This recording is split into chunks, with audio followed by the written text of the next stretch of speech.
Chapter 001 The Proposal for Ninchen. Ning Jen scare came I tona brupfold, leving garina days, herges was verkant, lost and hort.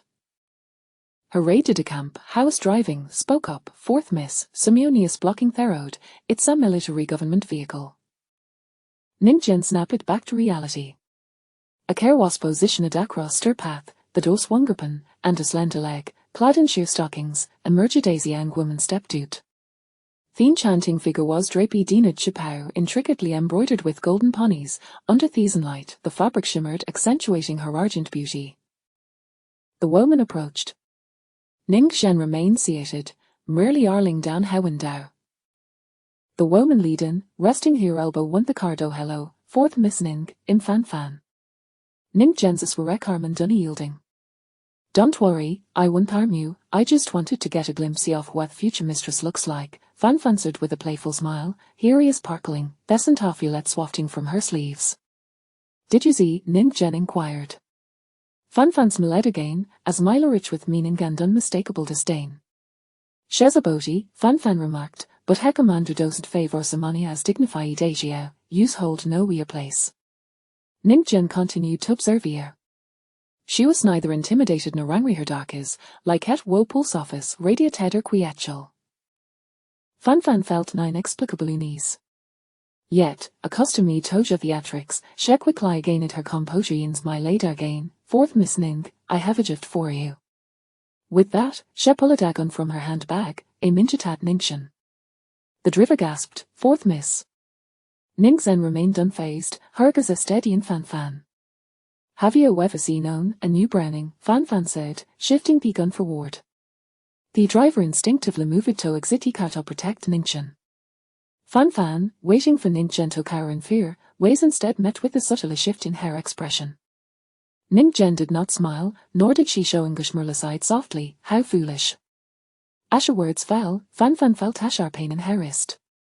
Even transpired too swift liberthetti realized what had happened, the goon Wazel Rederen shed from her grasp now pointed at her own forehead. Fan stirred, momentarily stunned. My father graduated from the military academy and all me brothers attended military school. You think you can show for arrogant play in front of him? Ning Jensies glinted frostily.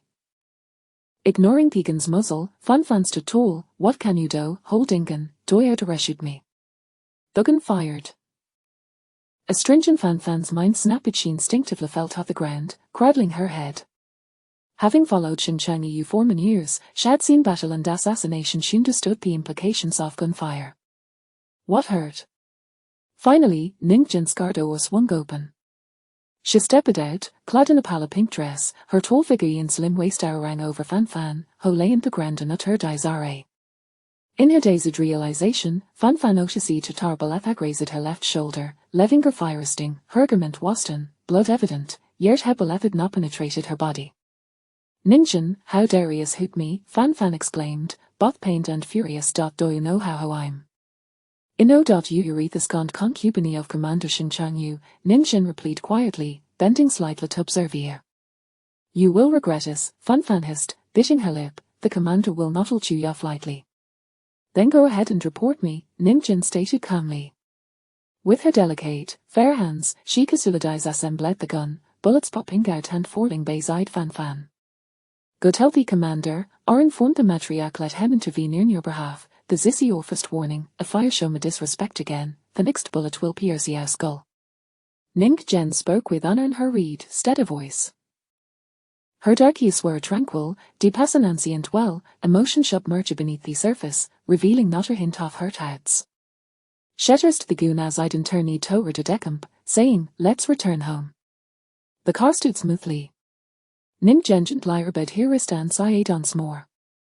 With the situation in southern Anhui critical, how farther, Ningshires were way-strapped on the front lines. This unrest was sorted by Commander Xinjiang Yu, however, when Ning Jen's family was in peril, the commander did no send reinforcements. Such matters of military importance so beyond Ning Jen's purview. Shad sent Tately Gram to a second brother, and the situation was becoming increasingly dire as rebel forces were re-nearing the Yangtze River. The Ning family was front to see powerless. Ning Jen went to the Sheng family's old residence, seeking assistance from the matriarch. Regardless of the commander's plans, her priority was to alleviate the immediate crisis on the front lines.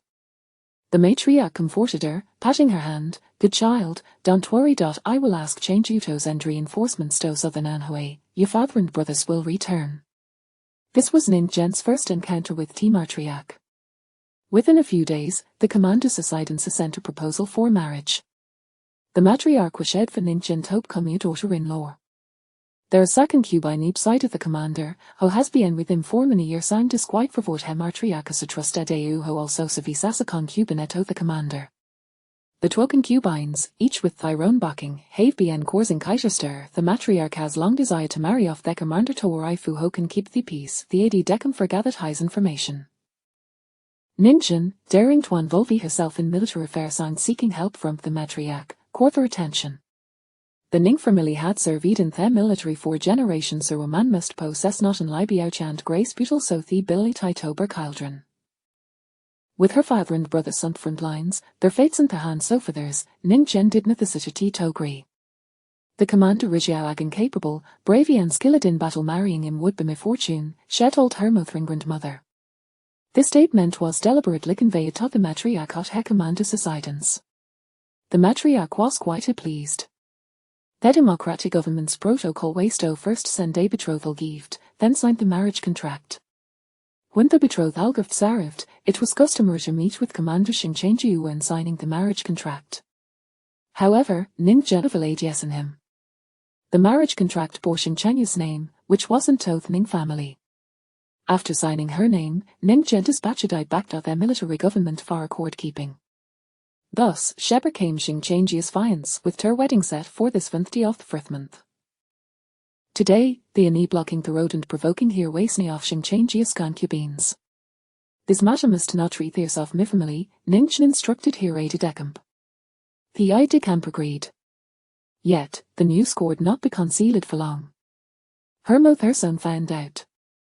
Use hold not the agreed, the commander society and sees fat to treachery's not a suitable match, her mother served. Ning Zhen grasped her hand. The matriarch wishes for me to manage the household, to take charge of the commander societans. In the future, the commander societans will be the Ning family support. Mother, I am going to be the commander's wife, not to compete with concubines. Rest assured, it will manage it well, ensuring satisfaction for both the matriarch and the commander. Her mother still wept. Her grandmother called for Ning Zhen. There is something your mother can readily discuss with you, so it must tell you, her grandmother began, hesitating. Commander Xing Chengjiu harbors resentment towards your father.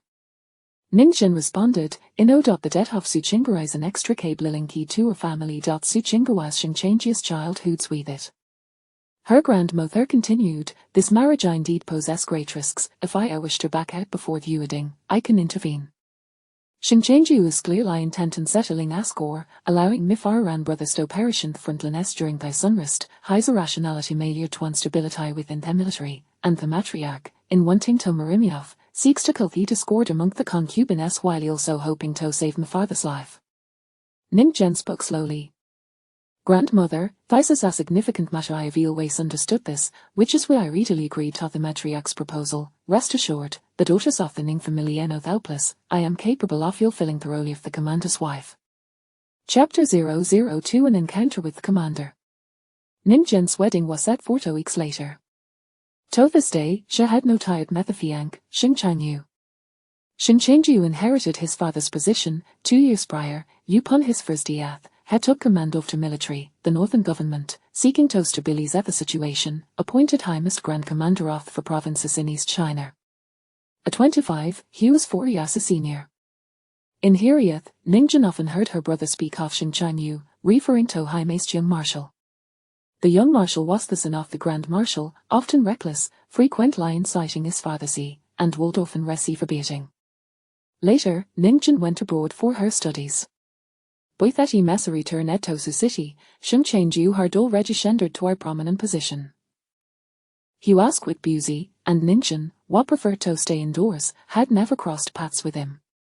She had heard of his passionate romance with Su Qingguo and was aware of the 2 formidable concubines in his household. Ning Zhen had never imagined that her Tony Dash would become entangled with him. Fate, it seemed, had its own designs. You must visit Hatwo states and meet with team managers, Hermoth urged repeatedly. Though her marriage ways are arranged in haste, the Ning family was not neglectful in their preparations. As Tian Lai daughter among the 3 branches of Ning family, she was particularly like Rishad among her numerous brothers and cousins. Her dowry had been prepared by her grandmother for the past decade. Her dowry included 6 estates and 6 shops, all of which were thriving. Before the wedding, she was expected to inspect these properties, yet she was reluctant to do so. Harlaziness was indulged by her grandmother and mother, whose elected in the 2 important estates for her to Ekamine. Very well, Ning Jen replied, I will drive myself. Her grandmother frowned. A future commander's wife should not be driving herself around. While studying in London, Ning Jen had learned to drive and often took her classmates certain weekends. Upon her return, the familiar Nedeker, yet she was forbidden from driving. In their eyes, driving was akin to handling a horse-drawn carriage, lacking dignity and unbecoming of a young lady. Let her have her wages sons, and such is married, there will be no more opportunities, her mother interjected. Her grandmother, feeling her pongo sympathy, relented. With her chance to drive secured, Ning Jen immediately liced out, alone, placing To Longbuns in the passenger seat and a Shogun in her pocket. The main road was smooth, and within half an hour of leaving the city, she was flagged down by Smon. It was a military officer. Her father, Ning Shizwar, was well known among the stationed troops in the city, so Ning Jen felt no fear. She pulled over to the side of the road. The officer, a lieutenant, jogged over to her driver's side. Upon seeing her, he peered slightly to Kenneback. You're driving? Ning Jen replied, yes. Is there something you need? The lieutenant gained his composure. Miss, I apologize, but your vehicle has run out of fuel. Do you have any diesel on board? Ning Jen had filled her tank before leaving, so she shook her head. It didn't bring any extra. The lieutenant looked troubled. Are you certain it's out of fuel, or is it just a guess? She asked. The lieutenant hesitated, scratching his head. It won't start, so it's likely out of fuel. Ning Jen had not see tot vehicle since you city typically ran on diesel, which called diesel I clocked the engine. May it a key look, she inquired. Having grown accustomed to driving, Chartel Solar needs some basic repairs. Can you? The lieutenant hesitated for a moment. Please wait, I'll check with Miss Aperia. He dashed back to his vehicle. After a brief exchange, he turned. Miss, I fearable I would be grateful for your assistance. If it is indeed to fuel, it will need to trouble you further. Ning Jen did. She stepped out of her car and walked over to theirs. Peering through and child, she saw a woman in the back seat, eyes closed in repose. The interior was dim, with the curtains drawn, making it difficult to discern details. As Ning Jen conversed with the lieutenant, she opened the hood of the car. Wrapping her hands in a cloth, she began to fiddle with the engine. To his fuel it's likely just clogged, Ning Jen concluded. The lieutenant's face brightened. You can fix it. Iljavatatory, Ning Jen replied. Do you have any gloves in the car? The lieutenant nodded and quickly fetched a pair of white gloves for her. Familiar with dealing with simple fuel blockages, Ning Jen swiftly solved the issue. Go ahead and try starting get each old work said, straightening and up. Unbeknownst to her, a figure harder appeared beside the car.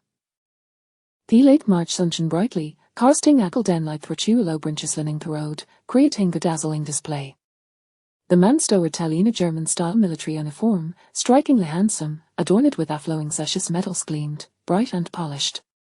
He stood at attention, legs lightly apart, sharp as a blade. Ning Jen raised her gaze in with eyes. His skin was dark, with a high forehead, thin lips, and deep, inscrutable black pupils. His expression was not stern, however. He regarded Ning Jen, and she returned his. There he slugged, seeing Ning Jen sure no sig no free treat, he spoke first. Miss, can you repair cars? I can handle minorisus, but not majorons, Ning Jen replied. Quite rare, he remarked, his voice deep and resonant. The lieutenant returned to starting the car, and to throw a red to life, eliciting the cure after light.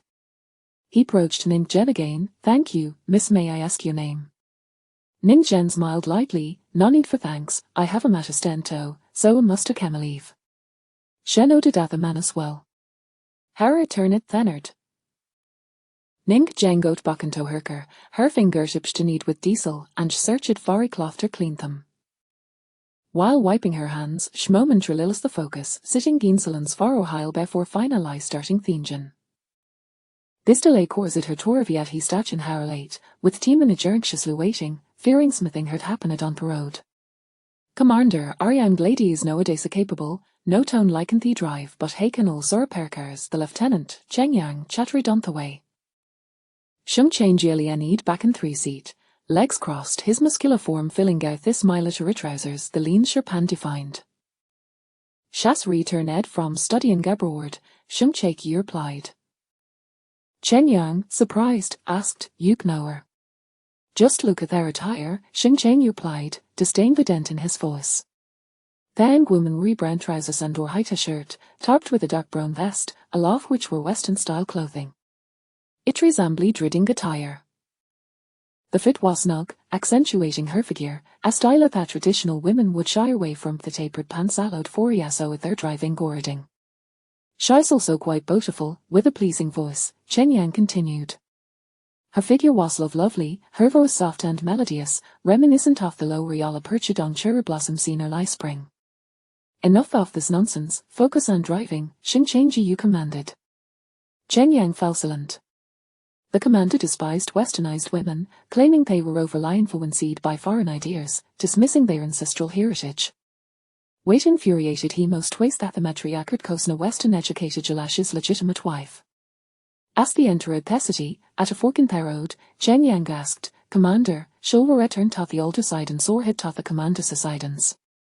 The commander's residence was an official residence, devoid of family members. His favorite concubine, Fan, resided in his Parak courtyard. After taking over his father's position, Shun Chenjia's mother heard moved to the old residence. The old residence had been renovated, featuring a vast stylish garden with numerous courtyards, some exquisitely traditional, others fashionable modern. His mother had also invited 3 of his uncles and the family style together, creating a lively yet uncramped environment, with hundreds of servants and staff. Let she to the commander's residence first, he decided. But the matriarch say Chen Yang began. Aryam Yadio with the matriarchs, Xing Chenya snapped, kicking the driver's seat in annoyance, to the commander's residence. Chen Yang did not argue further and drove directly to the commander's residence. Chapter 003, The Wedding Night in the Blink of an Eye. It was the 6th of April, the courtyard was adorned with blooming crabapples, their petals dancing like rain in the night breeze, carpeting the ground in a vibrant tapestry, illuminated by the stars, both stunning and melancholic. "Tomorrow you shall be wed. Does it trouble you?" inquired her second sister-in-law. Ning Zhen's second sister-in-law was also her dear friend, having known each other since the tender age of 7 or 8. "Not particularly. I am prepared," and Ning Zhen replied, retrieving a necklace from her collar. The necklace bore a small golden ring. As she removed it, her sister-in-law discerned that it was a gold ring, worn close to her heart. It had been warmed by her body. "Sister-in-law, please keep it safe for me," Ning Zhen requested. "Where did it come from?" her sister-in-law probed. The ring was quite small, a delicate band, not particularly valuable. "This is," Ning Zhen's voice faltered for a moment before she continued, "a man proposed to me at St. Paul's Cathedral." Her sister-in-law was taken aback. "I accepted his proposal. He placed this ring on my finger," Ning Zhen explained. "Have you parted ways?" her sister-in-law cautiously inquired, feeling the warmth of the ring resting in her palm. "Yes." "Why, is it a matter of social standing?" her sister-in-law pressed further. Those who studied abroad came from various backgrounds, ranging from affluent families to impoverished scholarship students. Ning Zhen's gold ring, indeed, with a hallmark of modest means. Having returned home, she faced the reality of her family's expectations. The Ning family, of such esteemed lineage, could hardly allow their only treasured daughter to marry a poor scholar. "Do not ask further, Nuan, Ning Zhen said. "Just keep it safe, do not lose it. Once things have stabilized, I will retrieve it." Her second sister-in-law was named Jin Yuan. You have at least received a Western education, Ninjin, how could you accept an arranged marriage? Jin Yuan's sympathy turned to ire. You have mastered the art of life abroad, yet you return to stir up chaos. Ninjin, the following day marked the wedding day. The newly established military governor's wedding was held at the most opulent Six Nations Hotel in Sioux City. The Ning family sent off the bride. Ninjin's 3 elder brothers were engaged in battle in southern Anhui, and it was her cousin who carried her off to wed. Her mother wept, as did her sisters-in-law and grandmother. Ninjin remained composed. Perhaps her tears had already been shed 2 years prior. The delicate veil of the modern wedding attire enveloped her, and when she arrived at the entrance of the Six Nations Hotel, she beheld her military governor Xing Changyu. Dressed in a pristine military uniform, his deep blue attire accentuated his tall stature. His shoulders were broad, and the lines of his figure were fluid and elegant. Standing quietly, he exuded a commanding presence. His gaze fell upon Ninjin with a quiet intensity. She recognized him from their previous encounter. When she had repaired his car, taking her cousin's arm, she ascended the grand staircase in her high heels. Her cousin presented her to Xing Changyu. The bride donned white lace gloves. Xing Changyu focused on her outstretched hand, noticing the delicate wrist beneath the slightly loose glove, as fair as snow. He slightly raised his arm, allowing her wrist to rest effortlessly upon it. The gloves were semi-transparent, and her fingers were long and slender. He led Ninjin into the hotel. The ceremony of the modern wedding was not overly complicated. Before the guests, Xing Changyu lifted her veil, revealing her heavily made-up face, causing him to frown slightly. Ninjin lowered her lashes, their length and thickness resembling 2 delicate fans that obscured her expression. The wedding lasted no more than half an hour. After its conclusion, Ninjin was escorted back to the new house at the old residence. The groom did not accompany her. The wedding banquet at the hotel was held at noon, with another celebration scheduled for the evening at the old residence. In the late afternoon, after having eaten a bit, Ninjin faintly heard the sound of drums and gongs. The banquet at the old residence had commenced, more boisterous than that of the hotel, with the clamor echoing incessantly. Ninjin sat from morning until 8 in the evening. At this hour, it was time for the wedding night festivities, yet her groom had not yet returned. After waiting a moment, she found no one had come to her door. 4 servants accompanied her, sent by her family to attend her. "Madam, shall I go and take a look?" one of the matrons suggested. They had ceased to address her as the 4th Miss, instead calling her Madam. She was now Mrs. Xing. Ninjin replied, "No need, let us wait." As 9 o'clock approached, the merriment outside gradually subsided, yet her groom still had not returned. Ninjin rose, stating, "You assist me in preparing for bed. I shall not wait any longer." No sooner had she spoken than footsteps echoed from the entrance. The night was dim, with a large red lantern hanging high at the gate, casting a warm crimson glow upon the cobblestone path, which shimmered with a faint rosy hue. The servant opened the door. The matriarch, supported by a young woman, entered the courtyard. Ninjin stepped out to greet her mother. The matriarch of the Xing family was not particularly old, merely 45, with fair and delicate skin, save for a few fine lines at the corners of her eyes, her elegance undiminished. She smiled and patted Ninjin's hand. "You must be tired." "Not particularly." There was an explosion at the dock, involving a ship belonging to northern government officials. This matter is of great significance, and Changyu has gone to handle it. "I feared you might be anxious, so I specifically came to check on you," the matriarch explained. Ninjin's heavily made-up face appeared somewhat unfamiliar. She offered a faint smile. "I shall not be anxious, mother. Rest assured I have a marriage contract with the governor. Henceforth, I am the daughter-in-law of the Xing family." With that, she glanced at the young woman beside her. The young woman wore a light blue chapao, exuding grace and elegance. Her features were exquisite, her skin fair, lips red, adorned with ruby earrings, her charm illuminated by the flickering light. Upon catching Ninjin's gaze, she smiled gently. "Madam." Ninjin nodded slightly and turned to the matriarch.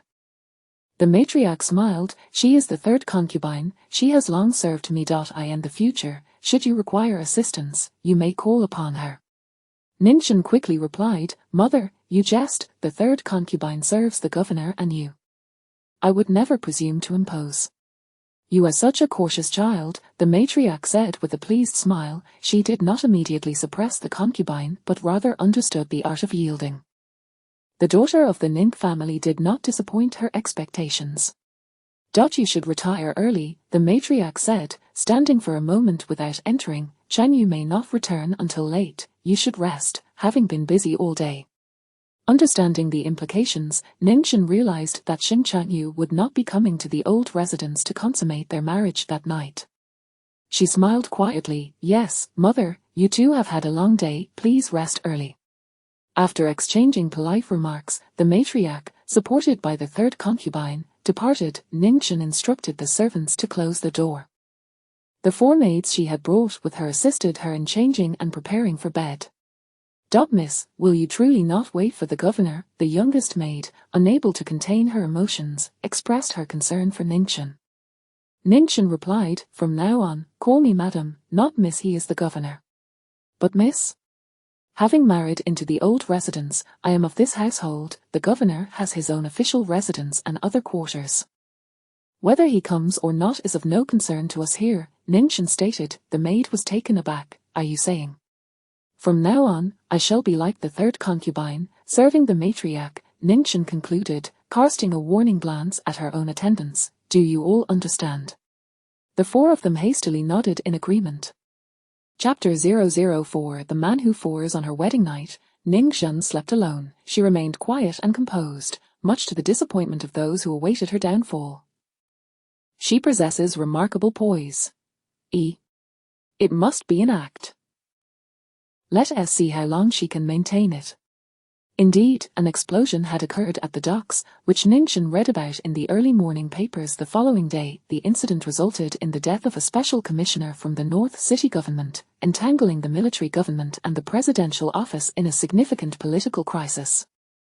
A single misstep could ignite a war, which explained why Xing Changyu was too occupied to attend to their bridal chamber. Not only did he fail to show up on their wedding night, but he also remained absent thereafter.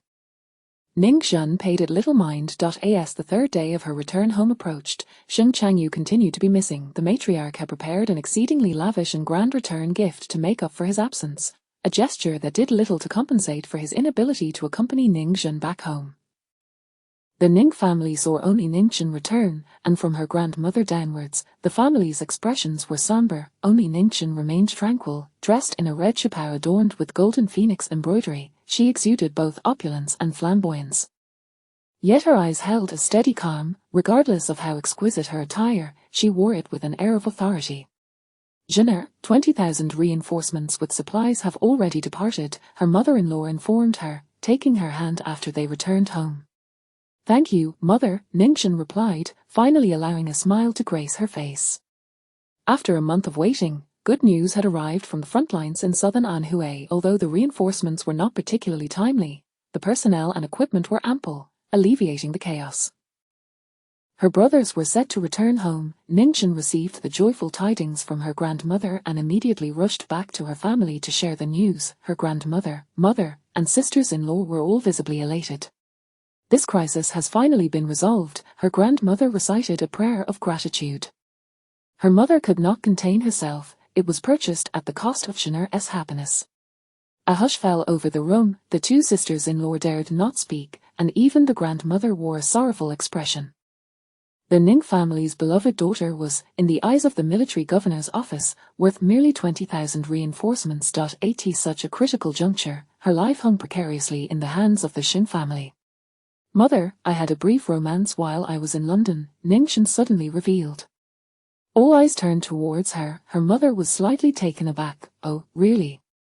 I have tasted the sweetness of love, and I have experienced it firsthand. Now, with the country in decline and foreign powers encroaching, there seems to be no future in academia. Before I left for overseas, I was under the impression that I could reverse the fate of my nation, but now I feel disheartened. I do not wish to live a life of solitude. I simply want to go with the flow. I am 21 now and must marry, rather than wed a commoner and cultivate feelings for a man I do not love. It is better to become the matriarch of a prominent family. Managing the household, overseeing concubines, and educating children, along with social engagements, far easier than the intricacies of romance. This marriage, in my view, is not unfavorable, Ningchen stated. She continued, as for my disposition, I am not adept at flattery. As long as I can establish my footing as the military governor's wife, with his and the matriarch's approval, everyone in the city will heed my countenance. Mother, this is what I desire. The family was left speechless. The Ning family had never envisioned molding Ningchen into a specific mold. She was their only daughter, and even if she seemed lacking, the family could still support her future. The elders anticipated a marriage filled with mutual affection, where the groom's family was affluent, the mother-in-law benevolent, and the affairs uncomplicated, allowing Ningchen to lead a comfortable life. However, they were unprepared for the fact that Ningchen cared little for romantic entanglements. In fact, she found them quite bothersome. She sought power above all. Exchanging a glance filled with astonishment, the grandmother and mother were taken aback. Our fourth sister has finally returned. Let us take her out for a stroll to lighten her spirits, the eldest sister-in-law suggested. Noticing the oppressive atmosphere within the room, the grandmother nodded in agreement. Go on. The two sisters-in-law accompanied Ningchen to the streets. Having known Ningchen since childhood, the eldest sister-in-law observed her growth, while the second sister-in-law was also a close friend, allowing for an easy camaraderie amongst the three. They purchased jewelry and took a moment to rest at a cafe. The eldest sister-in-law stepped away to make a phone call. Ningchen, there is an exceptionally handsome man over there who keeps glancing at you, the second sister-in-law whispered conspiratorially. Ningchen turned her gaze in the direction indicated. The man sat against the wall, the cafe's lighting casting a soft glow upon his profile. His skin was fair, his hair dark, and his naturally red lips added an alluring touch to his otherwise stern and aloof demeanor. His eyes, a pale hue, sparkled with clarity, resembling the finest amber. Ningchen's expression subtly shifted. Do you know him? The second sister-in-law inquired. Yes, he was my classmate in London, Ningchen replied, her demeanor momentarily inscrutable, even to her most perceptive sister-in-law. The second sister-in-law glanced at the man again. He repeatedly cast sidelong glances toward Ningchen. His intentions unclear. His strikingly handsome face bore an air of enchantment, prompting the second sister-in-law to speculate. Is he the one who gifted you the gold ring? Ningchen nearly choked on her coffee. No, not at all, she insisted, striving to conceal her emotions. Shall we head back now? I'm feeling a bit tired. The second sister-in-law remained silent. The eldest sister-in-law returned from her call, and Ningchen announced her intention to return to the Xing family residence. The three women exited the cafe and stood at the entrance, awaiting the arrival of their driver. Suddenly, a voice called out, Ningchen.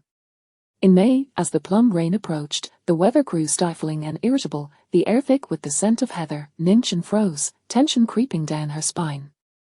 Her expression shifted uneasily. It has been a long time. The tall man stood before them, his gaze icy. He wore deep blue trousers and a matching shirt, the sleeves rolled up to reveal toned forearms. The onyx cufflinks at his wrists glinted subtly in the sunlight. Ningchen steadied herself. It has indeed been a while, Mr. Wen. He appraised her from head to toe. You seem to be doing well. Your complexion is rosy, you must be eating and sleeping well. Ningchen clenched her jaw slightly, remaining silent. The second sister-in-law, displeased, interjected, Sir, has my sister offended you in some way? His expression remained stern. That is a question best directed at Ningchen, he replied. The second sister-in-law fell silent. Mr. Wen, if you have something to discuss, please address me directly, Ningchen stated. The eldest sister-in-law pulled the second sister-in-law forward, taking a few steps ahead. Ningchen's car arrived, and after bidding farewell to her sisters-in-law, she entered the vehicle. The man stood there for a moment, his lips pressed tightly together, his gaze deep and probing as he watched Ningchen's car drive away. The two sisters-in-law of the Ning family returned home. Along their way, the eldest sister-in-law remarked to the second sister-in-law, that man seems to harbour a grudge against our sister. How could our carefree sister have enmity with anyone? Not merely enmity, Ningchen also felt a pang of guilt. She had always been resolute and rarely made mistakes. How could she feel guilty before another person? When trouble arose at home, she boldly sought aid from the matriarch of the Xing family alone. Why, then, did fear grip her? the second sister-in-law replied, I do not know, but that man is incredibly handsome. She had never encountered anyone more striking than him, tall, slender, fair, and aloof, with piercingly cold eyes that exuded an unmistakable air of nobility. He would make quite the match for Ning Zhen. The Ning family was noted for their striking beauty. In the eyes of the second sister-in-law, no one could surpass her sister's beauty. You should be more discreet. If your second brother hears you call another man handsome, you'll have to appease him, the eldest sister-in-law teased. I've never seen anyone so prone to jealousy. It's all your fault for indulging him. The second sister-in-law fell silent. Chapter 005. Testing her. The garden of the Xing residence is expansive, adorned with rockeries, trees, and ponds nestled between two small courtyards. Ning Zhen resides in Jiayuju, formerly known as Mi Luo Yuan. The matriarch deemed the old name inauspicious and changed it shortly before Ningxuan's marriage. The name Mi Luo was derived from its proximity to the largest lake in the Xing estate. This artificial lake serves as the heart of the grand garden, meticulously excavated to considerable depth. After the Duanyang festival, the waters teem with lush aquatic plants, and the lotus leaves are vibrant green, shrouded in a delicate mist. Come evening, white birds dive beneath the surface, breaking the stillness and creating ripples across the water. Ning Zhen stands at the railing of the second floor, gazing contemplatively at the vast lake. Madam, dinner is ready, a maid announces from behind her, startled from her reverie. Ning Zhen nods, please set the table. Just as she settles down, a knock echoes at the courtyard door. The servant opens it to reveal a young woman of ethereal grace, adorned with ruby earrings, her smile radiating warmth. Madam, third concubine, what brings you here? Ning Zhen inquires as she rises. One must regard the matriarch's wishes. Even if Ningxuan wishes to assert her authority, she must show respect to the elder. It is wise to refrain from provoking unnecessary conflict. Madam, the matriarch mentioned that the lotus seed soup prepared in the small kitchen tonight is exceptional. Given the muggy weather of the plum rain season, it would be refreshing to enjoy something cooling for the heart. She specifically sent me to check if you have dined yet. If not, shall we go and sample it? Third concubine Xu Fangju suggests with a smile. Her elegant features, round eyes, and cherry blossom lips, paired with her light attire accentuated solely by the ruby earrings, render her akin to a delicate white flower blooming in the warm spring, exuding a gentle charm with a hint of rubi's allure, a sight to behold. In contrast to the fiery and domineering second concubine, third concubine Xu Fangju embodies the grace of a refined lady, not to be underestimated. I have yet to eat. Let us go at once, and Ning Zhen responds. Without changing her attire, she casually drapes a snow silk shawl with long tassels over her shoulders and exits alongside third concubine Xu Fangju. The matriarch's courtyard lies at the heart of the Xing family estate, directly west of the Grand Lake, built adjacent to the water. Ning Zhen's Jiayuju is situated at the southernmost point, not far from the matriarch, both occupying the prime locations of the old residence. The two women stroll along the stone path bordering the lake at a leisurely pace. What did you study abroad, madam? Third concubine inquires. I pursued architecture, and Ning Zhen replies. Building houses? My primary focus was urban planning, and Ning Zhen elucidates. Truly remarkable, madam, a third concubine observes. After a few casual exchanges, they arrive at the matriarch's courtyard. The matriarch is dressed in a light purple, mid-sleeve chapao, exuding nobility and dignity, with a decisive aura befitting a head of the household. Ningxuan greets her with the mother and takes a seat beside her. Third concubine assists in setting the chopsticks. Ardu, please sit down and join us for dinner, the matriarch instructs, casting a glance at Ningxuan's expression. Ningxuan smiles faintly. Let us dine. The matriarch appears pleased. Third concubine Xu Fangju takes her place to the left of the matriarch, serving dishes. Duchiner, it has been some time since your marriage. The household steward intends to hand over the keys and responsibilities to you, the matriarch states. Ning Zhen recognizes this as a test. The old residence employs at least 300 individuals, with four chief stewards managing the inner household, their roles intricately connected to the Xing family. Below the chief stewardess domain lie numerous small offices, overseeing accounts, storerooms, kitchens, and more, each layer fraught with complexity. A single misstep could result not just in embarrassment but potentially in dire consequences. Ning Xun understands that the matriarch currently manages the household, aided by third concubine Xu Fangju. The transition of power in the household requires time, possibly 2 to 3 years. The complexity of the Xing estate lies in the fact that third concubine Xu Fangju has been by the matriarch's side for a decade. She commands respect and possesses knowledge of the intricate social dynamics. Should Ningchen take over abruptly, if she performs well, she would merely be on par with third concubine, failing to elevate her status. If she falters, she risks falling short of third concubine's capabilities. Mother, my health is not particularly robust. I fear that I may face challenges in bearing children in the future.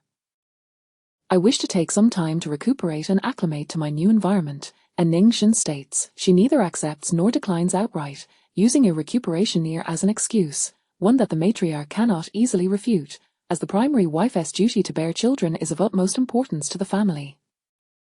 Third concubine Xu Fangju discreetly glances at Ning Xun before quickly lowering her gaze. The matriarch chuckles. My dear child, you appear rather delicate, eh? Since my arrival, when visiting my family, both my grandmother and mother have praised my rosy complexion. It is all thanks to your care, mother. Ning Xun seizes the opportunity to flatter. The matriarch's smile broadens. The initial test between mother-in-law and daughter-in-law is effortlessly navigated by Ning Xun. After dinner, as Ning Xun returns, the matriarch engages in conversation with Xu Fangju regarding her. She lacks the innocence of those fashionable young ladies. Exercise caution in her presence, the matriarch advises Xu Fangju. Xu Fangju nods in agreement, her expression hesitant. What is it you wish to say? The matriarch prompts. Mother, the general has yet to spend a night in her chambers. Xu Fangju reveals he has been staying at the guest residence after his work.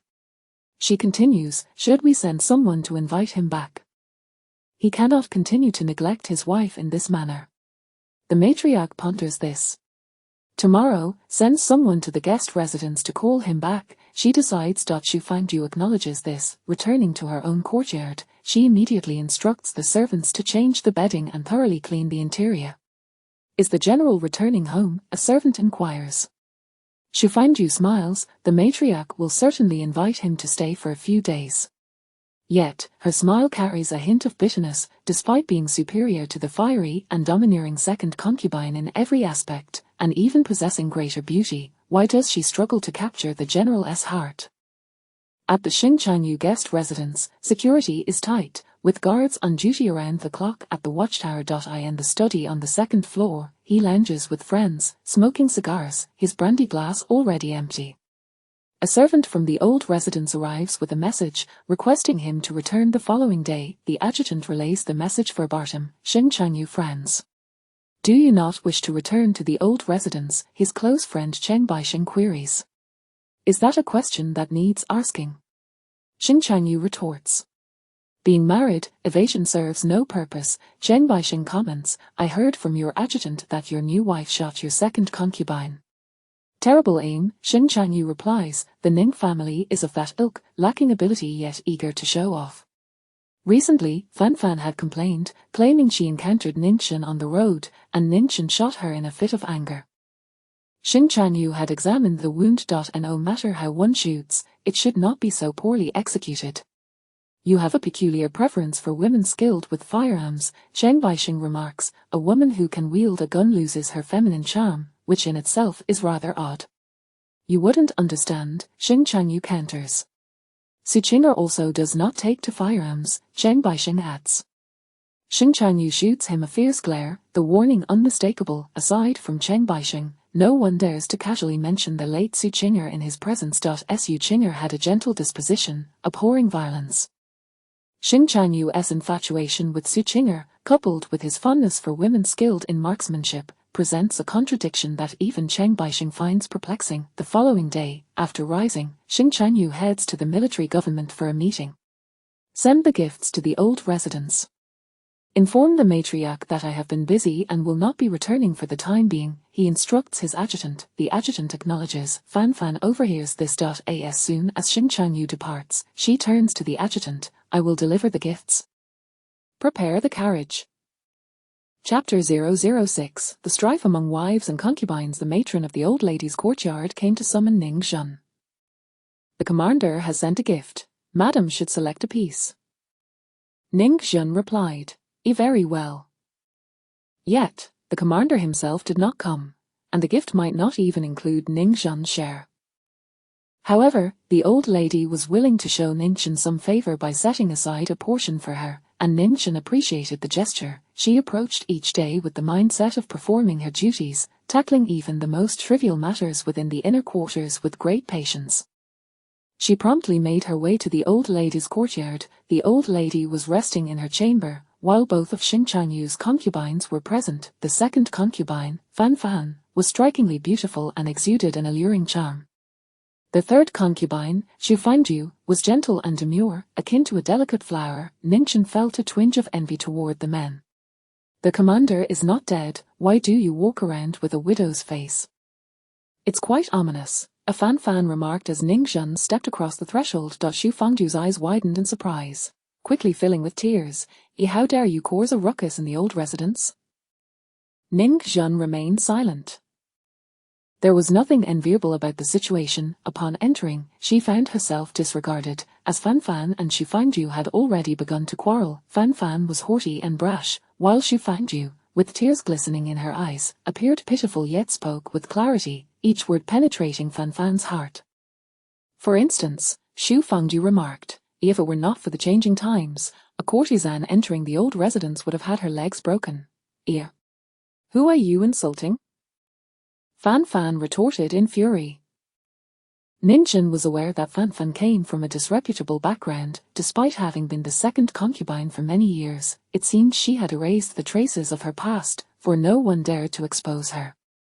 The third concubine, though seeming refined and virtuous, delivered the most venomous words in the gentlest tone. In a fit of rage, Fan Fan stepped forward and slapped Xu Fangju hard.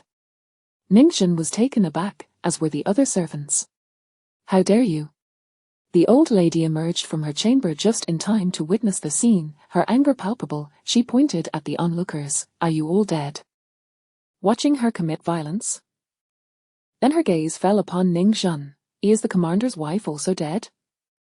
Ning Zhen was taken aback. Was this about her? She had thought herself merely a bystander. Fan Fan immediately knelt down, her back straight despite her position, and without shedding a tear, she looked solemnly at the old lady. The third concubine has insulted the commander, thus insulting you. I merely acted to teach her a lesson. Xu Fangju, in tears, knelt down and cried, Mother, I did not. The old lady was furious, her heart racing. What gives you the right to teach her a lesson? She scolded Fan Fan. What do you think you are? I am the commander's person, Fan Fan replied defiantly. If the old lady wishes to strike, then strike. I will never allow anyone to insult the commander. It was only at this moment that Ning Zhen comprehended why the commander's two concubines were embroiled in ceaseless conflict. None of them were virtuous.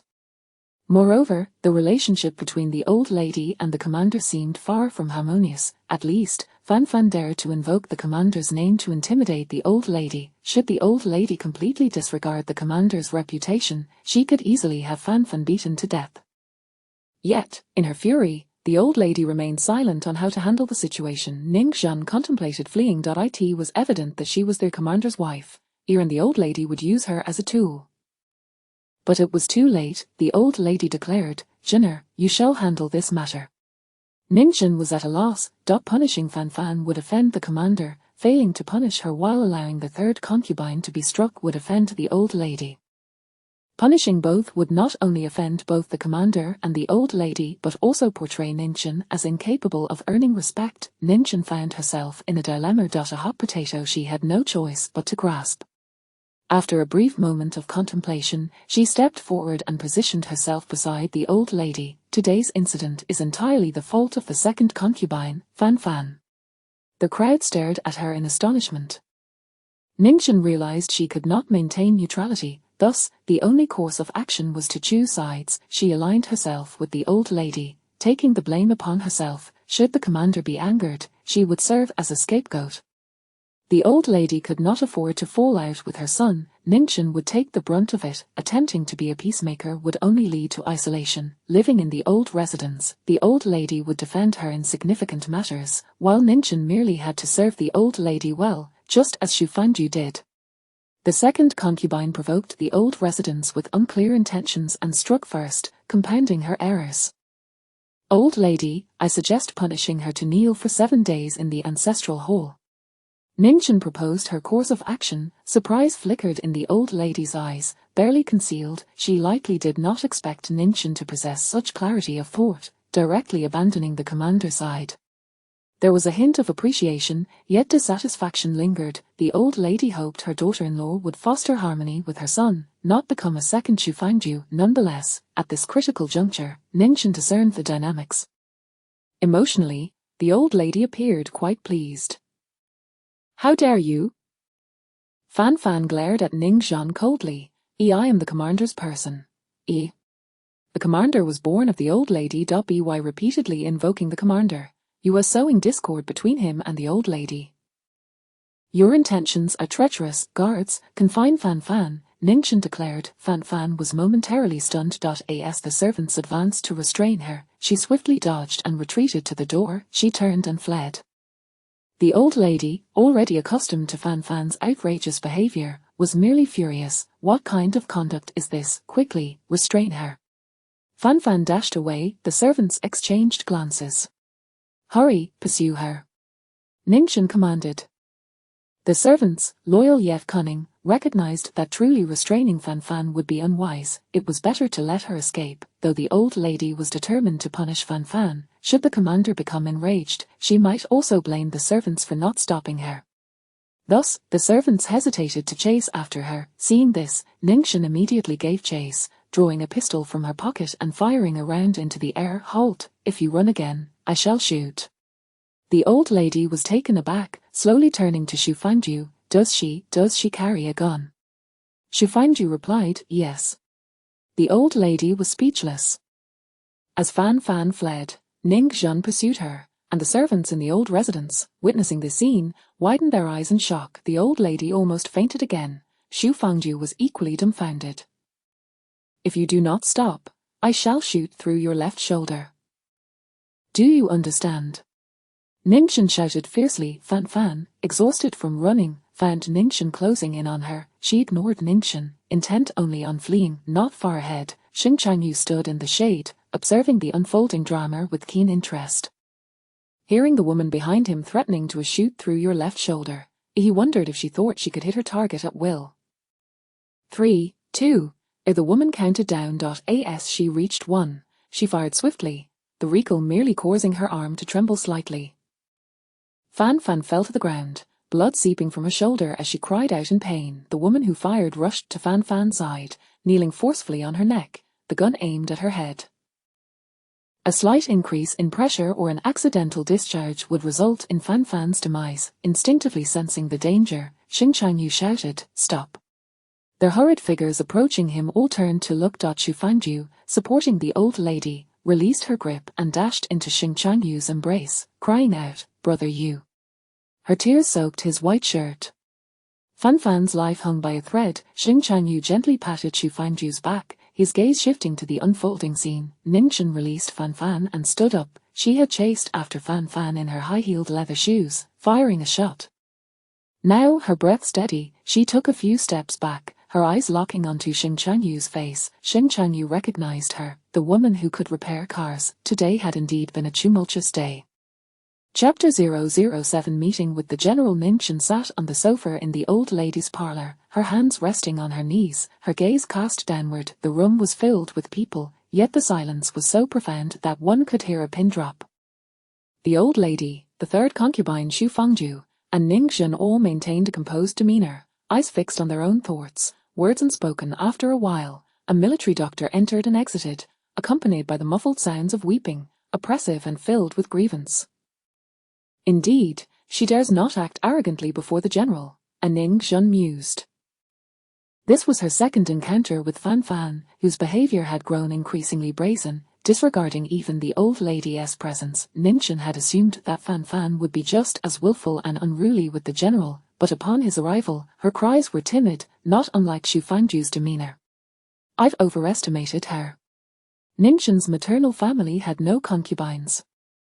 Her father and uncles had no mistresses either. She had only witnessed quarrels between husbands and wives, never the rivalry among concubines vying for favor. This experience was undoubtedly enlightening for her. Lost in her thoughts, the beaded curtain beside her rustled as footsteps approached. She lifted her head to see Xing Chanyu emerging from the side room. The early summer heat was stifling, particularly during the plum rain season, and Xing Chanyu was clad in military trousers and tall boots, his upper body adorned with a loosely fitted white shirt. The shirt hung casually, revealing glimpses of his robust chest through the partially open collar. His gaze was sharp as he briefly scanned Ningxin before she averted her eyes. The old lady rose. What news do you bring? The left shoulder has been penetrated, but it has not harmed any vital organs and is not serious, Xing Chanyu replied. After speaking, he cast a meaningful glance at Ningxin. The old lady followed his gaze and nearly fainted at the sight before her. Ningxin was dressed in a creamy white chapao, stained with Fan Fan's blood and the dirt from the floor, the hem soiled. Having run, her temples glistened with sweat, and her hair was half undone, precariously clinging to her cheeks. She appeared utterly disheveled. The old lady was aghast at the thought of Xing Chanyu's wife, who traversed the inner quarters with a pistol in her pocket, moving faster than that wild creature Fan Fan. It was enough to make her swoon. Ningxin had performed admirably over the past month, exhibiting the poise befitting a lady of a prominent family, coupled with the grace of a general's wife. Yet, with Xing Chanyu's arrival, she found herself in such an embarrassing and crude state. Chanyu, about today's incident, the old lady hesitated to voice her thoughts. Xing Chanyu's tone remained deep and inscrutable, devoid of discernible emotion. Fan Fan has shown disrespect towards you, and she compelled the lady to pursue her publicly. It is simply unacceptable. The old lady was at a loss for words. She glanced out the window, wondering if the sun had set in the west. Xing Chanyu was fiercely protective of Fan Fan, always cleaning up her messes. Why had he chosen today to speak so justly? What action did the lady take? Xing Chanyu turned his attention to Ningxin. I punished her by making her kneel for 7 days in the ancestral hall. Ningxin responded swiftly, displaying neither hesitation nor timidity. Her demeanor was composed and self-assured, which unexpectedly gave her the upper hand. The old lady cautiously gauged Xing Chanyu's expression. Though he did not appear pleased, neither was he angry. His gaze was tranquil as he scrutinized Ningxin, before finally stating, "Let it be as the lady has decreed." Thus, Fan Fan, having been shot, was confined to the ancestral hall of the Xing family's old residence.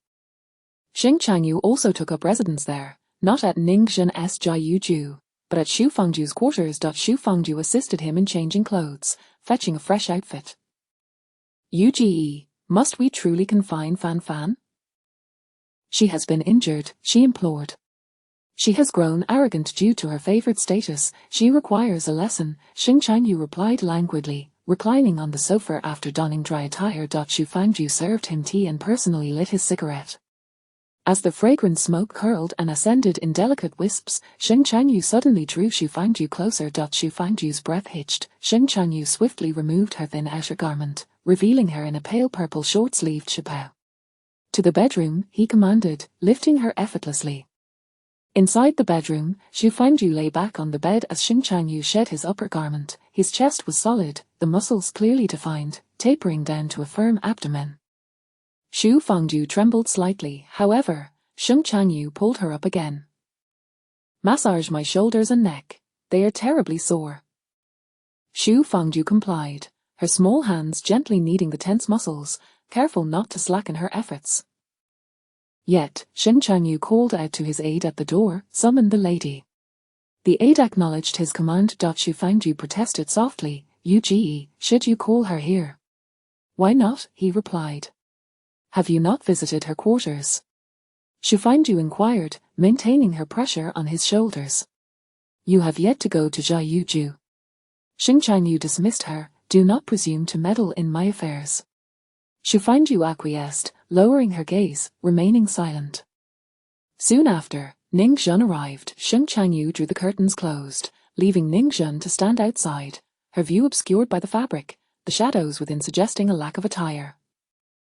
Ning Zhen had changed into clean garments and restyled her hair. Xing Changyu peered through the curtain's gap, observing her quietly for a moment without uttering a word. Ning Zhen remained unperturbed, entirely at ease. Xing Changyu shifted slightly, pulling Xu Fangju into his embrace from behind. She gasped softly. He shot her a warning glance, and she adjusted her position, settling quietly against him. The woman outside the curtain remained still, not even lifting her eyelids. "Are you Ning Zhen?" Xing Changyu inquired, having left her in silence for 10 minutes. Their mutual reticence was almost competitive.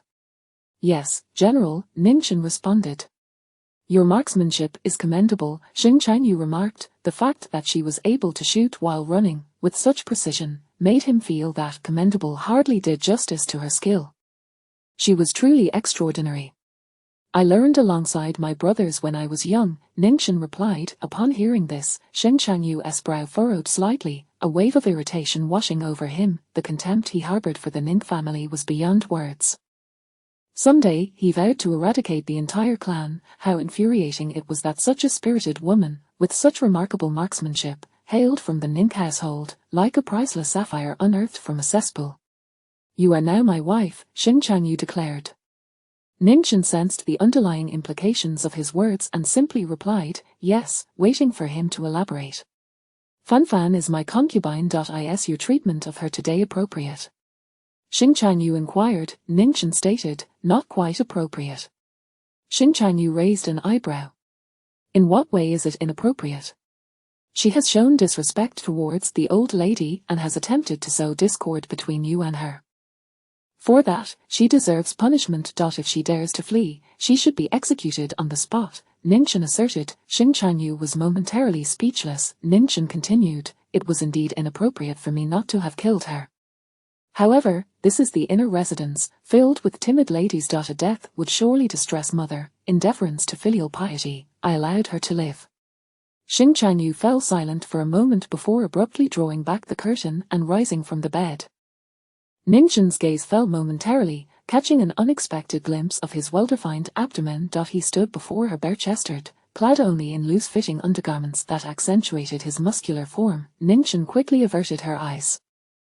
Xing Changyu stood before her without a shred of modesty. He towered over her, forcing Ning Zhen to tilt her head back to meet his gaze. His eyelids were partially lowered, and he regarded her from his elevated position with an air of casual indifference. Chapter 008. Such audacity in a quaint and antiquated bedroom, draped in soft lavender curtains. A subtle scent of water lily lingered, creating an atmosphere steeped in ambiguity. The man, bare-chested, scrutinized Ning Zhen from close range. Ning Zhen attempted to muster a faint smile, but after 2 failed attempts, she relinquished the effort. She discreetly stepped back a couple of paces, creating a brief distance between herself and Xing Changyu. "Well handled, Mrs. Xing," he began, his voice low and laced with a hint of sarcasm. "However, I have the right to discipline my own people. Who gave you the audacity to punish her at will?" There was a shadow of darkness and a hint of ferocity beneath his mockery. Ning Zhen remained silent, bewildered by the Xing family's propensity to treat others as fools. The old matriarch, the 2 concubines, and now Xing Changyu, all shared this trait. With Fan Fan injured, Xing Changyu had not sent her back to the other courtyard for recuperation. Instead, he had her bandaged and dispatched to the ancestral hall, endorsing Ning Zhen's punishment. In a fleeting moment, he returned to test her resolve, merely seeking to gauge her stance. This was the mindset of a powerful figure, who always wielded both grace and authority over subordinates, something her grandmother had taught her from a young age. By agreeing to Fan Fan's confinement, he sought to establish Ning Zhen's authority. Now, he wished for her to express gratitude, illuminating the favor bestowed upon her by the commander. Ning Zhen, an exemplary student who excelled in all subjects, had always approached her endeavors with dedication. Now, as their commander's wife, she took this role seriously, striving for perfection. In the face of Xing Changyu's pressing inquiries, she replied, "I am merely a dog empowered by my master, commander. Were it not for my knowledge of your and the old matriarch's wisdom, I would not dare to confine the 2nd concubine." Upon hearing her words, Xing Changyu stepped forward again. The sweltering heat of May enveloped them, his elevated body temperature radiated like a furnace, and the slightest proximity felt as if it could scorch Ningchen. She could not retreat any further. Xing Chanyu grasped her chin, compelling her to lift her face. Ningchen winced in pain, remaining silent, but acquiesced to his forceful grip. Her gaze locking onto his, they exchanged glances, each harboring their own emotions. Sharp-tongued, as expected of the daughter of Ningth Jutong, he remarked coldly. The mention of her father's name made his grip tighten, the veins in his forearm bulging ominously. Ningchen understood then that Xing Chanyu harbored a deep-seated hatred for her father, an animosity that ran to the very marrow of his being. From now on, she is under the commander's authority. The pain was unbearable, and Ningchen instinctively clutched his arm, attempting to dislodge his hand from her chin. With a slight exertion, Xing Chanyu had not anticipated a genuine struggle and released her. Ningchen seized the opportunity, decisively stating, "Commander, the second concubine's quarters are not a place for idle conversation. If you have further instructions, let us discuss them elsewhere." With that, she turned and exited. Xu Fangju, who had been eavesdropping within the curtains, witnessed Ningchen's abrupt departure without waiting for Xing Chanyu's response. She approached him. "Shall I stop her, Yu? Who gave you the authority to speak?" Xing Chanyu's tone was dismissive, tinged with impatience. Xu Fangju flinched slightly. Xing Chanyu swiftly encircled her waist, tossing her onto the bed. Xu Fangju gasped, her voice soft and breathy. The curtains rustled violently, the golden hooks clattering, not from Xing Chanyu's advance but from his forceful sweep as he exited the room. Yu. Xu Fangju called after him in haste. "Bring me a change of clothes," he commanded, summoning his aide outside. Xu Fangju remained seated on the bed, her eyes glistening with unshed tears.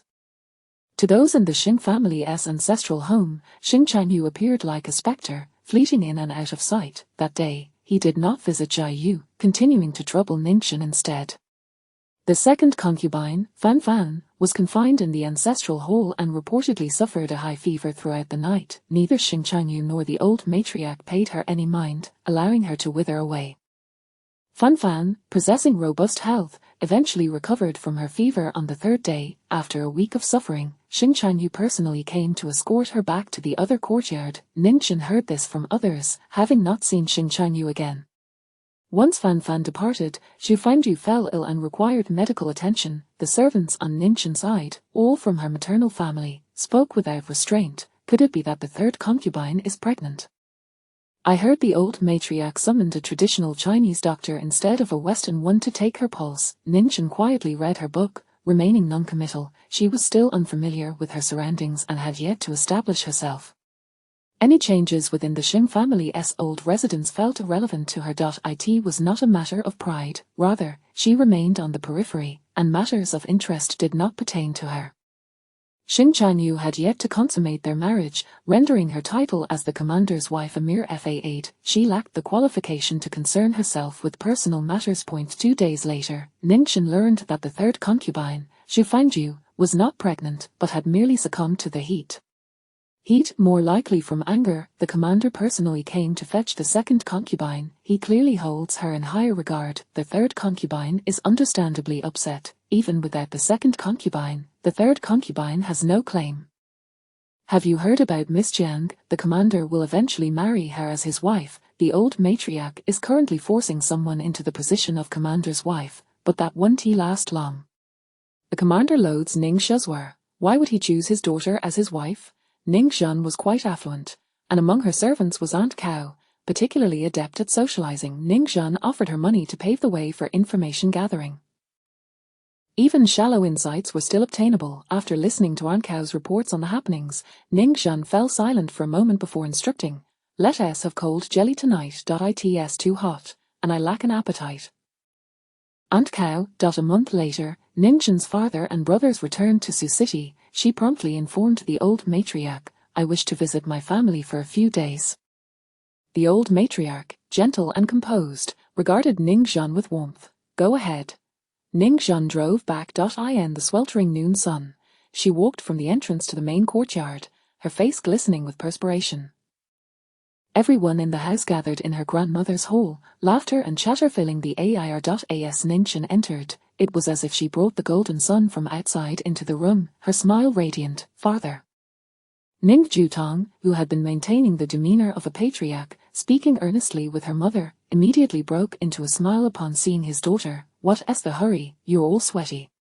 What a wild child you are. Ning Jutong's smile remained. Go fetch her some chilled orange water. Fourth Miss Ninchin, make sure to add ice. Ning madam clicked her tongue. A hot-blooded person consuming ice will surely harm their stomach. Add ice, add ice. Ning Jutong insisted. She has grown up. What's there to worry about? Ning madam. Laughter erupted throughout the room. Ning Zhen settled beside her father, noticing a gaze directed at her from the corner. She glanced over to see her third brother. She exchanged a knowing look with him, and he nodded in acknowledgement. In no time, the siblings slipped away to Ning Ce's study. All three of Ninchin's brothers were tall and imposing. Her third brother, the most handsome among them, possessed beautiful eyes. He was particularly fond of Ninchin. How are things? Ninchin sat down, neglecting the orange water, and inquired. Ning Ce replied, it has been suppressed. Father has abandoned the idea of rebellion. Ninchin exhaled slowly. Rebellion is tantamount to treason, lacking legitimacy. This is Xing Changyu's scheme. He forces father to rebel, providing a pretext to eliminate the Ning family. As it stood, the Ning family had no position to confront Xing Changyu directly. Xing Changyu was the new lord, while Ning Zhen's father was the old power, and the two factions were destined to clash violently. Either the power holders would undermine the new lord, rendering him a puppet, or the new lord would eliminate the power holders. Ninchin risked herself, stepping forth as a pawn in this game. Chapter 009, Support from the Commander. After dinner, Ninchin and her three brothers were summoned to the study by their father. Both entrances to the study were guarded by aides. Their father began to reprimand them. Although the Ning family cherished their daughters, they did not lack in discipline. Regardless of which child had erred, reprimands were inevitable, including for Ninchin. Like her brothers, Ninchin found herself unable to lift her head under the weight of their father's scolding. Why haven't you spoken the truth to grandmother and your mother, using this incident to secure your marriage? If the door to the Xing family were so easily entered, would it be your turn? Ning Jutong's voice was sharp. Ninchin cast her gaze downward. Her second brother, Ning Yishin, immediately interjected. Father, please do not scold my sister, direct your reprimand at us instead. Ning Jutong replied, you need not be chastised. Once things stabilize, you will receive 30 military strikes as a reminder of your mistakes. Ning Yishin could only fall silent. Their eldest brother added, Father, I have always advised you to remain calm. This trap was set by Xing Changyu. If not for my sister's quick thinking, we would still be in a dire situation. Ning Jutong scoffed, that young rascal from the Xing family is hardly a concern. A moment of silence enveloped the room. Xing Changyu was no mere child. He had spent his teenage years in the military, and the Ning siblings had dealt with him repeatedly, growing increasingly wary of his capabilities. He possessed a keen insight into people and a sharp strategic mind. Moreover, he was ruthless. Even his own uncle would be eliminated if he impeded his path. Once he set his sights on something, he was willing to gamble everything. The great commander had often criticized him for his temperament, deeming him unstable and excessively harsh, remarking that he was more brutal than a street thug in a brawl. To secure victory, Xing Changyu would resort to any underhanded means. The Ning family had incurred his wrath, yet unless absolutely necessary, Ninchin's brothers were reluctant to rebel, as the odds were not in their favor. This upheaval had come about so inevitably, and with reinforcements cut off, it was all part of Xing Changyu's scheme. He intended to force Ning Jutong into a corner, ultimately striking down a drowning man. With the new master pressing him so hard and so many followers dependent on him for sustenance, Ning Jutong had to maintain the dignity of his position, necessitating a show of strength. Sometimes, a rebellion is merely a stance. As both sides reached an impasse, nearly falling into a deadlock, Ning Zhen had no choice but to use her marriage as a bridge, thereby diffusing the crisis. Ning Jutong, in a fit of anger, expelled his three sons from the study, leaving only Ning Zhen behind. She stood before her father, who scrutinized her for a while before sighing, You may sit. Only then did Ning Zhen take her seat. You dare act on your own accord in such a significant matter? The tone of her father had softened considerably. Ning Zhen, as always, was her parents' cherished little darling. Father, I was wrong. She possessed particularly captivating eyes, deep and dark, and when she looked at someone, her gaze softened, capable of melting hearts. Ning Tong sighed once more. "Have you considered what to do next?" he inquired. Ningchen replied, "Father, our family's fate lies in the hands of others. They are on the offensive, while we must defend. What happens next depends on the moves Xing Changyu decides to make." Ning Tong remained silent for a moment before stating, "These matters should not burden you. Father, your children have grown up. This family is our responsibility. The weight of the future is not yours to bear alone," Ning Zhan asserted. Ning Tong's expression softened, yet he sighed deeply again. Ever since the great commander's passing and Xing Changyu's assumption of command, Ning Tong had faced endless worries. He found everything about the new master's temperament to be intolerable. He was no weakling and had clashed with Xing Changyu multiple times, causing their relationship to deteriorate. This mad dog, Xing Changyu, even intended to abandon an entire province to eliminate the Ning family. In the end, his willingness to marry Ning Zhan was likely a result of a moment's impulse followed by a reluctant concession, as he was willing to take a step back. After all, it was his own territory. Many merely observed the spectacle, unaware that they were on the brink of calamity. Ning Zhan emerged from her father's study at 10 o'clock that night. Not entering the inner courtyard, she found her 3 brothers huddled in the corner of the drooping flower gate. "You startled me. Are you trying to scare me?" Ningchen steadied her nerves. Her second brother, Ning Yishan, leaned closer. "So, are you going to receive military strikes as well?" "Not to that extent." "Is it because you are the apple of our father's eye?" "It is because I am the commander's wife," Ningchen replied. Her second brother fell silent. Their eldest and third brothers, not as playful, inquired about the conversation she had with their father. Upon learning of their father's softened stance, the trio let out a sigh of relief. "You all should return to your rest." "I will escort Jenner," the third brother stated. The eldest nodded in agreement. The second brother, however, remarked, "Don't call for me these next few days. I will remain indoors. After months of accompanying you to quell unrest, I have yet to catch a whiff of any delicacies." Ningchen remained speechless. Her second brother's dreams were dashed. He wished to indulge in the comforts of home for 3 days, yet his sister-in-law insisted on taking Ningchen shopping. As night fell, the Ning family departed in 3 automobiles. The eldest brother and his wife, the second brother and his wife, the third brother, and Ningchen headed to the bustling Golden Phoenix Club, a popular spot for card games, dancing, and drinking.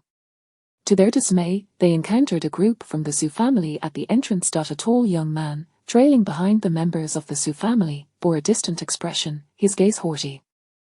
Upon spotting Ning Zhan, his demeanor shifted slightly. Ning Zhan noticed him as well. "It's him, the one who kept staring at me in the cafe last time," a Jin Yuan whispered to her husband, Ning Yishan. Ning Yishan glanced over. "He looks average, nothing compared to me." Jin Yuan responded with silence. Truth be told, he was still quite handsome, possessing a charm that could incite envy. Even in the shadows, he exuded a certain brilliance. The Su and Ning families had never seen eye to eye, their children often clashing during their youth. "Isn't this the commander's wife?" Su Rong, the second son of the Su family, remarked sarcastically as he gazed at Ningchen. "Miss Ning has become the commander's wife, soaring to new heights. Her demeanor is markedly different now." Ningchen's third brother, Ning Si, stepped forward to shield her. "What business is it of yours? Have you taken leave of your senses? I congratulate your sister, and I commend the Ning family for climbing the social ladder," Su Rong retorted.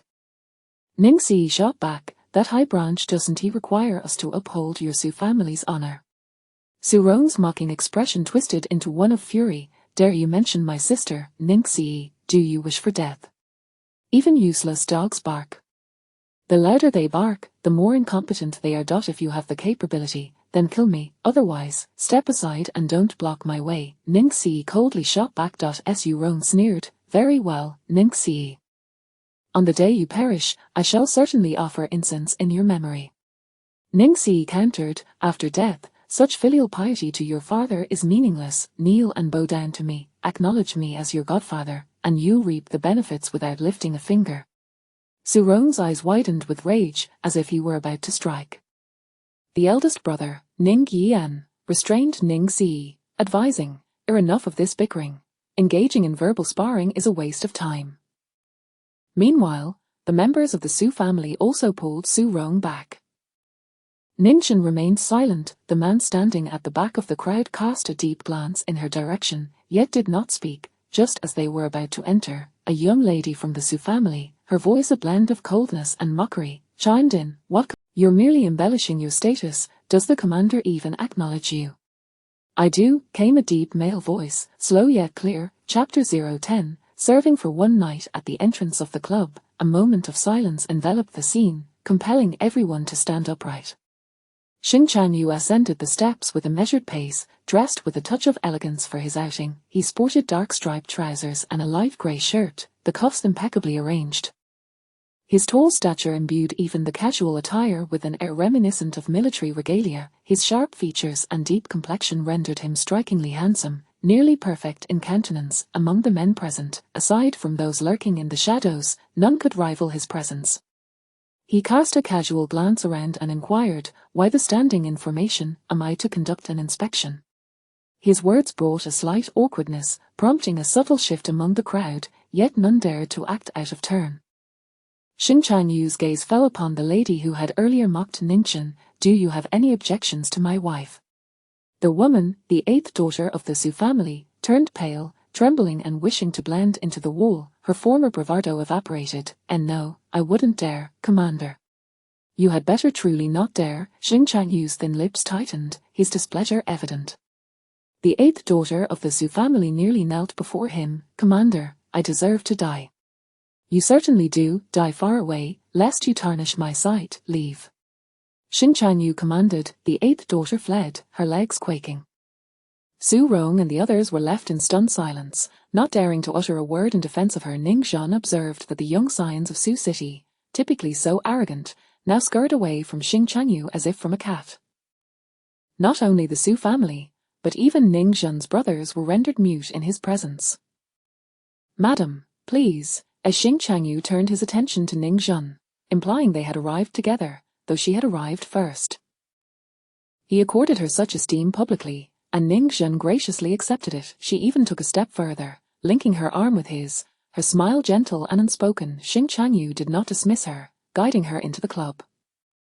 The members of the Ning family exchanged glances, bewildered. The men following the Su family wore inscrutable expressions as they glanced at Ningxuan and Xing Chanyu, yet remained silent. "Are you afraid of him?" One man queried Su Rong.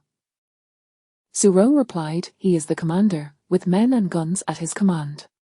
Upon hearing this, Ning Si let out a cold laugh. The fear the Su family held for Xing Chanyu was not solely due to his military rank. Their animosity had begun when Xing Chanyu was romantically involved with Su Qinger. Su Qinger, unlike Ningxuan, was not the favored child, rather, she was overlooked and often bullied within her own home. Upon learning this, Xing Chanyu had confronted her father with a whip. At that time, Su Qing's father was not the governor but an official dispatched by the northern city government, and he had imprisoned Xing Chanyu for half a month.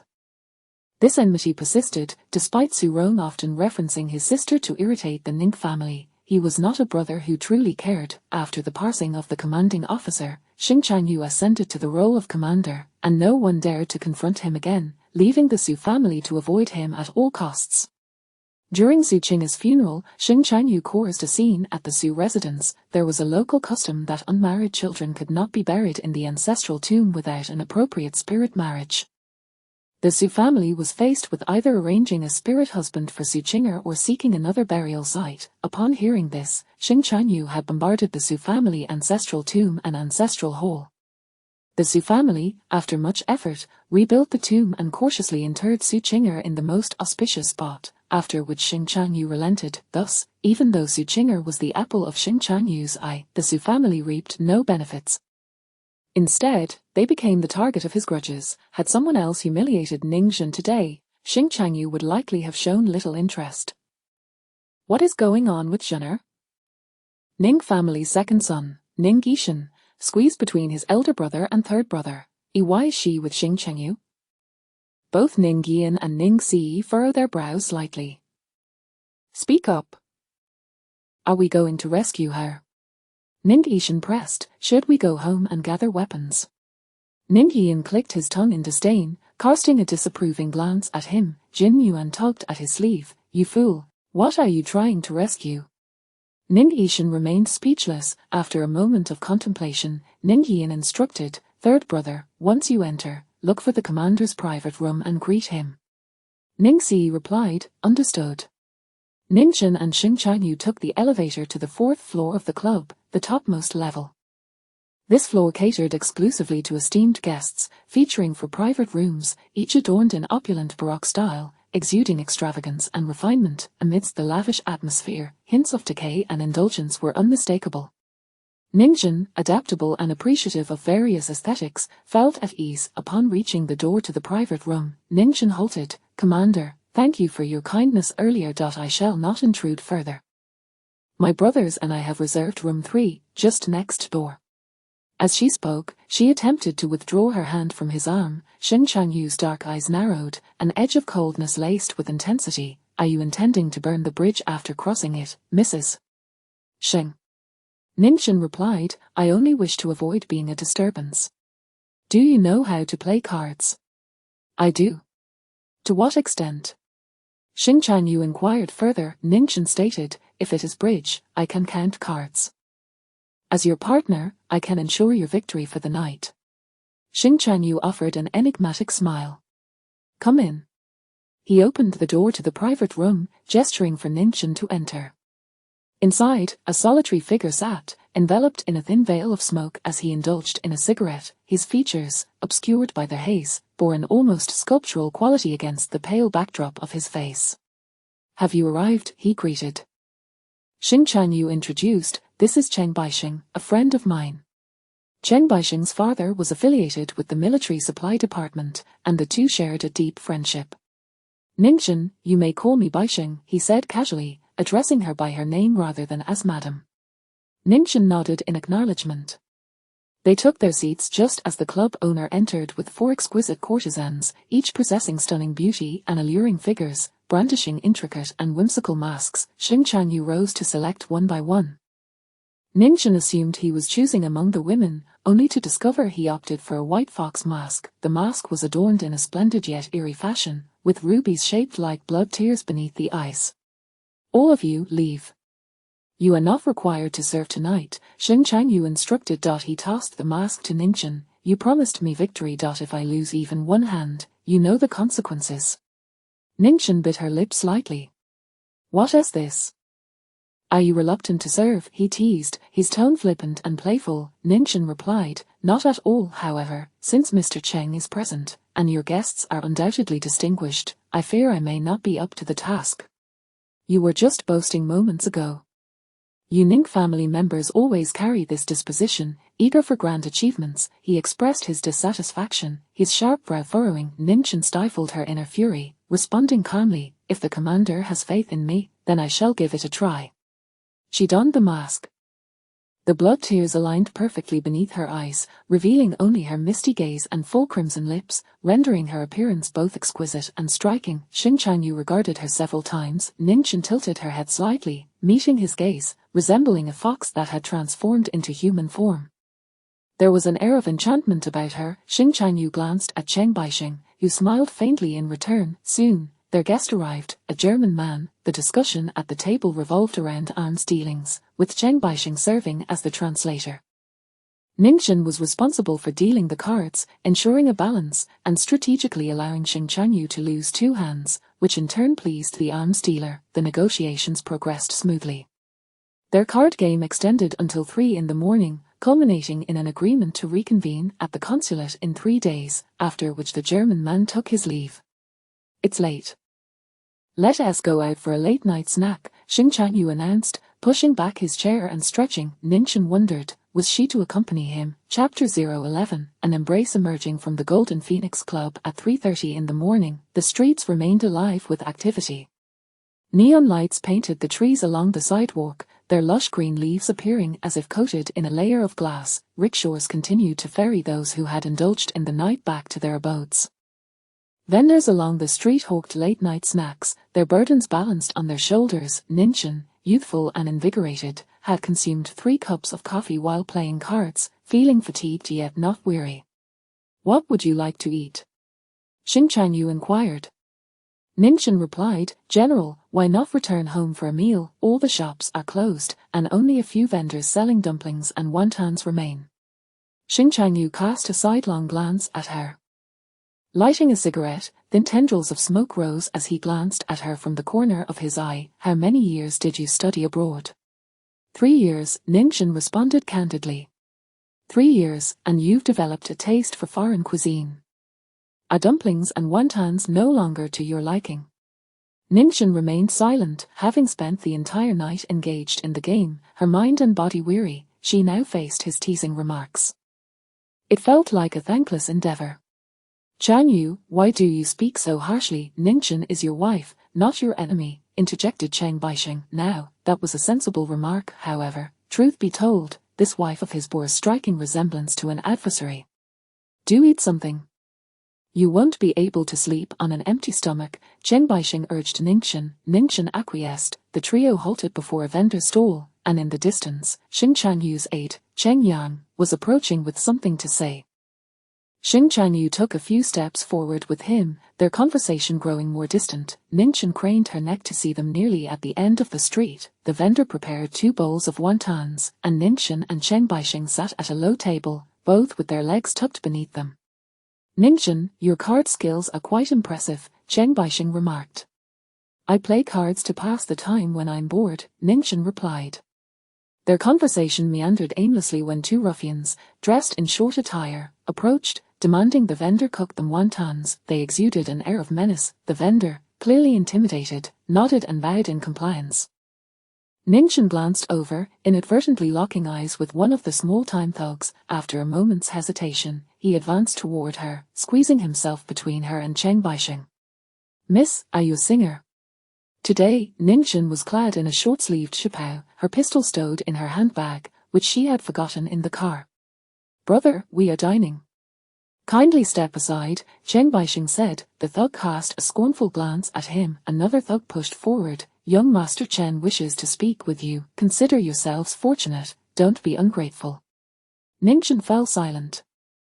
Cheng Baixing was dressed particularly formally today, his silk shirt gleaming with elegance, his porcelain-like complexion marking him as a privileged young master, akin to a scholarly gentleman out with his lady.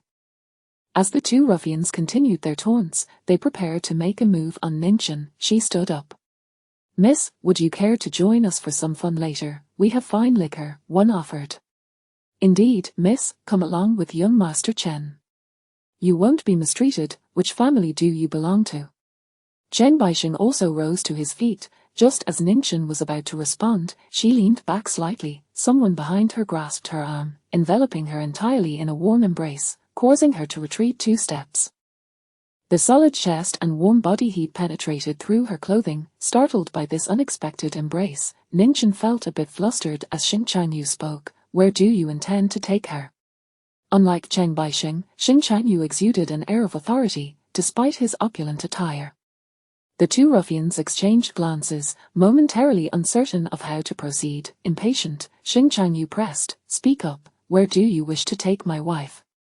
You know our master is, the thug began, but his words were abruptly cut off as Xing Changyu released his hold on Ningchen, extending his long arm to strike the thug across the face.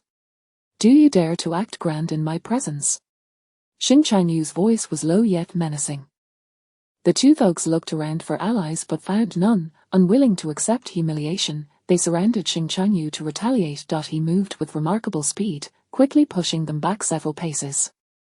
His expression darkened further. Cheng Baixing, understanding his temperament, sensed the rising threat and grasped Xing Changyu's arm. Changyu, let it go, they are clearly members of the Hongmen, someone will deal with them later.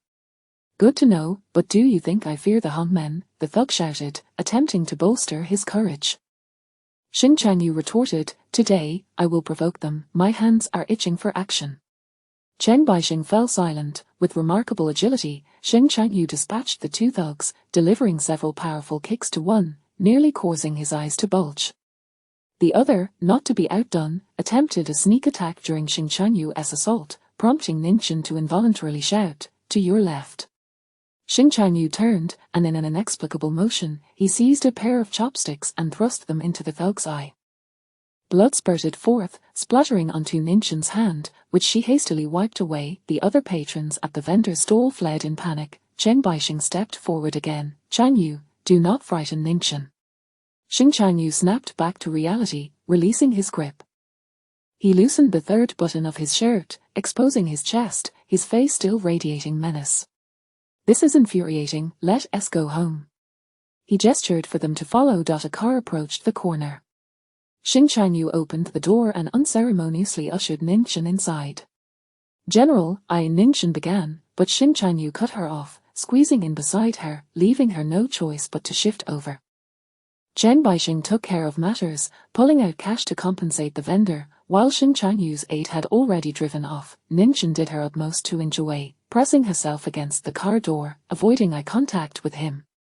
She perceived Xing Chanyu as volatile and easily provoked. The vehicle traveled for a while in silence, Ninchen with her arms crossed, lost in thought, when Xing Chanyu suddenly asked, "Do you wish to return to the old residence?" "I want to go back to my family home. I've already discussed it with my mother." Xing Chanyu instructed his aide to head to the Ning family residence. As the car turned a corner, Ninchen caught sight of a thick plume of smoke across the street. She strained to see. Xing Chanyu explained, "It's just a conflict between two factions. A shop was set ablaze, but nothing serious. It's already over, we can pass through that way." The aide acknowledged him. Yet, Ninchen yearned to suggest a detour, hesitant to voice her concern for fear of further sarcasm from Xing Chanyu. He could be exceedingly caustic. Though Xing Chanyu claimed the conflict had ended, it had not, as military police had arrived and blocked the road. The car was halted, and upon recognizing the general's aide, the responsible officers hurried over to salute. Ninchen spotted flames in the distance. The windows of a shop engulfed. A window shattered, falling into the fire with a loud crack, sending up a thin plume of flames and smoke. A buzzing filled her ears, and instinctively, she felt the urge to rush in. Time warped, and she was transported back to the apartment fire 2 years prior, when Liang Yu had perished in the blaze. Desperately biting her lip, she struggled to separate reality from memory, akin to a drowning person grasping for something to hold onto. Her hand found a sturdy arm. The warmth of the skin beneath the shirt reassured her, and she instinctively clung tighter. The officers outside, witnessing her embrace, were taken aback, quickly turning away. "Apologies, General, I will attend to this immediately." Xing Chanyu turned to regard the person nestled against him, but Ninchen buried her face in his chest, nearly pressing against his bare skin.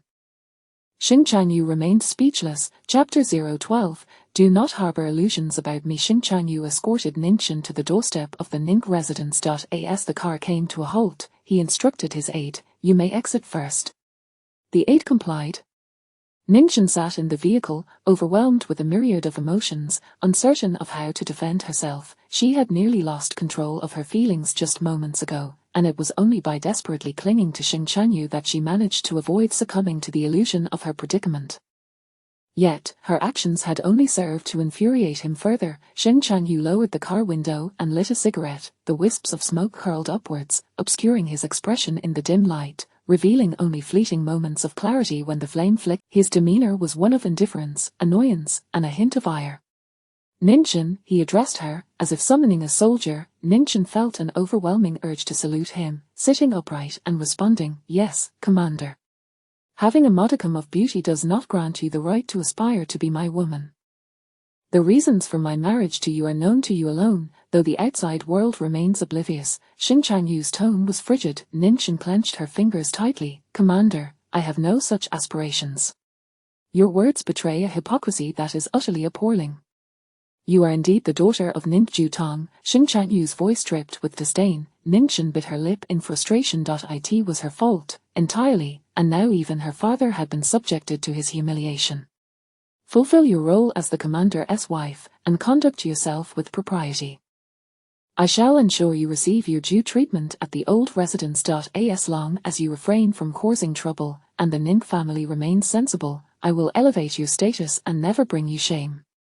However, Ninchen, should you remain unsatisfied, do not blame me for my lack of compassion. You must recognize your own insignificance and not overreach. Xing Chanyu's final words were laden with weight, each syllable piercing her like a needle. She felt embarrassed and oppressed, fully aware of Xing Chanyu's cruelty, yet never anticipating she would have to confront it so soon. Her humiliation was palpable, her cheeks burning as if she had been slapped repeatedly. But she had brought this upon herself. After a moment of gathering her composure, she steadied her voice. I understand, Commander. Exit the vehicle. His tone was dismissive, akin to discarding refuse. Ningchen promptly opened the car door, not daring to glance back as she hurried up the steps to her home, knocking forcefully on the door. The night watchman rushed to open it for her. Ningchen slipped inside, burdened by a sense of disgrace, weariness, and distress. Retreating to her own courtyard, Xing Changyu finished his cigarette, summoned his aide to re-enter the car, and returned to the commander's residence. Chen Baixing was dozing on the sofa in the study. It's a matter concerning the Hongmen, a minor incense master under Meng Xingliang. I have already dispatched someone to deliver him to Meng Xingliang. He will provide you with an explanation. Chen Baixing roused himself. He took a couple of sips of water, noticing Xing Changyu slumped in the grand chair, his expression sour and perplexed. Are you still angry? Hadn't the matter already been resolved? Typically, he bore no grudges. Once he had vented his anger, it dissipated.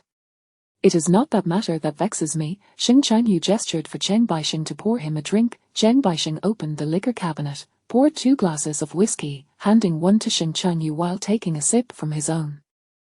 Before he could swallow, he heard Xing Changyu remark, in your presence, Ningchen appears quite composed. In your absence, she is more frivolous than a social butterfly. Her demeanor is unbecoming. Chen Baixing nearly choked on his drink. Ningchen, the last time he had seen her was at Xing Changyu's wedding. At that time, she had been heavily made up, and he hadn't truly grasped her appearance, only sensing her stability, composure, and remarkable wisdom. During their card game that evening, she had exuded refinement and exceptional capability. How could her reputation plummet so drastically in such a short time? The Ning family, indeed, Xing Changyu sneered, I did not misjudge them. Chen Baixing took another sip of his drink before responding, could there be some misunderstanding? What do you mean? Am I not worthy of Ningchen's pursuit?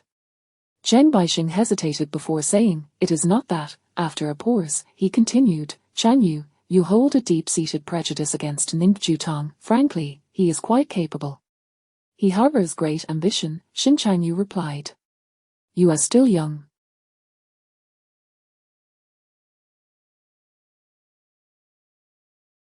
Every leader under your command possesses ambition. In comparison, Ning Jutong is rather astute. Does a clever man consider rebellion? Chen Baixing thought to himself, isn't it you who is pushing him to that edge? You've already struck him, yet you do not permit him to retaliate. Ning Jutong is your subordinate, not your servant. Even an emperor, when faced with powerful ministers, must resort to humility and persuasion rather than confrontation. Subjects and servants are not synonymous. A ruler surrounded by mere servants cannot maintain stability. Chen Baixing wished to offer counsel, but Xing Changyu was fatigued and irked by Ningchen, rendering him impervious to reason. After finishing his drink, Chen Baixing set the glass down and took his leave. Upon returning home, Ningchen buried her head in her pillow, not falling asleep until nearly dawn. In her dreams, she was once again pursued and scolded by Xing Changyu. She jolted awake, unable to return to slumber. The summer heat weighed down upon her, leaving her listless and lacking appetite, taking 2 days to regain her composure. Yet, she found no dreams of Wen Lianyu. After Wen Lianyu's passing, Ningchen had languished for over half a year, eventually finding the strength to live on, accepting the reality of his absence. She longed to dream of him, but he had seemingly resolved to ensure she forgot him and moved on with her life, refusing to appear in her dreams. Having stayed at her family home for nearly half a month, as the Zhongyuan festival approached, the Xing family residents prepared for ancestral rites. The matriarch of the Xing family sent someone to summon Ningchen back. Will the commander be attending the ancestral rites at the old residence? Ningchen inquired of those around her upon her return. Mamakao replied, he should. After all, he is the head of the family. Ningchen remained silent. Mamakao continued, would you like me to inquire further, madam? Ningchen quickly responded, no need. Her influence within the Xing family was limited. If her people were to seek information, others would surely become aware. Should word reach Xing Changyu's ears, he might misconstrue Ningxuan's intentions as an attempt to pry into his whereabouts, believing she was still clinging to him. Ningxuan would find herself unable to clear her name, regardless of her innocence. Ningxuan, upright and honest, feared no repercussions for her actions. Whatever Xing Changyu said about her, she remained indifferent. Before she knew it, the Zhongyuan festival arrived, and the Xing family prepared paper horses. To her relief, Xing Changyu did not attend the rites. It was his uncle who presided over the ancestral worship. Ningxuan sighed in relief. Mama Cao informed her the commander was supposed to preside over the rituals, but the servants mentioned that he always pays his respects to Miss Su during holidays. Ningxuan asked, "Is this information you sought out or merely overheard?" "Merely overheard," Mama Cao replied. Ningxuan felt a wave of relief wash over her. From now on, regarding the commander, do not inquire unless I instruct you to. If you happen to hear something, you may inform me, but do not speak indiscreetly. Mama Cao acknowledged her request. Ningxuan cared little for this Miss Su. All she knew was that she had narrowly escaped a calamity, sparing herself the need to confront Xing Changyu. However, fate seemed determined to intervene in her life once more. Chapter 013, The Commander's Mansion Gates. During the Zhongyuan festival, Xing Changyu did not return. The old lady said nothing at the time, though accustomed to the old residence, gossip was inevitable. Ningxuan's sister-in-law, Xing Changyin, who was also Xing Changyu's biological sister, broached the subject with Ningxuan. During the Zhongyuan festival, we pay homage not only to our ancestors but also to father. Eldest brother's absence has deeply saddened mother, Xing Changyin expressed. 8014, she possessed a fair and plump visage, with eyes strikingly similar to Xing Changyu's, brimming with vitality. She had her own courtyard and was typically occupied with her studies, practicing the piano after school, making her presence rare. Since Ningxuan's marriage 3 months ago, she had only encountered her a couple of times. However, she was aware of her sister-in-law's close relationship with the third concubine, Xu Fangju, and preferred not to intrude. If her sister-in-law did not seek her out, she would not impose herself to create discomfort. Does the commander usually return during this time? Ningxuan inquired, lifting her tea to sip leisurely. She could not fathom her sister-in-law's intentions. Their infrequent encounters made this sudden lamentation rather perplexing. This marks our 2nd year at the old residence. Previously, we lived at the Marshal's mansion. Later, the Marshal's mansion was converted into the commander's residence, her sister-in-law clarified. And last year? Ningxuan asked. Last year, eldest brother went to pay respects to Su Qinger, Xing Changyin replied. Ningxuan was momentarily at a loss for words. So, you come to me this year, hoping I will exert pressure on him as the commander's wife. I am of little consequence. Sister-in-law, I heard that during your visit to your family, you spent the night out with eldest brother, as she continued. Ningxuan nearly choked on her tea. The blazing sun outside compelled her to shield herself with a parasol as she made her way to the old lady's courtyard. Xu Fangju was also present, conversing with the matriarch. Upon entering, Ningxuan's expression grew slightly somber. The old lady, surprised, remarked, "A jeûner has arrived. Please, take a seat." She then inquired, What troubles you?" Ningxuan called out to her mother and turned to Xu Fangju, a third aunt. "If you wish to inquire about my relationship with the commander, you may do so directly. Is it appropriate to send a young girl like Yin to convey such messages?" Her voice, though not raised, carried a sternness. Xu Fangju was taken aback, rising to her feet. "I am merely," the old lady's brow furrowed. "What is going on?" Ningxuan relayed her sister-in-law's words to her mother. She is merely 14. To send her to deliver such words is rather cruel, is it not? The old lady's expression darkened. "Jeûner, you are mistaken. This was my conversation with Yin. If Yin has acted inappropriately, it is my failure as a mentor." Ningxuan was momentarily speechless. In a single probing exchange, she had garnered 2 insights. First, the old residence was indeed watching Xing Changyu closely. The early hour at which he returned her home had been noted by their informants. Both the old lady and Xu Fangju were aware. Second, the old lady was quite protective of Xu Fangju's reputation. Should a conflict arise between Ningxuan and Xu Fangju, the old lady would likely defend the latter first. Within the old residence, Ningxuan, as their commander's wife, was akin to what Xing Changyu had stated: if one recognizes their worth, others may offer a degree of support. However, should one overreach, anyone could easily trample upon them. The Xing family was treading upon treacherous ground. Having stepped into this realm, Ningxin had no intention of relinquishing her position without a fight. Retreating without a struggle was the act of a coward, not befitting a daughter of the Ning family. Mother, I must concede my error. Third aunt, please do not take offense. And Ningxin responded with a radiant smile, as if nothing had transpired. Xu Fangju's cheeks flushed slightly. Madam, you jest. The old lady also softened her demeanor. Please, sit down. Xu Fangju nestled closely beside the old lady, forming two opposing factions with Ningxin. Ningxin understood the situation perfectly and felt no discouragement. Zhener, I would like to inquire about your whereabouts with Changyu the other night, the old lady probed. Ningxin recounted her activities without reservation.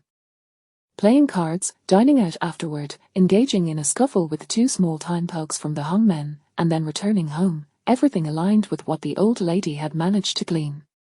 The old lady appeared somewhat deflated. Is that all? Indeed. You ought to exhibit a bit more resolve. None of you seem capable. The old lady remarked. Ningxin remained silent. Due to this matter, the old lady instructed Ningxin to visit the commander's residence to invite Xing Changyu to celebrate the Mid-Autumn Festival at the old residence. If he is willing to spend an evening playing cards with you, it signifies his desire to be close, the old lady advised.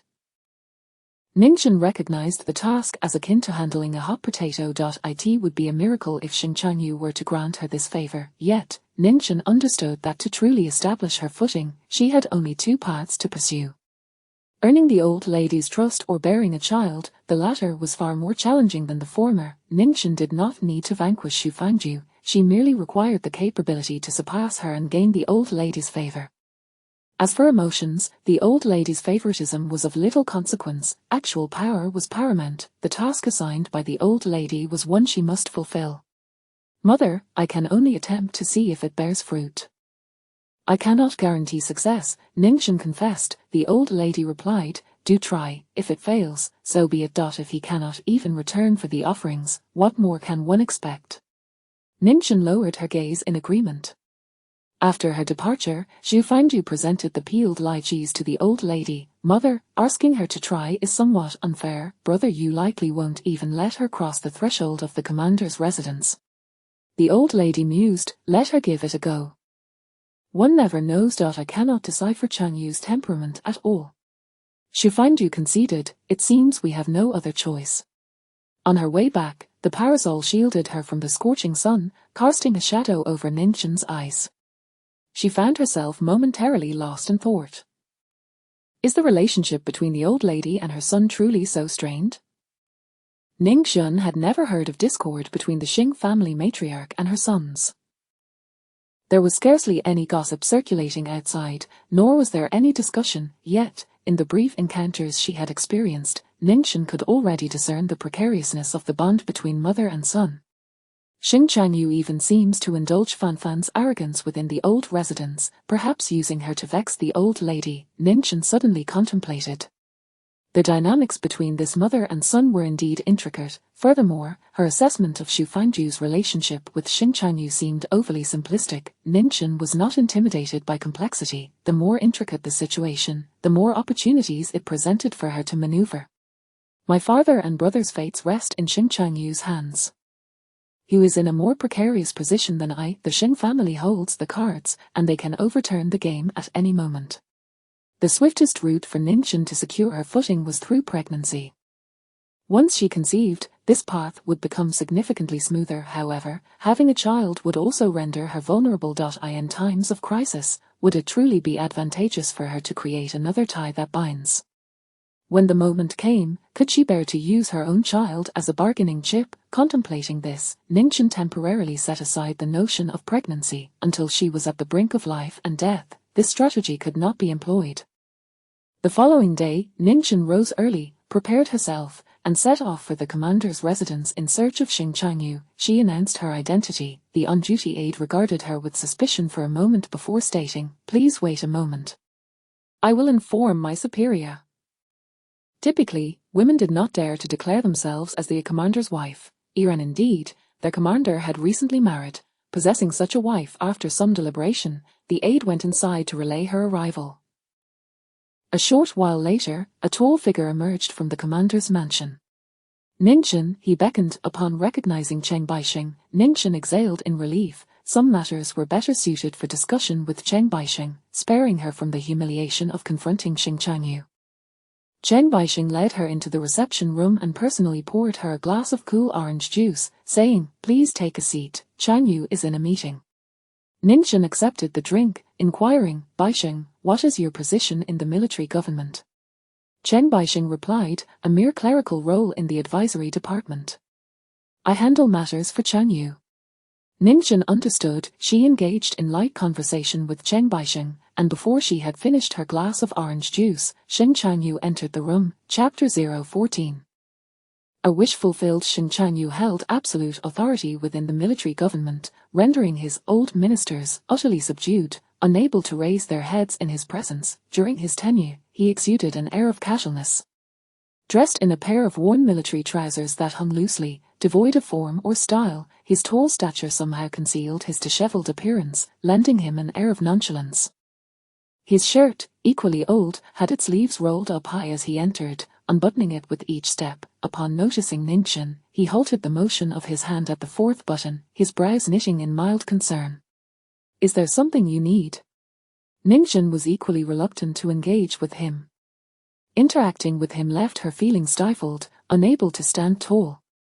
"Governor, my mother has learned about that night you invited me to play cards," she stated. Xing Changyu, begrudgingly fastening his third button, lifted his gaze to her, questioning, "What do you mean by that?" Chen Baixing, who sat nearby, also turned his attention to Ningchen.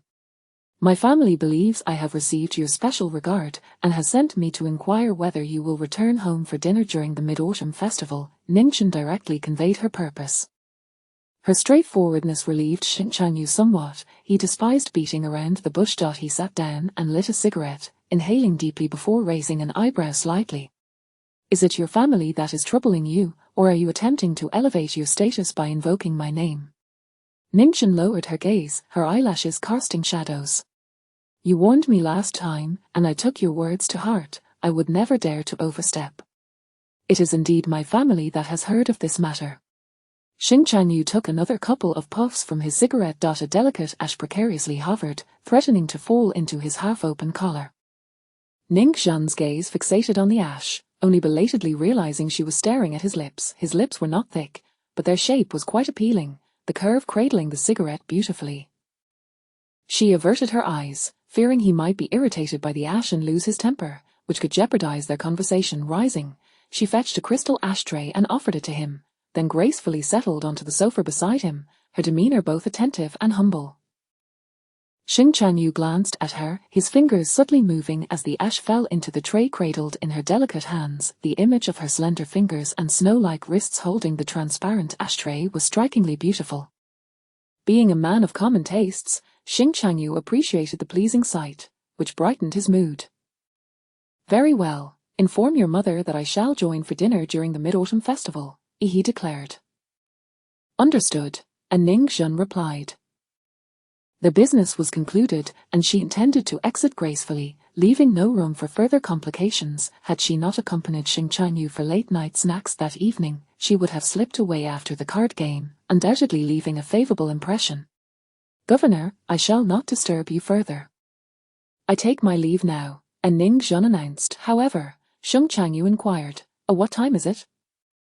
Without hesitation, she replied, "It is 11:30. It is time for dinner. Eat before you leave," he insisted. Ning Zhan felt a flicker of apprehension. Their last encounter had ended with her being scolded for his insistence on late-night snacks. "Thank you, Governor, but my mother awaits my response," she replied. Xing Changyu rose, saying, "I shall make a phone call to her. You stay here, Baixing. Have someone prepare lunch." Chen Baixing acknowledged the order. His porcelain-like countenance displayed kindness and encouragement as he addressed Ning Zhan. "Stay for lunch. The governor's chef is quite skilled." Ning Zhan had no choice but to nod in agreement. As Xing Changyu exited the reception room, his aide, Chen Yang, approached him, whispering, "Governor, there is a call for you in the study. Miss Jiang is on the line." Without a word, Xing Changyu swiftly departed, his steps brisk. Ningxin felt as though a great weight had been lifted from her. Who is this Miss Jiang? She seemed almost like a savior. Chen Baixing observed her for a while, chuckling. Are you afraid of Changyu? Who isn't he afraid of him? Changyu is not as fearsome as you think, Chen Baixing reassured. Ningxin shot him a look of disbelief. In Sioux City, everyone knew that the governor was ruthless and had a notorious reputation. The last time 2 petty thugs harassed her, he had beaten one to near death and gouged the other's eye out. Whether he survived was uncertain. Furthermore, her own father and brothers had nearly perished at the front under Xing Changyu's whims. He was indeed terrifying, yet his immense power made confronting him seem futile. Ningxin felt like an ant trying to shake a tree, leaving her no choice but to play the role of their governor's wife and devise a plan gradually. Chen Baixing, amused by her expression, urged, "Come, let me show you to the dining room." The aide quickly set the lunch table. Ningxin and Chen Baixing engaged in light conversation while waiting for Xing Changyu, who remained absent from the study. After half an hour, Chen Baixing suggested, "Let us eat first, he likely has pressing matters." Ningxin couldn't agree more. Dining with Xing Changyu would surely lead to indigestion. They began their meal, and Chen Baixing inquired which dish she found most delectable. She replied that they were all quite enjoyable. After finishing, Xing Changyu still had not appeared, and his call with Miss Jiang extended for an entire hour. Seizing the moment, Ningxin stood to take her leave. Noticing her urgency, Chen Baixing offered, "Allow me to escort you." Ningxin appreciated Chen Baixing as a good friend, understanding the challenges others faced, not requiring her to wait. Once outside the governor's residence and in her car, Ningxin let out a heavy sigh, feeling as if shackles had been removed. After escorting Ningxin, Chen Baixing returned to find Xing Changyu just arriving at the dining room. "Have you finished your meal? We saved 2 of your favorite dishes. I asked the chef to warm them up." Xing Changyu scanned the room and inquired, "Where is Ningxin?" "She finished and left. I still had matters to discuss with her." "Why did she leave so hastily? I wouldn't have eaten her portion." By this point, Xing Changyu's mood had soured considerably, as if an unfinished task weighed heavily upon him. Chen Baixing remarked, "Do not be unreasonable. You neglected her. When she sought you out, she came to the military government. When you needed her, you went to her family. Let us address it another time." Xing Changyu waved dismissively. Upon returning to her family home, Ningxin waited 2 days before informing the matriarch that Xing Changyu had agreed to dine with them for the Mid-Autumn Festival. The old matriarch was taken aback, while Xu Fanju was somewhat surprised but not entirely astonished. Whether he would come remained uncertain. Xing Changyu was often busy during holidays, sometimes even engaged in military meetings. Time swiftly passed, and the Mid-Autumn Festival arrived. After the establishment of the democratic government, mourning was no longer mandated, and the family was free to celebrate without the obligation to honor the deceased Grand Marshal. Last year's festival had been lively, and this year promised to be even more so. The matriarch had invited the most renowned opera troupe in Sioux City, featuring 2 legendary performers to entertain the gathering. "Big sister-in-law, I heard you specifically invited the elder brother for dinner," one of the younger sisters-in-law inquired of Ningxin. Ningxin replied, "The governor has indeed agreed." The younger sister-in-law spoke loudly, her laughter ringing out, "You truly have the upper hand. If someone else had extended the invitation, the elder brother would have outright ignored it." She continued, "In due time, you could even persuade him not to visit Su Chinger's memorial. He would heed your words." Ningxin's expression darkened slightly. Those around, eavesdropping on the lively conversation, refrained from commenting on the younger sister-in-law's praise gone awry. "Big sister-in-law, you certainly possess the skills to manage a man so well. Among us sisters-in-law, you must share your secrets with me," she continued, her remarks irritating yet not reaching the threshold of provocation, as she maintained a constant smile. If Ningxin were to lose her temper, it would only reflect poorly on her, as it would seem she could not tolerate a jest. "When is the elder brother arriving?" the younger sister-in-law pressed further. Xu Fanju, seated nearby, leisurely sipped her tea, not sparing a glance toward the ongoing conversation. "Do I need to report my arrival to you? What's next? Will you take over the household? dismiss the ancestral tablets, and claim the incense for yourself, came a sudden voice. Ning Zhan was taken aback. Xing Changyu had stealthily arrived, startling her. She had not noticed when he entered. The younger sister-in-law's face went pale, frozen in shock, unable to utter a single word despite her usual eloquence. She was clearly one who feared the strong. Xu Fangju's eyes widened in surprise as she hurried to greet him. Brother Yu. Chapter 015, A Reward for Ning Zhan. The personnel at the Xing family's ancestral home were uncomplicated, yet their relationships were shallow, each person sharp-witted. It was rumored that the matriarch had requested Ning Zhan to invite Xing Changyu back to celebrate the Mid-Autumn Festival. However, Ning Zhan found herself unable to enter the military governor's residence. In a bid to elevate her own standing, she claimed, I managed to invite him. As the banquet was about to commence, with Xing Changyu absent, it was evident that Ning Zhan was merely boasting. Those with ulterior motives took the opportunity to provoke her, which, while discomforting for Ning Zhan, brought joy to others. Her sister-in-law, quick-witted, was the first to speak up, acting as a forerunner.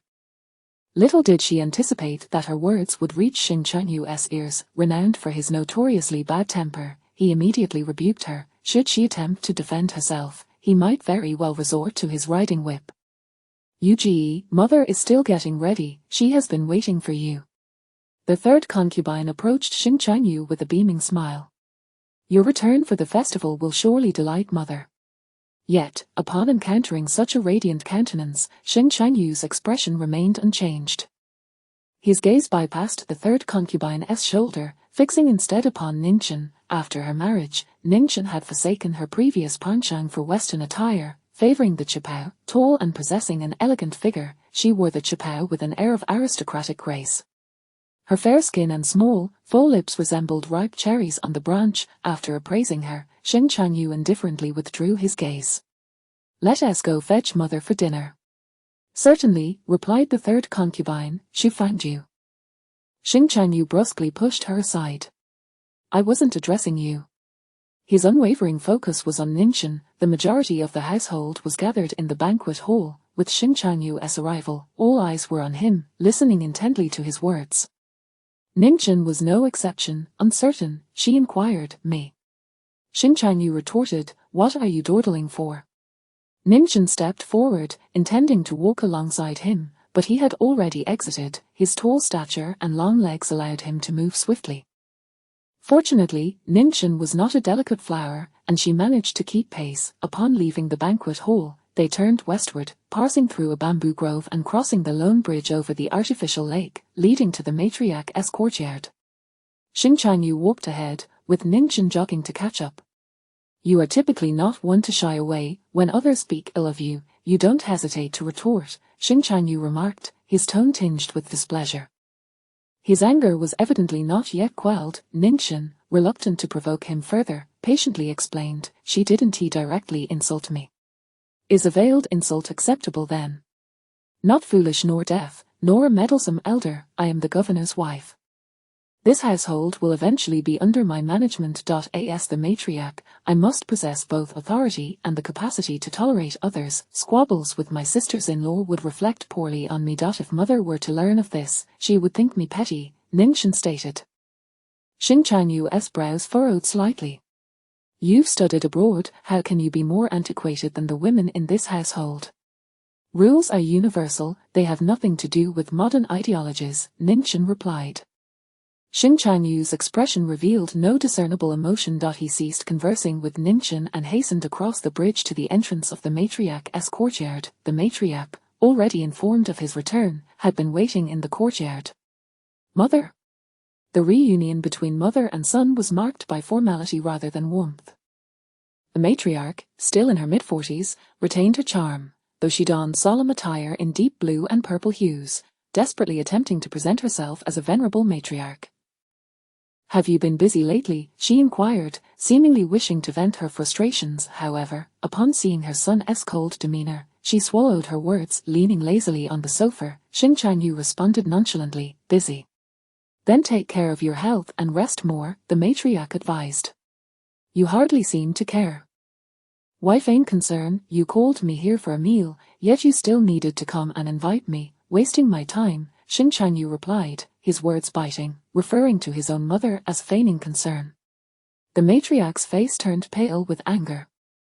Ninchen quickly intervened. Mother merely wishes to have an opportunity to speak with her son. One son is not worth the trouble, Xing Changyu interjected, stoking the flames. The matriarch had another son studying abroad, Xing Changyu's biological brother. Ninchen had overheard snippets about the second son from her brothers. The second young master of the Xing family had been doted upon since childhood, favored by his parents, and even supported by his uncle. Eventually, Xing Changyu had clashed with his uncle, disregarding his parents' objections and ultimately killing him. Shortly after his uncle's demise, his brother left for studies abroad. Perhaps the tension in their mother-son relationship was linked to this event. But the one present is your only son, Ning Zhen remarked. Despite her limited understanding of Xing Changyu's sensitivities, she refrained from uttering overly sentimental phrases like both palms of flesh or all sons are equally important, which could easily backfire. Instead, she spoke candidly, disregarding the matriarch's displeased expression and Xing Changyu's flippant demeanor, continuing, the governor is the head of the household. Without your presence during the festival, not just mother, but we too would lack a guiding force. The matriarch's expression gradually softened. I wouldn't usually call for you, it's only because of the festival. But I have come, haven't I? Xing Changyu retorted. Ninchen remained silent, feeling as though a decade had been added to her age after merely a minute in their company. If her future son dared to speak to her in such a manner, she would not hesitate to slap him. While they conversed, the third concubine Xu Fangju and sister-in-law Xing Changyin hurried over. Ning Zhen silently sighed in relief. Xu Fangju was adept at navigating the complexities of family dynamics, understanding both the matriarch and Xing Changyu, making her a more suitable mediator than Ning Zhen. Mother, shall we begin the meal? Xu Fangju inquired. The matriarch rose. Let us go. The group stood, with the matriarch and Xu Fangju leading, Xing Changyin in the middle, and Ninchen at the rear. To her surprise, Xing Changyu lingered alongside her at the back. You were quite eloquent just now, he murmured. Ninchen was unsure whether he was being sarcastic or complimentary. Taking his words at face value, she replied, Thank you, Governor. I'm merely giving you a taste of the sweet, Xing Changyu stated. I will leave first. I'll send you back to your family home, and you need not return tonight. Ning Zhen halted in her tracks. Xing Changyu also paused. What's wrong? Don't you wish to return for the Mid-Autumn Festival? Ning Zhen looked earnestly into his eyes. The moonlight bathed the lake, illuminating the night as brightly as day, and his features glimmered with a silvery sheen, rendering him extraordinarily handsome. His gaze serene. He bore no anger, nor was he testing her resolve. Ninchen asked, Is that permissible? You stated I am the head of the household. If I say it is permissible, then it is. Should mother be displeased later, you can simply tell her you spent the night at my villa. Ninchen was taken aback. Which villa was he referring to? The one where he housed those women? Seemingly discerning her thoughts, Xing Changyu scoffed, Am I so impoverished that I possess only one villa? Ninchen remained speechless. At that moment, her spirits brightened significantly. She genuinely desired to return home, especially on such a night of full moon and festivity. Wishing to be by her family's side, with sincerity, she expressed, Thank you, Governor. Her gratitude felt far more genuine than her previous words. Xing Changyu replied, I am clear in my rewards and punishments. Should you falter, I will admonish you. Should you excel, I will naturally commend you. It is about the matter, not the person. Do not overthink, it will only serve to stir unnecessary concerns. Ninchen remained silent. After their last misstep, he had assumed she intended to pursue him, continuously asserting his stance to deter her. She felt an urge to bang her head against the wall. As they conversed, the matriarch and her party had already crossed the bridge. Standing at the bridge's edge, Xu Fangju halted and called out from a distance, Yuji. Xing Changyu nodded in acknowledgement before striding away, leaving Ninchen to hurriedly follow, her steps considerably lighter than before. Chapter 16, The General's Favor. The Mid-Autumn Festival banquet officially commenced. A small pond lay between the stage and the dining hall, reflecting the moonlight and fragrant osmanthus blossoms, creating an enchanting atmosphere. The sounds of gongs and drums filled the air as the performers danced gracefully, making the mid-autumn night vibrantly festive. At the main table sat Xing Chanyu, Ningchen, the matriarch, and her younger sister-in-law, along with 2 uncles. Before the meal, they paid homage to the moon. Once the ritual concluded, the mooncakes and fruits remained on the table, untouched for the moment. Xing Chanyu, Ningchen's sister-in-law, feeling hungry, gazed longingly at the mooncakes. She first offered one to her mother, then picked up a piece to share with Xu Fangju at the adjacent table before finally intending to indulge herself. Xing Chanyu cast a glance her way. Startled, Xing Changyin instinctively extended a small mooncake towards him. Elder brother, would you like some? Do you think I wish to eat? Xing Chanyu retorted, at your age, why are you still so greedy? The younger sister-in-law, being only 14, felt embarrassed and was on the verge of tears. The matriarch wanted to intervene but feared that further discussion would only infuriate Xing Chanyu more. If he became angry, he might overturn the table. Ningchen, unwilling to let the atmosphere become tense, spoke up, festivals are meant for tasting mooncakes. This batch was made by our little kitchen, General, please give it a try. Xing Chanyu shot her a warning glance, silently urging her to mind her own business. Everything had been fine moments ago. Ningchen could not fathom how a child enjoying a mooncake could provoke such a reaction from him. His unpredictable moods were difficult to decipher. Fortunately, with Ningchen bravely standing her ground alongside the matriarch, unafraid of the consequences, she continued to persuade, if you can't finish a piece, just take a bite. Xing Chanyu regarded her coolly but eventually relented.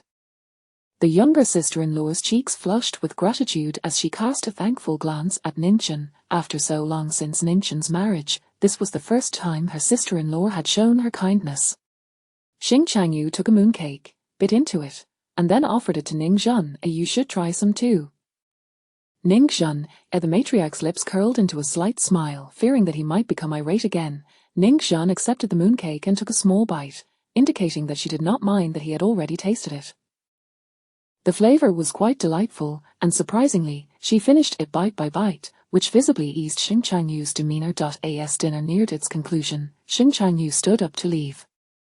Ningzhen and I will take a stroll, he stated. The matriarch replied, go ahead. I might not return tonight, Xing Chanyu added. As soon as he spoke, the dining hall fell silent. Everyone perked up, their ears attuned, with only the melodies singing of the performers on stage remaining. After a moment of surprise, the matriarch smiled warmly. No need to rush back, there is nothing pressing at home. It is paramount for young couples like you to nurture your bond. Ningchen lowered her gaze, feigning embarrassment, while contemplating how many days would be appropriate for their stay. Xing Chanyu nodded and led Ningzhen away. Once they departed, the others began to whisper among themselves. The second aunt leaned closer to the matriarch and remarked, a sister-in-law, perhaps we may soon welcome a grandson. The matriarch sighed with a sense of relief. May our ancestors bless us. Xu Fangju, seated nearby, appeared despondent and uneasy. She turned and walked away. Xing Changyin tried to follow her but was stopped by the matriarch. Rising from her seat, the matriarch took a few steps forward with her daughter. At your age, how can you be so thoughtless? Xing Changyin, feeling aggrieved, replied, Mother, what have I done? Elder brother scowls at me, and you reprimand me as well. Why does he scowl at you? Because he disapproves of my gluttony. Xing Changyin bit her lip, feeling very wronged. The matriarch was nearly incensed. You are almost 15, yet still act so naively. Does he truly disapprove of your appetite? You offered mooncakes to me and Xu, yet did not consider your sister-in-law, who was seated beside you. Xing Changyin suddenly realized, is that what upset him? Such a trivial matter. He was indeed difficult to deal with. He is very protective of his OW and do you truly not see your sister-in-law? Is this a trivial matter? The matriarch pointed out. Finally, Xing Changyin understood why their sister-in-law had encouraged him to accept the mooncake, and why he insisted on letting her taste it after taking a bite himself.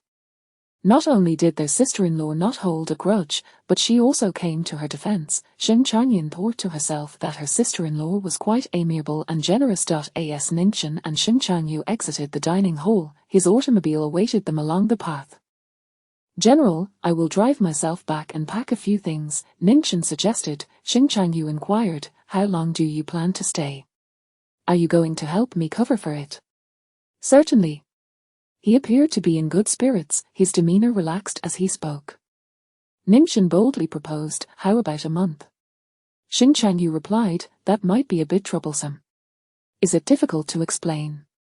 After a month, if you don't return with a child, you will have some explaining to do, Xing Changyu stated. Ningchen, how about 5 days, he suggested, don't bother packing, just take my car. I will come to fetch you in 5 days, this will lessen any suspicion. After a moment of contemplation, Ningchen climbed into his vehicle. However, just as they pulled away from the Xing family estate, the aide slowed the car and informed Xing Changyu, General, someone is waiting for you at the gate. Ningchen and Xing Changyu turned to look. The moonlight on this mid-autumn night was clear and bright, casting a soft glow on the figure standing by a car at the estate entrance. A young woman, dressed in a light pink chapar embroidered with begonia flowers and draped with a long tassel shawl, stood beside the vehicle, glancing about. The tassels of her shawl swayed gently with her movements, reminiscent of rippling water, captivating the heart. Ningchen recognized her upon noticing the car. The young woman approached. Stop the car.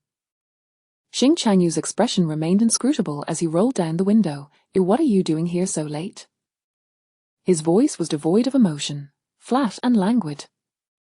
I wanted to call you, but your aide mentioned you were at the estate.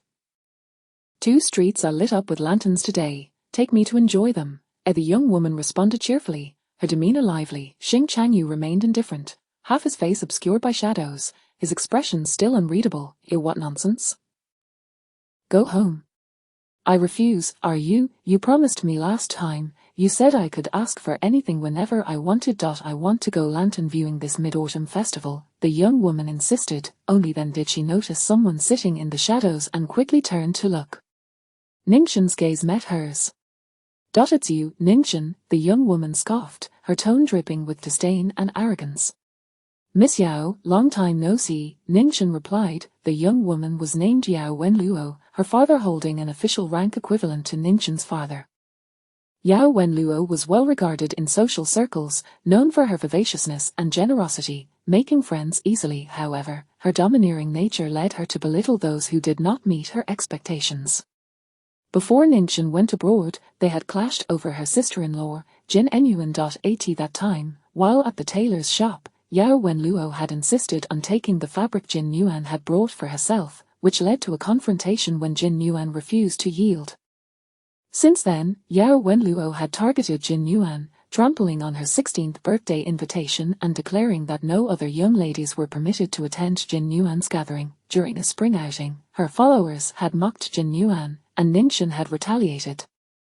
Unable to contain herself, Yao Wenluo sought to reclaim her dignity, only to be soundly thrashed by Ningchen, who left her battered and bruised. This incident had sparked a quarrel between their respective guardians, and even after several years, the 2 families still held animosity towards one another. However, unlike Ningchen's family, which faced numerous crises, Yao Wenluo's father was a trusted confidant of Xing Changyu. Yao's father had been a mentor to Xing Changyu during his early military career, teaching him tactics, interpersonal relations within the military, and marksmanship.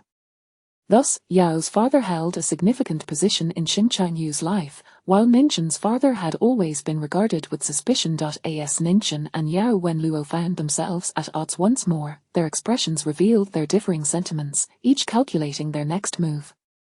Chapter 017 Embracing Ningchen. Ningchen's path intersected with Yao Wenluo's, and this night was bound to bring injury. Each encounter with Yao Wenluo had never boded well for her. In the presence of Xing Changyu, Yao Wenluo addressed him repeatedly as Ayu, making it abundantly clear to Ningchen that Yao Wenluo's esteemed reputation within the upper echelons of Sioux City society was likely built upon the influence of those more powerful. Who would dare offend the daughter of a potential army commander? Even though Ningchen had ascended to this position, her standing was perilously precarious. The title of a commander's wife had not afforded Ningchen much leverage, especially with the commander himself present. Feigning humility, Ningchen resolved internally. She would endure and yield, waiting until her own position was firmly established before addressing Yao Wenluo. It was not worth jeopardizing her relationship with Xing Changyu, leaving herself and her family vulnerable for the sake of this rivalry. Get out of the car. Is Xing Changyu suddenly instructed. Ningchen, was he asking her to disembark so that Yao Wenluo could take her place? Despite her preparation, Ningchen felt a rush of heat to her face, a wave of embarrassment washing over her. Xing Changyu could easily exit the vehicle and take Yao Wenluo's car, or summon an aide to arrange another vehicle. Reluctantly, yet swiftly to avoid further complications, she stepped out of the car. Just as she steadied herself, she heard the sound of the door, and Xing Changyu emerged from the opposite side. He circled around to her side, and without waiting for her reaction, he draped his arm over her shoulder. Ningchen, thus, Xing Changyu led her a few steps forward, addressing his aide, Chen Yang, see Miss Yao to the lantern display. He then turned to Yao Wenluo, get into my car, don't be shy. Chen Yang will clear the area, no one will disturb you. Yao Wenluo's expression changed abruptly. She stepped forward, circumventing the car's headlights, positioning herself before Ningchen and Xing Changyu. Ayu, you promised to accompany me to see the lanterns. I never made such a promise. I merely acquiesced to a request, Xing Changyu clarified. You wish to see the lanterns, I will fulfill that desire. I want you to accompany me. Those are two separate requests, Xing Changyu replied. Yao Wenluo was momentarily taken aback. Ningchen, equally surprised, thought to herself that he was employing cunning. The next time the commander made a promise, she would be sure to clarify and not suffer such a silent defeat. Yao Wenluo, emboldened by her favoritism, immediately reached for Xing Changyu's sleeve. Ayu, you cannot treat me this way, I do not wish to go alone. I will arrange for someone to accompany you. Whether 10 or 100 will suffice, Xing Changyu stated, still keeping his arm around Ningchen's shoulders. On this warm mid-autumn night, Ningchen wore a silk velvet chapao, holding her shawl in her hand. Her attire was not heavy, and Xing Changyu's shirt was even thinner. His body radiated warmth, enveloping Ningchen as his heat seeped through their garments. She felt a tingling sensation at the nape of her neck, yet dared not move. Xing Changyu was clearly using her as a shield to deter Yao Wenluo. He likely held little affection for Yao Wenluo but was unwilling to sever ties with her father, General Yao. He had chosen to employ Ningchen as a buffer. Ningchen did not mind, her value signified opportunity. Furthermore, she was not being bullied by Yao Wenluo and could seize the chance to display a venomous facade, which delighted her further. Commander, it is getting late. Shall we not delay any longer? Ningchen suggested, tilting her face slightly to gaze at Xing Changyu. Xing Changyu lowered his gaze. Under the moonlight, their features appeared softly blurred. The proximity allowed their breaths to mingle, and Xing Changyu, for a moment, failed to withdraw his gaze, staring intently at her. Ningchen did not lower her gaze either, meeting his stare. In Yao Wenluo's eyes, this was a scene of profound emotion. Yao Wenluo was infuriated. As Ningchen considered this, a smile tugged at her lips, her eyes narrowing playfully as she softly called, Commander. Xing Changyu replied, Yes, let us take our leave. Yao Wenluo became incensed. Ayu, you cannot treat me like this. She pointed an accusatory finger at Ningchen. Ningchen, you are deliberately causing trouble. Ayu will not fall for your tricks. Xing Changyu immediately adopted a stern expression, do not speak of my wife in that manner. Once he set his face in seriousness, Yao Wenluo seemed to shrink back, her earlier arrogance dissipating. Ayu, you do not truly understand this woman's true nature. I know her well, Xing Changyu asserted, I am intimately familiar with my own wife, from head to toe. Yao Wenluo's eyes glistened with unshed tears. An aide arrived with another vehicle, and Xing Changyu departed with Ningchen. Ningchen exhaled a sigh of relief, her spirits considerably lifted. She had feared that a confrontation with Yao Wenluo would leave her humiliated. Thankfully, it was Yao Wenluo who appeared foolish. Ningchen sat quietly in the car. Xing Changyu occupied the opposite side, his emotions unreadable. Remaining silent, the car swiftly arrived at the entrance of the Ning residence. Commander, I shall head inside now, Ningchen announced. You need not come for me in 5 days. I shall return early, rest assured, I will not upset Mother, I shall be a good daughter-in-law at the old residence. Xing Changyu merely acknowledged her with a nonchalant hum. Ningchen stepped out of the vehicle. As she closed the door, Xing Changyu urged the driver to depart immediately. eager to leave the Ning family's vicinity without delay, considering it, Ninchin and he had been married for over 4 months. He had not only refused to share a bedroom with her but also declined to visit her family home. He had yet to meet her parents. The circumstances were peculiar, and neither the Ning family nor Ning Zhan harbored any expectations. With a light heart, she knocked on the door. Her sudden return startled her family. Upon explaining the situation, they were overjoyed and hurried to make room for her. Her sister-in-law rose to instruct the servants to tidy Ninchin's old courtyard, replacing the linens with fresh ones.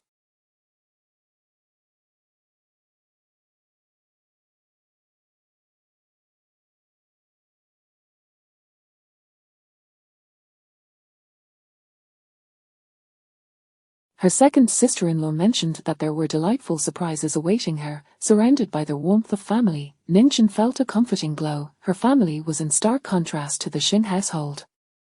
They shared a strong bond. Did Yao Wenluo also suffer a setback? Her second sister-in-law, Jin Yuan, lingered in Ninchin's courtyard, sitting down for tea and pastries, eager to chat through the night. Ning Zhan recounted the earlier events to her. Jin Yuan was ecstatic. The commander is truly remarkable. Ning Zhan, does the commander perhaps hold affection for you?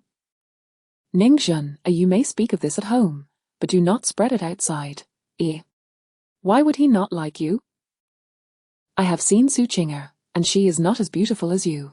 Jin Yuan remarked. Ning Zhan, please, do not stir up trouble.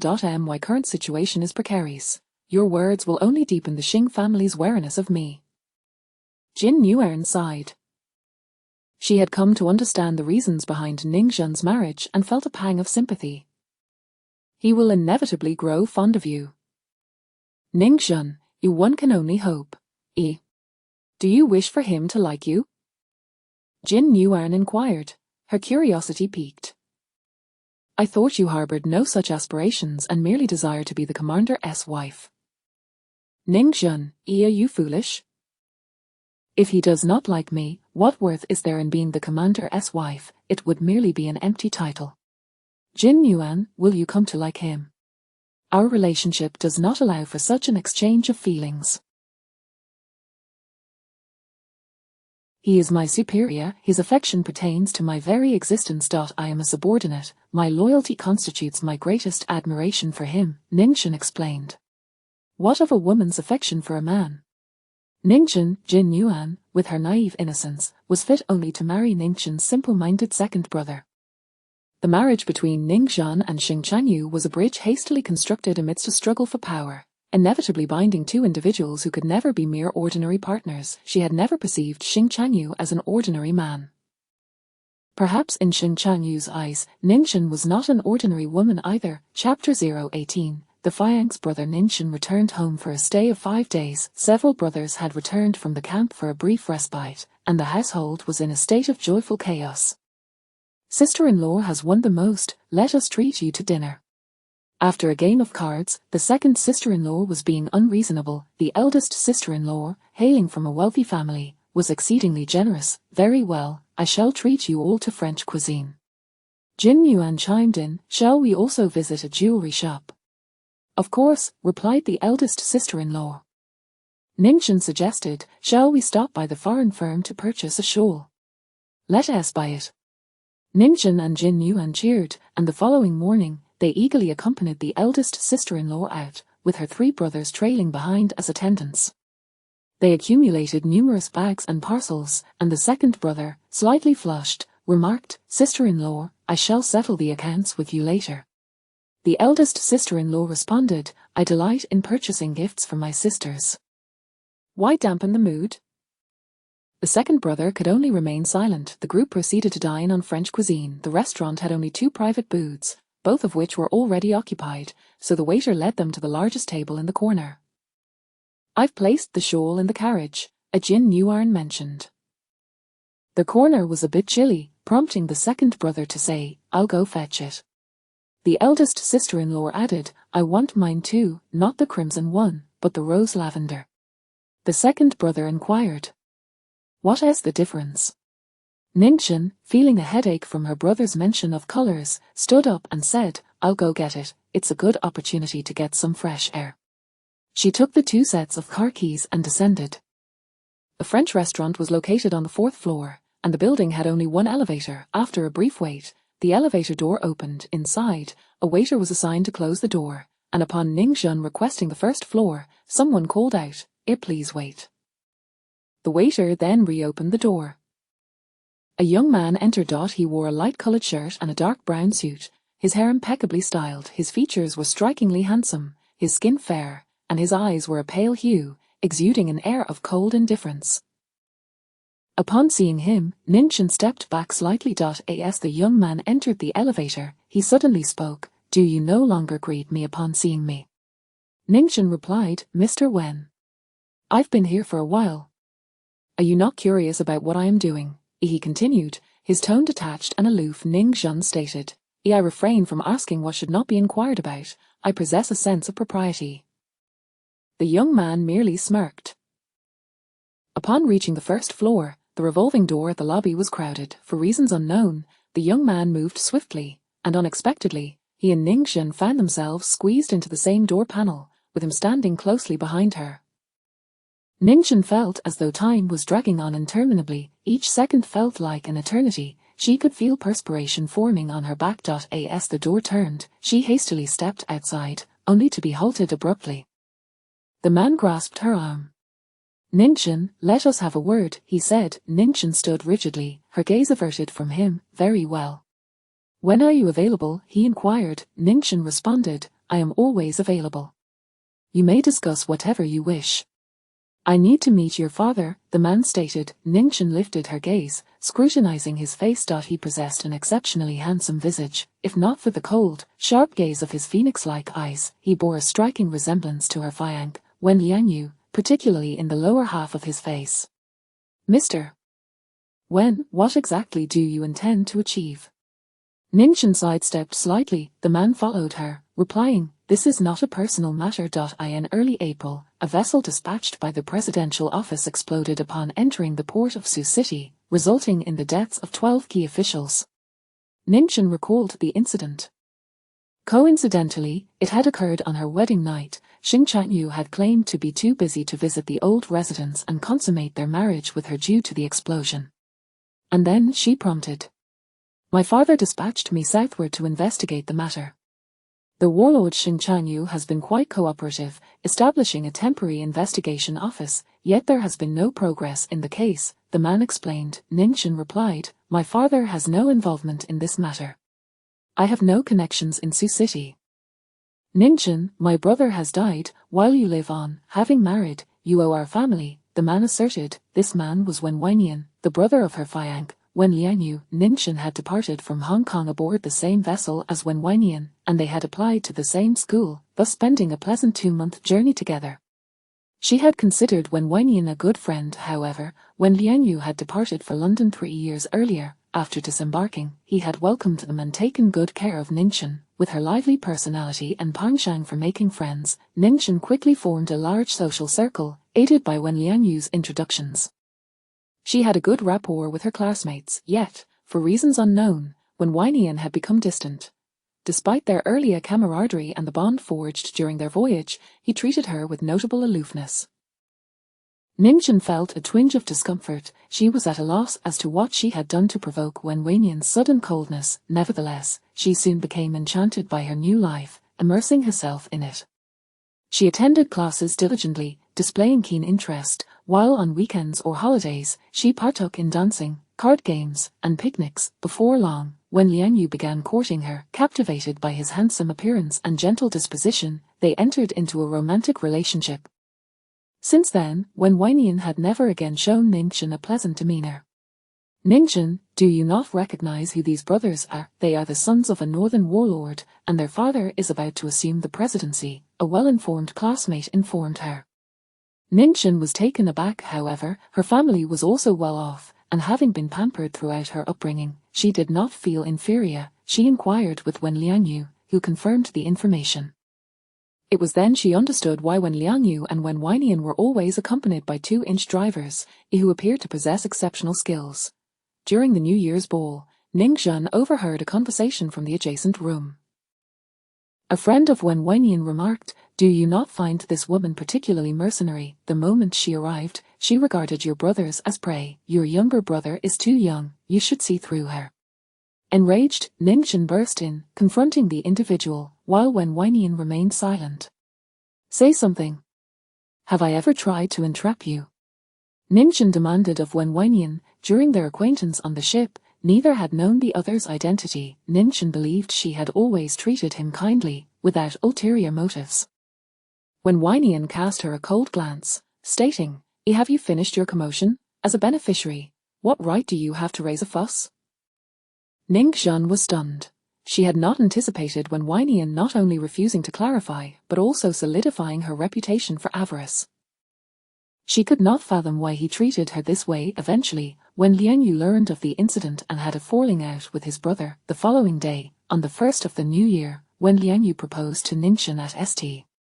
Paul's Cathedral, Ningxin accepted, with his scholarship, when Lianyu purchased a modest gold ring. Following that incident, Ningxin and Wen Weinian ceased all communication. Later, a fire broke out in their apartment, claiming Wen Lianyu's life. Wen Weinian's demeanor grew increasingly contemptuous. The fire had, in some measure, been linked to Ningxin. Regardless of the obstacles Wen Weinian presented, she endured in silence. Wen Weinian's father had ascended to the presidency. He should have remained in the north, yet he had come to Sioux City. Ningxin, I am here to carry out a duty, not to dredge up old grievances. I implore your father to assist me, he stated. It was not a request but a command. Ningxin thought of Wen Lianyu. If he were alive, he would undoubtedly say, "Do not pay him any mind. No one has the right to shout at you, not even my brother." A wave of sorrow washed over her. It had been a long time since she had thought of Wen Lianyu. Suddenly overwhelmed with emotion, she turned her face in haste, tears already brimming at the corners of her lips. At that moment, she caught sight of Xing Changyu. Chapter 019, Dare You Bully My Wife? Ningxin suddenly caught sight of Xing Changyu. He was not alone, but accompanied by a group of individuals. Gone was his usual carefree demeanor. He was dressed in a particularly formal fashion. A German-style military uniform, with the top button fastened, and his boots pristine, untouched by a speck of dirt. The medals on his chest gleamed brightly, catching the sunlight in a dazzling display. Before their marriage, Ningxin had encountered him while helping him repair a vehicle, and he had returned from outside in the same attire. On certain special occasions, he would also adorn himself with such grandiosity. His entire demeanor had transformed, exuding both valor and nobility. Beside him stood Cheng Baixing, equally resplendent in full military garb. In addition to Cheng Baixing, there were several middle-aged men, of similar age to Ningxin's father, along with Fan Fan. Fan Fan was clad in a striking red chapao embroidered with golden peonies, resembling a profusion of blooming flowers. As she clung to Xing Changyu's arm, they all noticed Ningxin, whose expression stiffened slightly. Xing Changyu paused momentarily, then, after a brief hesitation, approached her. "Commissioner Wen, you have been causing disturbances in Sioux City for quite some time now, and you dare to bully my wife." Xing Changyu stood before Wen Weinian, his brow arched, a menacing aura radiating from him. Wen Weinian's face darkened further. "The general is truly distorting the truth. I am tasked with investigating a case, yet you have persistently obstructed my efforts and made things difficult for me. And you dare accuse me of stirring trouble? Where have I failed to cooperate?" Xing Changyu replied coldly. When Weinian's anger surged, "How have you cooperated?" Xing Changyu retorted, "Let us set aside the major issues for now. What gives you the right to provoke my wife? Even if your father stood before me, he would need to show respect." "What are you?" Wen Weinian scoffed, "You are quite the schemer, making a woman bear the brunt of your actions. A mere local tyrant, despicable and shameless." The two men exchanged heated insults, nearly coming to blows.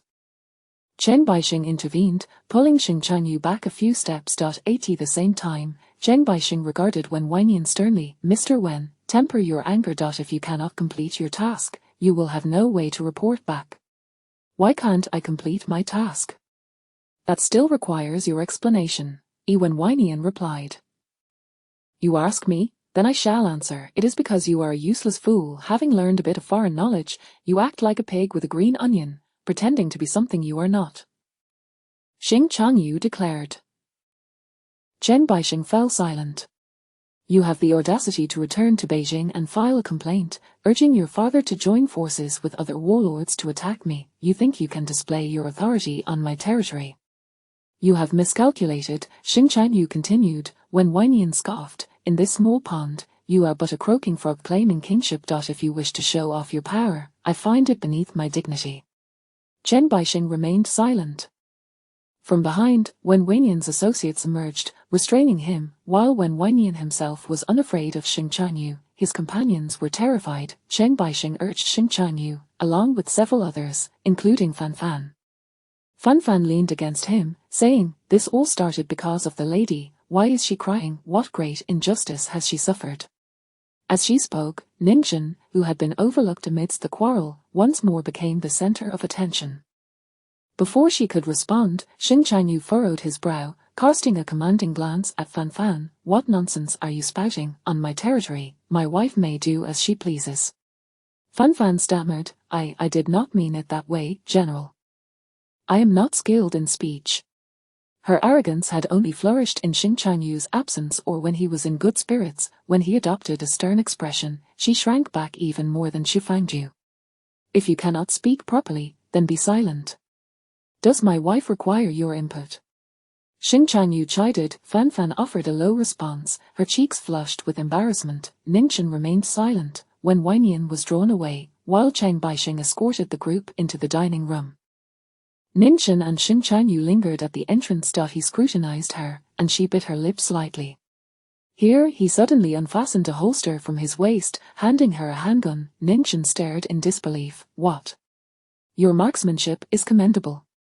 Do not let it go to waste. Should you find someone displeasing, give him a round. It is better for others to bleed than for you to shed tears," Xing Chanyu instructed. Ningchen was at a loss for words. It was not that simple, yet she found herself unable to explain. Xing Chanyu did not press her further, instead presenting her with a firearm, clearly valuing the status of the general's wife. Ningchen grasped the gun tightly. "Thank you, General," she said. Xing Chanyu inquired, "What brings you here?" "I came to dine with my brothers," she replied. Upon hearing her mention of brothers, Xing Chanyu's brow furrowed slightly. "Go on," he said. He entered first. Ningchen returned to the car to retrieve shawls for her sisters-in-law, placing Xing Chanyu's handgun in her handbag before ascending the stairs.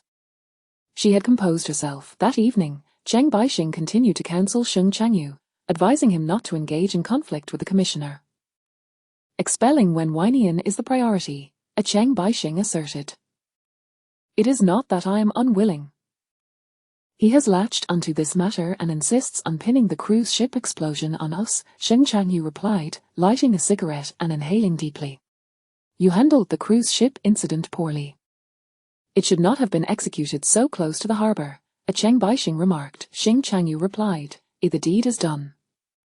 Chen Baixing fell silent. The president's office in Beijing had spared no expense, even dispatching their crown prince. This crown prince was quite earnest. An assassination was not an option. They had to endure. Xing Chanyu had not faced such indignities in many years. What was going on with Ningchen today? Chen Baixing suddenly asked. "It seems she knows when." Xing Chanyu shrugged. "What does it matter? She is your wife." "Perhaps she could be of assistance," Chen Baixing suggested. "She is a member of the Ning family," Xing Chanyu replied. "She could also be yours," Chen Baixing countered. "To be frank, are you not intrigued? She is remarkably beautiful." Ningchen was indeed striking, both in features and figure. "She is the daughter of Ningzhou's Tang family." Xing Chanyu exhaled a puff of smoke. "I have not reached the point of desperation. Is your wife to be treated with such indifference?" "My wife is my wife. A woman is a woman. I extend her enough respect by allowing her to occupy this position," Xing Chanyu stated. Chen Baixing had no choice but to shift the topic. After discussing pressing matters, they returned to the subject of Wen Weinian. "His relationship with Ningchen seems to bear some significance." "I will investigate their connection," Chen Baixing offered. Xing Chanyu replied, "Ningchen would not dare betray me. She is a clever woman. No need for investigation. It has no bearing on me. Are you not curious? One's descent into the abyss often begins with curiosity." "She is the general's wife. occupying this position, unless a significant event occurs, nothing will change. I have no need to be curious about her, Xing Changyu concluded. Cheng Baixing fell silent. Ningchen stayed at home for 5 days before returning to the old residence. She brought gifts for her elder matriarch and younger sisters-in-law, as well as several aunts. The matriarch specifically summoned her, inquiring how she was getting along with Xing Changyu. Ningchen replied candidly, "The general had matters to attend to that night and escorted me back to my family home. Since then, I have not seen him." The matriarch pressed, "What matters did he have?" "I dared not inquire," Ningchen responded. The matriarch appeared greatly disappointed. Chapter 20. Ningchen's enhanced beauty. After the Mid-Autumn Festival, the weather remained pleasantly warm, and the willows by the lake began to shed their leaves. The morning breeze was cool, causing the floating leaves to sway and descend, carpeting the bluestone path with a layer of gold. Ningchen rose early, practicing her martial arts for an hour in the courtyard, breaking a sweat before taking a bath and then having breakfast. Life returned to its tranquil rhythm. Each day after breakfast, Ningchen would visit the old lady's courtyard to sit for a while. The old lady entrusted Ningchen with the kitchen's account books. "You can give it a try first. If it proves too taxing, do let me know," the old lady said with a smile. Ningchen was accustomed to managing her dowry and was capable of reading the accounts without needing special instruction. "I shall dedicate myself to it, mother. Should there be anything I do not comprehend, I will come to you for guidance," Ningchen replied. She was not required to oversee the procurement of kitchen supplies or the arrangement of personnel. Her task was merely to review the accounts and verify the daily transactions. This was a trivial responsibility. Ningchen understood that the storeroom's account books and ledgers were in the hands of the third concubine, Xu Fangju. Compared to Xu Fangju's duties, Ningchen's role as the commander's wife was truly trivial and inconsequential. The only reason she received even this small task was due to Xing Changyu's special regard for her. He had agreed to be persuaded by Ningchen during the Mid-Autumn Festival and had taken her out for leisure. Ningchen recognized the challenges ahead. The road was not one to be traversed hastily, and therefore she did not become disheartened. She accepted the responsibility with cheerfulness. "The lady possesses remarkable composure," remarked the housekeeper beside the old lady. When Ningchen received the account books, her brow remained untroubled, and she exhibited no hint of dissatisfaction. Everyone, including the old lady herself, was aware of her diminished status, yet Ningchen displayed not a trace of discontent. The old lady mused, "She indeed hails from a prominent family, understanding the nuances of propriety. This lady is commendable.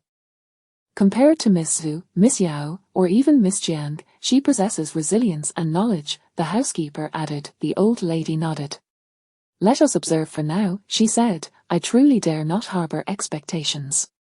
What if she turns out to be another Adu? Managing her presence in the old residence would pose quite a conundrum for me." Xu Fangju was originally a young orphan brought back by Xing Changyu from afar, a small squad leader whose father had perished in battle. She had selflessly taken a risk to shield Xing Changyu during a raid. Sacrifices on the battlefield were common, yet the loss of this young leader stemmed from a misjudgment on Xing Changyu's part, leaving him with a sense of guilt. He treated Xu Fangju well, urging his mother to care for her properly. The old lady, strained in her relationship with her son, sought to win his favor through Xu Fangju, showering her with kindness repeatedly. Over time, Xu Fangju began to regard the old lady as more significant than Xing Changyu himself. Realizing this shift, Xing Changyu grew distant, even after taking Xu Fangju as a concubine. His heart remained cold. What was once a bridge turned into a useless piece on the chessboard. Nevertheless, the old lady remained fond of Xu Fangju, having nurtured her for so long. A bond had formed, and Xu Fangju's intelligence, gentleness, and competence instilled confidence in the old lady regarding her tasks. Currently, Ningchen found herself precariously positioned between the old lady and Xing Changyu, barely able to hold a conversation. The old lady feared that over time, circumstances might change. Ningchen consistently sided with the old lady, yet Xing Changyu harbored disdain for her, refusing to entertain her words, rendering her powerless. The daughter-in-law had become a mere pawn, indistinguishable from the third concubine. The old lady had Xu Fangju as her aide. Her reliance on Ningchen waned, leading to questions about how they would be situated in the future, who would be deemed superior or inferior. "Old lady, you are thinking too far ahead. In truth, the lady is not the same as the third concubine, the housekeeper remarked. The old lady replied, do you believe she possesses greater capability? Not at all, the housekeeper whispered. When the commander and Master Nink next confront each other, it may well be that the entire Nink family. At that point, the commander will not spare the lady either. The old lady had not considered this aspect. A sudden chill ran through her. Indeed, she had overthought it. Xu Fangju was the daughter of the commander's former subordinate. Her father had done the commander a favor, and no matter how much Xing Chanyu disliked her, he would still provide for her. Ninchin, however, was different. It was possible that before long, the Nin family might cease to exist. Along with Ninchin herself, Xing Chanyu was entirely capable of such actions. Where would the need for balance be then? He truly is a scourge, the old lady lamented, feeling disheartened. How did I give birth to him? The housekeeper consoled her for a while. Ninchin returned with the account books, neither pleased nor angry, diligently treating it as a task to be completed. The maid, Cow Mama, wished to speak but was silenced by Ninchin. Do not inquire about anything. There are proper ways to handle significant matters and trivial ones, Ninchin instructed. The others fell silent, hesitant to speak. The servants in Shufangju's courtyard had also heard of this matter. The old lady cares for you the most. The commander's wife merely received the kitchen's account books, the ledgers were not given to her. Shufangju was in the midst of combing her hair. She listened quietly, the comb flowing through her dark tresses with each stroke. As she absorbed the servant's good news, she gazed at her reflection in the mirror. She possessed a strikingly beautiful face, her features radiant and delightful. Is the lady more beautiful, or am I? Shufangju suddenly asked. The maid was taken aback. You are undoubtedly the most beautiful, neither the lady nor the second concubine can compare to you. That is a lie, Shufangju replied coolly. The maid was rendered speechless. Ninchin is quite lovely, Shufangju declared. Shufangju had always regarded Fan Fan as beautiful, even alluring, feeling herself inferior to her. Yet, when Ninchin stood beside Fan Fan, she somehow eclipsed her. Ninchin exuded an air of nobility cultivated through her esteemed lineage, wealth, and affection. This nobility was etched into her very being, subtly revealing itself in her demeanor. Such grace was unmatched by either Fan Fan or Shufangju. I do not perceive anything remarkable about the lady's looks. She is rather ordinary, except for her height, the maid commented. Shufangju, upon hearing this, let out a soft sigh. If one were to consider the order of arrival, Shufangju would rank first.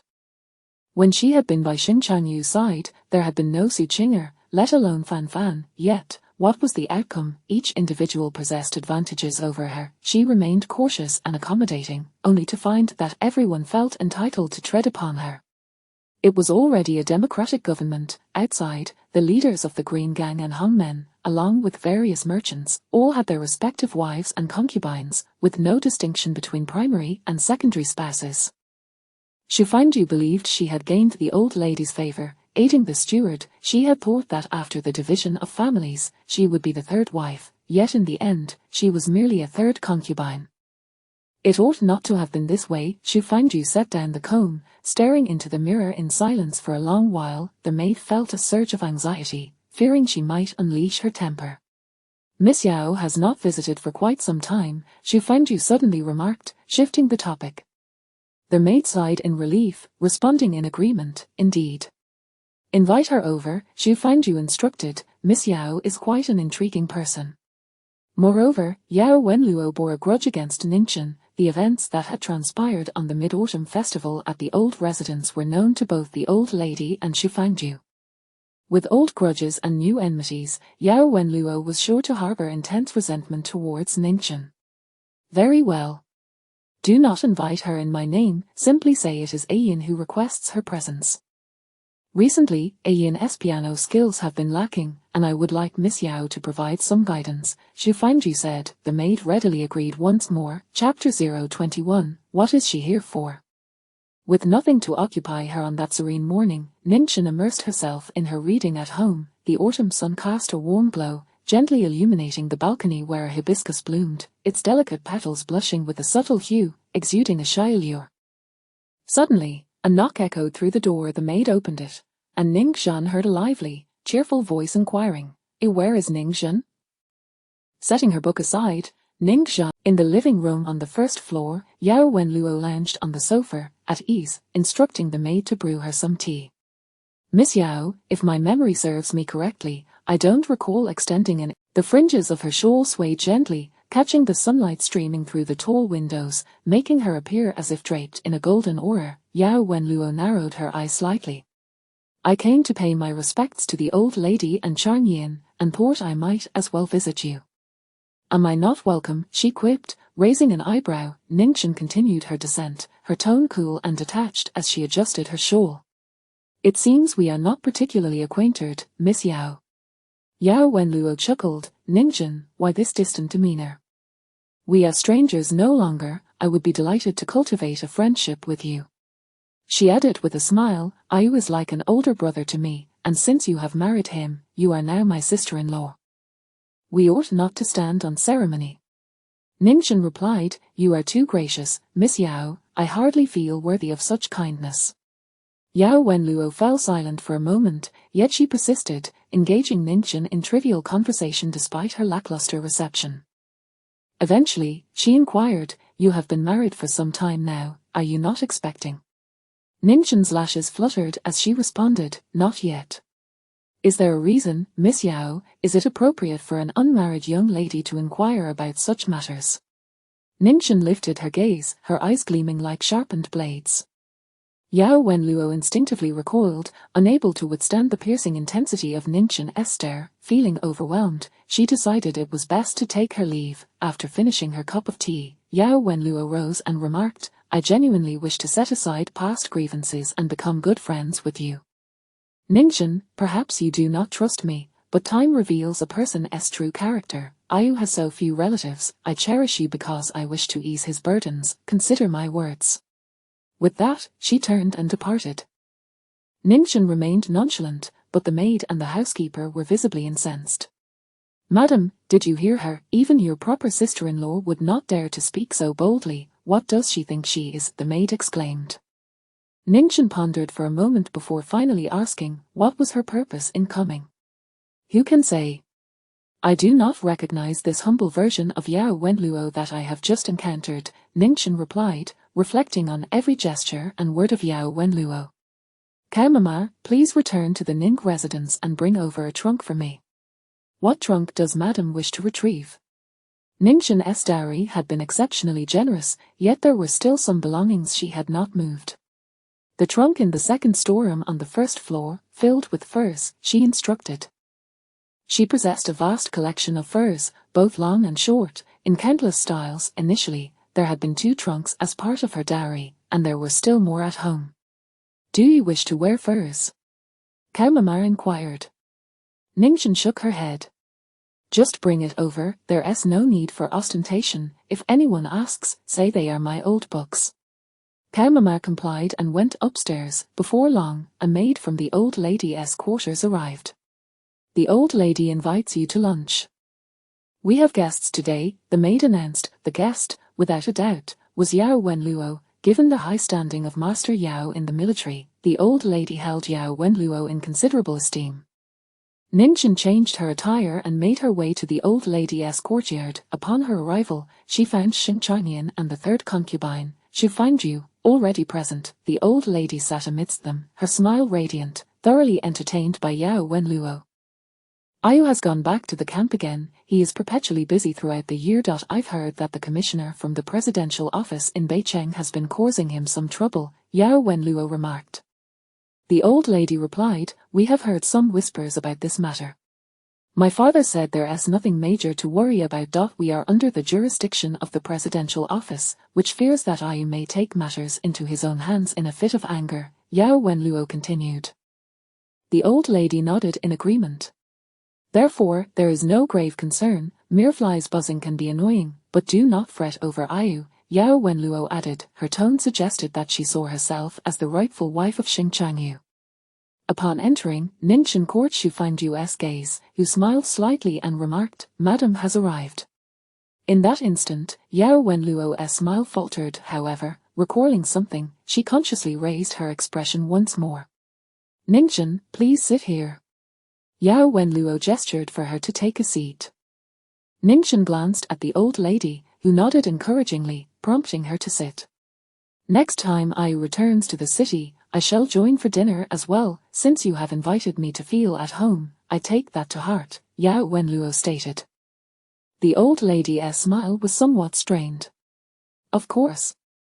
I am not one to hold grudges, Ningxin knows this, we have played together since childhood, Yao Wenluo continued. Ningxin interjected, that is not entirely accurate.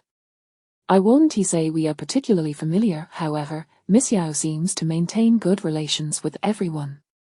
Xing Chanyin glanced at Ningxin, a hint of amusement dancing in his eyes. It appeared she was not particularly fond of Yao Wenluo either. Fearing a potential clash between them, the old lady promptly commanded that the meal be served. After dining, Yao Wenluo took it upon herself to teach Xing Chanyin piano, while the old lady rested, and the third concubine assisted in overseeing the accounts with the housekeeper. Ningxin retreated to her own courtyard. In the late afternoon, she spent her time sorting through her belongings, pulling out all her short furs. What about this one? Not suitable, Ningxin shook her head. And this one? After a long selection process, she finally picked out a dozen or so pieces from her extensive collection, which included many similar colors and styles. After an afternoon of deliberation, she settled on a particular item. She shared her suspicions with Cao Mama and the others, advising them to remain vigilant. Days passed, and as early September approached, Yao Wenluo made her appearance once more.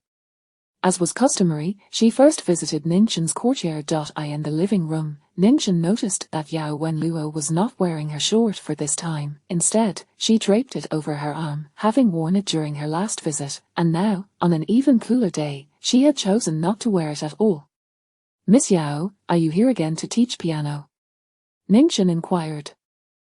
According to the servants, Yao Wenluo was quite adept at the piano, and the old lady had expressed interest in having her teach. Typically, someone of lesser status would not be afforded the privilege of having Miss Yao as a tutor, but the Xin residence was an exception. Yao Wenluo agreed to the arrangement, though there were scheduling conflicts with Xin Changyin. I may stay here from now on, teaching 4 times a week. Changyin has classes during the day, and I will instruct her in the evenings. During the day, I will be free, and we can go shopping together, Yao Wenluo proposed. Ningxin remained silent. Ningxin, I genuinely wish to foster a good relationship with you, Yao Wenluo implied. I am aware of your reluctance, but we must make an effort. If we coexist harmoniously, I will have one less thing to worry about. Ningxin directly addressed her. Miss Yao, do you intend to become my husband's 4th concubine? Yao Wenluo was momentarily taken aback, then let out a scoff. I am not from a lowly background. Why would I settle for being a concubine?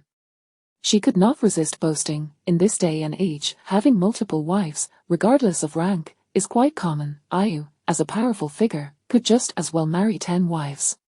Is this an arrangement made by the commander or the old lady? Ningxin pressed.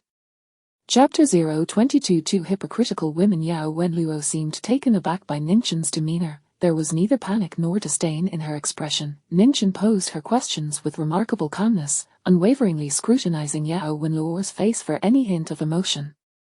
A surge of resentment welled up within Yao Wenluo.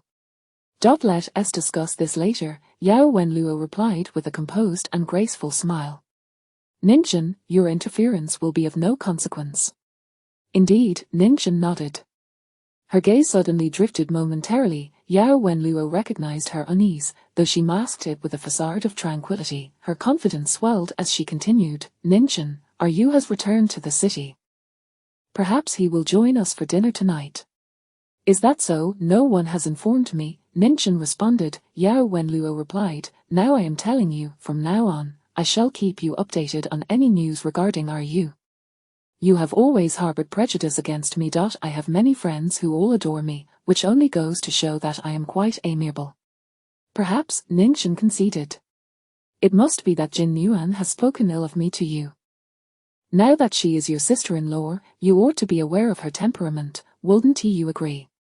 Yao Wenluo probed. In most households, the relationship between sisters-in-law is often quite mundane, and achieving a harmonious coexistence is already a considerable feat. Thus, such dynamics are easily manipulated. Ninchin lowered her gaze and remained silent for a moment. When she finally lifted her eyes, her tone shifted. I have a beautiful hibiscus bonsai on the second floor. Would you care to see it? The blooms have been particularly lovely these past few days. Seeing her soften, Yao Wenluo's heart soared with joy. She was keen to linger longer in Ninchin's courtyard. The more time spent, the more advantageous it would be for her plans. The two ascended to the second floor to admire the flowers. The hibiscus was rather ordinary, yet its blossoms were abundant and resplendent, strikingly beautiful yet devoid of uniqueness, much like Ninchin herself. Yao Wenluo managed to offer a reluctant compliment. They exchanged a few more idle words, during which Yao Wenluo took the opportunity to speak disparagingly of Jin Yuan. After their flower viewing concluded, Yao Wenluo prepared to visit the old lady's quarters and stood to take her leave. She retrieved a short fur coat draped over the armrest of the sofa. Once she departed, Ninchin turned to Mama Cao and inquired, "What did you think?" "It has been taken care of, madam," Mama Cao replied. Ninchin nodded. She then instructed Mama Cao, "Please go find the third wife and inform her that I have brought a trunk from my family home. It is no longer needed. Have her store it in the storeroom and request the corresponding tag and key." Ninchin possessed a considerable dowry, previously referred to as 128 loads, though now it was simply transported in a different manner.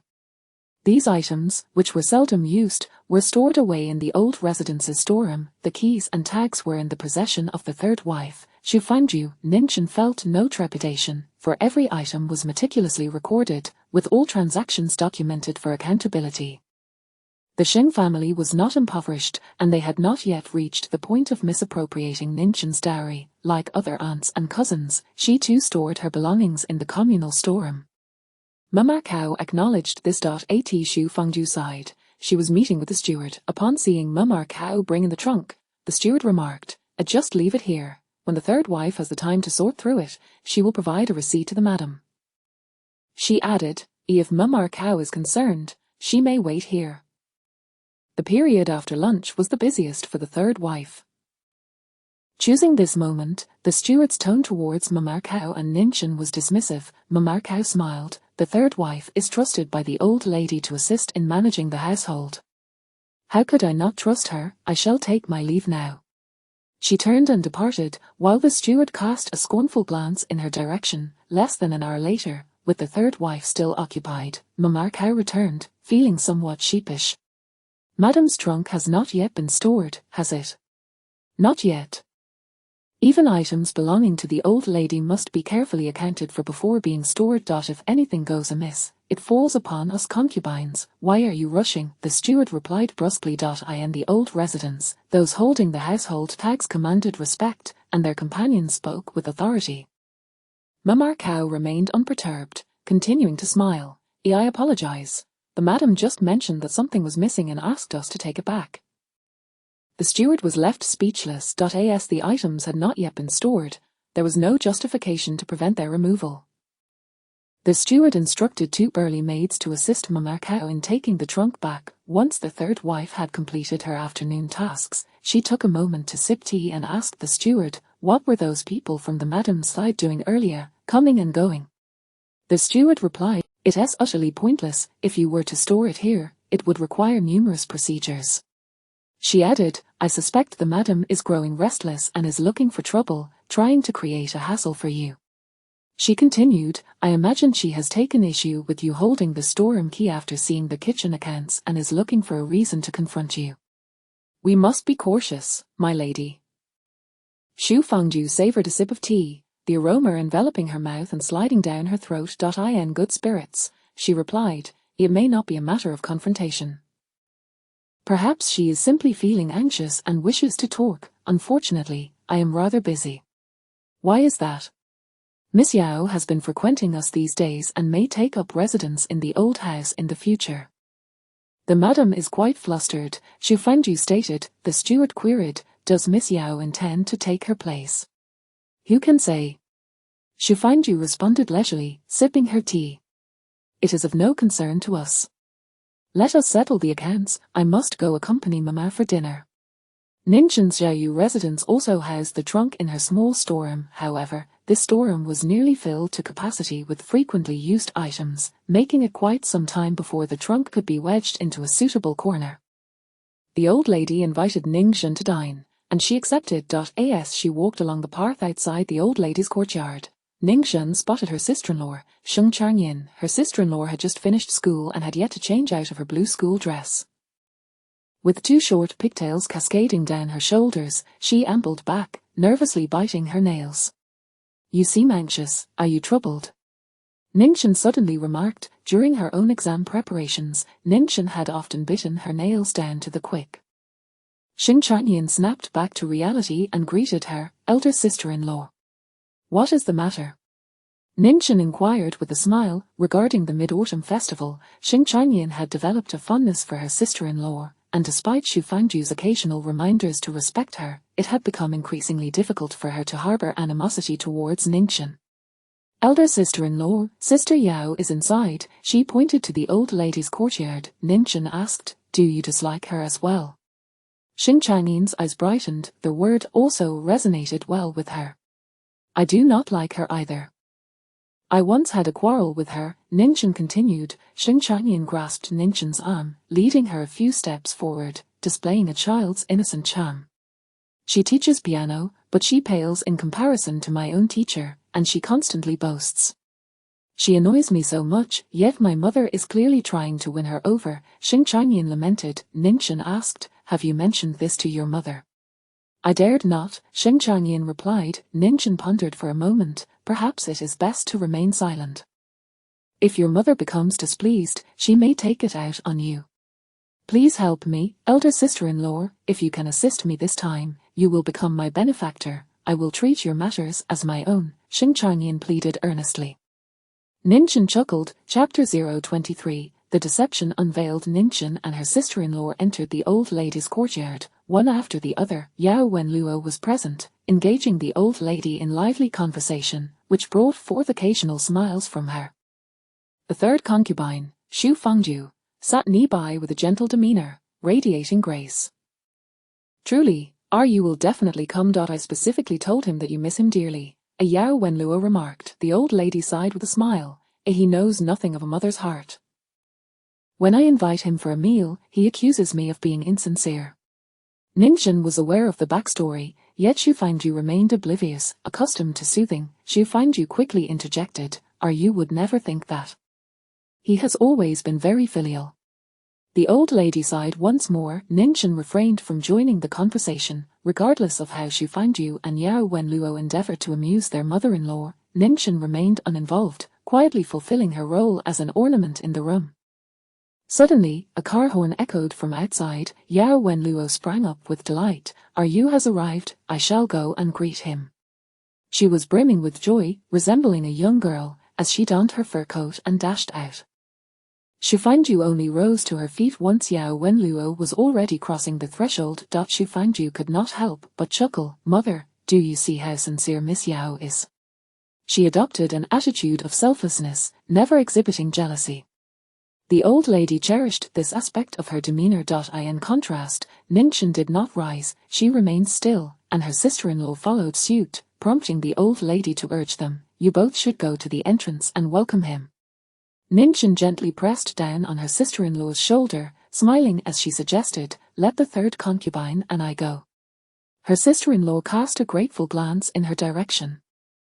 As Ningxin and Xu Fangju approached the entrance, they spotted two black cars parked along the road in front of the main courtyard. The setting sun hung low, casting a brilliant crimson glow over the lake's surface, where the remnants of lotus flowers swayed gently in the breeze, creating a shimmering spectacle. Xing Chanyu had already exited his vehicle, standing beside it while conversing with Yao Wenluo. He had donned a somewhat worn military uniform, his hair still damp, suggesting a hasty departure. Even in casual repose, he stood taller than most, his handsome features illuminated by the slanting rays of the sun. His gaze drifted over the car's roof, directed towards the entrance where Ningxin and Xu Fangju stood. Xu Fangju wished to step forward, yet upon noticing Ningxin's stillness, she too remained in place. Meanwhile, Yao Wenluo continued to engage the general in animated conversation, showing no signs of moving after a lengthy exchange. Xing Changyu, on the other hand, spoke little, displaying neither impatience nor any inclination to approach. After a brief moment, Xu Fangju turned to Ningchen and suggested, "Madam, perhaps we should invite the general and Miss Yao inside to sit and chat. Mother is still waiting." Ningchen replied, "You may go and invite them." Xu Fangju inquired, "Shall we go together? My shoes are rather uncomfortable, it would be difficult for me to walk, otherwise, I would have gone already," Ningchen replied with a double entendre. Xu Fangju fell silent. The legitimate wife regarded her discomfort as mere ill-fitting shoes, leaving the third concubine's position even more precarious. Xu Fangju gently clenched her fingers, reluctant to be the one to take the lead. "Then let us wait a moment longer." Ningchen agreed, "Yes, let us wait. Patience will yield results." For a full 10 minutes, Yao Wenluo and Xing Changyu conversed, while Ningchen and Xu Fangju remained at the entrance. It was not until the old lady, growing impatient, stepped outside that Xing Changyu finally made his way toward them. The old lady questioned, "What are you doing standing at the door? Why haven't you gone in?" Xing Changyu replied, "We were just exchanging a few words." His gaze flicked towards Ningchen, who felt the weight of his attention and responded with a gentle smile. Xing Changyu showed no reaction, merely returning his gaze to the distance, expressionless. Ningchen felt as though her fleeting smile had been wasted. As the group entered the courtyard, Xing Changyu feigned a trip to the washroom, only to emerge moments later, blending in beside Ningchen as they entered the old lady's main room. Once seated, Yao Wenluo directly positioned herself at Xing Changyu's side. "Change your seat," Xing Changyu immediately instructed her. Upon noticing Yao Wenluo asked, "Me? You ought to observe some decorum, Miss Yao. This is my wife's seat," Xing Changyu stated. Despite their lengthy conversation, which suggested a certain camaraderie, he maintained a formal distance, addressing her as Miss Yao. Yao Wenluo blinked in surprise before turning to Ningchen with a beaming smile. "Would you mind if I sat here? I wish to converse more with you." "Of course not," Xing Changyu interjected, his tone abruptly rigid, causing a palpable tension in the room. Yao Wenluo stood, her expression faltering as she exclaimed in pain. All eyes turned toward her, and Xing Changyu's brow furrowed. Xu Fangju, ever perceptive, moved to her side, offering her support. "Miss Yao, are you all right?" Yao Wenluo clutched the back of her dress, wincing. It hurts. The old lady, taken aback, inquired, "Where does it hurt?" Xing Changyu's frown deepened. Yao Wenluo removed her short fur coat and reached for her neck, revealing several tiny, blooded puncture marks. "What happened?" the old lady exclaimed in shock. Yao Wenluo pointed to her discarded coat. There were needles hidden in the collar. Xu Fangju swiftly picked up the fur, reaching to examine the fuzzy collar, only to prick her finger and draw blood, gasping in pain. The old lady's expression shifted dramatically. "What is the meaning of this?" Yao Wenluo, on the verge of tears, replied, "I do not know. My servants would never be so careless. It could not possibly have come from my household." The old lady took the coat and called for the maid. "Take this and examine it. Determine whether the needles were left there by accident or if it was intentional." The maid hurriedly complied. In the midst of this unforeseen turmoil, Xing Changyu remained seated, his brow unyielding. Ningchen, having never taken a seat, stood alongside the other women. As Yao Wenluo continued to complain of her pain, her gaze darted towards Ningchen. Xu Fangju lowered her eyelashes. Xing Changyu felt a growing unease, sensing that something was amiss. The maid soon returned, announcing to the old lady, "Miss Yao's collar concealed 5 needles, all quite fine." The room fell into stunned silence. The old lady turned to Yao Wenluo, who asserted, "It certainly was not my servant's doing, nor a mere mistake. It was intentional. By the way," as she cast a glance at Ningchen. The old lady and Xu Fangju, along with the others, directed their attention towards Ningchen. "I had just visited Ningchen's Xiaoyu residence and took off my coat there. Ningchen insisted on inviting me upstairs to admire the flowers, and we chatted for quite some time," Yao Wenluo stated. She nearly insinuated that it was Ningchen who had concealed the needles in her collar. The old lady regarded Ningchen with astonishment. Xing Changyin felt a wave of panic wash over her. Also looking at Ningchen, Xu Fangju attempted to diffuse the tension. "It must be a misunderstanding. Miss Yao, can we let this matter rest? Are Yu has returned home for a meal. Xing Changyu took a sip of tea, silent, his face betraying nothing but impatience. I would prefer to let it go, but this is no trivial matter. Who knows if those needles were poisoned? Yao Wenluo exclaimed. Xu Fangju's heart sank. She had also been pricked by a needle. The old lady, filled with fury, declared, "Arrest everyone from Jia Yu and interrogate them one by one." Xing Changyu set down his teacup. "Mother, is this how you intend to adjudicate?" "I have declared an investigation," the old lady replied, her complexion darkening. "To say we shall interrogate the staff of Jia Yu implies that Ningxin is under suspicion, does it not? If I recall correctly, you were the one who arranged this marriage. Do you not trust your own daughter-in-law?" Xing Changyu spoke slowly. The old lady retorted, "Are you challenging me? I merely speak the truth." "Mother, do you not have a single stance as the elder?" Xing Changyu questioned. Chapter 024, Ningxin's counterattack. Xing Changyu and the old lady were at odds. The old lady believed that investigating Ningxin's maid was necessary, both to provide an explanation to Yao Wenluo and to clear Ningxin's name. Regardless of the circumstances, the objective was to extricate Ningxin from this affair. Their investigation was merely a show for Yao Wenluo's benefit. The old lady could not genuinely expect to uncover the culprit among her daughter-in-law's associates. However, Xing Changyu opposed the inquiry. To him, Ningxin was his wife, and to scrutinize her was to cast doubt upon her integrity, thereby undermining the authority of the governor. In this standoff, neither side yielded an inch. Xu Fangju observed the tension, glancing between both parties before speaking again. "Mother, Uge, perhaps this matter would be better handled by me." "You." The first to voice doubt was Yao Wenluo. "Are you capable enough?" Xu Fangju replied with a gentle smile, "I am a member of the Xing family, and a person under the governor's command. Whether I possess the requisite authority is for the governor to decide." Yao Wenluo's eyes reflected disdain, yet she found herself momentarily silenced by Xu Fangju's words. It was rare for her to witness such a formidable side of Xu Fangju. Only in the face of genuine interests did Xu Fangju reveal her tenacity. When the moment called for action, she would exert herself fully. Yao Wenluo's eyes glistened as she turned to Xing Changyu. As Xing Changyu cast a fleeting glance her way. His dark eyes were quiet, concealing a depth of emotion that rendered his feelings inscrutable, yet, that brief look was icy and piercing. The old lady was genuinely incensed, declaring, "Let Adu investigate. If you refuse to let me intervene, Adu is still your ally. Surely she can be trusted." "She has already become your ally," Xing Changyu retorted. His voice remained steady, but Ningxin detected a note of sarcasm and disdain within it.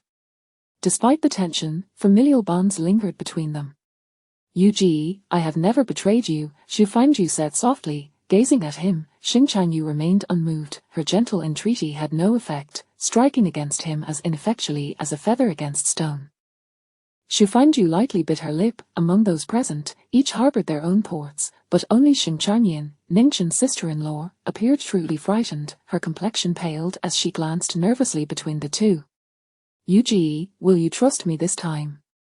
"I shall ensure fairness for everyone," Xu Fangju continued. Finally, Xing Changyu responded, "There is no need." Xu Fangju's expression faltered. "Ningxin is the lady of the house, whether in the old residence or the governor's mansion. No one possesses the right to interrogate her," Xing Changyu declared. Yao Wenluo protested, Are you truly shielding her?" "She is my wife, of course, I shall protect her. Do not speak of hiding needles. Even if she had taken your life, it would be on you," Xing Changyu asserted. The onlookers were left speechless. With a courage that belied her usual timidity, Xing Changyin spoke up, "Brother, your words only serve to cast greater suspicion upon sister-in-law." "The governor's wife bears no suspicion whatsoever," Xing Changyu replied. Xing Changyin fell silent. Ningxin remained steadfast. Yao Wenluo was on the verge of tears. If this is truly your sentiment, then I am prepared to endure this grievance." "What grievance do you bear?" Xing Changyu asked coldly. Yao Wenluo replied, "A Ningxin is bullying me." Xing Changyu suddenly turned to Ningxin. "A Ningxin? Did you conceal a needle in her collar?" "No, Governor," a Ningxin answered, her voice steady and unwavering. The assembly turned their attention to her once more. Ningchen met their gazes with calm composure. Ningchen, your denial is futile, the garment lies here, and the needle remains here as well. I only lingered in your courtyard. Surely you cannot claim that I brought it from my home? Yao Wenluo sneered. The old lady was so incensed she nearly suffered a heart attack, sitting down to catch her breath. Xu Fangju approached gently, patting the old lady's back. How would I know? Ning Zhan replied nonchalantly. The old lady declared, this verbal sparring is meaningless. Today's matter must be resolved with Yao Wenluo's acknowledgement for it to conclude. I cannot take charge. If mother cannot take charge, then allow the daughter-in-law to handle it, Xing Changyu stated. The old lady retorted, what do you truly wish to achieve? I wish for you to speak a word of justice. You chose this daughter-in-law, a rare gem among women, unmatched by all others. She is incapable of committing vile acts. Mother, is it so difficult to utter this? Xing Changyu inquired. What others thought remained unknown to Ningchen, but she sensed a hint of the underlying issues. Xing Changyu's grievances with the old lady likely stemmed from perceived favoritism in his childhood. The old lady believed he was always inferior to his brother. He was not the best. Ningchen had benefited from this bias, unaware of its potential repercussions. Yet, she endeavored to comprehend. Xing Changyu was not seeking justice for Ningchen, he was advocating for his younger self. No matter the circumstances, his mother had unwavering faith in him. The old lady, however, seemed unable to grasp his fury, finding his demands incomprehensible. The matter has not even been investigated. If you had not interfered, it would have been resolved by now. Does mother not harbor any uncertainty in her heart? Xing Changyu pressed. The issue of trust could not be resolved overnight. Ningchen, having gleaned a sense of the crux of the matter, felt it was time to bring this fast to an end. Mother, Governor, please do not be upset. In truth, I intended to say that this fur coat does not belong to Miss Yao. It is mine, Ningchen stated. The assembly was taken aback. Yao Wenluo exclaimed, what nonsense are you spouting? After you left, my maid discovered that you had mistakenly taken my garment, Ningchen explained. Look at the lining of this coat. Does it not bear the embroidered character? It was not Yao Wenluo, but Xing Changyin who promptly took action to examine the garment. Upon finding the embroidery, she presented it to the old lady. Mother, look, this truly is sister-in-law's coat. How splendid, the misunderstanding has been cleared. Yao Wenluo's complexion shifted dramatically. Xu Fangju's emotions were complex. Xing Changyu's dark eyes flickered slightly, revealing a hint of change in his expression. The old lady clearly saw the distinct character. This, Yao Wenluo stepped forward, taking the coat and also noticing the embroidery. She flipped the fur coat over. In truth, the colors and styles of such garments were limited, with each shop offering similar varieties. Yao Wenluo used superior quality, while Ningzhen's was not inferior in quality. How could this be? Yao Wenluo nearly shouted. Your fur coat remains in my courtyard, and Ningzhen replied. Someone, go to Ji Yuju and summon Aunt Cow, instruct her to bring Miss Yao's fur coat here. A quick-witted maid promptly acknowledged the order and hurried out. Ji Yuju was in close proximity to the old lady's courtyard, and within moments, the coat was retrieved. Ningchen unfurled it, first presenting it to Yao Wenluo. This is yours. Xu Fangju's eyelids twitched. She suddenly recalled a crucial matter related to herself. Yao Wenluo held the coat in her hands. It was nearly identical to Ningchen's, save for a slight difference in the color of the lining, which would not be discernible unless compared side by side. She reached to feel the collar. The needle that should have been concealed was nowhere to be found. It had inexplicably ended up in the other coat. Miss Yao, is this yours? Ning Zhen inquired. Yao Wenluo stammered. Xing Changyu cast a faint glance at Yao Wenluo. Is it yours? Yao Wenluo shivered. Yes. Next time, ensure you ascertain the facts before raising a ruckus. Do you think of the Xing family as a trifling matter? Chen Yang, escort Miss Yao home and inform the teacher of the true events. We seek an explanation from him, Xing Changyu commanded. The aide, Chen Yang, entered to escort Yao Wenluo out. Knowing she would face punishment upon returning home, and that she might never again set foot in the Xing family residence, Yao Wenluo was unwilling to accept her fate. Having failed to steal the chicken, she felt she had lost her rice as well. With resentment, she shook off Chen Yang's grip. This situation is most peculiar. Why did Ningchen switch my fur coat, and why was there a needle in the collar? Beside her, Xu Fangju felt a tightening in her chest. When mud was flung upon her, would she possess the ability to clear her name? Chapter 025. Is there a wild man hidden in your courtyard? Ningxing's expression was cold and austere. Standing before Yao Wenluo, she fixed her gaze upon her. Miss Yao, do you possess any evidence that I exchanged your fur coat? You do not. It was your own mistake. The responsibility lies with you. As for why I concealed a needle in the fur, does that concern you, Miss Yao? Ningxing inquired icily. Yao Wenluo exclaimed, Ningxing. Acting arrogantly before the commander and the matriarch, do you Yao family members regard the Xing family with such disdain, believing your merits overshadow our current standing? Ningxing's tone softened slightly. Yao Wenluo, struck as if by lightning, hurriedly retorted, No, do not listen to Ningxing's incitement, you know my father. Chen Yang, what are you standing there for? Escort Miss Yao back. Inform the teacher that this is the first time, and I am giving her face. Should there be a next time, it will not be so easily overlooked. Xing Chanyu did not glance at Yao Wenluo, addressing only his aide.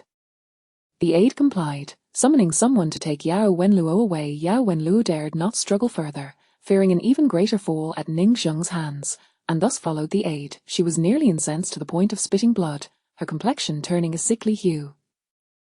Once she departed, only members of the Xing family remained in the room, yet no one felt a sense of relief. Both the matriarch and Xing Chanyu wore grim expressions, especially the matriarch, who turned to Ningxing. Speak, what is the matter with the clothing? Ningxing replied, Mother, it is indeed Miss Yao who made a mistake. Do you think me senile? Why was there a needle hidden in your collar? The matriarch pressed. Ningxing responded, I truly do not know. I will investigate it thoroughly upon my return. Xing Chanyu interjected, Mother, do we still need to scold her at this point? I must clarify the situation, the matriarch retorted angrily. How long do you intend to shield her? She has done nothing wrong. Am I shielding her? I am merely being fair and impartial. As Xing Chanyu stated, the matriarch fell silent. Suddenly, Mama Cao knelt before them. A matriarch, Commander, this is all my fault. The lady's fur coat was set to be put away, and I mistakenly took it to the third mistress. Later, the lady mentioned she had no intention of storing it. Ningxing feigned a stern expression. Silence, what nonsense are you spouting? Xu Fangju staggered slightly. She had summoned Yao Wenluo with the intention of teaching Ningxing a lesson and causing a disturbance. Unexpectedly, it had backfired. Ningxing had sent the box back, and she had fallen into a trap unawares. Xu Fangju protested, Mother, Commander, I truly know nothing of this matter. The lady's box has not been touched by my people. We had no time to check. I did not say it was you. I believe you, third mistress, Ningxing replied. She then addressed the matriarch and Xing Chanyu. Let this matter rest, Mother, Commander. Family affairs should prioritize harmony. She turned once more to Xing Chanyu. As the saying goes, one who is neither foolish nor deaf does not become a family elder. She had previously said this to Xing Chanyu as well. The matriarch appeared to relent. Xu Fangju, furious to the verge of tears, realized that if this matter were not investigated and simply brushed aside, she would bear the suspicion. No, Mother. My people can attest that I indeed did not open the lady's box, Xu Fangju insisted, her tone urgent. The lady has stated that she trusts you. What, do you think she is lying? Xing Chanyu spoke coldly. Xu Fangju felt as if she might faint from fury. If Ningxing truly trusted her, her servant would not have mentioned delivering the box to Xu Fangju. If Ningxing trusted her, she would not have uttered the words neither foolish nor deaf. Ningxing did not trust her. This was a definitive judgment, casting blame upon Xu Fangju. Tears welled in Xu Fangju's eyes, leaving her momentarily at a loss for words as she sought the matriarch's help. Mother, I truly did not touch the lady's box. Enough, the matriarch said wearily, this matter is over. I am exhausted, I will not dine, you may all disperse. She unexpectedly rose and returned to her room. Xu Fangju nearly fell to her knees. But we need clarification. Once the matriarch had left, Xu Fangju could no longer contain her tears, rushing to Xing Changyu. Uge, you must advocate for me. Xing Changyu straightened her, stand properly. What do you want me to advocate for? Who blames you? The lady has already stated it has nothing to do with you. Xu Fangju fell silent. Ningxing remarked, Commander, I shall take my leave as well. Xing Changyu responded with a grunt. Ningxing signaled to Mamarkao to follow her and turned to leave. As she stepped outside, the sound of footsteps followed, the distinct sound of military boots. She turned to see Xing Changyu leisurely trailing behind her. Ningxing, are you also heading back? I have yet to dine, Xing Changyu replied indifferently. Then allow me to treat you to a meal outside. Are there wild men hidden in the Yuyuan? I dare not. Lead the way, Xing Changyu instructed. Ningxing had no choice but to comply, turning to Mamarkao, hurry back and have dinner prepared. Poor Mamarkao, her old bones moving quickly as she ran. The two courtyards were not far apart, and when Xing Changyu and Ningxing returned, the dining table had just been tidied up. The small kitchen had not prepared dinner, so they had to fetch food from the large kitchen, taking whatever was available. Xing Changyu settled onto the sofa in the living room. He pulled out a cigarette case, and Ningxing struck a match to light it for him. As Xing Changyu leaned closer, he caught the faint fragrance emanating from her. He inhaled deeply, the scent of tobacco quickly overshadowing the sweetness of her feminine aroma. Recap today's events for me. Xing Changyu exhaled a plume of smoke. If you dare to utter a single lie, do not blame me for being unkind. Ningxing bit her lip slightly. Commander, do you suspect me? Xing Changyu raised an eyebrow, not speaking. I will speak. Ningxing recounted how Yao Wenluo had been frequently visiting the Xing residence, harboring ambitions of becoming the second wife, and how she had learned that Xu Fangju had sent multiple messages to Yao Wenluo. I just received the kitchen's accounts, but have yet to obtain the right cards and keys. The third mistress was anxious and sought someone to sabotage me. Miss Yao wishes to become the second wife, and I assume neither you nor the matriarch would approve of this troublesome affair, so I dealt with it accordingly. The third mistress is indeed wronged. I shall gift her a jade bracelet as an apology, Ningxing concluded. Xing Changyu smoked slowly, the smoke enveloping his gaze, rendering his expression inscrutable. Ningxing thought he would remain silent, but he suddenly spoke. You are quite cautious. He added, Ningju is also a very cautious person. He often lectures me, which is rather irritating. I am aware of everything, there is no need for such wariness. Ningxing, she felt she was dragging her father into this. She truly was the most unfilial daughter under heaven. However, at times, caution is not a bad thing. Today's confrontation was executed beautifully. You did not bring me shame, he remarked. Ningxing was taken aback. She had not anticipated that his evaluation of her father would have shifted. Though it was merely a verbal change, she saw a glimmer of hope, her heart soaring with joy, overwhelmed with happiness. Her smile was uncontainable, and she stared at him in dazed delight. Xing Changyu, however, scrutinized her intently. His gaze was so profound that Ningxing's elation diminished considerably, her smile fading. Commander, shall we dine? Ningxing noticed Mamarkao signaling her from the doorway, indicating that the meal was ready. Millimeter, let us eat. The meal was surprisingly pleasant, with Xing Changyu displaying an unexpected amiability, refraining from criticizing the food from the large kitchen. After dinner, Xing Changyu prepared to return to the commander's residence, and Ningxing gifted him her potted hibiscus. This was prompted by his rare jest at the dinner table, inquiring how she would thank him for his assistance. Ningxing suggested a gift. Xing Changyu then requested something quite valuable. Ningxing had no choice but to present the flower, informing him that the late autumn hibiscus was the most precious, the most enchanting flower in the world, and thus it was offered to the commander.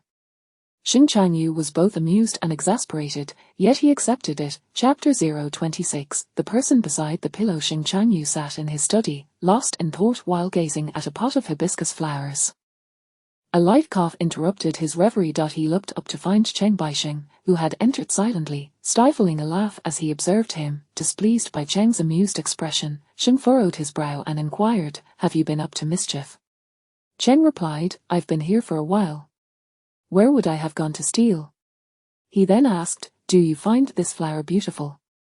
Xing retrieved a cigarette case, tossed one to Cheng, and lit one for himself, stating, of course, there is no hibiscus that isn't beautiful. This particular pot of flowers, wouldn't you say it is exceptionally lovely? Cheng, still in a teasing tone, accepted the cigarette but did not light it. Xing shot him a warning glance. Do you have something serious to discuss? I do, otherwise, I wouldn't be here in the middle of the night. You, on the other hand, seem to have nothing better to do than stare at a flower for nearly half an hour, Cheng responded. Xing challenged, are you at odds with this pot of flowers today? Simply admit that it is beautiful, and I shall be at peace. I concede, it is the most enchanting flower in the world. Who could rival its beauty? Xing declared. Are you truly speaking of flowers? Cheng questioned. Perhaps you should spend 3 months in training at the base, you appear utterly bored, Xing retorted coldly.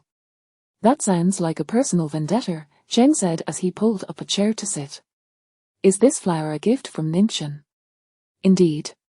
With such fondness for the flower, do you not have feelings for its giver? Cheng probed further. Xing took a deep drag from his cigarette, the smoke enveloping his vision, his gaze darkening. Each person has their rightful place. She is best suited to fill the role of the main wife in the old residence. Can the main wife not also be the one beside the pillow? You know my taboos, Xing replied. His partner could neither be someone from the old house nor from the Ning family. Xing was quite clear about certain matters. I shall refrain from advising you on your unresolved feelings with the old matriarch. That is not your fault. As for your grievances with the Ning family, they are unnecessary. If you could open your mind, the Ning family could be a valuable ally. Ning Jutong possesses capabilities, and his sons are all exceptionally talented, Cheng remarked. Xing disdainfully extinguished his cigarette in the ashtray, the veins on the back of his hand momentarily standing out. Overwhelmed with irritation, his deep-seated hatred for the Ning family required no words. A single gesture was enough for Cheng to interpret. Unlike Xing, Cheng had always admired Ning Jutong's character. Cheng promptly shifted the subject. All right, I've spoken too much. He continued, you may not cherish this flower, so why not give it to me? I shall plant it in my garden. Have you lost your senses? A flower gifted by my wife, and you suggest I give it to you? What audacity! Xing shot him a disapproving look. Cheng replied, you may wrestle with your own contradictions, I shall not enlighten you further. He had some official business to discuss with Xing, which was not particularly urgent but should not be postponed until morning. After concluding the conversation, he settled in the guest room of the military government's outer courtyard, facing the cold bed and bedding. Cheng thought, I must hasten to bring back the mistress. The main wife should reside in the official residence, not the old house. If there were a lady in the inner quarters of the official residence, she would ensure that there was no lack of supper, hot water, or soft pillows. Accustomed to military life, Xing did not concern himself with quality. He could sleep soundly even on a hard bed with a mere straw mat, whereas Cheng could not endure such discomfort. Cheng was used to a life of comfort and truly could not withstand the trials of a monk's existence. Later, upon hearing about the old residence's affairs, Cheng praised Ningchen in front of Xing once again. Ning Jutong knows how to educate his daughter, Cheng added, with a hint of personal bias. He extolled Ningchen, and Xing listened quietly. However, when Cheng praised Ning Jutong, Xing's displeasure was evident. Whose side are you on, exactly? Xing inquired. I am undoubtedly on your side. I simply think highly of Ningchen. She excels in marksmanship, card games, and is an admirable person. A tiger's father does not raise a dog of a daughter. Ning Jutong spends all his time in the military. Where does he find the time to teach his children? Xing scoffed. If you continue to prattle on, I shall have you take 100 military sticks. Cheng fell silent, signaling his respect. A couple of days later, Madame Yao arrived with her 2 daughters to apologize. The Yao family had sent Ningchen a set of jade hair accessories. Wen Luo is just a child. It is my spoiling that has led to her temper, Madame Yao said with a smile to Ningchen. Please do not be angry, it is all our fault. If she misbehaves again, I shall discipline her myself. The old matriarch of the Xing family sat beside them. Ningchen displayed her magnanimity. Madame Yao is a crucial aid to the commander. Let us not allow this small incident to create rifts between us. I understand that Miss Yao did not mean any harm, and you know I would not truly hold it against her. As an elder, you have come to apologize repeatedly. I feel unworthy of such gestures. Madame Yao remained silent. The old matriarch smiled, saying, Jenner is not a petty person, let this matter rest. Seizing the moment, Yao Wenluo shot a fierce glare at Ningchen. Ningchen pretended not to notice. Madame Yao and her daughters departed without dining at the Xing family's old residence. However, the old matriarch never mentioned the matter of teaching Wenluo piano again. The old matriarch sought out Xing Changyan's piano teacher and arranged for additional lessons, continuing to utilize her. With the crisis averted for Xing Changyan, he bought candied chestnuts for Ningchen. Sister-in-law, this time I truly owe you a debt of gratitude. It seems Wenluo will not be gracing my home anytime soon, which is a relief, Xing Changyan remarked. Ningchen replied, I did not do much. It was merely a misunderstanding. Regardless, I am thankful to you, Xing Changyan stated. After sitting for a while, she took another bag of chestnuts to visit the third concubine, Xu Fanju. Xu Fanju was in a foul mood, having been unjustly humiliated. The incident with the needle hidden in her fur collar had become common knowledge among the servants of the old residence. It could either be the doing of Miss Yao or the third concubine. Remarkably, no one suspected Ningchen. Although she was the one with motives, she had managed to kill two birds with one stone, yet, she triumphed and received compliments. Xu Fanju was fuming with indignation. On Ningchen's side, she was busy arranging new furs, laying them out to air in anticipation of winter. On that day, Ningchen led Yao Wenluo upstairs, suspecting that she might hide something in her coat, and instructed Mama Cao to check Yao Wenluo's clothing thoroughly. Should any issues arise, Ningchen would replace it with a similar piece from her own selection, then observe how Yao Wenluo schemed. Mama Cao discovered the needle. Without consulting Ningchen, she removed it and placed it in Ningchen's fur collar, switching it with Yao Wenluo's. Mama Cao handled the situation exceptionally well, and Ningchen later rewarded her with 10 silver dollars. This successfully exposed Yao Wenluo's scheme and ensnared the instigator, Xu Fanju, leading them both to suffer the consequences. Madam, the success of this matter is largely due to the commander's assistance. Had he not intervened, given the old matriarch's fondness for the third concubine, this incident would likely have fallen upon you, Mama Cao remarked. Ningchen acknowledged, I understand. Look, after such an incident, the old matriarch has offered no acknowledgement whatsoever. One would expect some form of consolation, at least a token from the kitchen, Mama Cao continued. The old matriarch was infuriated with Xing Changyu, and her ire had inadvertently been directed at Ningchen. Ningchen replied, there is no rush, patience is key, good things require waiting. She remained composed. Marrying into the Xing family, every step was fraught with difficulty. Ningchen encountered mountains and forged paths, with no shortcuts available to her. Within a couple of days, the old matriarch sent someone to summon Ningchen. She had something to discuss privately with her. Chapter 027, An unforeseen pregnancy. The elderly matriarch summoned Ningchen to her side.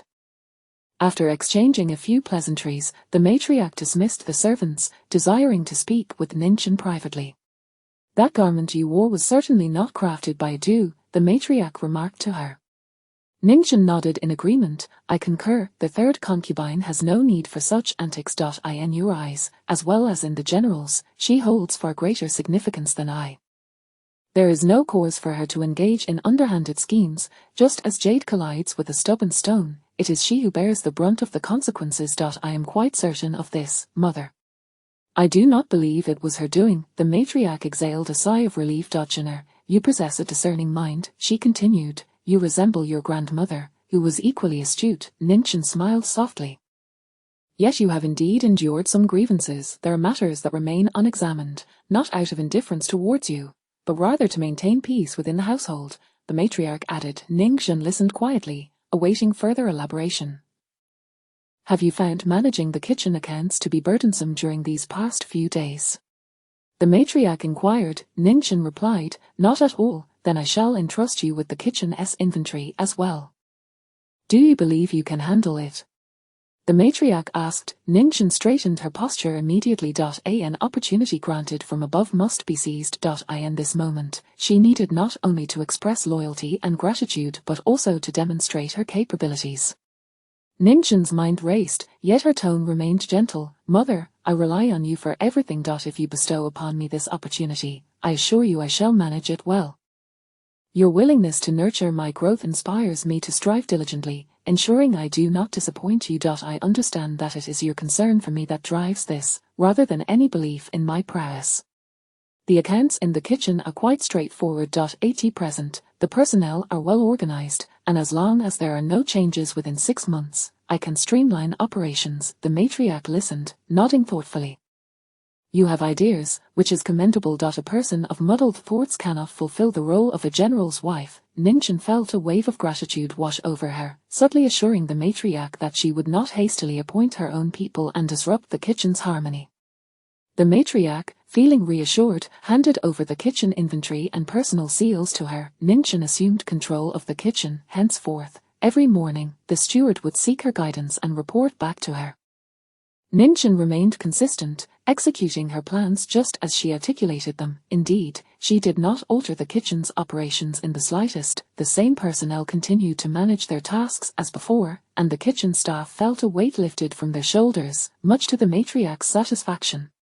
As for Xu Fangju, no rumors had surfaced. When Ningxin dined with the matriarch, Xu Fangju personally congratulated her. Madam, do be wary of the third concubine. Last time, merely taking the kitchen accounts incited her jealousy, so imagine her reaction now that you truly oversee the kitchen, cautioned Kaomar.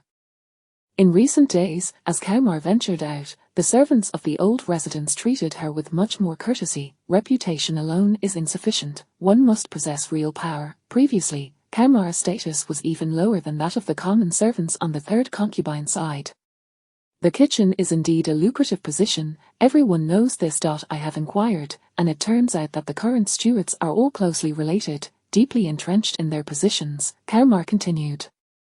Ningxin nodded. Rest assured, I shall exercise caution. When interests are at stake, it is a matter of survival of the fittest. The third concubine truly overestimates herself. She is here to assist the matriarch, not to wield authority over the household, Kaomar asserted.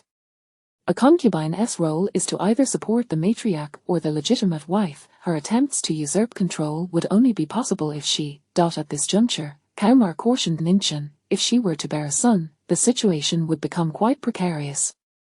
Madam, you ought to conceive first. Ningxin felt no embarrassment regarding this matter, she simply lacked the means. The last time she inadvertently brushed against Xing Changyu's arm, he had glared at her with such contempt that his harsh words echoed painfully in her ears. Ningxin understood that Xing Changyu's acknowledgement of her was indeed a rare occurrence. If matters were to sour, his sharpness was something few could withstand. Ningxin shivered slightly. Regarding childbirth, I believe in letting fate take its course. What if the third concubine conceives first? Let her, Ningxin replied. When the time comes, the situation may unfold in unforeseen ways. Now is not the time for rash actions. Her family's fate rested in Xing Changyu's hands, and he had warned her against any impulsive behavior. Ningxin was well aware that conceiving first was the most effective strategy to outpace the concubines. Unfortunately, she could not achieve this alone. Xing Changyu's involvement was crucial, yet he was notoriously fickle and ungrateful. I speak with earnestness, do not entertain such thoughts. Ningxin noticed Kaomar's shifting gaze and immediately cautioned her. You have witnessed the general's temperament. Should things go awry, you would be the one to cause my downfall. Kaomar replied, is it truly impossible? Indeed, it is impossible, Ningxin affirmed. Kaomar nodded. You need not worry, I shall follow your lead. You are my pillar of support. By mid-September, affairs at the Xing residence were not particularly hectic, and Ningxin longed to return home. She sought the matriarch's permission to stay for 3 days. The matriarch acquiesced, even arranging gifts to send to her in-laws. Upon returning, she found her father and brothers stationed elsewhere. Her eldest and second brothers were away, with plans to return only for the new year. Ningxin conversed with her grandmother, mother, and sisters-in-law, recounting the events that had transpired at the Xing household during her absence. Her grandmother praised her astuteness. Being attentive in all matters is indeed wise, her grandmother remarked.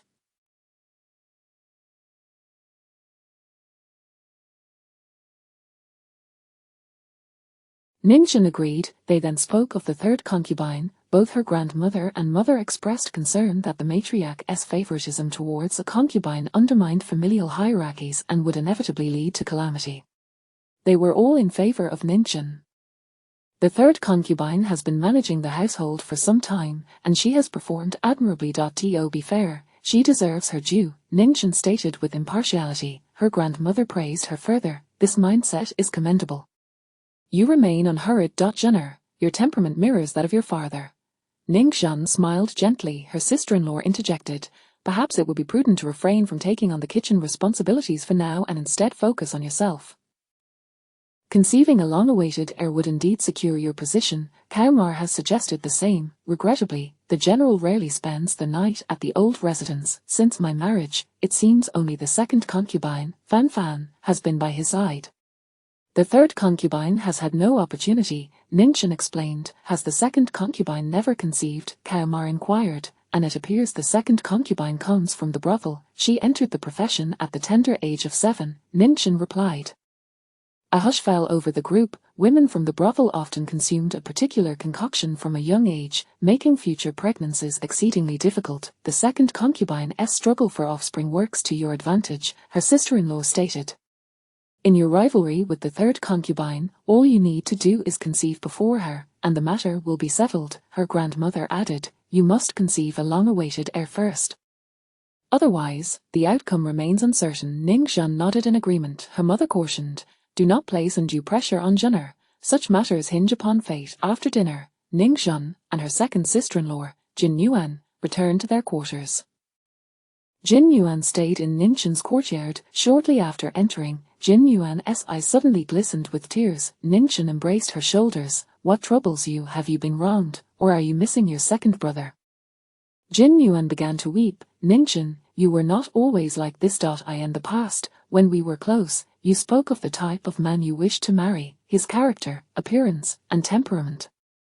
Yet now, your conversations revolve solely around offspring and competing with concubines. You have been married for less than 6 months, and already your spirit has been consumed by the confines of that grand estate, rendering you akin to those antiquated women. Chapter 28. Ningxin's gravedigger. Ningxin felt a pang of sorrow in her heart. She took a handkerchief to wipe away Jin Yuan's tears. All right, stop crying, your eyes will swell. Gently embracing her, Ningxin reassured, do not be disheartened. I know you care for me. Yet, Jin Yuan wept even more sorrowfully. Ningxin patted her back, soothing her with soft words. No girl dreams of securing her position through childbirth and competing with other women.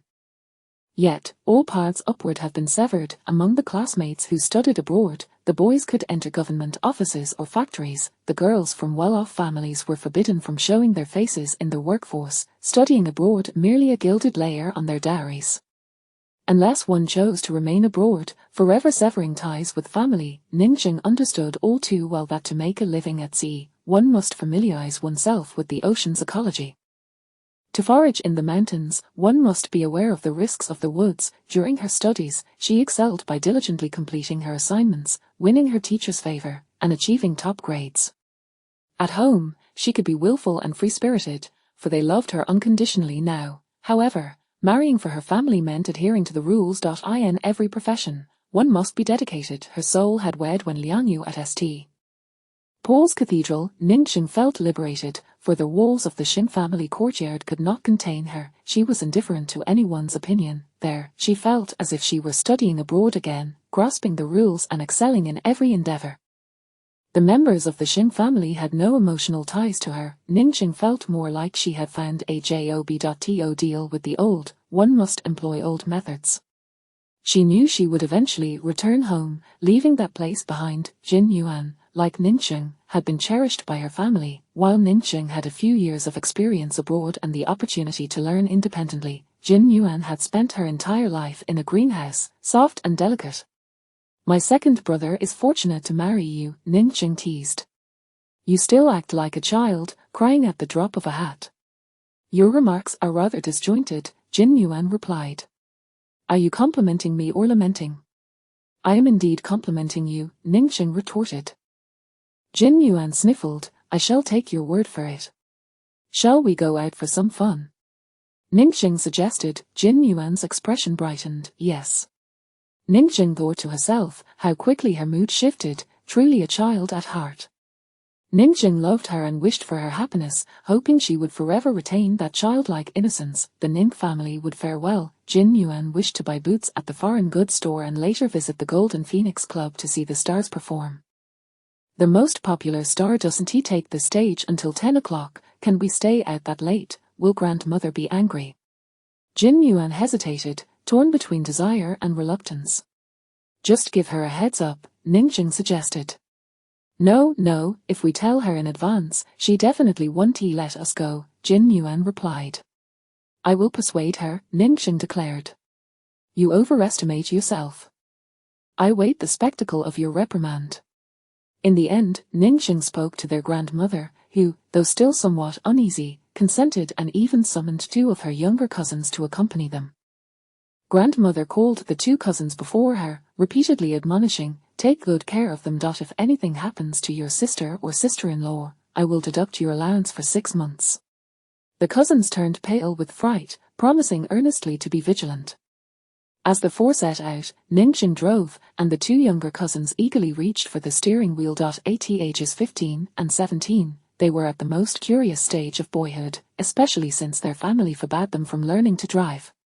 Sister, will you teach me? The 17-year-old cousin pleaded. I can help you with anything. Learning to drive is risky.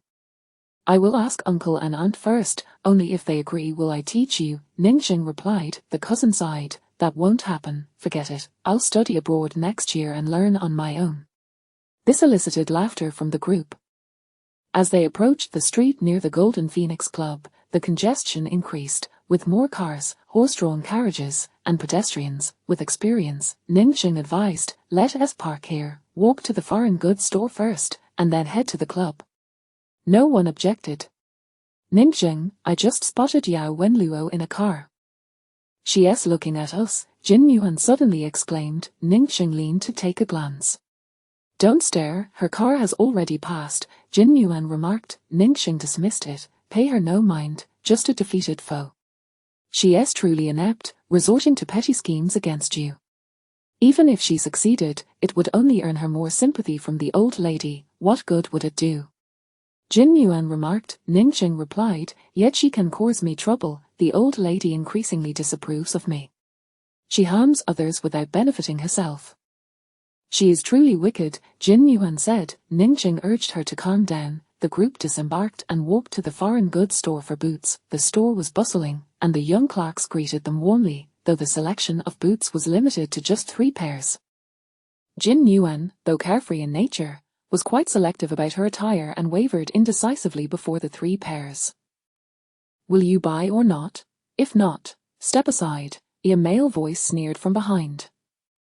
Ningxing and Jin Yuan turned to see members of the Su family, the same Su family of Su Qing'er. Confrontations were inevitable when the 2 families met. The speaker was Su Rong, the same one who had quarreled with Ningxi previously.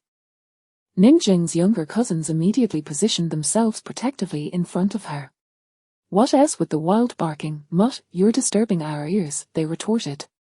My sister is the general's wife, how dare you speak to her like that? Ningxing truly did not wish for every encounter with the Su family to end in conflict, yet they always sought trouble. Su Rong was accompanied by a group of friends who were equally displeased. Even upon hearing the general's wife, they felt no fear. Ningxing's presence in social circles was all but negligible. She was not inherently a morose person, but during her time in Sioux City, she seldom ventured out, likely due to the presence of a few individuals she despised within her circle, rendering her disinclined to engage. Now that she was married, her standing in the Xing family was minimal. The old lady had not arranged for her to attend any banquets. The title, general's wife, held no real prestige, offering her little authority. The last time Xing Changyu had defended Ningxing in front of the Su family, it had been a mere formality, just a few kind words about the Su family's 8th young lady. People rarely learn from hardship. Su Rong coldly cast a glance at Ningxing. Miss Ning, is it comfortable sitting in someone else's position? Ningxing replied, quite comfortable, indeed. Don't mention mere positions. I could even sit atop a grave. Su Rong was taken aback by her audacity, his expression contorting. You truly have no shame. You should go read a book and learn how to insult others. You refilled with nonsense, all you can utter are these few phrases. Is there no one at home to teach you? Ningjing challenged. Su Rome was nearly incensed to the point of violence, but his companions quickly restrained him. Ningjing's cousin stood firmly in front of her, shielding her. As the commotion escalated, many onlookers gathered to watch. Suddenly, a light chuckle pierced through the crowd. What a lively scene! The people surrounding Su Rong instinctively recoiled, creating space. Ningjing noticed a young man, appearing to be in his late 20s, with an elegant demeanor. He wore a deep blue suit, complemented by a matching vest. A golden pocket watch dangled from the vest pocket, its chain swaying gently with his movements. He had a handsome face. Master Meng.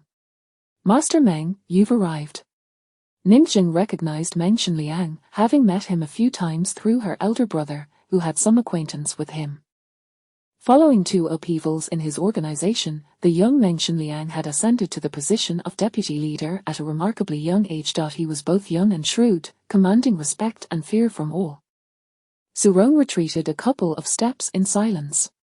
Gentlemen, my store's clerks have not been attentive enough. Please do me the favor of not quarreling. If you have matters to discuss, I will see to them, Meng Xinliang said with a smile. His words were polite, and his demeanor humble, yet none dared to act recklessly in his presence. On the thumb of Meng Xinliang's left hand rested a tourmaline ring, remaining still as he spoke, quiet yet authoritative. It was they who initiated the trouble. We were merely shopping, Jin Yuan chimed in from behind her cousin. The 2 cousins fell silent, realizing their sister was as reckless as their second brother. Speaking out only invited trouble. During the earlier quarrel, no one had noted that this was Meng Xinliang's establishment. Now, remaining silent was the wisest course to avoid igniting further conflict. Why must one voice their thoughts? Meng Xinliang turned his gaze toward them. The younger cousins, feeling small, shrank back. Ningjing remembered Meng Xinliang but was uncertain whether he recalled her. Given his elevated status now, she felt hesitant to forge a connection. Their eyes met momentarily, devoid of expression. Meng Xinliang smiled first. The 4th young lady is here as well. Ningjing finally allowed a hint of a smile. Master Meng, I apologize. We did not seek trouble, it was they who did. You are clearly at fault. You saw us arriving and deliberately blocked our way. Su Rong accused. Ningjing countered, as a grown man, isn't it ridiculous to twist the truth? The clerks are present, and the other customers heard everything. Su Rong shot back, the wicked always cry foul first, you're merely retaliating. Ningjing retorted, you have no right to argue with me. What are you even worth? Go fetch your father. Su Rong, in a fit of rage, nearly lunged forward, but Meng Xinliang's piercing gaze held him back. As the argument escalated, Yao Wenluo, watching from outside the foreign goods store, turned and left. She made her way to a cafe and called the military government, knowing Xing Changyu had returned to the general's residence that day. When the call connected, the aide, Cheng Yang, informed her that the general was unavailable. This isn't about me. It concerns Ning Zheng. She's fighting with someone on the street, a Yao Wenluo stated. Cheng Yang replied. A moments later, Xing Changyu's voice came through the line. What's going on? Are you? I encountered Ning Zheng and the Su family at Meng's foreign goods store. Ning Zheng was so brazen as to nearly strike Su Rong, even proclaiming her intention to dig up Su Qing'er's grave. A Yao Wenluo reported. Xing Changyu fell silent on the other end. Yao Wenluo continued, I understand you may harbor some bias against me. Had it not been for her disrespect towards the deceased Su Qing'er, I wouldn't have bothered to call.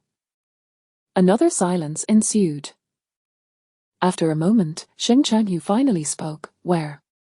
Ningjing, she is at Meng's foreign goods store on Iwan Road, number 12, Yao Wenluo replied. She hung up the phone, feeling quite pleased. After all, Ningjing had indeed mentioned sitting atop Su Qing'er's grave. If it came to confrontation, Yao Wenluo could easily claim she misheard. What difference would it make? Ningjing's quarrel with the Su family stemmed from the fact that Su Qing'er was Xing Changyu's beloved. The deceased would forever reign supreme. Ning Zheng could never triumph over Su Qing'er. Yao Wenluo turned back to observe the unfolding drama, waiting for Xing Changyu's arrival. Should the skirmish cease and they prepare to leave, Yao Wenluo would instruct her aide and driver to block their path. Chapter 29, The General's Fury Within the Foreign Firm. A cacophony of voices echoed, as numerous patrons gathered to witness the unfolding spectacle. Unbeknownst to him, Meng Xingliang found himself standing beside Ningxin. As Ningxin's cousin and Su Rong's friends engaged in a heated argument, Meng Xingliang leaned in, his voice a mere whisper directed at Ningxin. "Fourth Miss, have you been in contact with Anura recently?" Ningxin paused, momentarily taken aback before realizing he was referring to her cousin, Yunyor. "Yes," she replied, "when I was studying abroad, our schools were relatively close, so we would meet on weekends. After my return, she even sent me a telegram. Is she well? She is quite well," and Ningxin responded. "I heard she has married. Does she have a child now?" Meng Xingliang inquired, his voice barely above a murmur, laced with a subtle tremor. Ningxin raised her gaze to him, his fair complexion and tranquil eyes seemed to betray a deeper concern. "Not yet," Ningxin admitted, a pang of unease settling in her chest. Meng Xingliang's mention of Yunyor struck a chord. Yunyor was the daughter of Ningxin's uncle. The two had always shared a close bond, akin to that of sisters, with Yunyor often visiting their home.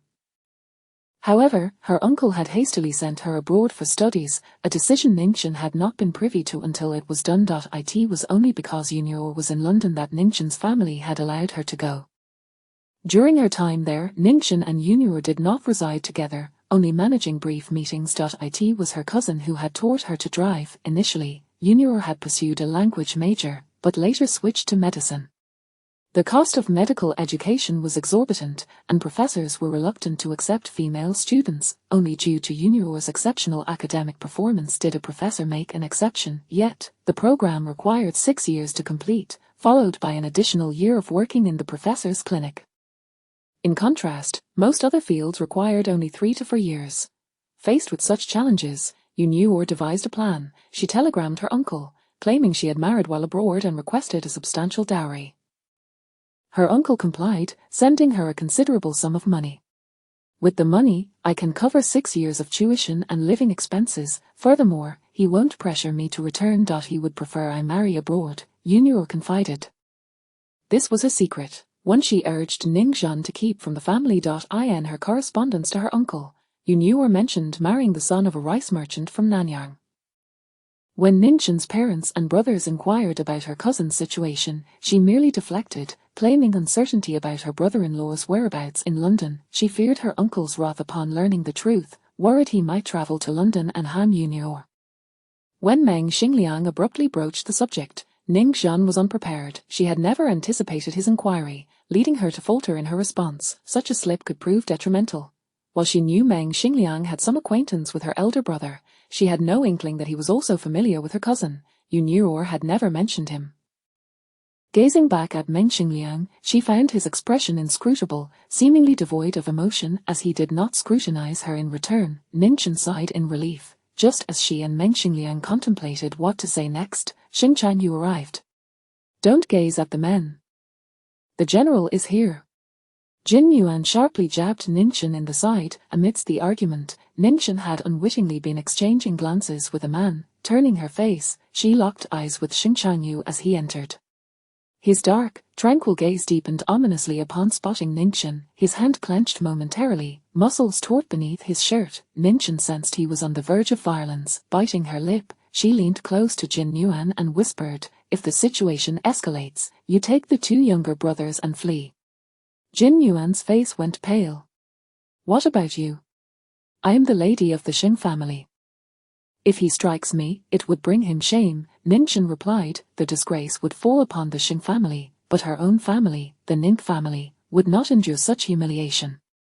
She could not accept her brothers being subjected to the general's wrath in front of the Su family. At that moment, Ningxin also caught sight of Yao Wenluo, who had approached to observe the commotion, and she immediately understood why Xing Chanyu had come. The tension radiating from Xing Chanyu was palpable, felt by everyone in the firm, each individual instinctively tensing and shrinking back, attempting to conceal themselves. "Stand straight," Xing Chanyu commanded, his voice resonating throughout the room. Simultaneously, his aides readied their weapons, rifles aimed at the foreign firm. the onlookers outside were largely frightened away, leaving only the fearless and the curious lingering behind the aides. Ninchin felt a tightness in her chest and pulled Jin Yuan behind her, standing tall herself. The room fell silent, save for Meng Xingliang's voice, which broke the tension. "General, there's no need for such anger. Children squabbling is but a trivial matter."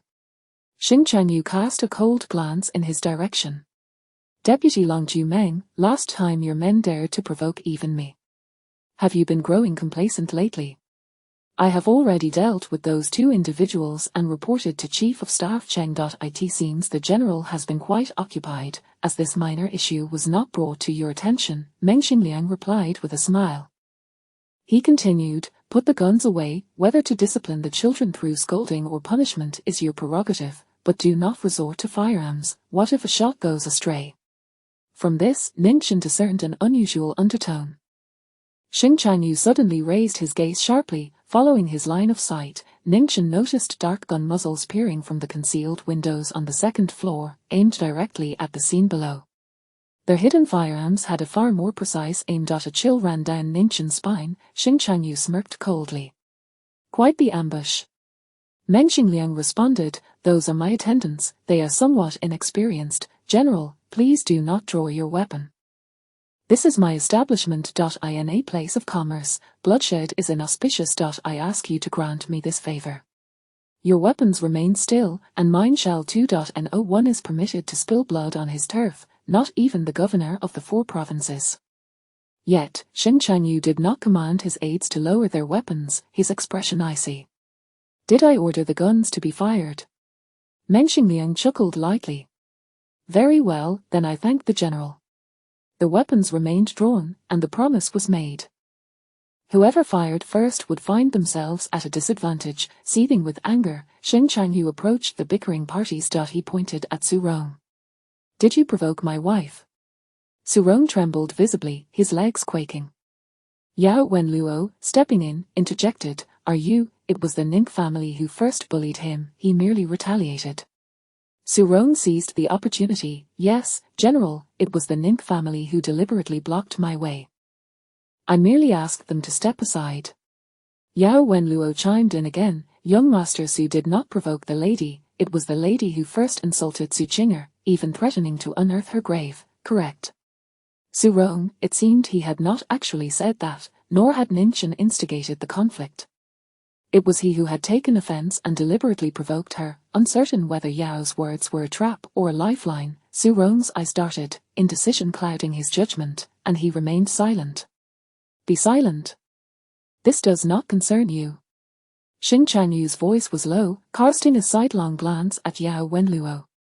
"If you utter another word, do not blame me for being impolite." Yao Wenluo, she bit her lip, retreating a few steps yet still refusing to leave. "Speak, how did you trouble my wife?" Xing Changyu pressed Su Rong further. Su Rong, terrified of him, knelt as he faced the cold interrogation. "General, you should ask the lady. It was not I who troubled her. She first humiliated us, and then insulted Qinger." His voice trembled, tinged with a hint of tears. Xing Changyu raised his booted foot and delivered a fierce kick to Su Rong's solar plexus. "Whom do I ask? Should I consult my wife? What are you, to confront my wife? Do you have the right?" The crowd fell silent. Yao Wenluo bit her lip, her face contorting in suppressed frustration. Who was he trying to impress? Chapter 030, Get Lost. Xing Changyu had always been concerned about appearances since childhood, and that trait remained steadfast in him.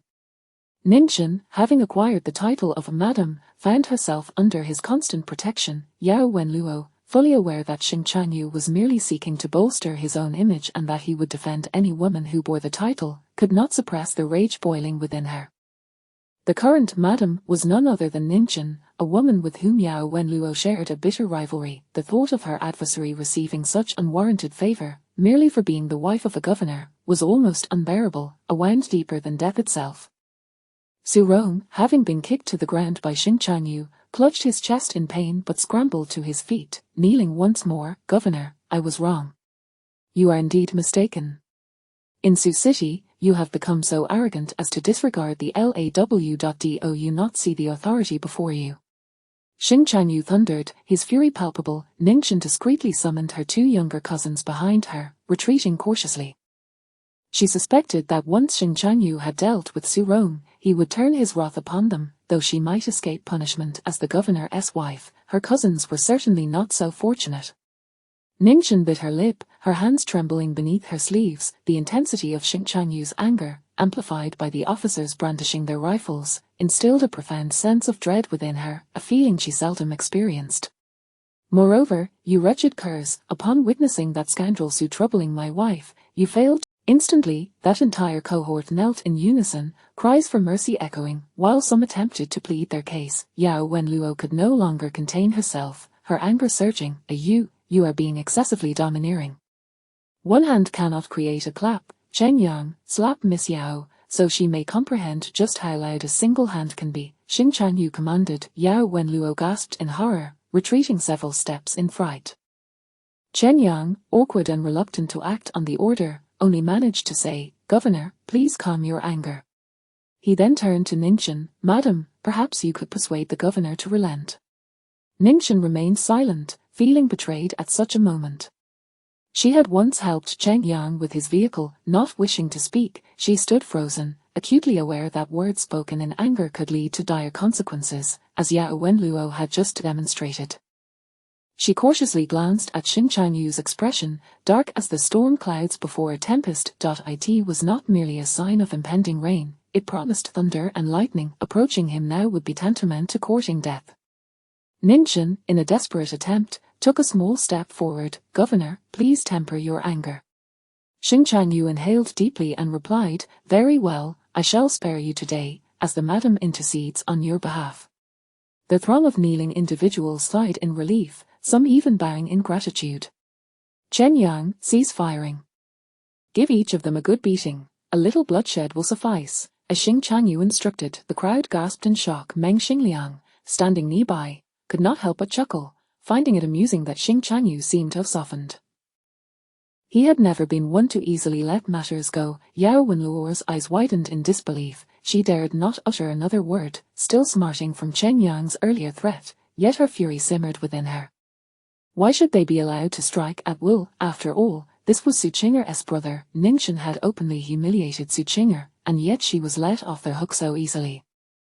As Xing Chanyu strode away, his officers lowered their rifles and advanced to administer the punishment. Ningchen hurriedly followed, beckoning her brothers and Jin Yuan to come along. Upon exiting the foreign firm, the sun was still high in the autumn sky, casting a gentle golden hue through the barren branches of the plane trees.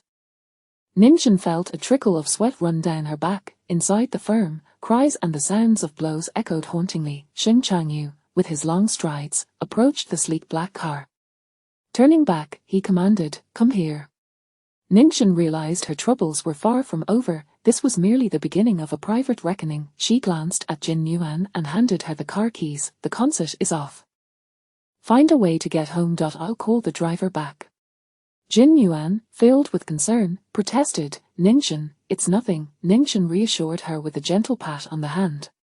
Inside the firm, the cries continued, mingled with the sickening sounds of flesh striking bone, sending chills down Jin Yuan's spine. Ningchen entered Xing Chanyu's car, which then sped away. A moment later, Yao Wenluo emerged, her expression even more dismal than Jin Yuan's. Upon seeing her, Jin Yuan could no longer contain her fury. "Yao Wenluo, your incessant scheming is utterly malicious. I merely spoke the truth." Yao Wenluo shot back, her anger palpable. Jin Yuan attempted to confront her, but her two cousins quickly intervened. One said, "Sister-in-law, I'm still shaken, let us just go home. I truly fear for our safety." The other added, "Sister-in-law, I think I might wet my pants. Let us leave, those inside are still being punished, this place is cursed." Laughter erupted from behind. Dressed in fine garments, Meng Xingliang stood there, addressing them. "Did you not bring a driver?" Jin Yuan, struggling to maintain her composure, replied, "Ningchen was our driver. She had been taken away by Xing Chanyu. My driver will take you." "Do not worry," Meng Xingliang assured them. "Thank you," the two cousins expressed gratefully as they hurriedly climbed into the car, dragging their sister-in-law along. Ningchen, seated in Xing Chanyu's vehicle, felt a wave of anxiety wash over her. Today had been a senseless calamity, however. She acknowledged her unrestrained tongue when it came to Su Qing'er, who could have foreseen that Yao Wenluo, the instigator, would summon Xing Chanyu. Certainly, it was her doing, as no one else could reach him. Ningxin clenched her fists. The vehicle halted on a secluded road, flanked by rows of plane trees, their leaves stripped bare by late autumn, revealing the stark, pale brown branches that stretched into the horizon. Xing Chanyu ordered his aide to exit the vehicle. He rolled down the window to light a cigarette, his movements deliberate. Ningxin caught a whiff of the sharp scent of tobacco, which oddly calmed her nerves. "Do you feel no remorse towards the Su family?" Xing Chanyu inquired. Ningxin found herself at a loss for words. Indeed, she felt none. To Xing Chanyu, Su Qing'er's demise was directly tied to the Ning family, yet, from the Ning family's perspective, the incident bore no relation to them.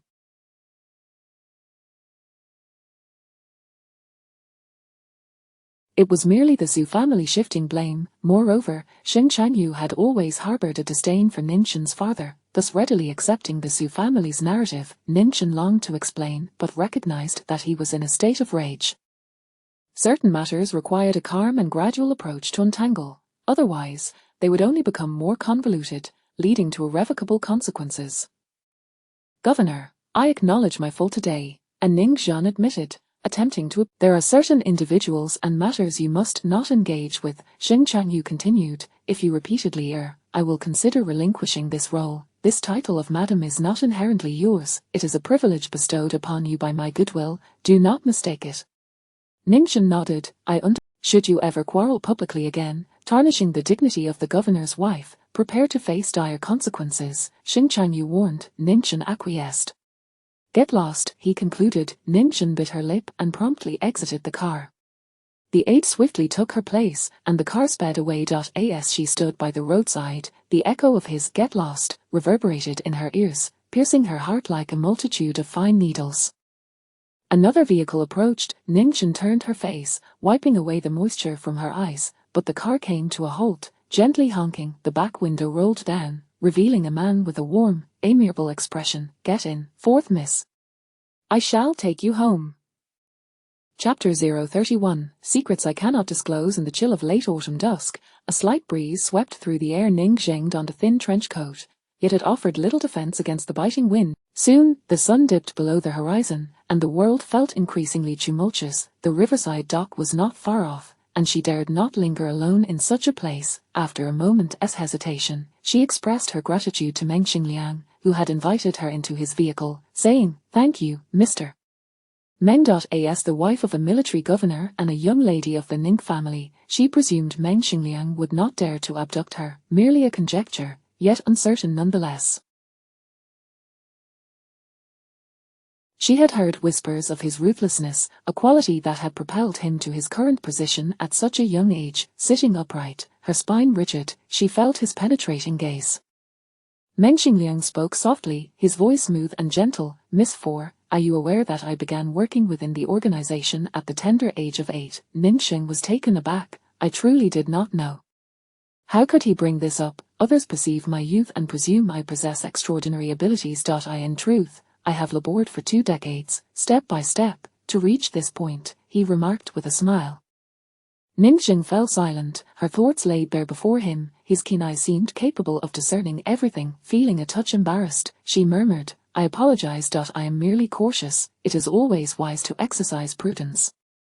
"I understand. I often dine with your elder brother, and he frequently praises you for your grace and caution, despite being favored," Meng Xingliang replied. Ningxin added, "I have heard my brother mention you several times.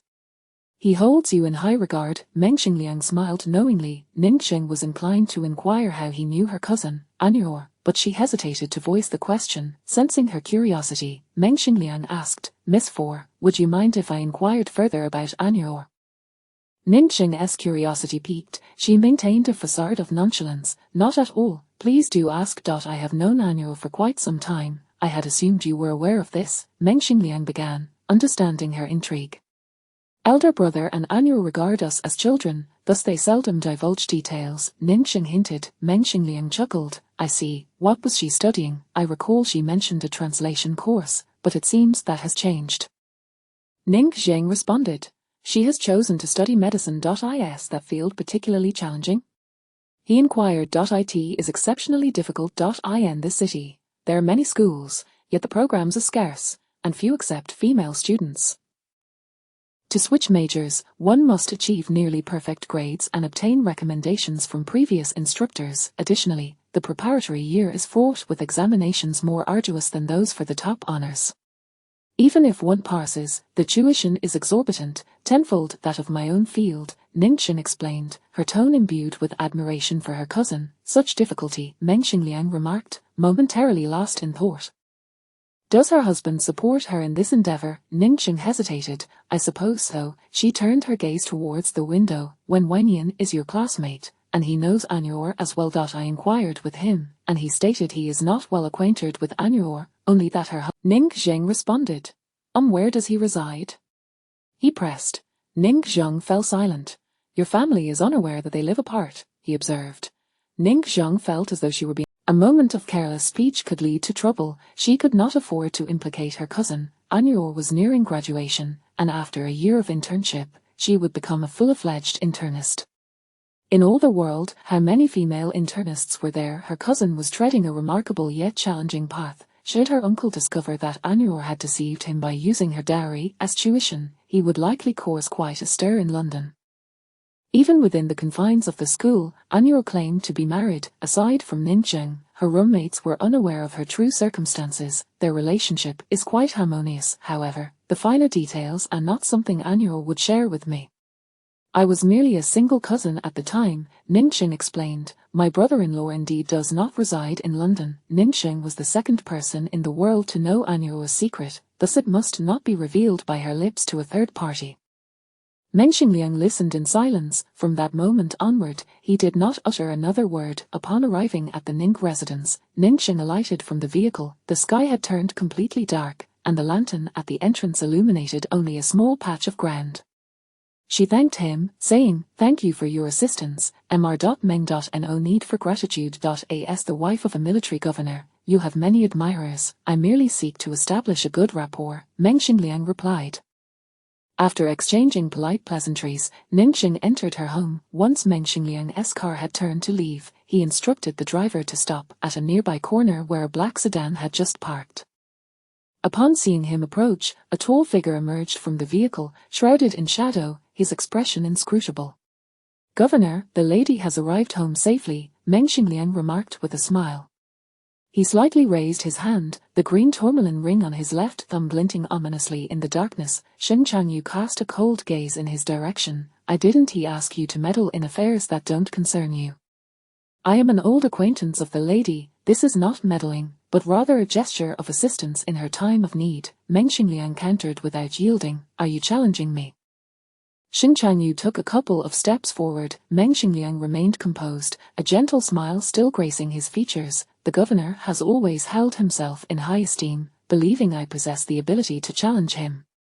I am grateful for your high regard, sir, Shen Changyu retorted. To hold you in esteem also requires you to recognize your place. The two exchanged barbs, neither gaining the upper hand. Neither could truly eliminate the other, so their confrontation remained a mere exchange of words. Shen Changyu was known for his volatile temper, yet he possessed a sharp mind, capable of discerning profit and loss with precision, never making reckless bets. Meng Xingliang had heard that the esteemed general had not been satisfied with his eldest son, intending to cultivate the second son. Despite facing dire circumstances, Shen Changyu had fought his way through, successfully assuming control of the family affairs. Like Meng Xingliang, he was a man who would go to great lengths to achieve his goals. Such individuals were best avoided. Meng Xingliang wished to avoid provoking him, yet he was also wary of Meng Xingliang. Their relationship was cordial but not deeply rooted, with mutual exchanges ensuring neither owed the other. Upon returning to the governor's residence, Cheng Baixing had already heard of the day's events.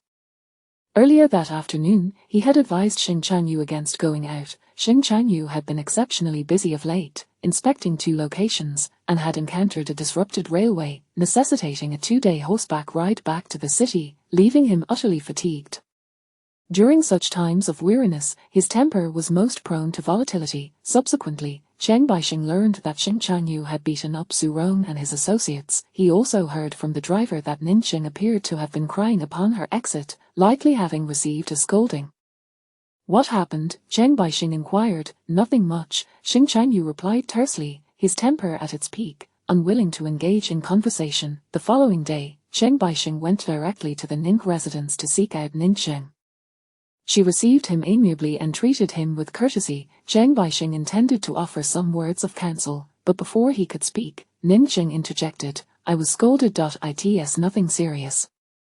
My father is of an age, and the governor doesn't hesitate to reprimand. There is no superior who refrains from chastising. I can endure it. Cheng Baixing was left speechless. The governor is not merely your superior. He is your husband. Listening to Ninxing's words, he felt a sense of despair regarding the prospect of her residing within the official residence. Chapter 032. After the visit, staying at the governor's mansion, Ninxing had stayed at home for 3 days, her spirits nearly restored. Taking a deep breath, she returned to the Xing family's ancestral residence. Upon her arrival, the matriarch summoned her. I have heard that Chanyu is unwell. You must go pay him a visit, the old lady instructed. What is the matter with him? Come back and tell me all about it. Ninxing hesitated. Serving as a maid was fraught with hardship, especially when her 2 superiors were at odds, each possessing a temperament worse than the other. The words "get out" from Xing Chanyu echoed in her ears, indelibly etched into her memory. If she were to visit him now, it was likely he would only become more irate, compounding his illness. Mother, I understand your concern for your son. Why not have third concubine accompany you to visit the governor? Ninxing suggested. The matriarch's expression darkened. Are you contradicting me? I fear the governor does not wish to see me. He is currently ill and in a foul mood. If he becomes angry, I may never be able to set foot in the governor's mansion again, Ninxing replied.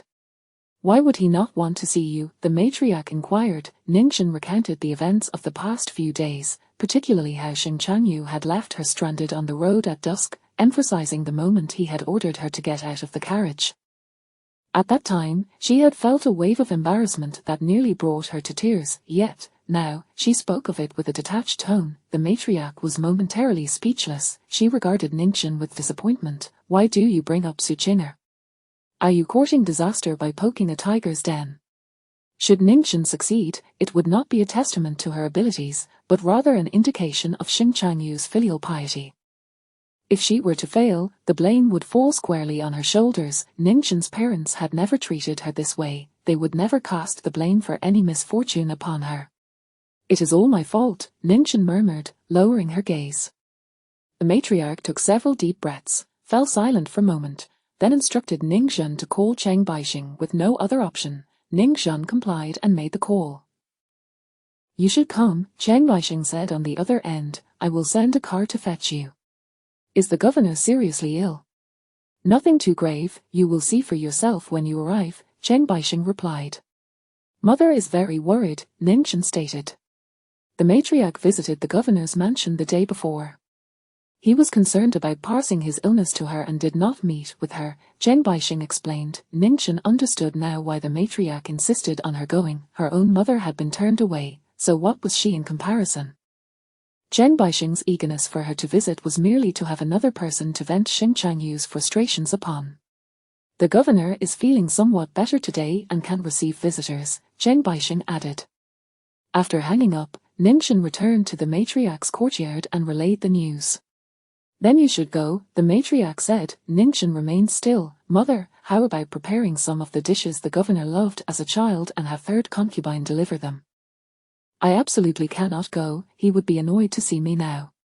The matriarch considered. That is also a good idea. If I provoke him too much, he may never want to see me again. Have third concubine go, she has not angered him recently, Ninxing added. The matriarch issued orders to prepare a bowl of soup and 2 kinds of snacks, instructing third concubine Shufanju to deliver them to the governor's mansion.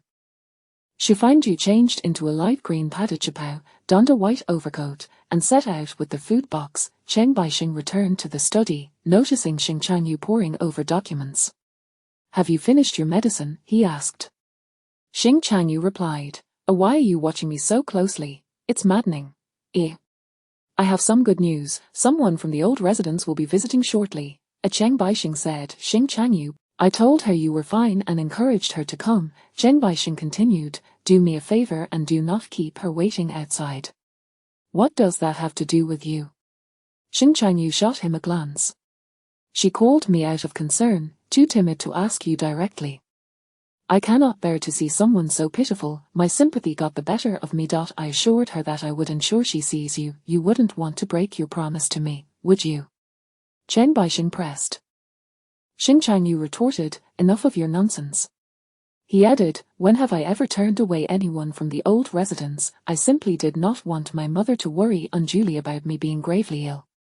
Xing Changyu had been exhausted from a tight inspection schedule, compounded by the abrupt changes in autumn weather.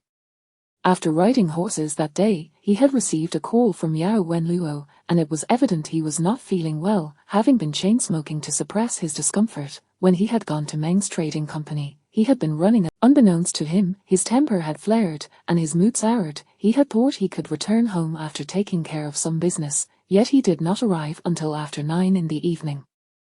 By the time he reached the official residence, his lips had turned pale. He insisted he was fine, but by midnight, he was burning with fever. This was one of the few times he had fallen gravely ill, drawing the attention of military doctors.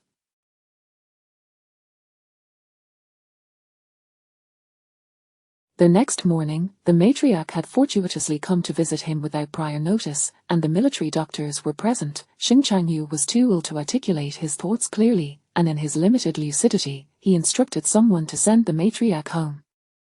The military doctor administered an antipyretic injection. After a day and night, the fever finally subsided, and he managed to eat a little, beginning to regain his strength. In his 20s, he was in the... To him, it was merely a matter of avoiding an encounter with his mother while he was still unwell. For the matriarch, it was the first time returning to the official residence after moving out, yet her son had barred her from entry.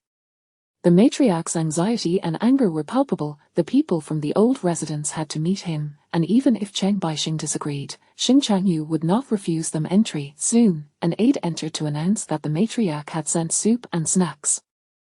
Cheng Baixing, being considerate, remarked, take your time with it, I shall not intrude. He excused himself, leaning back in his grand chair. Xing Changyu contemplated lighting a cigarette. The military doctor had advised him to refrain from smoking for a few days, and he had not touched his cigarette case all morning, but now the craving was overwhelming. Just as he lit one, the sound of women's high-heeled shoes echoed from outside. Taking a deep drag, the warmth of the smoke filled his lungs, momentarily soothing him. Uge, a voice called as the study door swung open.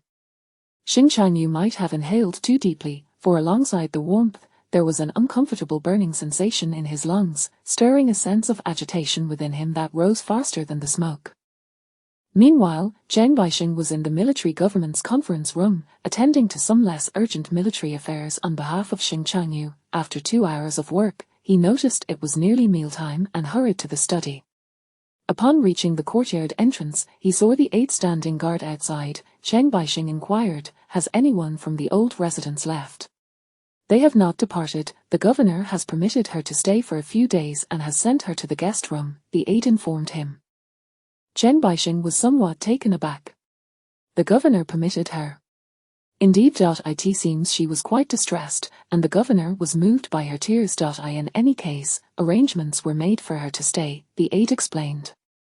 Cheng Baixing was momentarily stunned, then asked, who from the old residence came. Ningzhen did not seem like the type to cry in front of the governor. Third concubine, the aide replied. Cheng Baixing was left speechless. The call had been made by the matriarch, yet it was third concubine who had arrived. Was this not a case of cutting corners? Chapter 033:7 Days of Grace. Cheng Baixing entered the study, which was in disarray, with remnants of soup and pastries strewn across the floor. Xing Changyu stood by the window, smoking. He had lost count of how many cigarettes he had smoked. The air was thick with the acrid scent of tobacco, nearly overwhelming. Cheng Baixing cast a glance at the soup remnants on the floor, his heart sinking. That was ginseng, chestnut, and black-boned chicken soup. In his childhood, Xing Changyu had quarreled with his brother, Xing Changquan, over this very soup, hurling a bowl of hot broth at his sibling. His mother, indifferent to the gathering of guests and servants, had slapped him without inquiry. Chen Baixing had been present at that time. No matter how painful your memories may be, they hold no significance to others.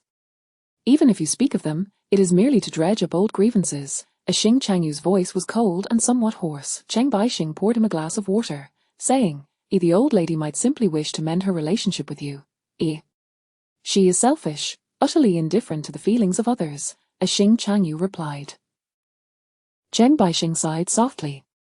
She can be rather muddled, he concurred. Xing Changyu's frustration had no outlet other than the incessant smoking. Chen Baixing inquired, Care for a drink? Forget it, let us head to the station, he replied. The telephone in the inner study rang. Chen Baixing answered and, hearing a gentle female voice, whispered to Xing Changyu, It's a call from Miss Jiang. Xing Changyu extinguished his cigarette and walked over to take the call. Chen Baixing exited the study. After a brief conversation, Xing Changyu emerged, instructing his aide to prepare hot water and a fresh suit. He quickly cleaned up and left. This was a visit to Miss Jiang.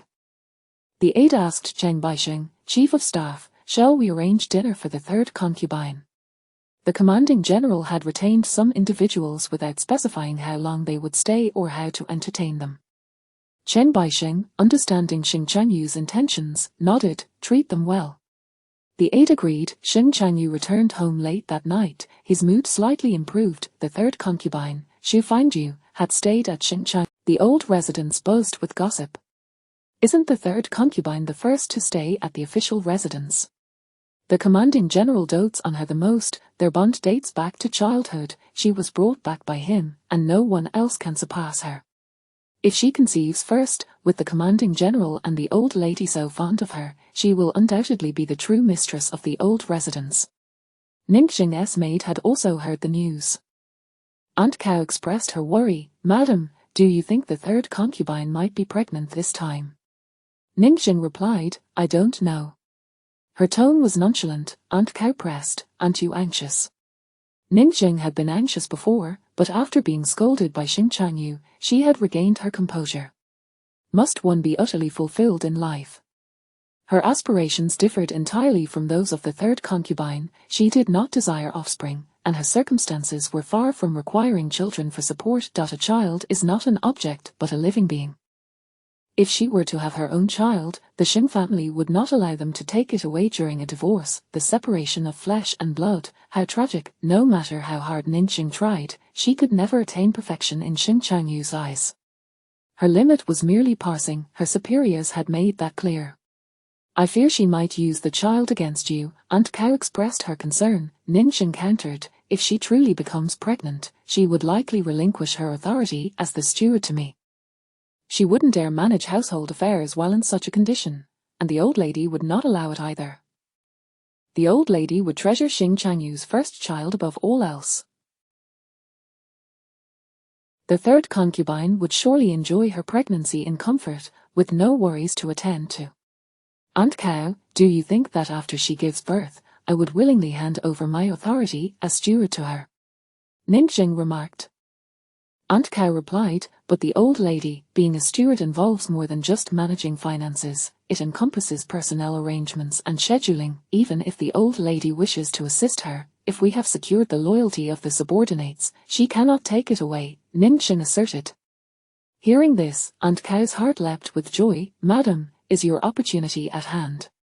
Thus, her pregnancy poses no detriment to us. Do not entertain any wicked schemes, let her carry on, Ningxing stated. She was aware of Aunt Cow's shrewdness and sometimes feared her taking matters into her own hands. Aunt Cow was loyal to Ningxing but might also perceive her youth and gentleness as a chance to aid the third concubine. Elders often behaved this way. Ningxing genuinely feared her well-meaning interference. If the third concubine had constructed her own abode within the old residence, she was now in desperate need of something precious to adorn her space, while Ningxing was merely laying the foundation. One cannot compete for treasures when one has yet to solidify their base. Without a proper place to rest, one would be burdened. Ningxing had not seen the third concubine in several days. After returning from the commanding general's residence, the household had been lively for a while, but with the rain and the biting chill of early winter, the third concubine had not ventured out. Days passed, and the weather cleared. Ningxing rose early to practice her martial arts, followed by a bath and breakfast. After meeting with the steward in the morning, she planned to inspect the kitchen at noon. As Ningxing made her way to the large kitchen of the Xing residence, she happened to pass by the courtyard of the third concubine, Xu Fangdu. In the distance, she spotted a few figures, one of whom, astonishingly, wore a vibrant red cashmere coat. Fan Fan. It had been days since Ningxing had seen Fan Fan. Fan Fan was conversing with Xu Fangdu, while the maid beside Xu Fangdu stepped back a few paces. After exchanging a few words, Fan Fan suddenly lifted her foot. The blow was heavy, causing Xu Fangdu to involuntarily stumble back into the arms of her maid. Unable to steady herself, Ningxing was taken aback but did not move, her arm firmly gripped by Aunt Cow. Let them fight it out, it is no concern of ours, Aunt Cow urged. Ningxing replied, she had no intention of breaking up the fight. Fan Fan was targeting Xu Fangdu's abdomen, why should Ningxing complicate matters? After kicking Xu Fangdu down, Fan Fan attempted to stomp on her belly but was thwarted by the maid beside Xu Fangdu. The scuffle escalated into chaos. What punishment will the commanding general impose on the second concubine this time? Aunt Cow wondered aloud. Ningxing replied, the commanding general has never punished her. Each time Fan Fan caused a ruckus at the old residence, it was a contest between the commanding general and the old lady. The commanding general was protective of her, often to the point of desperation. Last time, the old lady insisted on dragging Ningxing into the fray. The new title of the commanding general's wife had to be established to give Ningxing some face. Otherwise, if Ningxing had shot Fan Fan, the commanding general might have executed her. The complexities of the mother-son relationship within the Xing family were evident. Quickly retreat. Ningxing noticed the old lady's figure at the end of the path and hurriedly retreated with Aunt Cow.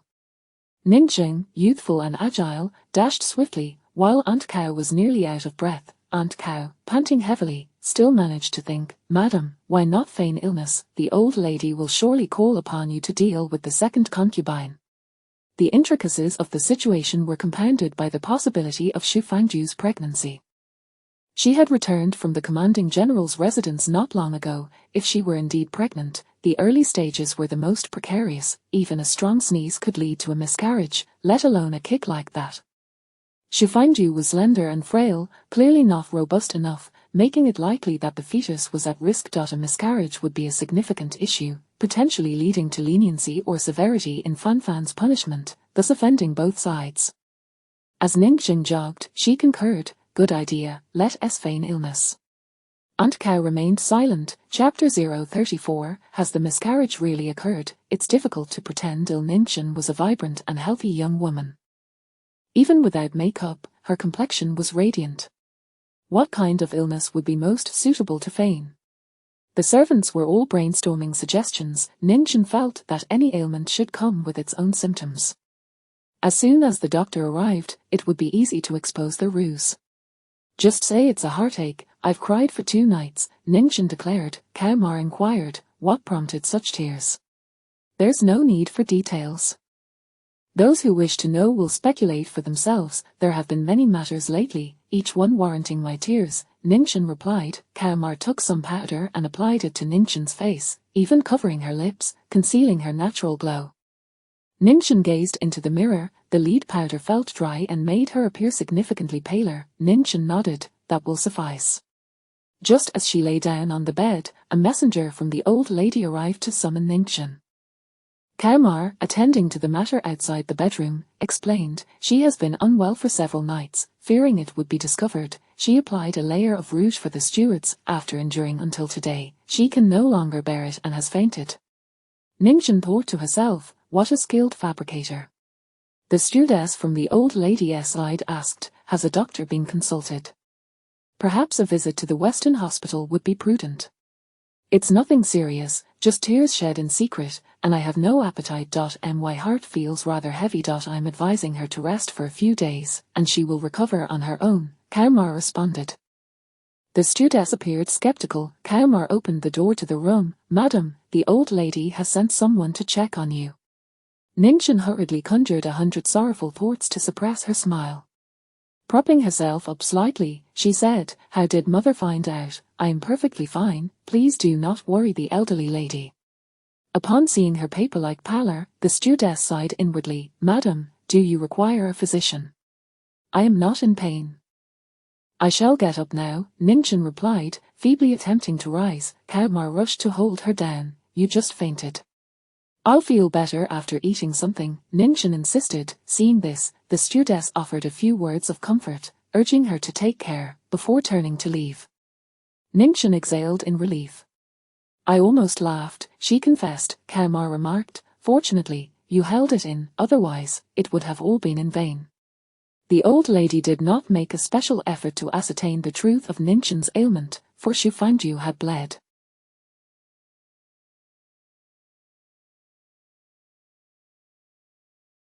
A couple of days later, Ningchen dared to ask Kalmar to gather information. The kitchen of the Xing residence, responsible for the household's provisions, was one of the most reliable sources for news. Holding the kitchen steward's nameplate, Ningchen approached, and despite not needing to curry favor, they were reluctant to offend her and willingly shared what they knew. With Kalmar's adeptness, the situation was soon clarified. That day, she was kicked and bled, Kalmar reported. Ningchen inquired, was the child saved? 3 doctors were summoned, and they all said it was too early to ascertain if it was a sign of pregnancy, Kalmar explained. That makes sense. Ningchen acknowledged.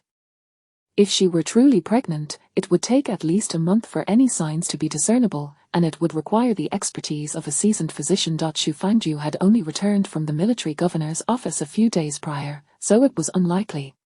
Then why did she bleed? Ningchen questioned, puzzled. Could it truly be a miscarriage? The doctors are uncertain. The experienced matrons in the household cannot provide clarity, only suggesting the possibility, Kalmar replied. What was ultimately concluded? Ningchen pressed. The 3rd concubine's cycles have always been quite accurate, with 10 days remaining until her next cycle. It has been determined that she was indeed pregnant and lost the child due to being kicked by the 2nd concubine, Kalmar stated.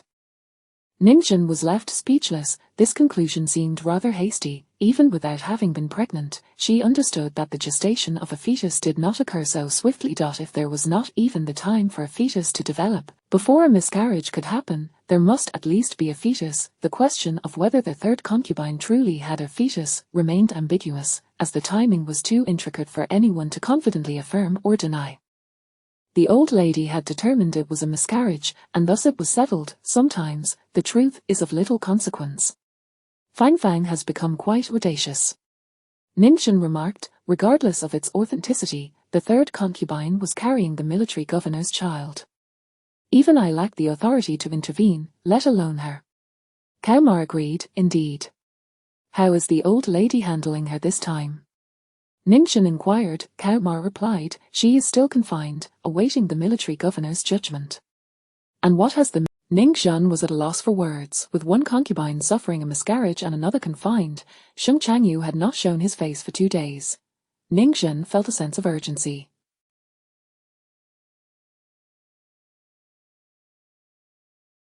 If he did not come soon, her pretense of illness would cease to be effective, and she would need to take action. The old lady was holding Fang Fang captive, rather than directly punishing her for Xu Fangju's miscarriage, knowing full well that Xing Changyu was not to be trifled with.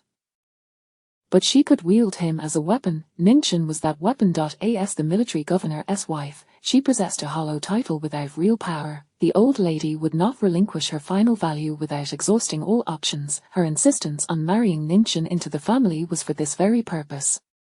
These people of the Xing family are truly ruthless, Kalmar echoed Ningchen's sentiments.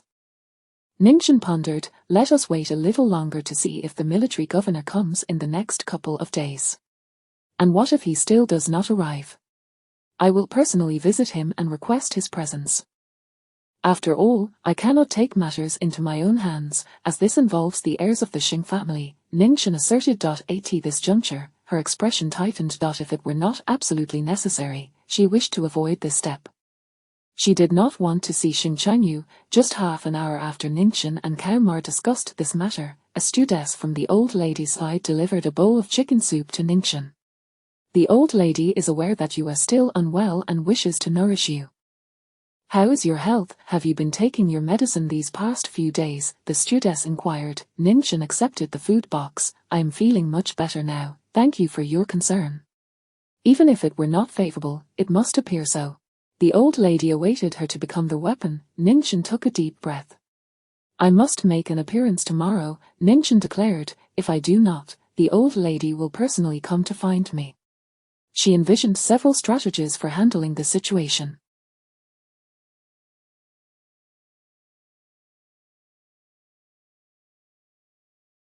With each approach, Ning-Chen meticulously considered how to avoid leaving herself vulnerable. Unexpectedly, that evening, Xing Changyu finally arrived. It was said that he and the old lady had quarreled in the main courtyard. Their conversation was filled with harsh words, and the stewardess sent away the servants, leaving no one privy to the details of their argument. After the confrontation, Xing Changyu took Fang Fang away.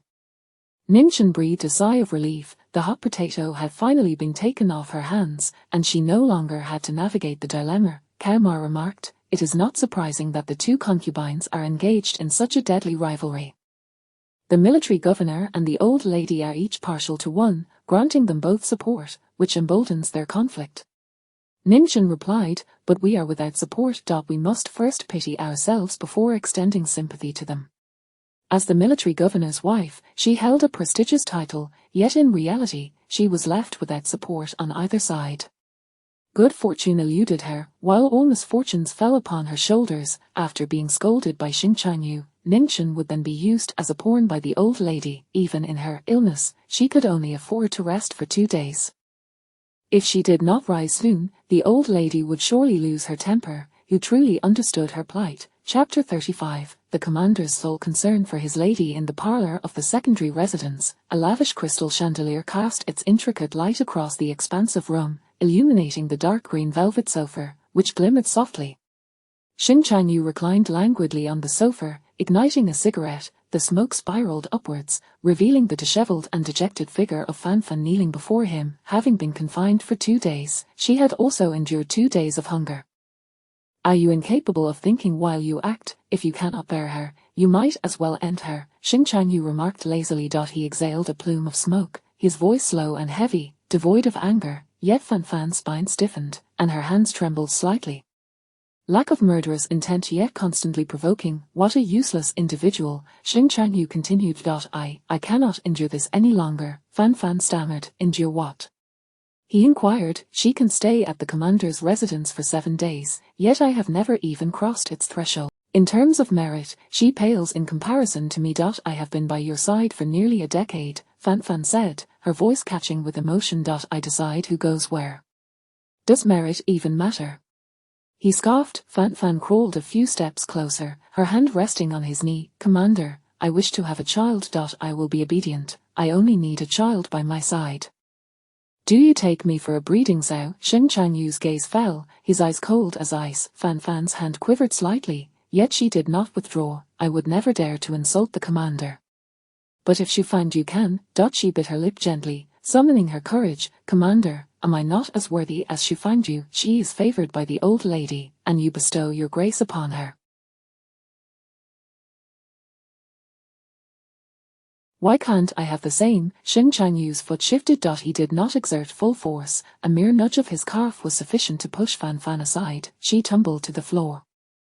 Kneel properly, he commanded coldly, as he reached for the crystal ashtray on the coffee table. After finishing a cigarette, Xing Changyu lowered his eyelids and gazed at Fan Fan. After a moment, he grasped her chin. What I give you is yours. To demand it actively is beyond your qualification. He forcefully tossed her face aside and stood up. Without another word, he turned and left. Fan Fan collapsed onto the soft carpet, weeping uncontrollably. Her maid sought to comfort her. Mistress, do not be foolish. You have caused the 3rd concubine to lose her child, and the commander did not strike or scold you. Is that not enough tenderness?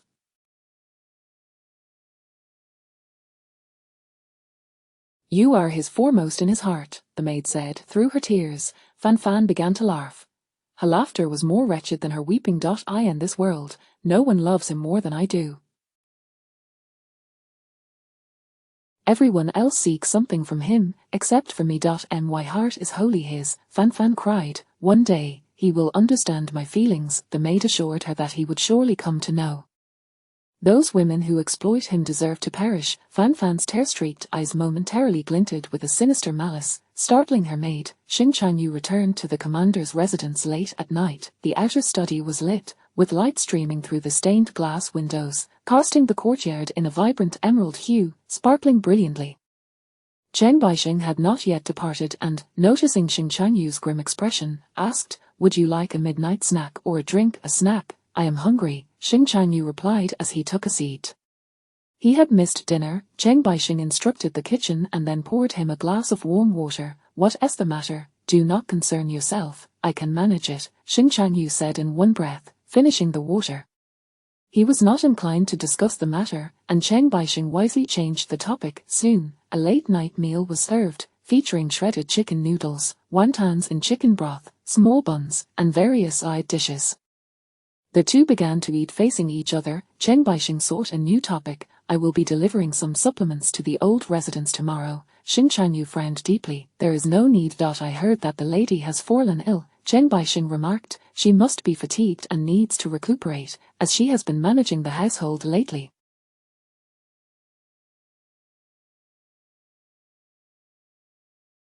Xing Chanyu remained silent. "Whom do you think I am sending it to?" Chen Baixing asked. Xing Chanyu retorted, "Can't you see that I am irritable? I am trying to keep you from being irritable."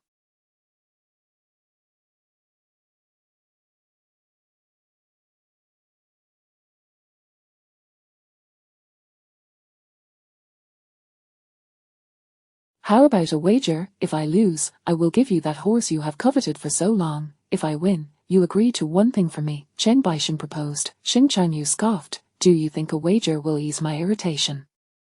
Am I a gambler? Do you want to take the bet? Get lost." Xing Chanyu irritably swallowed the last bite of noodles. "It concerns Ningchen," Chen Baixing said. Xing Chanyu set down his bowl. "I am curious to hear your nonsense. Do you think Ningchen is genuinely ill, or is she feigning illness to evade disaster?" Chen Baixing inquired with a smile. Xing Chanyu pulled out a cigarette. "Is there even a need to wager? If she is not pretending, I will wager my head. I also believe she is pretending. However, it is not to avoid disaster, but rather to avoid you." "Do you wish to wager?" Chen Baixing challenged. Xing Chanyu lit his cigarette and after taking a puff, replied, "She longs to be close to me. What is there to evade? Are you afraid to wager?"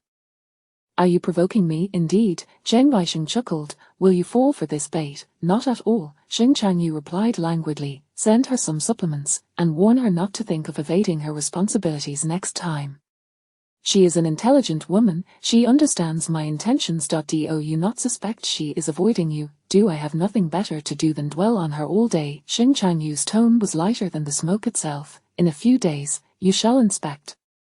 Do not idle at home." The following day, the supplements from the commander's residence arrived at the old manor. The old lady had been enraged by Xing Chanyu the previous day, suffering from a heart attack and a sleepless night.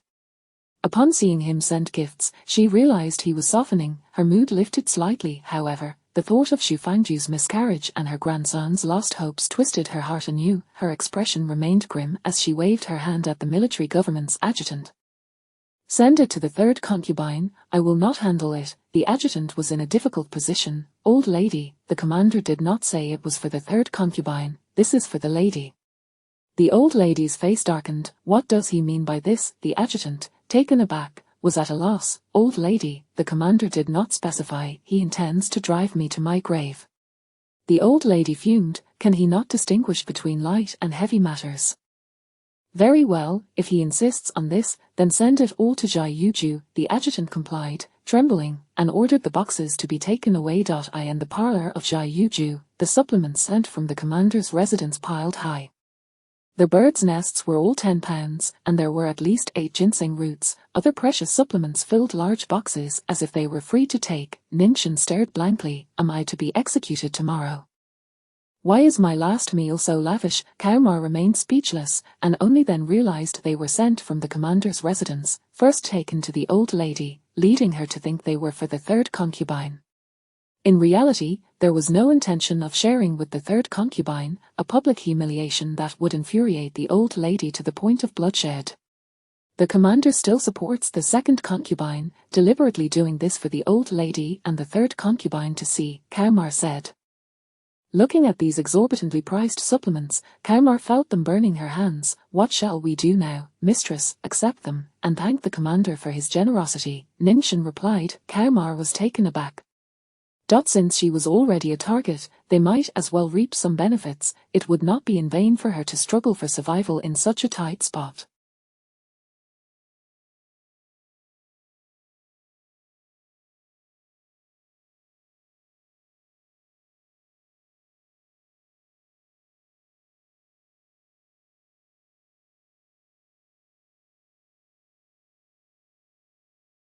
Ninchin immediately instructed her people to sort the gifts and distribute some to the old lady and her 3 aunts. The majority, she directed to be sent back to her maternal home for her grandmother and mother.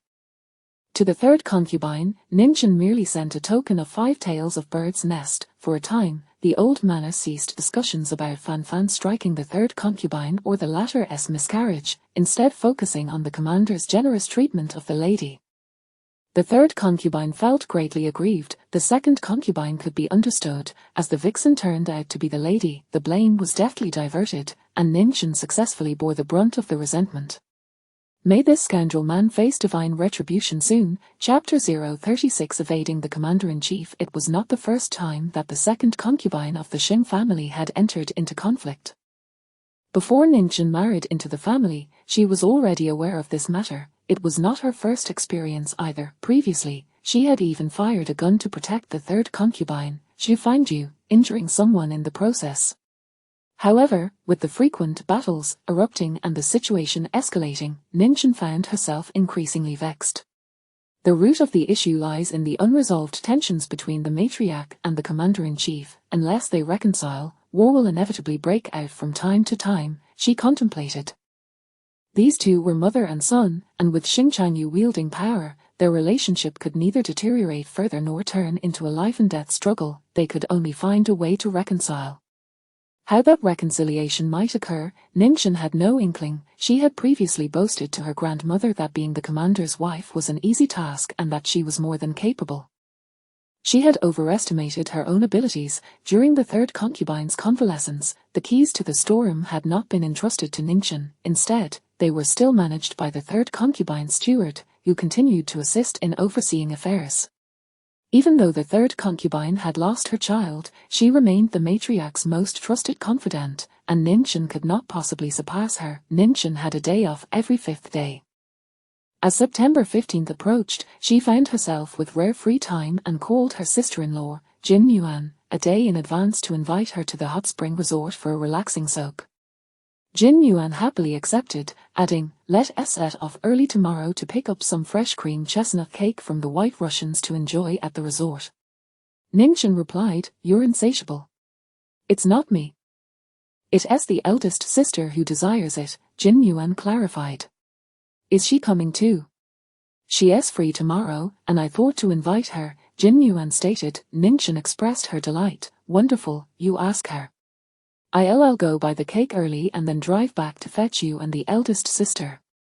With their plans settled, Ninchin learned that the White Russian cake shop opened at 10 in the morning. By 9, she had completed her errands and made sure everything concerning Jiayu was arranged before heading out. She drove alone, placing 2 long rifles in the passenger seat and securing a short gun at her waist. While driving, she spotted Cheng Baixing and Xing Chanyu, both clad in suits and elegant cashmere overcoats, exuding a fashionable charm as if they were out for leisure. The cake shop faced a tea house, and Ninchin saw the two enter before quickly parking her car. After purchasing the cake, as she exited and approached her vehicle, someone called out from behind, "Ninchin." Ninchin quickened her pace, deliberately avoiding looking in the direction of the tea house. The voice called out again, louder this time, "Ninchin." Upon entering her car, she promptly stepped on the accelerator and sped away. She was on her day off, and she had no intention of letting her superiors exert their authority over her. "Did you not hear that?" Chen Baixing remarked, watching the car disappear around the corner. Addressing Xing Chanyu scoffed coldly. Didn't he hear? Her car was moving so fast, as if she were rushing to be reborn. Perhaps she genuinely had urgent matters, Chen Baixing suggested. Xing Chanyu sneered again, playing deaf, and you're making excuses for her. Chen Baixing, his face beaming with amusement, replied, she is indeed avoiding you, you lost the bet. I'm not senile, Xing Chanyu retorted, I never agreed to that wager. He added, why would she avoid me? Hadn't she previously been eager to curry favor? Had she found some new backing, the matriarch had she found you and hardly regarded Ningchen, who was not foolish enough to entirely abandon Xing Chanyu. Or was it because of Meng Xinliang? As he pondered this, Chen Baixing spoke again, you scolded her last time, and she was upset. Xing Chanyu, upon hearing this, slowly turned his face, incredulous, her father is scolded in front of me, and she gets upset from a mere reprimand. Chen Baixing couldn't help but chuckle. What are you laughing at? Xing Chanyu inquired. I find it amusing that both of you share the same thoughts. When I asked her, she said that her father, being of such advanced years, should be scolded if the commander wishes to. Xing Chanyu responded, who spoiled her to have such a temper? Women are sensitive. She didn't attend the visit to the official residence, and I remarked that she was avoiding you, Chen Baixing explained. Xing Chanyu, finding it unreasonable, replied, let her hide, she will come. That day, he was so exhausted that he could hardly move his fingers, relying on one cigarette after another to keep himself alert. When he received a call from Yao Wenluo, he mustered the strength to confront her. He was running a fever, feeling as if he were walking on clouds. He confronted Su Rong and his rascally friends, ensuring that no one in the city dared to provoke Ningchen again. Even the family of Su Qing'er would not dare. Had he not done enough? If Ningchen were not his wife, what right did she have to command him so? After mentioning Ningchen a few times in the car, he deliberately dismissed his aide. With no one around, he finally spoke. Throughout his life, Xing Chanyu had never shied away from confrontation. Even with his own parents. He had never considered whether his father could save face in front of him. He had never treated anyone with such careful consideration, yet he had not said anything particularly harsh. All he had expressed were his usual sentiments. Why then was she upset? Had he been angered when she got into Meng Xinliang's car?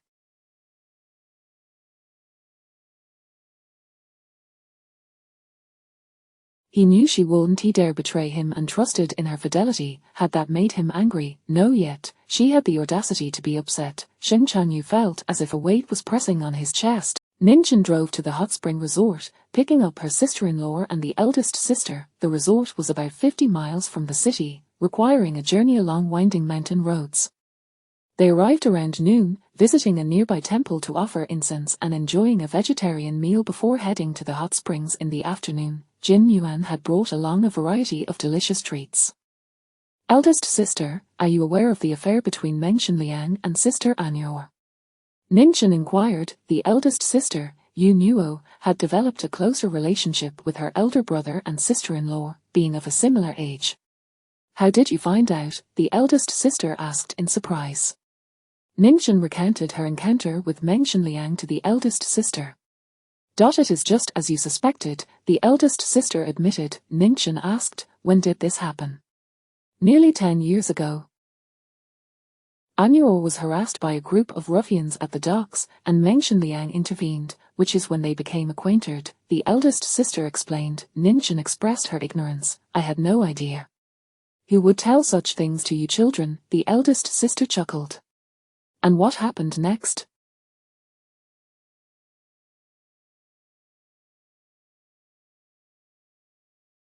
Did uncle intervene to separate them? Ningchen probed. The eldest sister confirmed, indeed. Ningchen remarked, Meng Xinliang is quite impressive, a talented individual, and now holds a prominent position. Meng Xinliang only rose to prominence in recent years, rapidly advancing his career, changing identities almost annually. Previously, he was merely a minor incense master at Xinher Hall. The eldest sister elaborated. She continued, uncle is a learned man, a significant figure in the cultural realm, and in his eyes, what difference is there between Meng Xinliang and a lowly ruffian? If he did not send Anyor away, she would have eloped with Meng Xinliang to the South Seas. Ningchen asked, did sister Anyor truly dare to do that? Why wouldn't she? She had saved up her private funds, the eldest sister replied. Ningchen pressed, what happened afterward? The uncle sought the help of a friend to contact a member of the Hong men, instructing him to eliminate Meng Xinliang.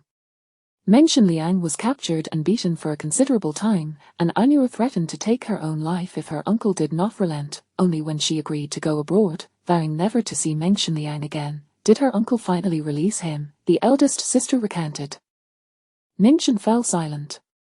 However, the uncle did not anticipate how successful Meng Xinliang would become. The last time Aunt visited our home, she mentioned to mother that the uncle was somewhat apprehensive, fearing that Meng Xinliang might target him, the eldest sister added. Chapter 037 His methods. Ningxuan was unaware of the past between her cousin and Meng Xinliang, which stirred her emotions. Ainuo has been married for several years now. It is a fait accompli that cannot be altered, no matter how much uncle fears, her sister-in-law remarked. Ningxuan remained silent. The last time Meng Xinliang inquired about Ainuo, the restrained tremor in his voice made Ningxuan's heart tighten. She hoped he had not said anything amiss. Sister-in-law, I am not well acquainted with Meng Xinliang. Has he wed? Ningxuan asked. Sister-in-law replied, no. Didn't Xiangzuisha intend to marry his daughter to him? They are engaged. Merely half a month after the engagement, Meng Xinliang distinguished himself in the assassination of Chen Longqiu, conveniently eliminating Xiangzuisha in the process. Is Xiangzuisha not the one who sought to kill him? Indeed. Then how dare they allow their daughter to become engaged to him? Ningxuan exclaimed in astonishment. Men are often conceited, such a small fry, clever and good-looking. My daughter fancies him. Isn't he just a pawn under my command, easily manipulated? Her sister-in-law explained. Ningxuan was left speechless. Yet, one cannot disregard the fact that some dogs possess fangs and can turn deadly, a Jin Yuan interjected. It is no wonder uncle is afraid. With Xiangzuisha deceased, what will become of his daughter? She called off the engagement and returned home with her mother and siblings. Your elder brother mentioned that Meng Xinliang gave her $5,000, which was all he had at that time, her sister-in-law recounted. Jin Yuan remarked, he is quite a decent fellow. If he were of ill character, your elder brother would not have formed a close bond with him, her sister-in-law chuckled. Jin Yuan continued, their affair was quite dramatic. It sounds rather intriguing. What a pity that cousin has married elsewhere. She will likely never cross paths with him again. She added, I once thought Ningxuan's future marriage would be equally lively. You would have imagined aren't you marrying a simpleton yourself?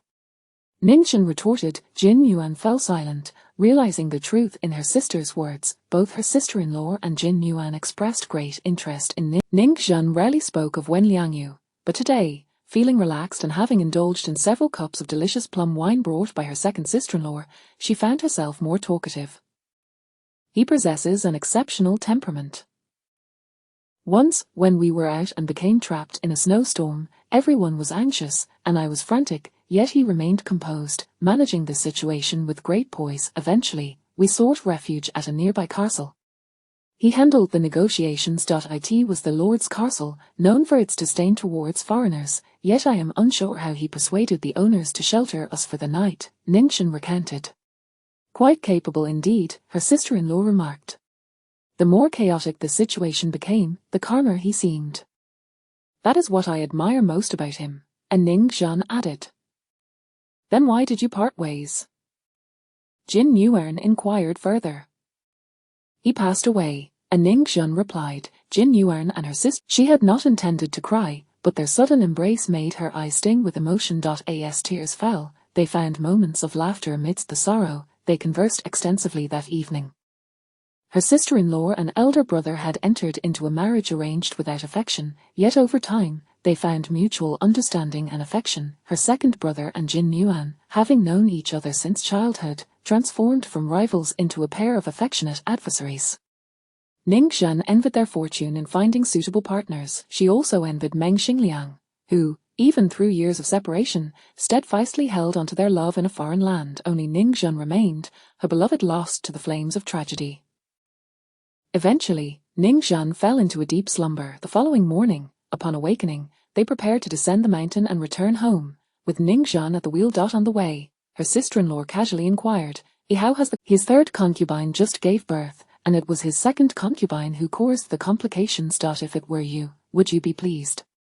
Ningxin replied. Her sister-in-law was taken aback. When did this happen? A few days ago. Both her sister-in-law and Jin Yuan were shocked by the news. Yet, in the Xing family, such matters were trivial. After all, Ningxin had previously confronted Fan Fan with a weapon. Why did you ask him?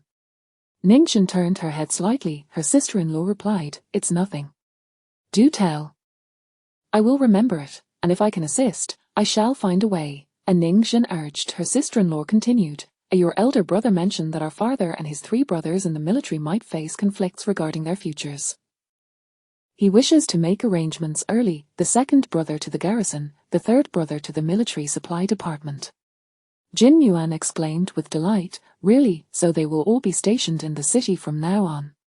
Her sister-in-law responded, It depends on whether the commander agrees. Joining the garrison is essentially relinquishing one's prospects. However, the 2nd brother lacks ambition. He would certainly prefer to remain in the city. The 3rd brother, on the other hand, will find limited opportunities for advancement at the front lines. The military supply department is a lucrative position, which suits him well. The children of old military generals, apart from our family, have all been well placed. Our family has always been held in suspicion by the commander, which is why several children remain at the front lines. Ningxin furrowed her brow deeply. Her brothers clearly had military achievements and qualifications, yet, due to Xing Changyu's disdain, they had been overlooked. The brothers of Yao Wenluo were far more prominent than Ningxin's siblings. These arrangements are not unreasonable, Ningxin stated. Yao Wenluo's elder brother is at the Railway Bureau, her 3rd brother is at the Customs Office. Those were indeed positions of considerable wealth. We cannot compare ourselves to the Yao family, her sister-in-law said. Jin Yuan quickly added, We are now the maternal family of the commander's wife. Ningxin responded with a sigh, This title holds little value. Not only can we not compare ourselves to the Yao family, but I am also inferior to the commander's 2 concubines. Moreover, she felt too ashamed to face the command. Without meeting the superior, how could she achieve merit? Sister-in-law, please inform elder brother that I am aware of this matter. I will assess the situation and strive for my brothers when the Take care of your own affairs, and if you encounter difficulties in the Xing family, please let me know, her sister-in-law advised. Ningxin acknowledged her words. The brief moment of happiness came to an end as Ningxin returned to the After removing her riding attire, she donned a chipao. Resuming her role as the commander's wife, she contemplated how she might seize an opportunity to meet the commander, should she call Cheng Baixing. Just yesterday, Cheng Baixing had called out to her on the street, and she had feigned ignorance. One cannot be so utilitarian in life. As Ningxin pondered, the old matriarch summoned her.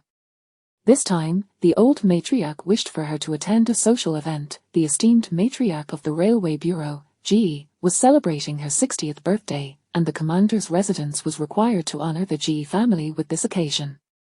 I am to attend the banquet. You will accompany me, the old matriarch instructed. This was her first time being taken out by the old matriarch, and also Ningxin's first appearance at a banquet as the commander's wife. Mother, I will not bring shame upon you, Ningxin promised. You are the daughter of Ningzhou Tong, and a lady of foreign education. Many will regard you with admiration, just do not make any mistakes, the old matriarch reassured her. Ningxin agreed. On the day of the birthday banquet, Ningxin arose early, grooming herself meticulously. She wore a pale yellow quilted chipao adorned with cloud patterns, exuding elegance and poise. Over it, she donned a vibrant red cashmere cloak for warmth, radiating joy. The choice of red prompted her to. Upon seeing her, the old matriarch praised her attire, exquisite and tasteful. Ningxin expressed her gratitude. Supporting the old matriarch, they made their way to the Ji residence. Upon their arrival, as Ningxin and the old matriarch, Ji personally welcomed them. Just as they were about to enter, they noticed an aide clearing the way for a black sedan. The old matriarch halted, and Ningxin followed suit. Xing Changyu emerged from the automobile. Chapter 38. Only heed Ningxin's words. Upon spotting Xing Changyu, Ningxin felt a slight tightening in her chest. She feared that today's banquet would stir up trouble, as this ancestor had recently been in a foul mood. The discord between the 2nd and 3rd concubines had not yet settled in Ningxin's eyes, and Xing Changyu was clearly harboring resentment towards both the old residents and the matriarch. It is the innocent who suffer, yet today, I still have to accompany the matriarch. Their mother-son rivalry should not turn me into a punching bag. While out in public, I cannot afford to lose face.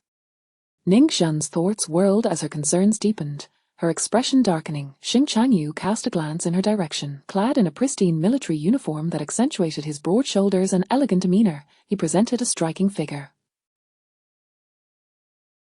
With a high forehead, prominent nose, and exquisitely handsome features, his deep-set eyes appeared increasingly dark and profound. Standing there under the early winter sun, his medals glimmered magnificently, as if he were on a grand stage, drawing the admiration of all who beheld him. He has dressed formally for the birthday celebration, indicating his regard for the Ji family, Ningchen mused. She subtly retreated half a step, positioning herself behind the matriarch. Unfortunately, her tall stature rendered the matriarch unable to shield her from view. Mother, Xing Changyu approached casually, yet, after uttering that one term of address, he fell into silence. The matriarch anticipated a cordial inquiry, but was met with an uncomfortable pause. Frustrated yet unable to let the atmosphere remain tense, she forced a smile. You have come as well. Yes, have you been well lately? The matriarch inquired again. His words were scarce, and she could not maintain her aloof demeanor as his mother, so she leaned closer. Mother should know whether I am well or not, Xing Changyu replied. Ningchen, she had intended to step forward and ease the tension, but then recalled that the Xing family had never aired their grievances in public. Even when they were at odds, they refrained from quarreling in front of others.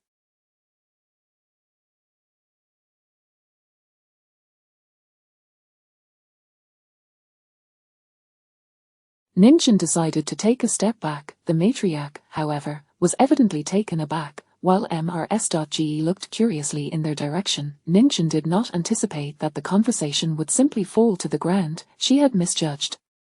In the past, they did not quarrel publicly, but that might not hold true in the future. The matriarch discreetly squeezed Ningchen's hand. Ningchen was compelled to meet Xing Changyu's gaze, which was dark and intense, his lips slightly taut, his eyes radiating an ominous chill. Ningchen, please do not berate me in public, and sister, I beg you, Commander, I trust the second concubine is feeling somewhat better. Mother mentioned earlier that her illness has surely caused you great concern.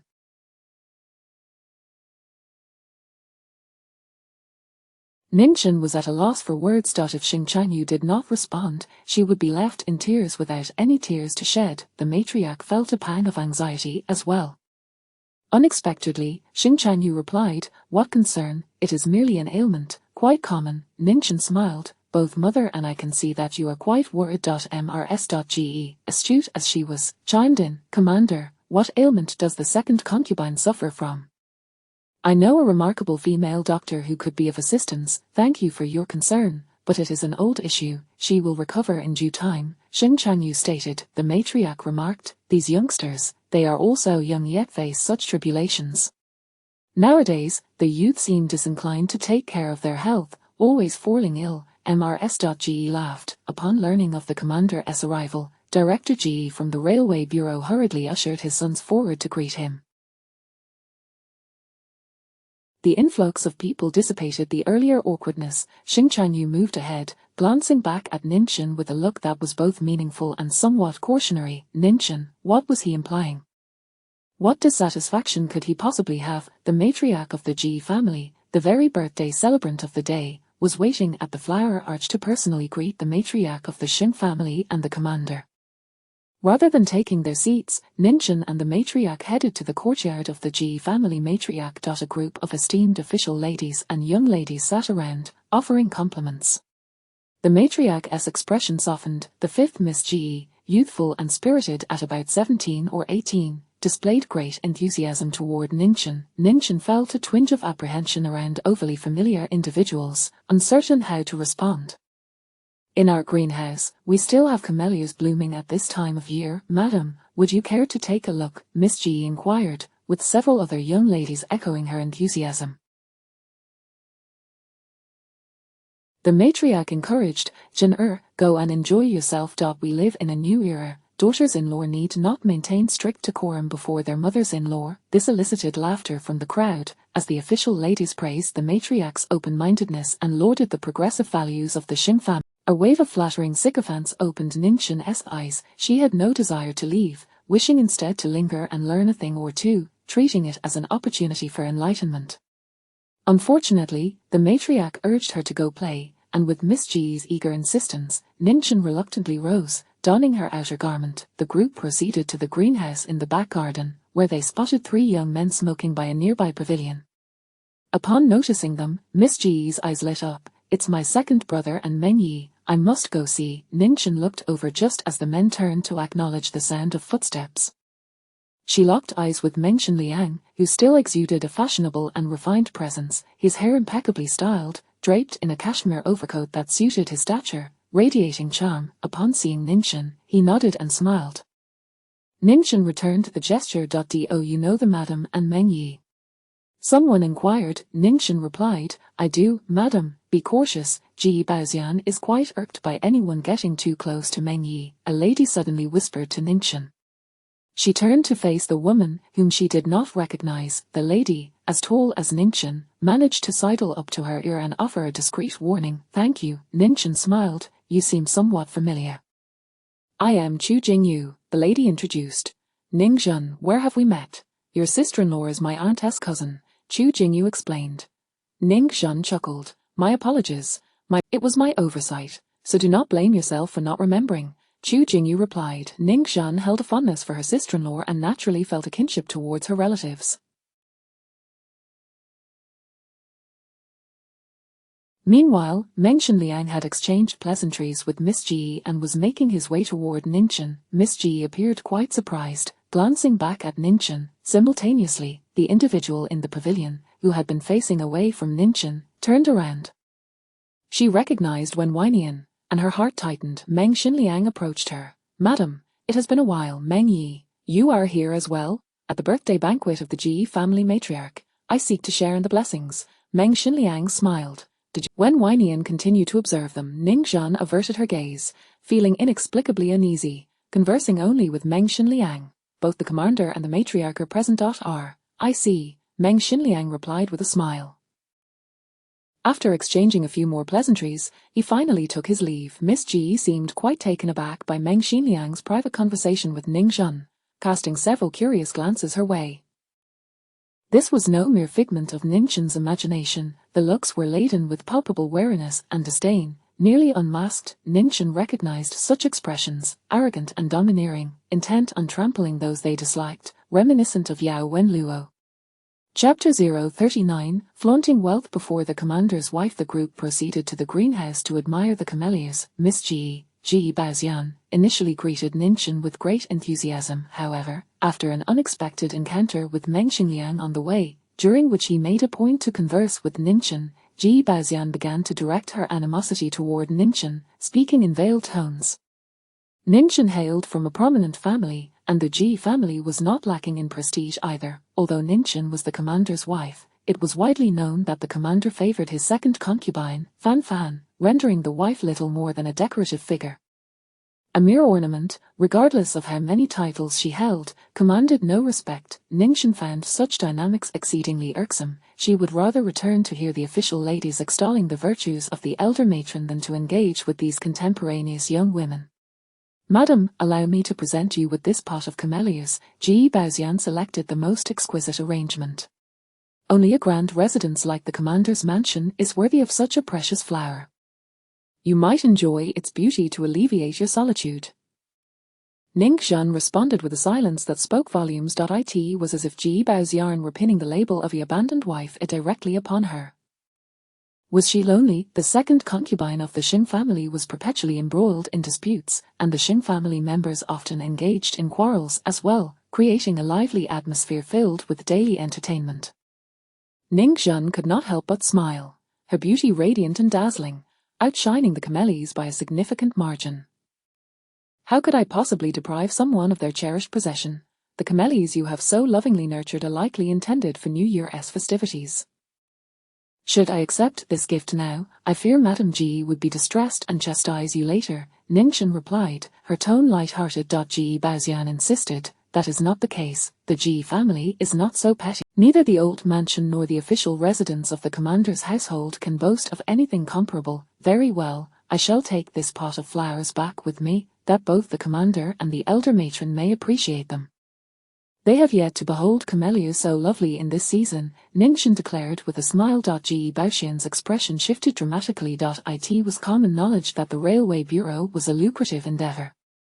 Sheng Changyu, having faith in Director Ge, permitted his subordinates to profit as long as matters were executed properly. However, to openly flaunt wealth before the commander's wife and to further spotlight the commander and the elder matron was nothing. As Ningxuan reached for the pot of flowers, Ge Baoxian intercepted her. "Madam, I just remembered that the kitchen has prepared some exceptionally delectable pastries, freshly baked and utterly delicious. Let us go and sample them," Ge Baoxian suggested. She preferred to bear the labels of fickle and stingy rather than allow Ningxuan to take the flowers home. The accompanying young ladies stifled their laughter, recognizing that the day's encounter had favored Ningxuan, their gazes filled with admiration for her. These young ladies, who typically interacted with Ge Baoxian, were well aware of her formidable nature. Whenever Ge Baoxian sought to undermine someone, she could achieve it effortlessly, leaving her target humiliated for weeks thereafter. This was the first time they had witnessed her so thoroughly bested, unable even to maintain a facade. "The commander's wife is quite remarkable. I did not anticipate she could navigate this situation so adept," one young lady whispered to Chu Jingyu.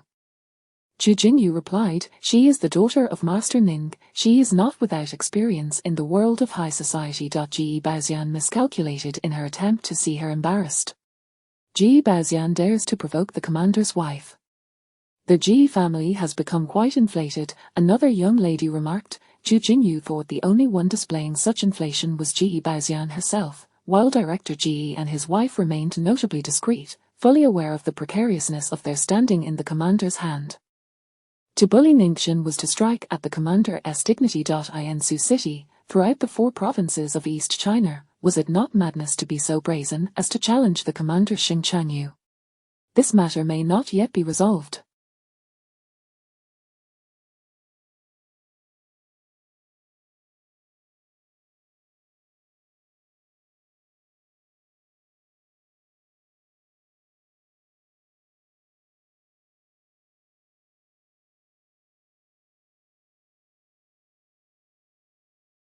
I can see Ge Baoxian is still seething. "Let us return to our seats. It would be best not to get entangled in this, as it could lead to complications," one of the young ladies suggested. Chu Jingyu nodded in agreement. Their family's influence paled in comparison to the Ge family's, and they were not in a position to confront Ge Baoxian without facing repercussions. As they sought to withdraw, with both Sheng Changyu and the elder matron present, she had no desire to stir up any trouble that would lead them to question her reliability as the commander's wife, thus tarnishing her reputation in their eyes. She had only just secured the kitchen's ledger and accounts. The futures of her father and brothers rested precariously in Sheng Changyu's hands. Ge Baoxian insisted on treating them to pastry. She then turned to Ge Baoxian with a smile. "I have some matters to discuss with Jingyu. Miss Ge, please proceed to enjoy the pastries without me."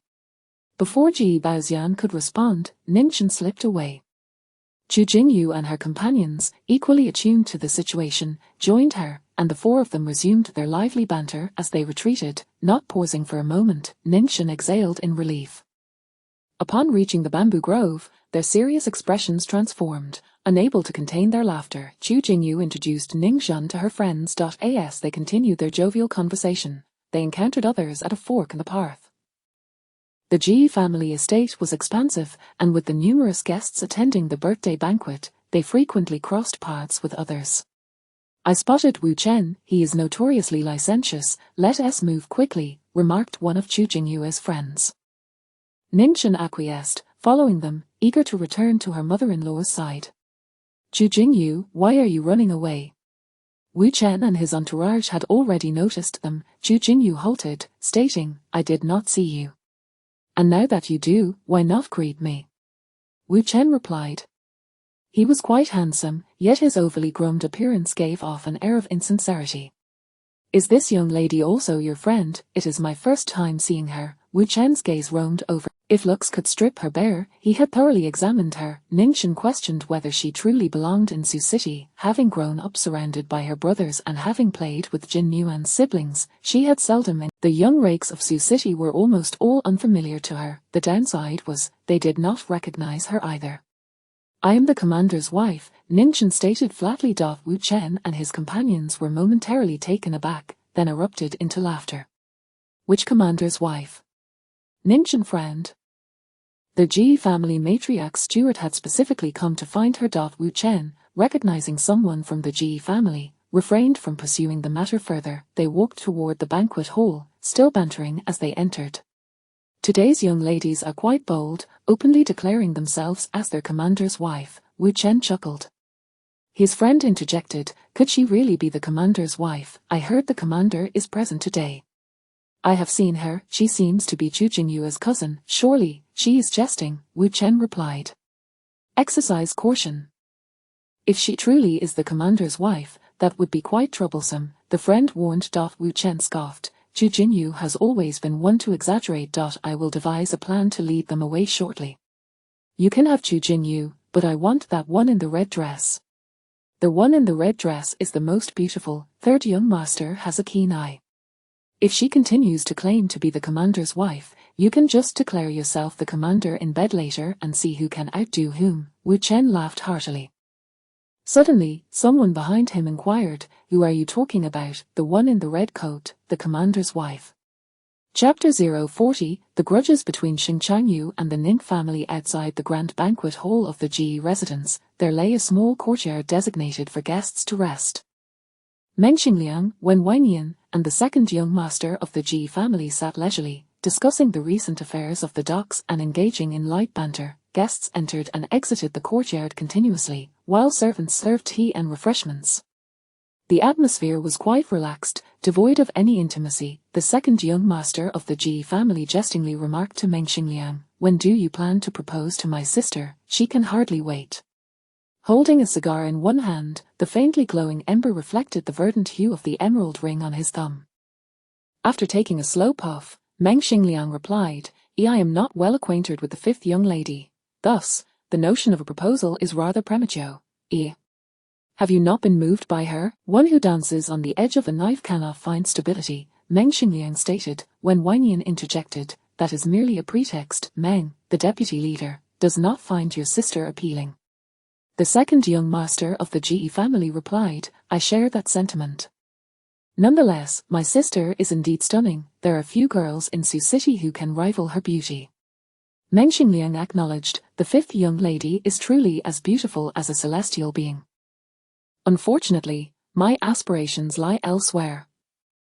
As the trio chatted, a commotion erupted from the adjoining room. Initially, it went unnoticed, with the second young master still attempting to matchmake his sister with Meng Xingliang.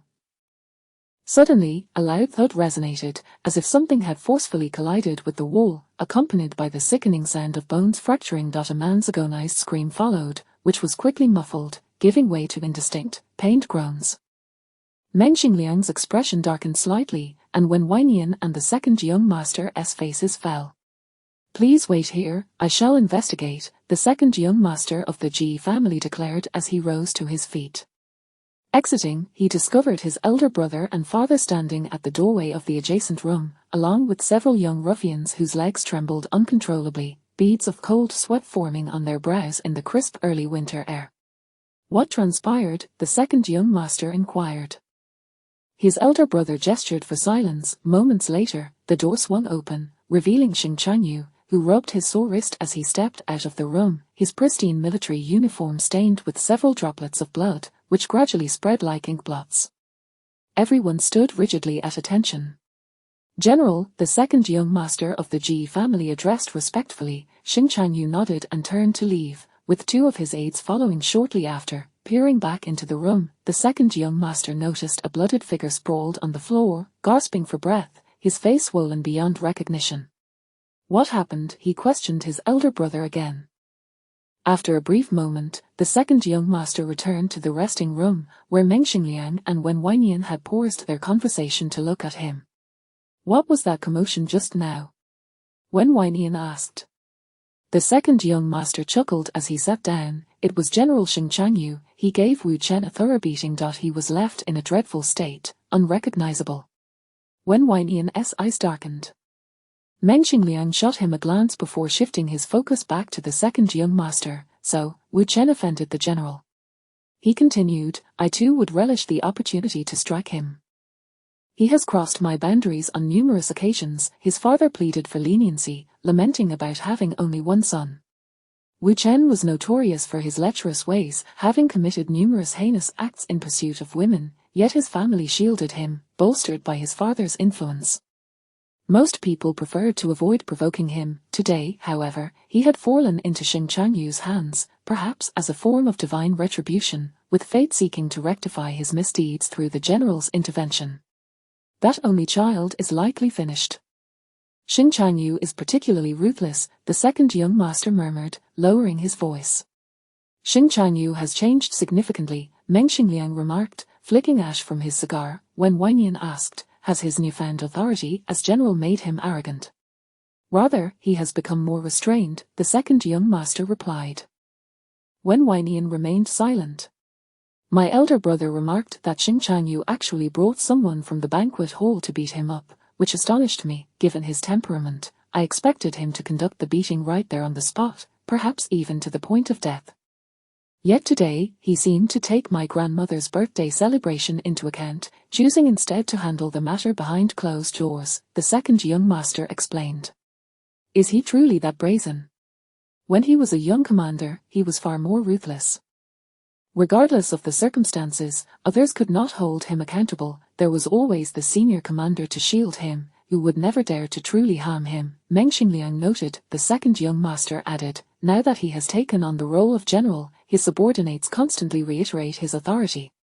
He can no longer shift the blame to his father. From this point onward, he must maintain a semblance of decorum.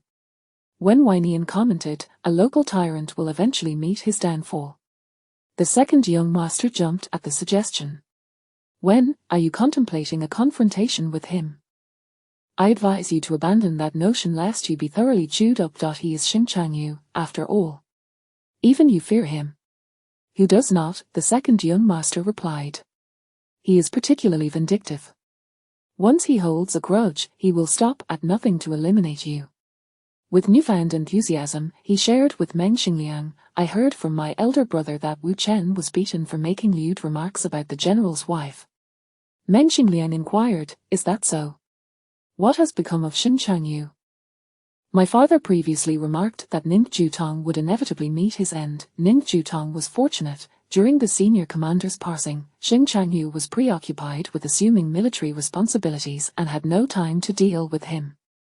Otherwise, given the enmity between the Ning family and Xing Changyu, the family graves would be overflowing by now. Within 2 years, not only did Xing Changyu fail to eliminate Ning Jutong, but he also married his daughter.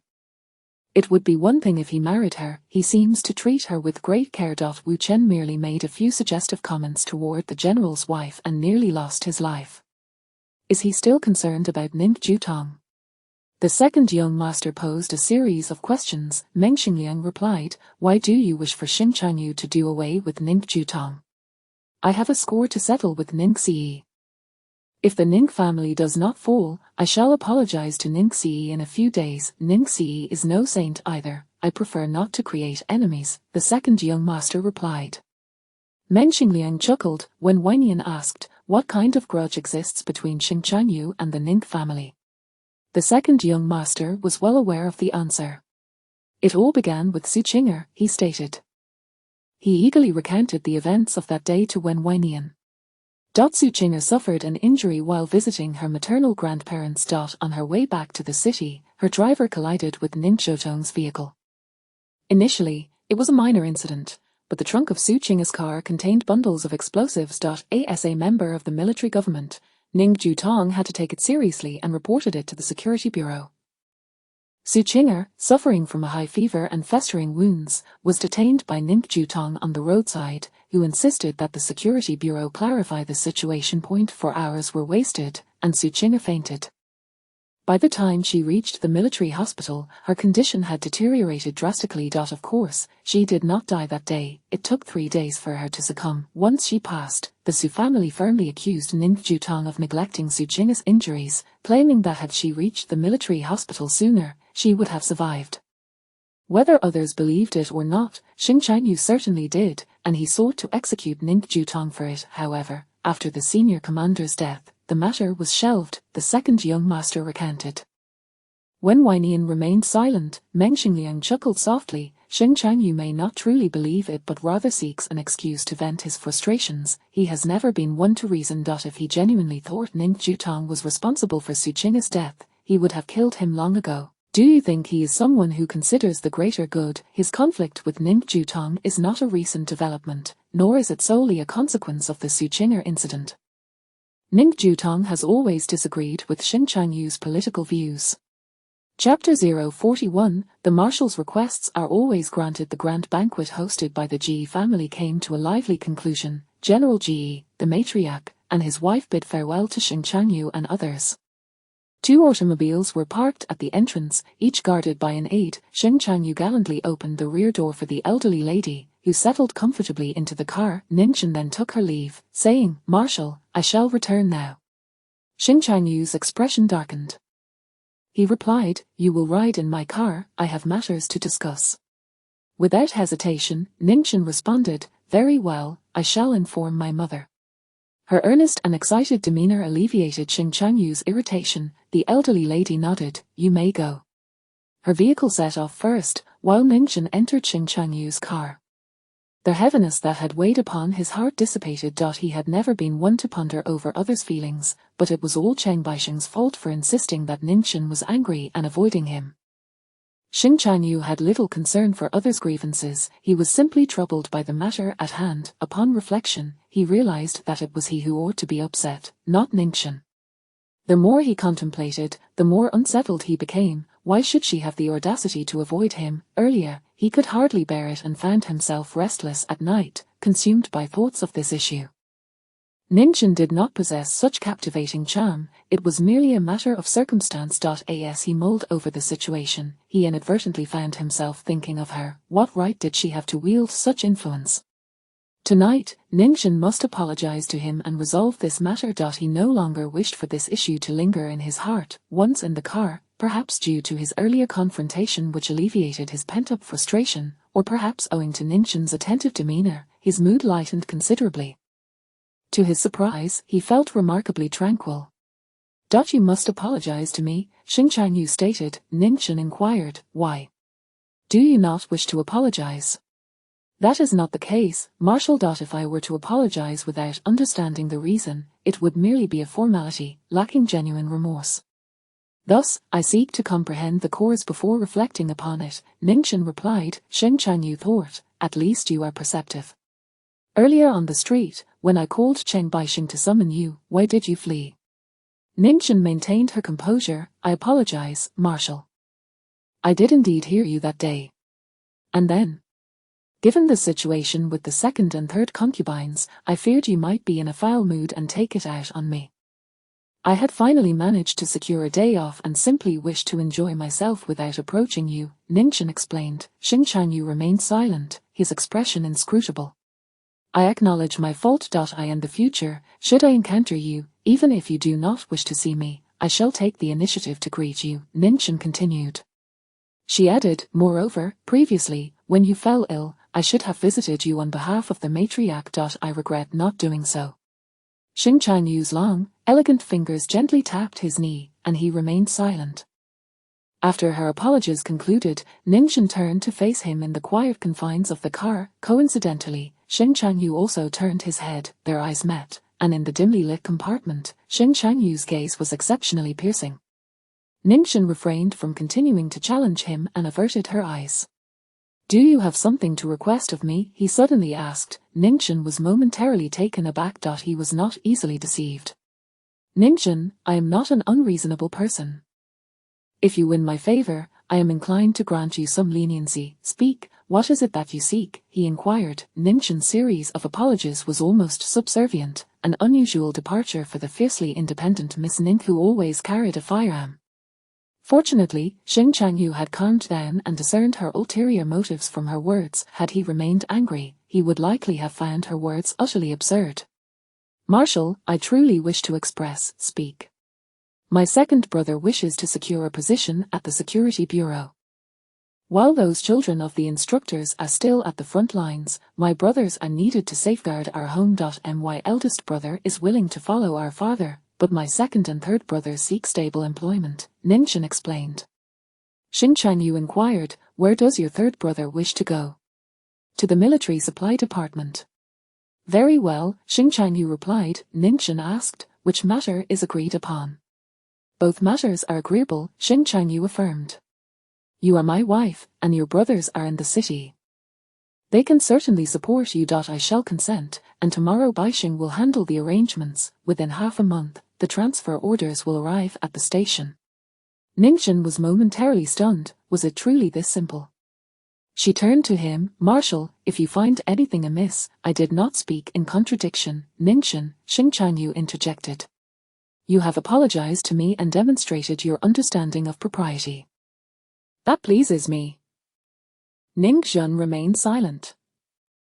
Furthermore, regarding that day when I told you to leave, you must understand that I have a penchant for reprimanding others, and it was not directed at you. If you are no longer upset, I too owe you an apology. It was my fault, my words were too harsh, Xing Changyu remarked. Ningxin was taken aback, an odd and unsettling sensation coursing through her. The atmosphere grew inexplicably tense. Xing Changyu seemed to sense the unease as well, and he fell silent, escorting Ningxin to the entrance of her family home. He kept his word, and the following day ordered Cheng Baixing to bring his two brothers-in-law back to the city. Have you reconciled with Ningxin? Xing Changyu replied, it is all your fault for insisting on claiming that she was avoiding me, which compelled me to ponder over it for several days. Now that we have clarified things, it is no big deal. Chen Baixing was puzzled. Was the granting of two positions merely a no big deal? What more did you desire, you foolish monarch?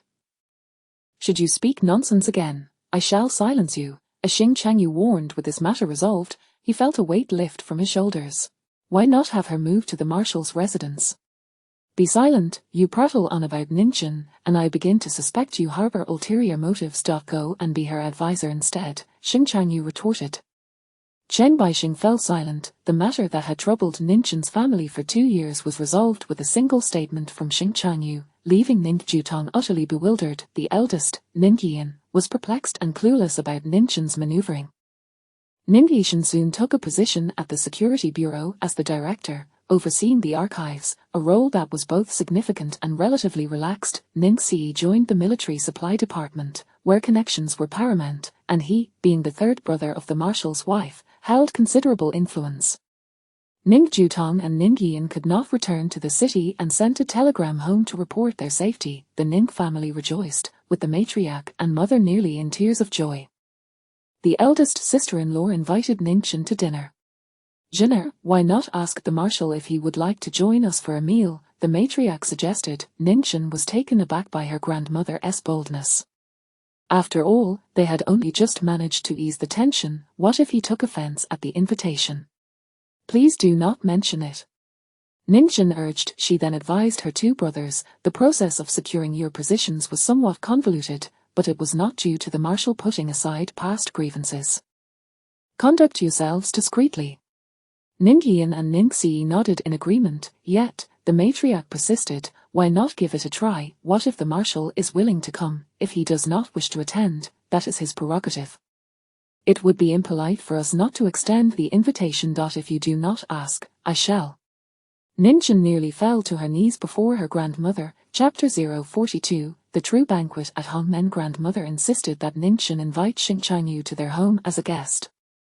Ningxin firmly declined. She presented a myriad of reasons, but her grandmother gently urged her, emphasizing the importance of decorum in one's actions. My dear Xin are you perhaps holding a grudge because he did not attend during the return visit of the Sun dynasty? Grandmother inquired privately. Ningxin replied, no, speak the truth, you are aware of his disdain for the Ning family, and with your father and brother deceased, you fear him and harbor resentment.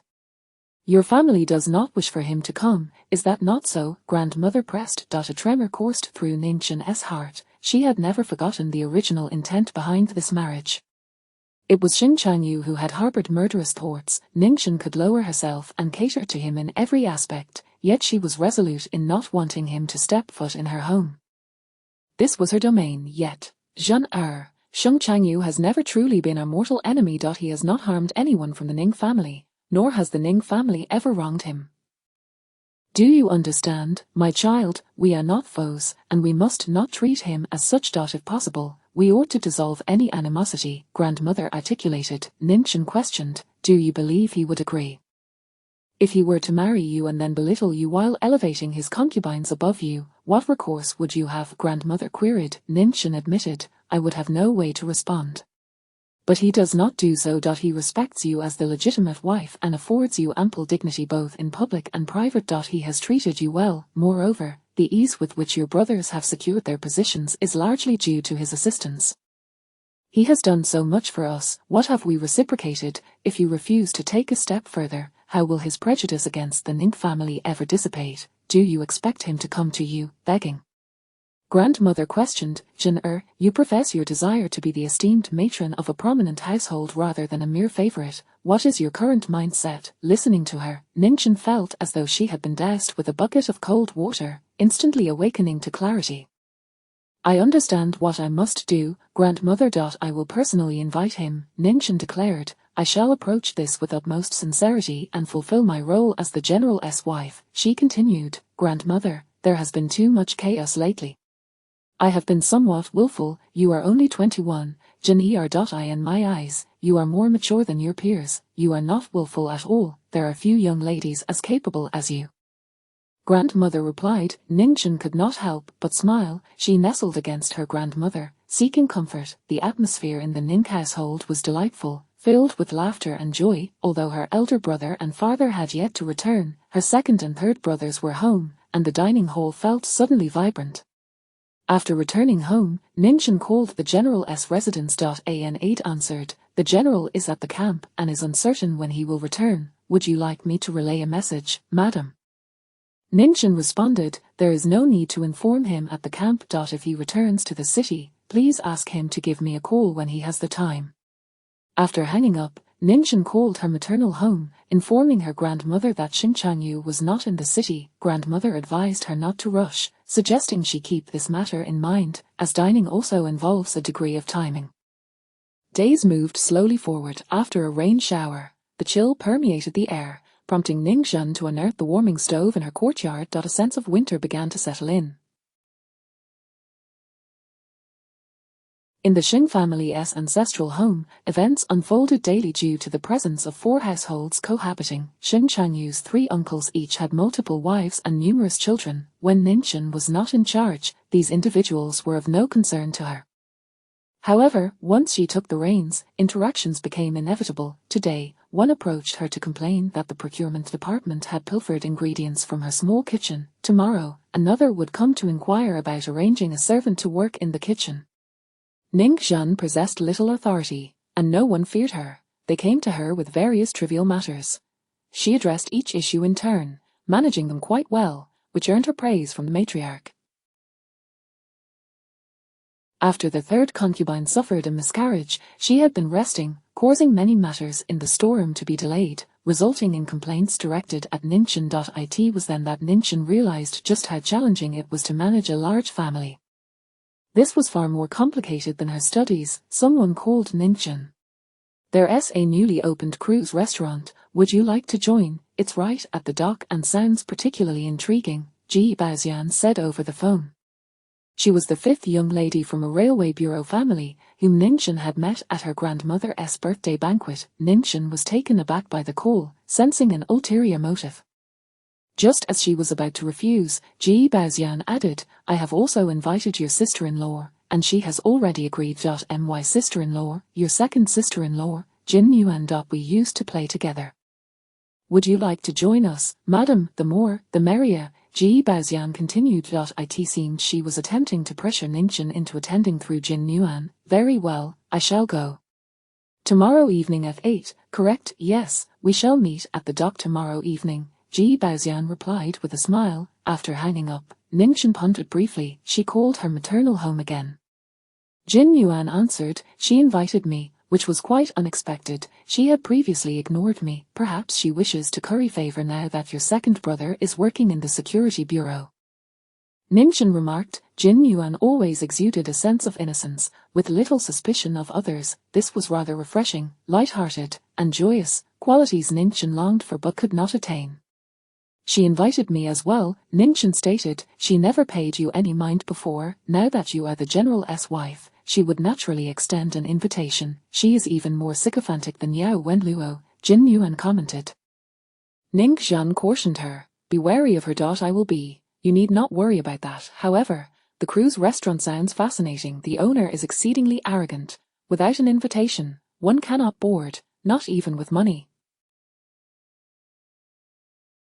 I have always wanted to see it, and this opportunity is rare. Since Ji Baoxian has invited us, shall we go? Jin Yuan expressed her eagerness. She is correct. Once we have been aboard, we can consider ourselves regulars and can directly board next time without needing another invitation, Jin Yuan added. This was indeed Jin Yuan's true intention, not wanting to dampen her spirits. Ningchen nodded. All right. Do not fear Ji Baoxian. She is not formidable, Jin Yuan reassured her. Ningchen chuckled. Very well. Having made their plans, Ningchen went to inform the matriarch. Upon hearing the news, the matriarch furrowed her brow slightly. Going out to play at night, she then inquired. Did you often go out at night when you were at your maternal home? Ningchen immediately replied, then I shall not go. The matriarch's expression hardened. I did not say you could not go. However, since Changyu is not home, you must exercise caution. Such invitations require careful consideration in the future. She added, since you have promised and it is the fifth young lady of the Ji family who has invited you, then go ahead. It is beneficial to maintain ties with the Ji family. Another instance of wielding both kindness and authority. Ningchen nodded in acknowledgement and turned to leave. The matriarch appeared somewhat vexed. Adu is still recovering. The child could not be saved, yet she frolics about freely, indulging in leisure. She further remarked, Adu has never gone out at night. I disapprove of the behavior of these newfangled girls. The housekeeper chimed in. Madam, there is something you may not yet know. What is it? Chapter 043, a gun-equipped appointment. The stewardess informed that Xing Changyu had recalled Ningchen's two elder brothers from the front lines, assigning them rather commendable positions. The old lady remarked, I am aware of this. It seemed the entire city was in the know. However, prior to this, at the Ji family's birthday banquet, the young master of the Wu family had a verbal altercation with the lady, resulting in him being severely beaten by the military supervisor. You might not be aware of this matter, the stewardess continued. The old lady paused in surprise. On the day of the banquet, I had not heard of it. The head steward managed to inquire and reported that it transpired behind closed doors. The young master of the Wu family is still bedridden, the stewardess elaborated. The old lady appeared somewhat astonished. The stewardess continued, you often say that someone in the old residence must be able to curry favor with the military supervisor. The path for the third concubine is becoming increasingly constricted, while the lady's path has only just begun. Since she has gained the military supervisor's favor, bestow upon her some additional kindness. If she feels grateful, the relationship between the old residents and the military supervisor ease. The old lady's thoughts began to stir. The stewardess further stated how much the military supervisor used to despise the Ning family. Yet now, the military supplies office has welcomed the young master of the Ning family. She added, after all, he is a young man. No matter how harsh the military supervisor may be, he cannot resist the allure of beauty. This lady, though quiet and composed, is indeed capable of handling significant affairs. The old lady exhaled softly. An unintentional act may yield unforeseen consequences. I did not anticipate Ningchen would receive special treatment from Changyu. It appears she has succeeded, the stewardess replied. Changyu may not necessarily be fond of her. His thoughts are utterly inscrutable to me. Back in the day, he seemed to take a liking to Adu, the old lady remarked. The stewardess remained silent. It had never been apparent how much the young marshal favored Shifangju. It was merely a matter of overseeing her daily needs. Young boys, like greedy cats, if genuinely enamored, how could they not keep her close? The old lady misjudged her son, believing his indifference towards everyone else indicated a preference for Xu Fangju. As the two conversed, Ningxin had already returned to Jiayu residence. After some contemplation, she changed into a voluminous western dress. The attire was rather intricate to wear, requiring separate layers of underdress, main dress, and outer skirt, necessitating the assistance of two maids. This creamy white dress was adorned with layers upon layers of handcrafted lace at the hem, somewhat cumbersome, yet quite suitable for concealing firearms. Upon noticing her hiding two shotguns beneath the outer skirt, Markow's brow twitched. Are you going for leisure or for a robbery? I intend to enjoy myself, but I fear others may have ulterior motives. Better to be prepared than to be caught off guard, Ningxin replied. Ma Cao suggested, perhaps you should reconsider your plans. The Ji family holds a respectable position before the old lady and the military supervisor. Since Miss Ji has extended an invitation, declining this time would only lead to future complications. Moreover, Nuan is quite eager to attend, having already promised. If I were to withdraw now, it would appear as though I am retreating without a fight, and Miss Ji may very well seek to torment me further in the future, Ningxin explained. When one shows weakness, others perceive it as an opportunity to trample upon them, leading to even greater adversity. Retreating does not equate to gaining mercy. Ma Cao inquired, what have you done to provoke her? You have never been one to frequent outings or seek the limelight. Ningxin remained silent. Beauty can lead one astray. She had simply shared a word with Meng Xinliang. Ningxin's belief that Ji Baoxian harbored resentment towards her was not due to her understanding of Ji Baoxian, but rather her familiarity with Yao Wenluo. Between individuals, certain dispositions resonate with one another. Ji Baoxian was almost a second Yao Wenluo, and Ningxin was acutely aware of the mindset of these affluent young ladies.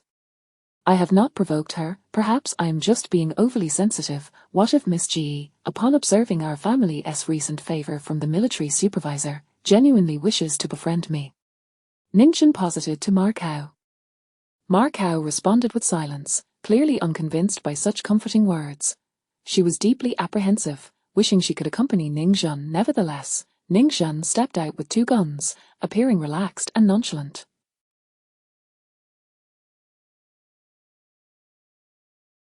This time, Ningxin did not drive herself, for the voluminous skirt of her dress was far too expansive, making it difficult to fit comfortably in the driver's seat.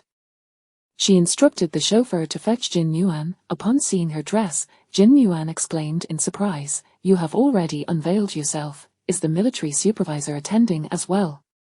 Ningxin replied, "No, I merely wish to adorn myself beautifully." Jin Yuan remarked, "You have always been beautiful. In comparison, Ji Baoxian pales in your presence." She continued to flatter, "This dress is even more stunning. I have never seen you wear anything like it." Ningxin replied, "Wearing it feels like imprisonment. I have little patience for that." Jin Yuan remained blissfully ignorant, and Ningxin felt light-hearted in her company, thus both were in high spirits as they made their way to the dock. At the early winter dock, the sea breeze was biting, the waves crashed against the sea wall with a rhythmic roar. The distant sandy beach, a light brown, lay perfectly flattened by the encroaching sea. Under the night sky, several workers were unloading goods at the dock. The cruise ship moored at the dock was much smaller than Ningxin had anticipated, roughly 3 stories high, with every level illuminated by electric lights, gleaming resplendently. The aroma of wine and melodies from a piano wafted through the windows, creating a vivid contrast with the weathered faces of the distant laborers. No matter how chaotic the world may be, some still indulge in the ephemeral pleasures of life. Ningxin quickly averted her gaze, proceeding forward with Jin Yuan. The Ji family servants awaited them at the dock, and upon spotting Ningxin and Jin Yuan, they approached. "Miss 5 is waiting for you in cabin number 7. With Ji Baoxian's invitation in hand, Ningxin and Jin Yuan smoothly boarded the cruise ship. The deck shimmered under the bright lights, furnished with several tables and chairs, where fashionable young men and women sat sipping coffee and engaging in conversation. The interior boasted a dining hall, ballroom, bar, and lounge. The Ji family's attendant led Ningxin and Jin Yuan to the second floor. The second level, starting from the staircase, was covered in soft carpeting, muffling their footsteps. Inside the cruise ship, aside from a slight sway, it bore no resemblance to an ordinary restaurant outside. Ningxin and Jin Yuan ascended to the second floor, heading towards Ji Baoxian's cabin. The room was bustling with people. Ji Baoxian, ever the gracious hostess, had invited over 20 young men and women. Fashionable young ladies always needed male companions for outings. Upon entering, Ningxin and Jin Yuan were greeted with pleasantries, and Ji Baoxian rose to her feet. "Madam, that dress is truly exquisite. The lace is exquisitely crafted. It has been ages since I have seen such a lavish and elegant dress. Where was it tailored?"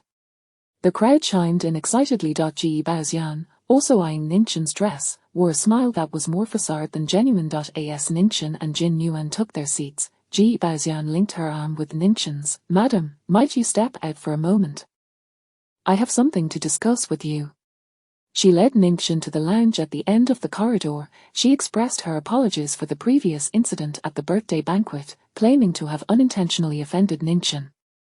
Her politeness felt somewhat hollow. Ningxin remained composed. "Miss Ji, you were too kind. The old lady heard of your gathering and instructed me not to slight you." A flicker of pride crossed Ji Baoxian's face.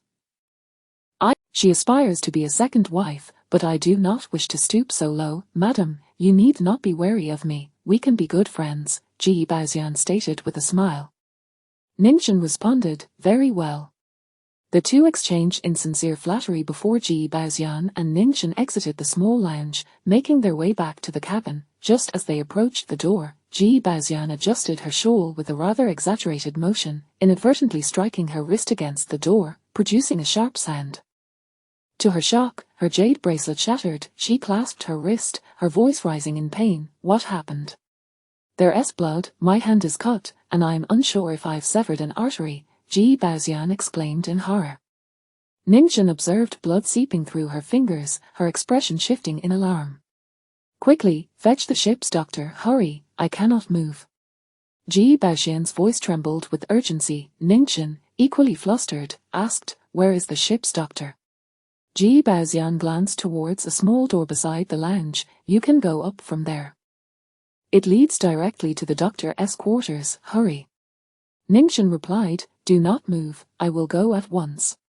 The small door appeared tightly shut, yet it could be easily pulled open, revealing a dim staircase leading upwards.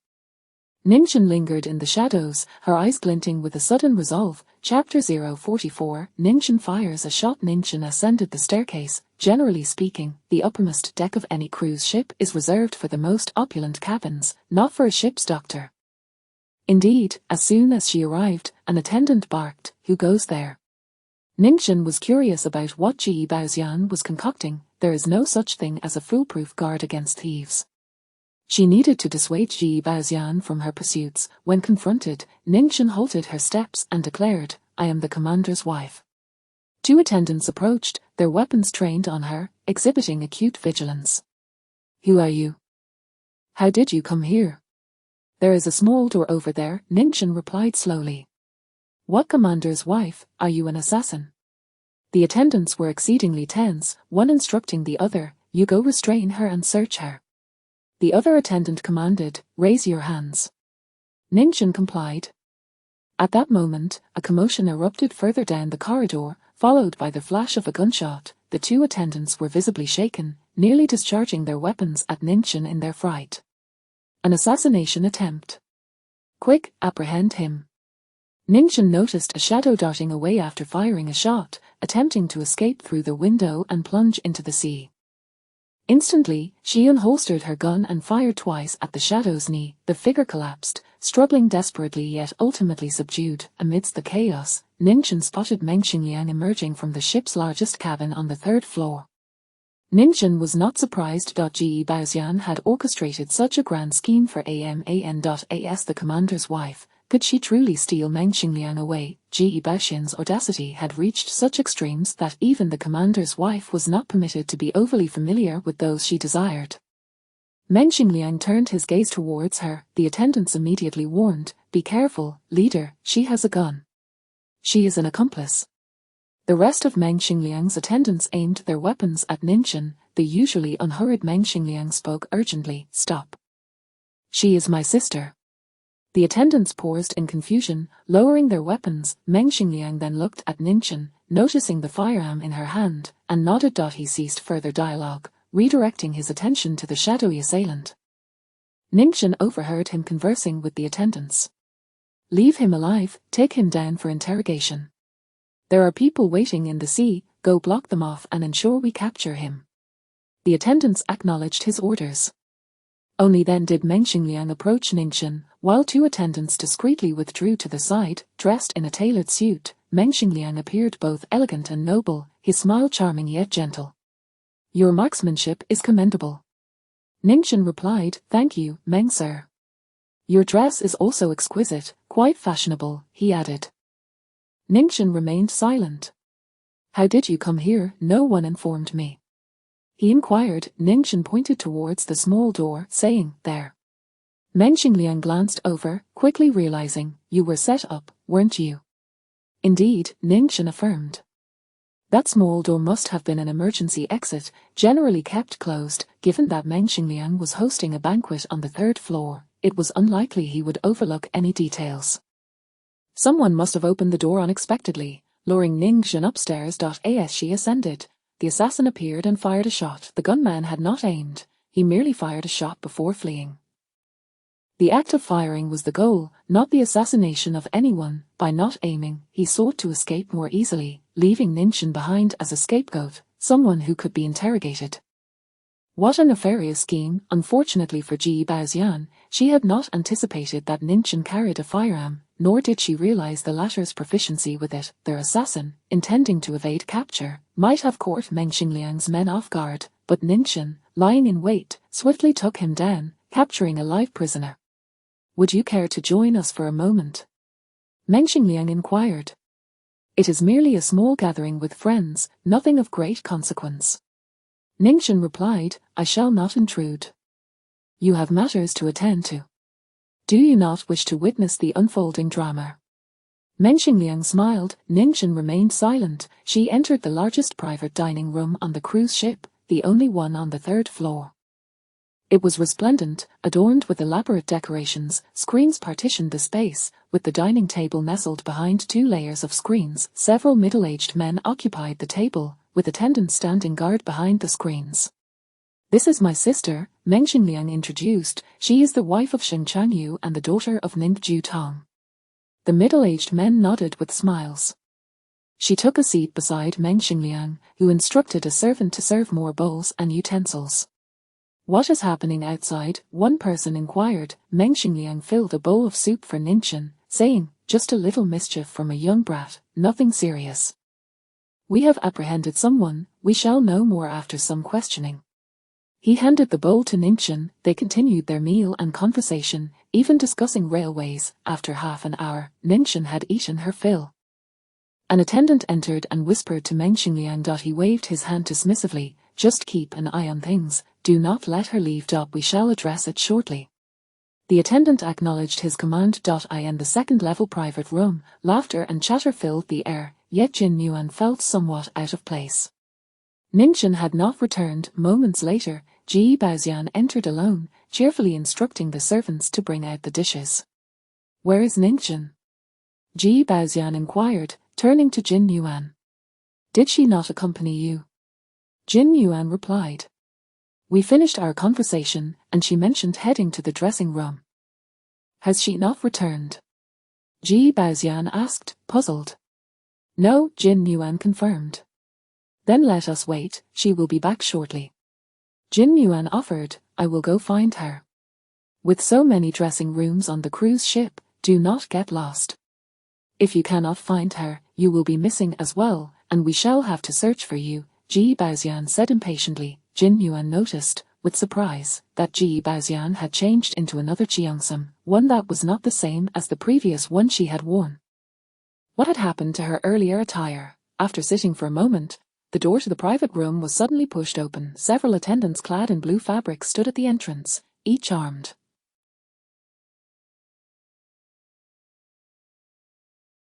Everyone was taken aback, yet no one felt fear. In Sioux City, everyone fears gang members, but they were merely enjoying themselves with Ji Baoxian. The Ji family was not afraid. A man entered, dressed in opulent attire, exuding an extraordinary presence.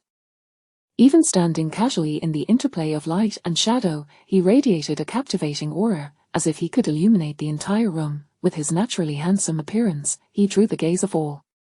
Upon seeing him, Ji Baoxian's heart softened. "Meng sir," she uttered sweetly, rising to greet him. Meng Xingliang stepped further inside, a subtle smile gracing his face. Ji Baoxian gestured for someone to make space for Meng Xingliang, cheerfully asking, "Meng sir, today I shall treat you. Would you do me the honor of sharing a drink?" Meng Xingliang reclined elegantly, his arm resting casually on the back of the chair. "No, fifth miss, I am here to speak with you." "What is the matter?" Ji Baoxian inquired. "Do you not care about the aftermath of your little scheme, fifth miss? The assassin you hired has not escaped. Did you not receive news of this at once? The person you stationed at sea for support has also been captured, and you remain unaware." Meng Xingliang spoke with a smile, his tone nonchalant. His other hand rested casually on the table, slender fingers distinctly defined, flowing and strong in their lines. The entire room fell abruptly silent. Ji Baoxian's expression stiffened before she loudly demanded, "What do you mean? Has someone spoken ill of me? Was it Ninchin?" Only then did everyone realize that Ninchin, one of the guests, had yet to return. "Fifth miss, just moments ago, there was an assassination attempt on the 3rd floor, directed at me, and the assailant has confessed that you sent him. The person awaiting him at sea is also from your family. You may deny it, but I must take you with me," Meng Xingliang stated slowly, gesturing with his hand. Attendants moved forward, swiftly restraining Ji Baoxian's hands behind her back. Chapter 045, The Prisoner, unqualified to speak with Ninchin. Ji Baoxian has been apprehended. Chaos erupted in the private room, leaving Jin Yuan at a loss. Leveraging the goodwill from the last time Meng Xingliang had sent them home, she disregarded her own safety and stepped forward. "Master Meng, have you seen the commander's wife?" "The commander's wife is quite safe," Meng Xingliang replied with a faint smile. Jin Yuan was momentarily speechless. Although his words seemed light-hearted, she understood their gravity. Ninchin was unharmed. She breathed a sigh of relief. "Second young mistress, shall we send you home first? After you return, you can call the lady," Meng Xingliang suggested, casting a discreet glance at Jin Yuan. Jin Yuan grasped the implication. It was time to retreat and avoid causing further trouble. "All right, thank you," she said briskly, rising to her feet. However, as she turned to leave, her unease lingered. "What about Ninchin?" "She is fine," Meng Xingliang assured her, his tone somewhat solemn. With that, Jin Yuan felt completely at ease and hastened to depart. Meanwhile, the others in the private room began to grow fearful and wished to leave, but the entrance was blocked by Meng Xingliang's men. Without Ji Mrs. backing, they resembled drenched quails, trembling in apprehension. "When can we leave?" "I only came to dine. I haven't done anything and know nothing." "You can't blame me for what Ji Miss has done. I just want to go home." Yet, Meng Xingliang's subordinates paid no heed, merely obstructing the exit. "What about the owner? Call the restaurant owner. Is this how he treats his customers?" Finally, one attendant could no longer hold back and rolled his eyes. "Deputy Head Meng is the owner of this cruise restaurant." The crowd fell silent, realizing the reason for the restaurant's opulence and arrogance. It was not merely due to powerful connections but because it was owned by Meng Xingliang himself. Ji Baoxian was taken to the 3rd floor. The spacious private room had emptied of diners, with layers of folding screens casting ghostly shadows. Behind the screens, a figure could be vaguely discerned, appearing both present and absent. Meng Xingliang settled at the dining table, while his subordinate forced Ji Baoxian to kneel. Ji Baoxian struggled incessantly. "Let go of me, you cannot treat me this way." "Bring them in," Meng Xingliang said calmly. Soon, 3 individuals were brought in. 2 were household servants who had been beaten. Upon seeing Ji Baoxian, they cried out, "Fifth miss, save us, help us, fifth miss. Fifth miss, we were only instructed to retrieve someone." "I know nothing, please explain to Deputy Head Meng, fifth miss." With her hands bound behind her back, Ji Baoxian would have rushed to slap the man had she been free, urging him to silence. Instead, she glared fiercely at him, scolding, "Be quiet, I do not even know you. Fifth miss, you cannot abandon a humble man's life. I am but a worker, not your family's servant. I have parents and a wife. Ji Baoxian's face turned pale with anger. Enough, take them out. They are too noisy. Meng Xingliang waved his hand dismissively. The two battered servants were dragged away, still wailing and pleading for mercy. On the ground lay another man, breathing shallowly, his legs limp. Meng Xingliang instructed someone to assist him into a sitting position. Overwhelmed with pain, the man winced at any movement. Do you recognize him? Meng Xingliang inquired of the assassin. Yes, Master Meng, I know him. This lady hired me for $500, instructing me to shoot upon sight and then flee, the assassin confessed. I did not. You are mistaken, this is a frame-up. Ji Baoxian trembled as she spoke. It's a misunderstanding, Master Meng.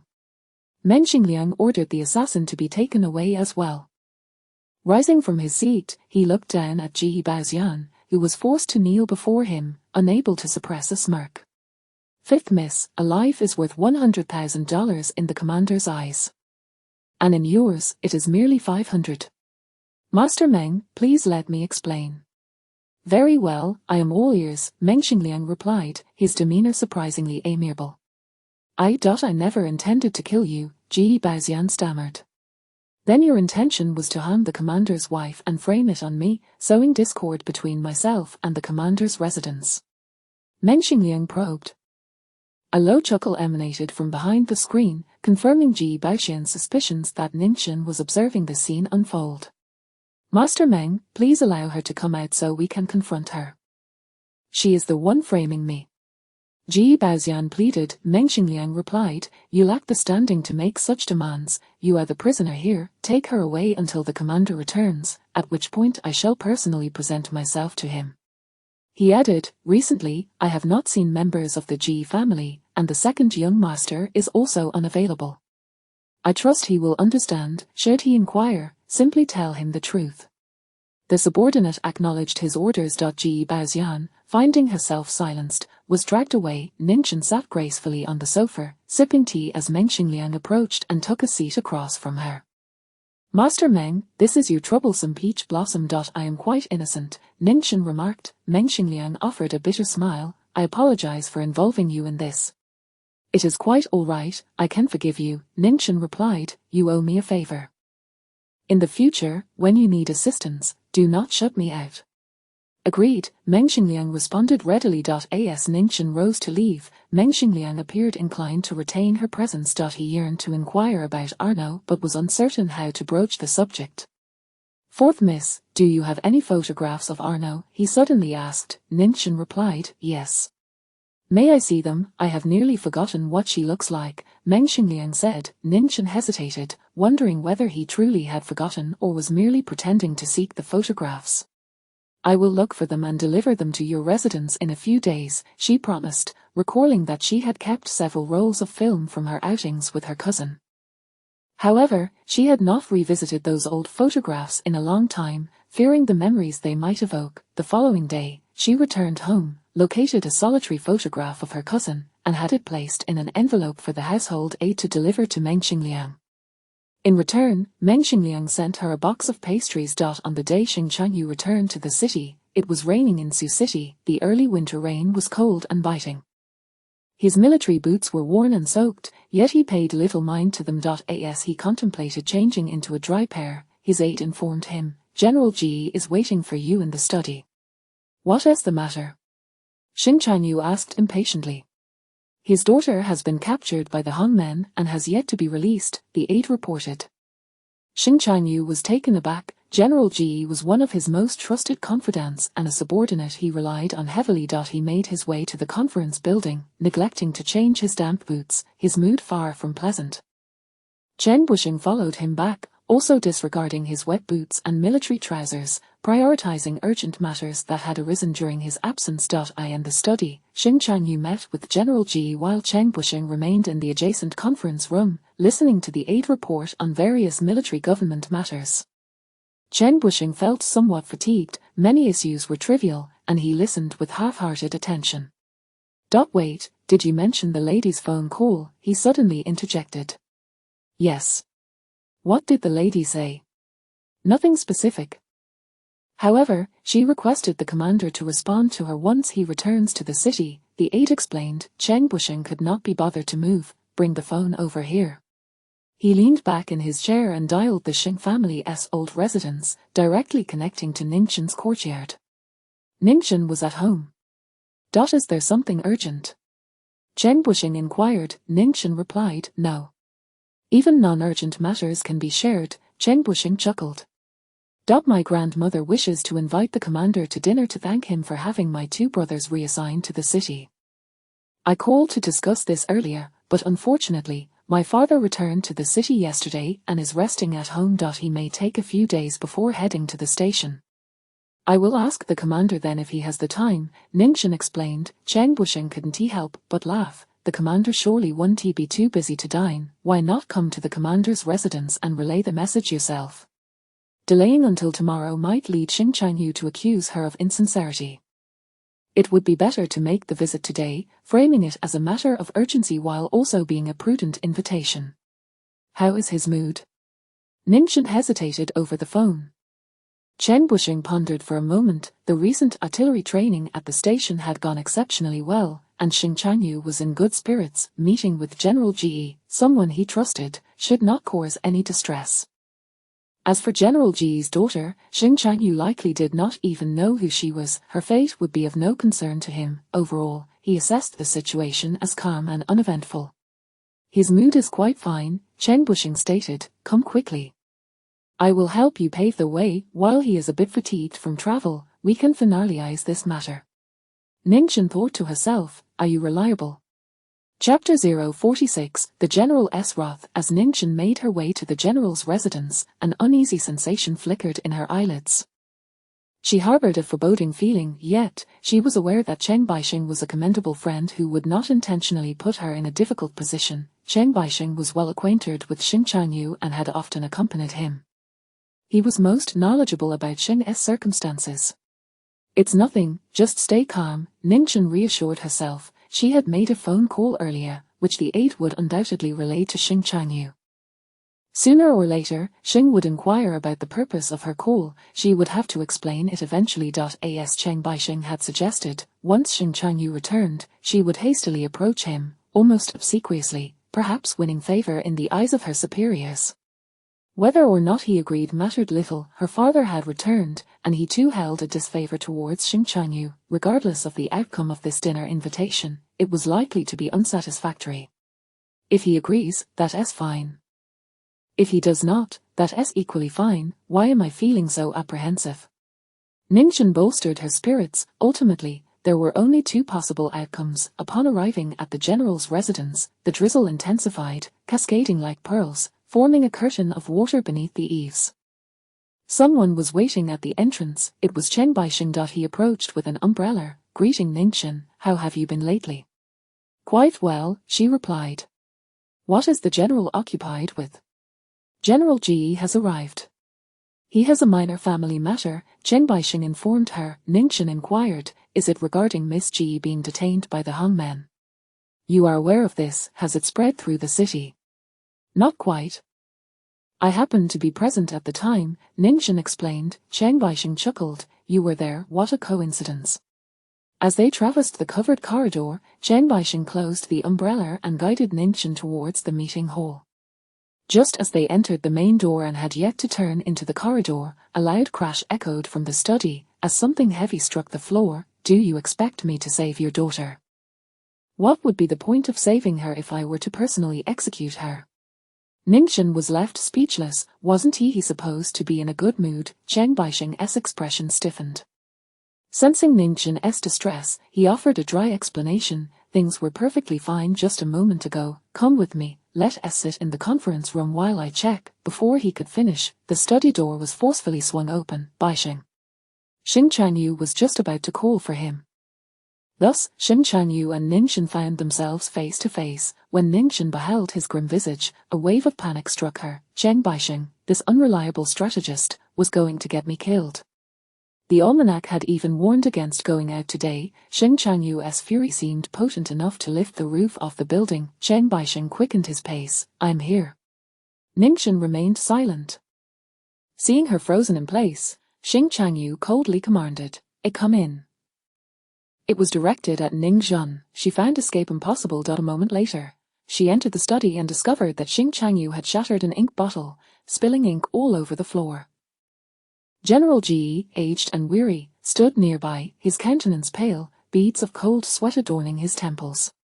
"Changyu, I will step out with General Ji, he has matters to discuss, Madam seeks you."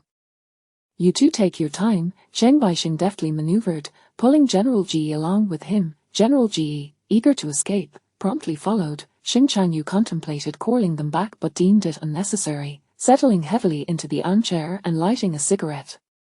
He took several puffs, yet could not quell the turmoil within his chest. Ning Zhen understood that his ire stemmed from the incident involving Ji Baoxian, but what was the crux of his anger?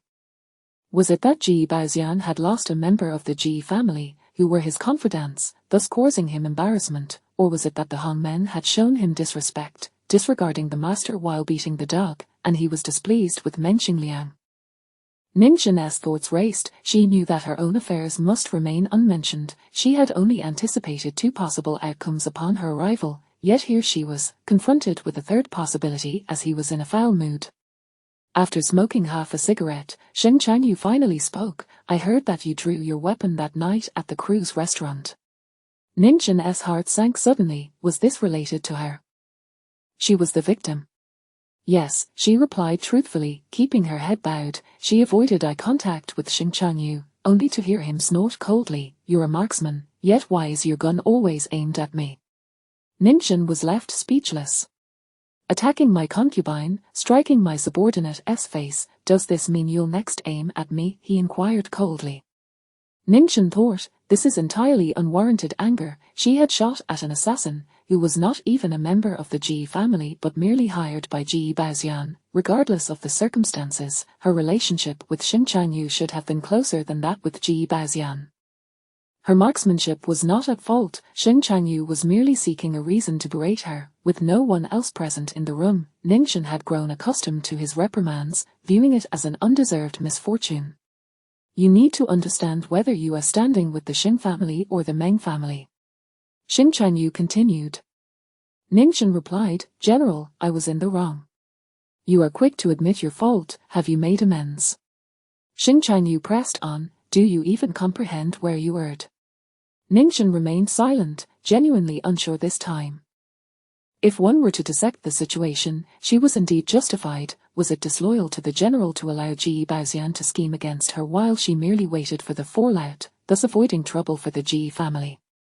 With a gun aimed at her head, she could not fathom where she had gone wrong. The room fell silent, interrupted only by the sound of Xing Changyu's rapid smoking. Every breath he took seemed heavy. Ning Zhen suspected he was on the verge of violence. "Get out," he finally ordered. It was clear he had restrained himself from adding the more vulgar, "Get lost."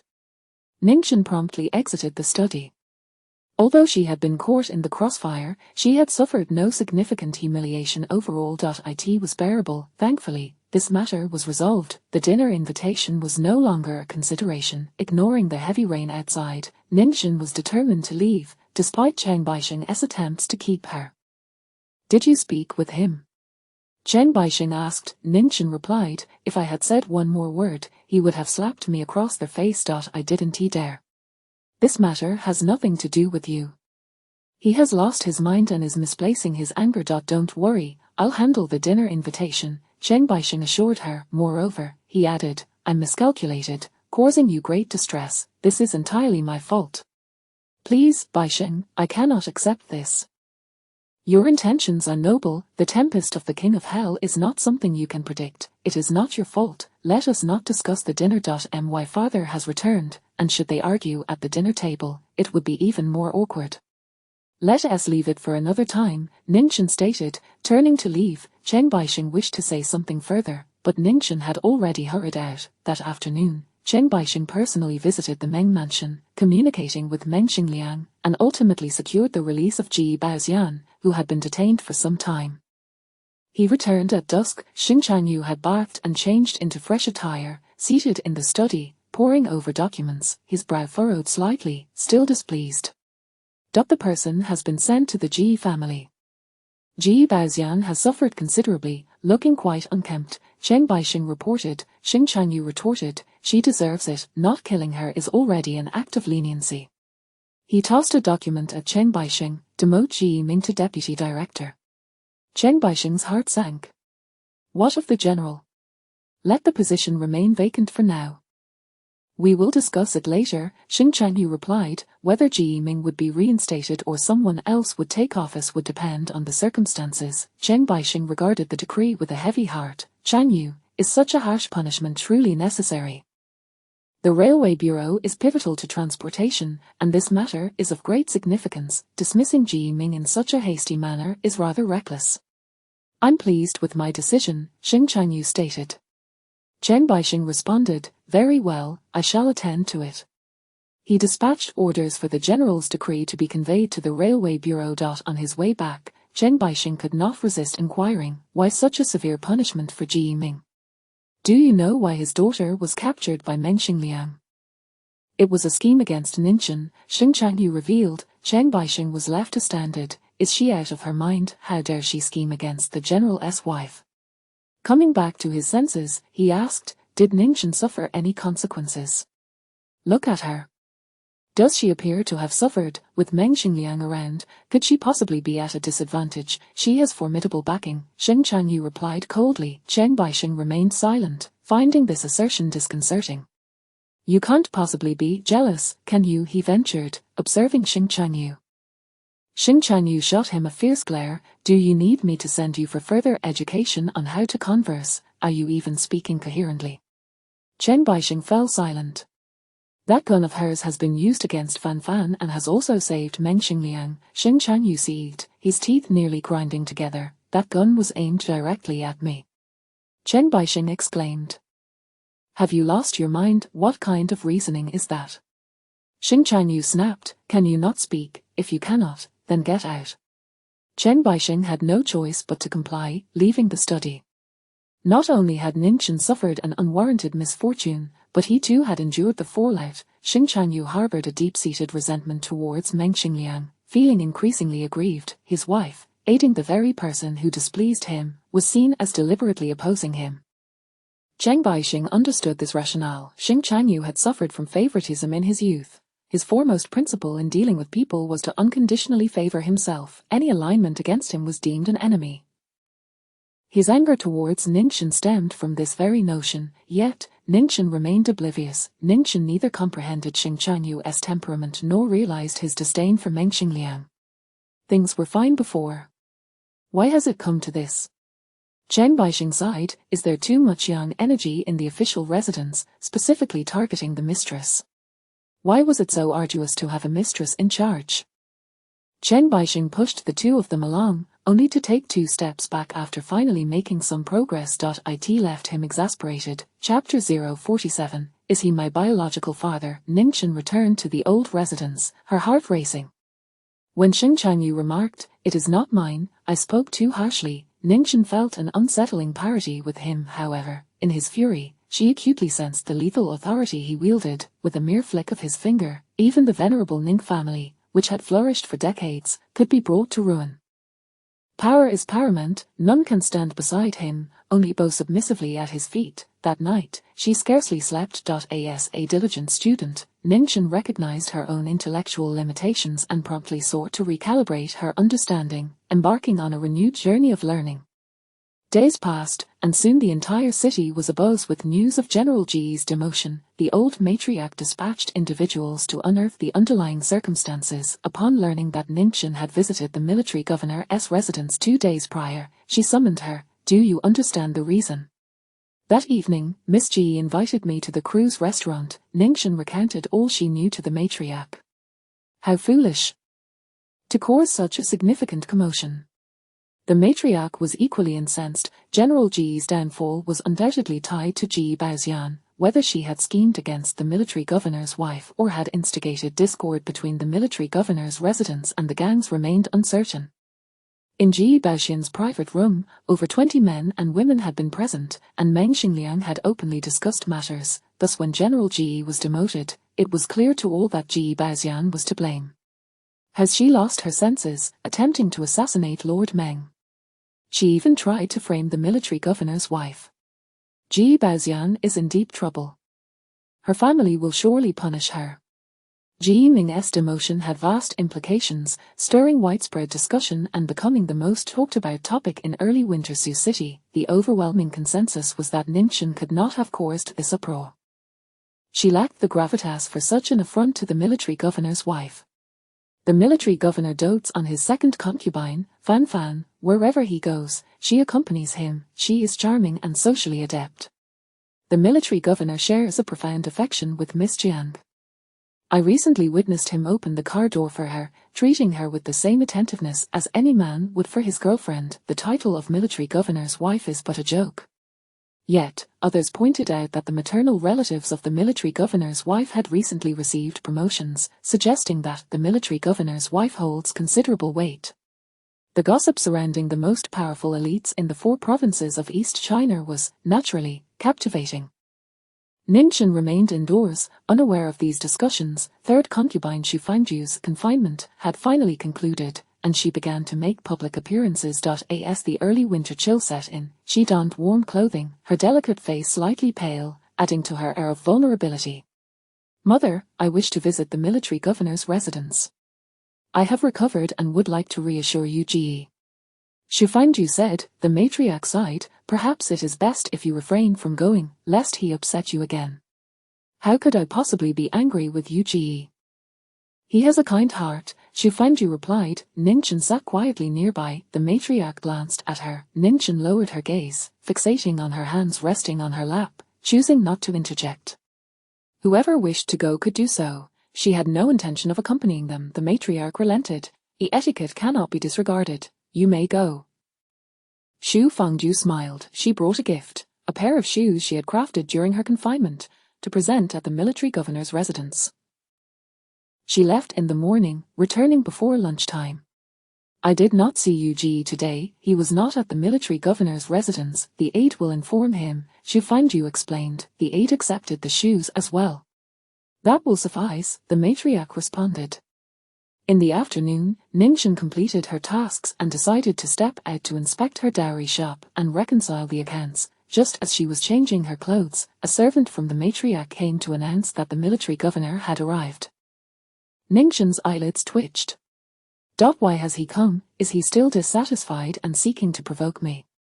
Ningchen acknowledged the message and proceeded to the matriarch's courtyard. Upon her arrival, Xing Chanyu was seated casually on the sofa, sipping tea.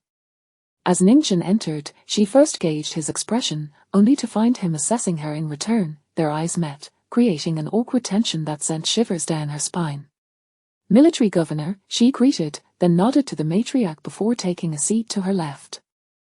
Xu Fangju's courtyard was a bit farther away, causing her to arrive fashionably late.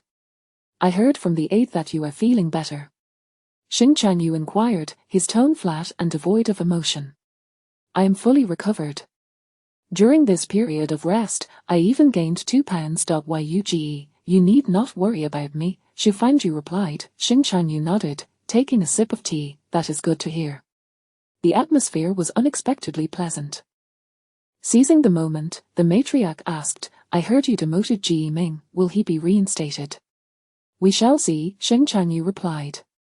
"He is reliable. Your father established his position when he was alive, and he remains loyal to you. Losing such a person may lead to instability," the matriarch remarked. Xu Fangju smiled gently. "Mother, you are so concerned about Yu Ji. He is well aware that personnel changes are quite common. You should relax." This was a subtle hint for the matriarch to refrain from further commentary, for fear that Xing Chanyu might become displeased again. Ningchen sat quietly beside them, choosing not to speak. In fact, she found herself empathizing with Xing Chanyu at that moment, for the matriarch, as a mother, often spoke in a manner that was rather unpalatable. As a son, even if his mother did not constantly think of him, she should still recognize his sensitivities and intentionally avoid mentioning them, displaying a measure of affection or respect towards him. Yet, the matriarch consistently tread on Xing Chanyu's sore spots, as if to imply, "Look, you are bothered by such trivial matters, clearly indicating your pettiness. What exactly is there for you to be dissatisfied about?" The underlying message was that if others hurt him, the fault lay solely with him. Just considering the situation with Ji Ming, the matriarch, if she were wise, should have chastised Ji Ming more thoroughly instead of subtly urging Xing Chanyu to hastily reinstate him. Her intentions were good, for Ji Ming had served in the Railway Bureau for many years, having been favored by the general during his lifetime. His capabilities and loyalty were beyond reproach. Re-employing him would mitigate some of Xing Chanyu's risks, yet she remained entirely unconcerned about how Xing Chanyu felt. I understand. We will discuss this again after the new year. Xing Chanyu's expression had already soured. The matriarch persisted in her inquiries. Xing Chanyu interjected, "There is nothing more to discuss. I shall take my leave. Adu, you stay, I have matters to discuss with you." He rose from his seat. The third concubine beamed with delight and hurriedly followed Xing Chanyu out. Once they departed, the matriarch turned to Ningxin. "Look, he is throwing another tantrum. With such a temperament, who could possibly endure him?" Ningxin remained silent. As someone privy to the underlying circumstances, she believed Xing Chanyu had exercised considerable restraint this time. "I truly hope Aquan returns soon.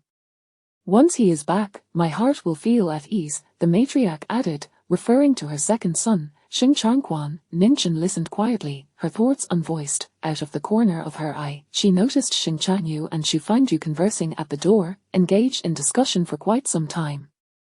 Ningxin could not leave. She did not wish to encounter Xing Chanyu alone, so she remained seated, enduring the matriarch's complaints, which were laced with dissatisfaction towards Xing Chanyu. Are they truly mother and son? Ningxin suddenly pondered. Chapter 048, The General's Wife Seeks Justice. Xing Chanyu and Xu Fangju stood at the doorway engaged in conversation. The servants, fearful of Xing Chanyu, kept their distance without needing to be prompted. "Fan Fan kicked you. I have already reprimanded her. I have shown you favor in this matter. Do not overstep your bounds, understood?" His voice was languid, casual, and a palpable disdain emanated from both his words and demeanor. Xu Fangju bit her lip softly. "Brother Yu, I understand. There is no need to send anything to the general's residence in the future. Your heart is in the right place. Just take good care of the old lady," Xing Chanyu stated. Tears welled in Xu Fangju's eyes. "Brother Yu, may I ask you a question?" Xing Chanyu appeared somewhat irritable, his peripheral vision constantly catching sight of a figure seated within the room. The white fox fur collar she wore radiated warmth, accentuating her delicate, pale face. A gentle breeze stirred the fine, soft fur, rippling like water. This distraction caused Xing Chanyu to lose focus on Xu Fangju's words. "If I truly suffer a miscarriage, will you punish Fan Fan?" Xing Changyu's expression fell blank, his demeanor serene, emotion suppressed. "No. You have always detested Mama's favoritism. Why, then, do you exhibit such bias yourself?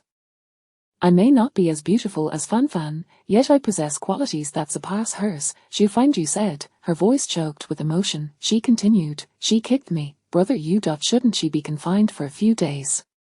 Is that too lenient? What more do you desire? Do you wish for her to apologize to you? Are you not afraid she might strike you again?" Xing Chanyu's tone was nonchalant, his attention only partially on their discussion. His usual haughty demeanor elicited no sense of wrongdoing in Xu Fangju. With tears brimming in her eyes, her gaze grew ever more radiant as she lifted her face to him, tears cascading down her cheeks. "Brother Yu, I wish to have a child." Xing Chanyu thrust his hands into the pockets of his overcoat. He forgot to retrieve his cigarette, pulled his hands out, and his growing impatience became increasingly difficult to mask. "Fan Fan is incapable. She is not like me, Brother Yu. If I were to have a child, he would be as filial to Mama as I am. You would no longer need to worry about household matters," Xu Fangju implored. Xing Chanyu let out a cold laugh. "Be honest with me." "Very well.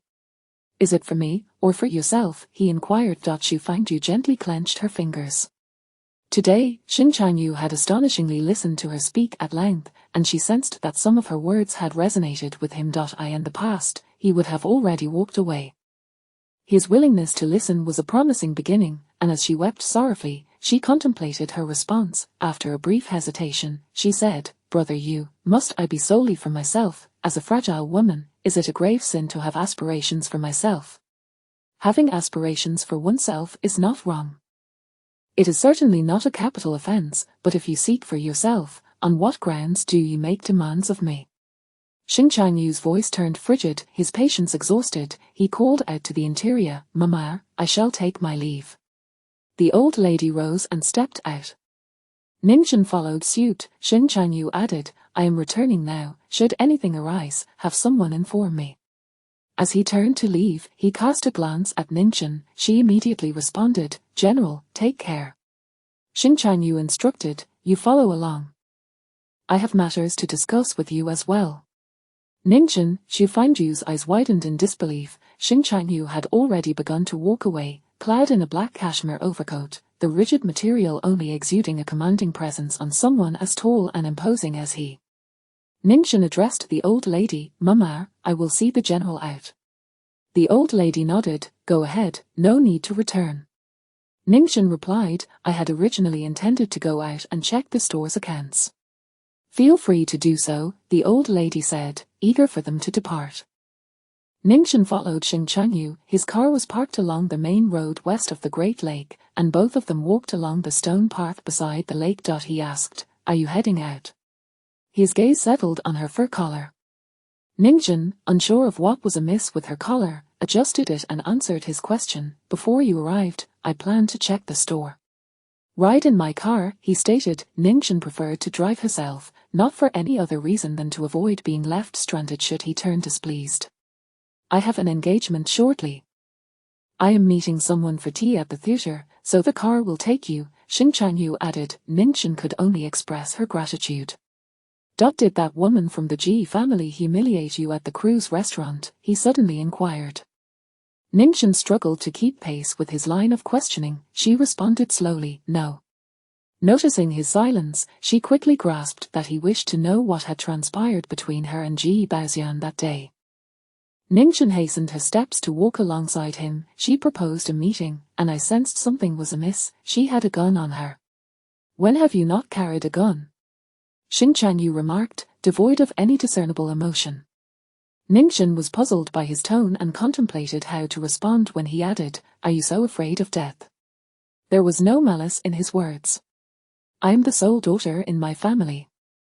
If anything were to happen to me, my entire family would be heartbroken," Ningchen replied. "Protecting myself is also a means of safeguarding my loved ones." Xing Changyu's eyes flickered slightly. "You do not resemble someone raised in luxury and pampered to excess," he observed. "You display no temper, able to bend and yield. Ningchen, wasn't it you who forced me into this position? If it were possible, would I choose to live in such trepidation and caution? I wish to find a husband of equal standing, from in-laws to younger siblings, who would not cherish me. My father holds power, and my 3 brothers are all robust. I could marry anyone and command respect, save for you. To clip someone's wings and then question why she does not wish to soar." Ningchen took a deep breath, striving to maintain her composure. Indulgence is not a commendable trait. This seemed to address him, yet also served to reassure herself. It is wiser to be cautious. Much like Ji Baoxian, she must now be regretting her previous arrogance and disregard, lamenting her past behavior. "You did not suffer any losses that night, did you?" Xing Changyu shifted the topic. His tone was assertive. He was confident she had not been wronged, yet still felt the need to ask.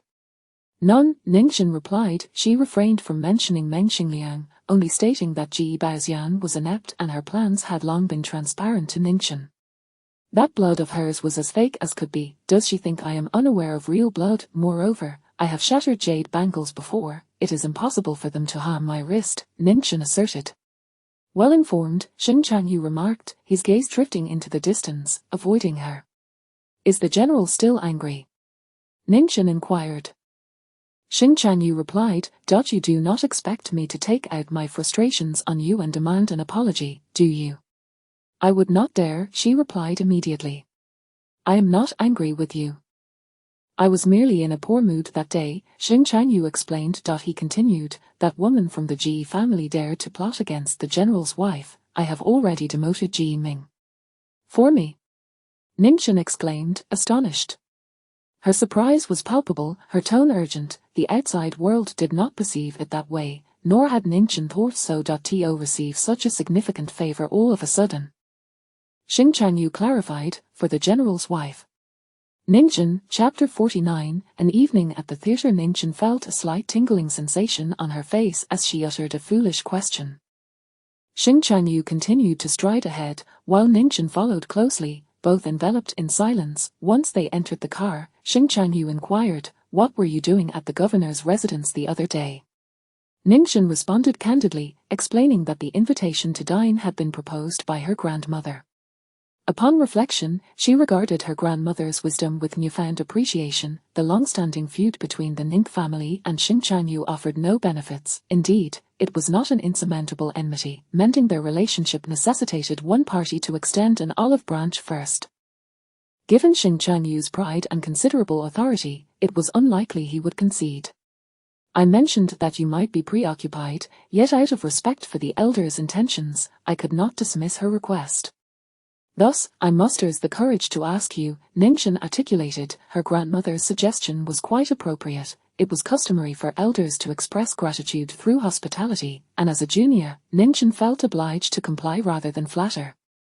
Xing Changyu could easily decline the invitation, perhaps citing a desire not to burden the elder and spare her any worry. "When will it be?" Xing Changyu's voice broke the silence after a contemplative pause. Ninjin was taken aback but maintained her composure. "When are you available?" "After the new year. I am rather busy before then, with various military matters and social engagements," Xing Changyu replied. "Very well," Ninjin responded, adding, "Thank you, Governor." His decision to postpone until after the new year was indeed fortuitous. Her father would be away at his post after the holiday, and she had mentally prepared herself for that eventuality. Her brother's affairs would also stabilize by then. This response seemed to have been thoughtfully considered, possibly with Cheng Baixing's prior counsel, rather than a spontaneous utterance. Cheng Baixing truly is a commendable friend, Ninjin mused once more. In truth, she could extend an invitation to Cheng Baixing and her brothers to foster familiarity. As a trusted confidant of Xing Changyu, his endorsement might help dispel any prejudices Xing harbored against the Ning family. "Is Baixing not accompanying you to the theatre today?" Ninjin inquired. Xing Changyu replied, "He is not my attendant, he does not follow me everywhere." "Then why ask about him?" "I simply inquired, having not seen him," Ninjin replied. Xing Changyu fell silent again. Upon arriving at the theatre, he prepared to disembark when he noticed several individuals loitering at the entrance, smoking and chatting. He turned to Ninjin, saying, "Step out and greet them, they are all veterans of the military, and it is courteous to acknowledge them." Ninjin focused her gaze and recognized all 5 elder generals, having at least met each of them once or twice. Among them was her father's friend, Colonel Li. "Very well," Ninjin replied. Since becoming the governor, Xing Changyu had indeed undergone a significant transformation. He now understood the importance of showing consideration to his subordinates. As Ning Zhan alighted from the car, the generals turned their attention toward her and Xing Changyu. She smiled graciously. "Hello, Uncle Song, Uncle Chen, Uncle Yao, greetings, Uncle Ju, and Uncle Li." The group responded with warm smiles. "A good day, madam." "E. Is the madam accompanying the governor to enjoy a performance?" "E. It has been several years." "The madam is even more beautiful than in her youth. Time has certainly transformed her. Had I not been cold, I would hardly have recognized her. The madam once fought with Wen Luo, and now look how much she has grown." "I could hardly recognize her myself," Colonel Yao remarked. Colonel Li interjected, "It was clearly a scuffle with Wen Luo. With his slender limbs, how could he possibly contend with the madam? She was quite mischievous as a child, yet now she exudes the poise of a matron." A flurry of pleasantries ensued, leaving Xing Changyu somewhat sidelined. Colonel Li suggested, "Governor, shall we proceed upstairs?" Xing Changyu nodded, turning to Ninjin, "Let us go up together. We can enjoy a performance before departing. We are all acquainted, and it would be pleasant to reminisce." He added with a hint of jest, "Your repeated references to uncles and elders have lowered my status." The group laughed heartily, and seeing Xing Changyu's relaxed demeanor, Ninjin smiled in return. The atmosphere was delightful, and she could not refuse him in front of the senior generals, so she ascended the stairs alongside him. The theatre was privately reserved for the day, with military aides and guards present both inside and outside. As they stepped inside, a figure emerged, laughter preceding her footsteps. Are you? Ningxin remained speechless. Yao Wenluo, clad in a light purple trench coat, exuded charm and allure. Xing Changyu glanced at her hair, prompting Ningxin to follow suit. Yao Wenluo had styled her hair into voluminous curls, fashionable and striking. Ningxin, you are here too. Yao Wenluo remarked, slightly surprised. Colonel Yao immediately interjected, Wenluo, mind your manners, address her as madam. I did not expect the madam to attend, Yao Wenluo replied, I am delighted by her presence. We became acquainted through our playful rivalry. Her lively demeanor and forthright speech made Ningxin feel somewhat outmatched. I knew my wife would certainly come, Xing Changyu stated, what brings you here? Yao Wenluo playfully responded, to surprise you. Do you like my new hairstyle? Such a lovely person, and yet you've transformed into a poodle, what is appealing about that? Xing Changyu retorted. Ningxin stifled a laugh, barely managing to contain her amusement. Yao Wenluo's vivaciousness only accentuated her resemblance to a poodle. Ningxin struggled to suppress her laughter, nearly choking on it, ultimately turning her face away and stifling her giggles behind her sleeve. Oh dear, you truly lack an appreciation for beauty. Not a single kind word escapes your lips, this is all the rage. Do not be so antiquated, lest you be ridiculed by the daughters of expatriates, Yao Wenluo chided, unbothered by Xing Changyu's presence, adopting the demeanor of a mischievous younger sister with her older brother. Even with Xing Changyu's somewhat brusque tone, she interpreted it as mere sibling teasing. She even brought Ningxin into the playful banter. Xing Changyu glanced at Ningxin, as she has not permed her hair. She has merely pretended to be obedient since returning home, a Yao Wenluo teased Ningxin. Xing Changyu leaned in slightly, his tone familiar as he asked, is that so, have you been pretending to be obedient since your return? His crisp scent mingled with a hint of tobacco wafted toward her. Ningxin did not retreat, but leaned in a bit closer. I have always been quite obedient. Then remove the gun at your waist before making such claims. Which obedient girl carries a firearm when she steps out? Xing Changyu quipped. Ningxin chuckled softly. Yao Wenluo pulled her away slightly from Xing Changyu, declaring, with so many people around, it is only you and are you who engage in whispered conversations. That will not do. I cannot abide by it. Everyone laughed, viewing the exchange as innocent playfulness among children. Ningxin remained unperturbed. If Yao Wenluo were truly capable of becoming Xing Changyu's second wife, Ningxin would willingly acknowledge her. After all, if Xing Changyu were to become irritable, it would be beneficial to have someone to share his ire. In contrast to the vivacious Yao Wenluo, Ningxin radiated gentleness. As they ascended the stairs, she stood momentarily beneath the light. The white fox fur collar accentuated her delicate features. With her fair skin, red lips, and dark hair and eyes, she appeared vibrant and exquisite. Though she typically dressed well, she lacked this particular allure. It was not that she seemed frivolous or ostentatious, simply by standing there, she possessed an enchanting quality akin to that of a white fox. Xing Changyu thought to himself, a little white fox. Her demeanor was strikingly different from usual, thus, once seated in the theater, Xing Changyu found himself stealing glances at her. Perhaps it was the quality of the fur collar that enhanced her elegance. Governor, shall we visit the backstage to watch Boss Wan prepare for the performance? Yao Wenluo suggested, pulling Ningxin along. Ningxin sensed that they likely had important matters to discuss, yet she acquiesced, agreeing to accompany Yao Wenluo outside first. Chapter 050, the escalating quarrel between Ningxin and Yao Wenluo. As Ningxin and Yao Wenluo descended the staircase, Yao abruptly released her hold on Ning's arm and obstructed her path, fixing her gaze upon her in silence.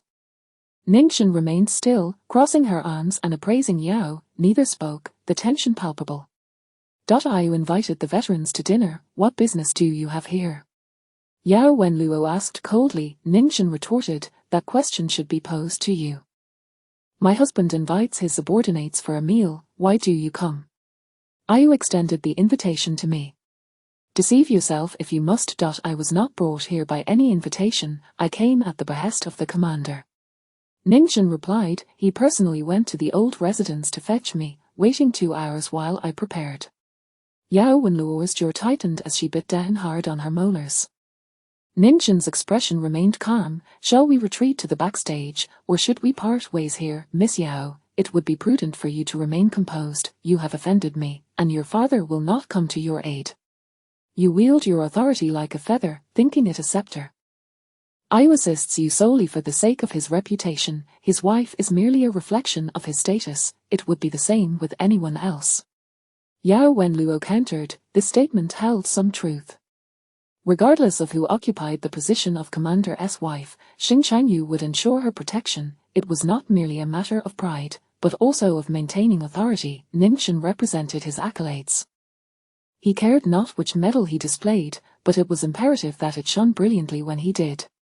Do you believe yourself to be exceptional, Ningchen? Yao Wenluo retorted icily. I am not like you. I am the daughter of the Yao family. Even stripped of status, I will still favor me. You would do well to refrain from opposing me. Miss Yao, it is you who ought to comprehend the situation. The current commander's wife is I. Ningchen smiled lightly. Yao Wenluo remained speechless. You may assume the role of the commander's wife belongs to anyone, but it is decidedly not you. Ningchen added. Yao Wenluo's face twitched once more, and it seemed she contemplated resorting to violence. However, Ningchen, towering over her, was not only taller but also far more agile. The Nin family had long trained their sons in martial arts, and every boy was expected to learn both combat skills and military strategy from a young age. It was said that Ningchen could maintain a horse stance for 2 hours by the age of 5, not out of obligation, but from watching her brothers practice and finding it enjoyable. Their laughter had ignited her competitive spirit. Having previously clashed with her, Yao Wenluo understood all too well her own impotence against Ningchen. Restraining herself from striking, she seethed. The commander's wife will not forever be you. Yao Wenluo spat venomously. If you had any sense, you would find an excuse to leave at once. Otherwise, you will regret crossing me. I have always regretted it, Ningchen replied. It diminishes my stature to be associated with you. I could weep for my poor judgment. To engage in a brawl with you would only invite ridicule, branding me as a great talent wasted. Yao Wenluo's face turned a shade of green with fury. Ningchen remained steadfast, her arms crossed, observing her in silence. With a huff, Yao Wenluo turned and strode down the stairs, her footsteps echoing with a thud. Ningchen chuckled softly before descending at a leisurely pace. She did not head backstage. Instead, she lingered in the grand hall on the first floor, awaiting Yao Wenluo's return. Meanwhile, in the private box above, Xing Changyu and several of his old subordinates engaged in trivial conversation. The gathering was merely a pretext to foster camaraderie. Teacher Yao, he called him, mentioned Ji Ming from the Railway Bureau. When he approached me, I firmly rejected him and even scolded him. If he cannot manage his own daughter, what audacity! That the commander has not executed him is a mercy. Teacher Yao remarked. Xing Changyu lit a cigarette, inhaling deeply before responding. It is fortunate that you understand my predicament. I also warned him not to entangle the commander with his connections. He has been loyal for years. Surely the commander is aware of this. Once the new year arrives and matters become less pressing, he will not escape what is due to him, and he will not be able to solicit favors. If he continues to meddle, I shall show him no mercy. Teacher Yao continued. Li Shizhong listened quietly, not interjecting. Xing Changyu appeared to relish this conversation. We shall discuss it further after the new year. As the topic shifted to mundane matters, Xing Changyu felt fatigue creeping in and contemplated rising to stretch. Ningchen and Yao Wenluo had been absent for quite some time, and he inquired of his aide, which way to the backstage dressing room. The stairs lead directly down. It's the second room on the left, Commander. Do not guide me, Xing Changyu instructed. He descended the stairs and, upon reaching the bottom, spotted Ningchen. She sat languidly on a bench, leaning against a pillar of the theater, idly inspecting a pocket watch. Xing Changyu assumed she was merely checking the time until he noticed her gaze fixated on the watch lid, which had space for a small photograph. Intending to clear his throat before descending further to avoid startling her, he was taken aback when someone stealthily approached her. Just as Xing Changyu opened his mouth to speak, Ningchen seemed to sense something amiss, springing to her feet and waving her left hand. A bowl of paint splattered across Yao Wenluo, the vivid color also splattering onto Ningxin, staining her white fox fur collar with a large splotch of crimson, reminiscent of blood.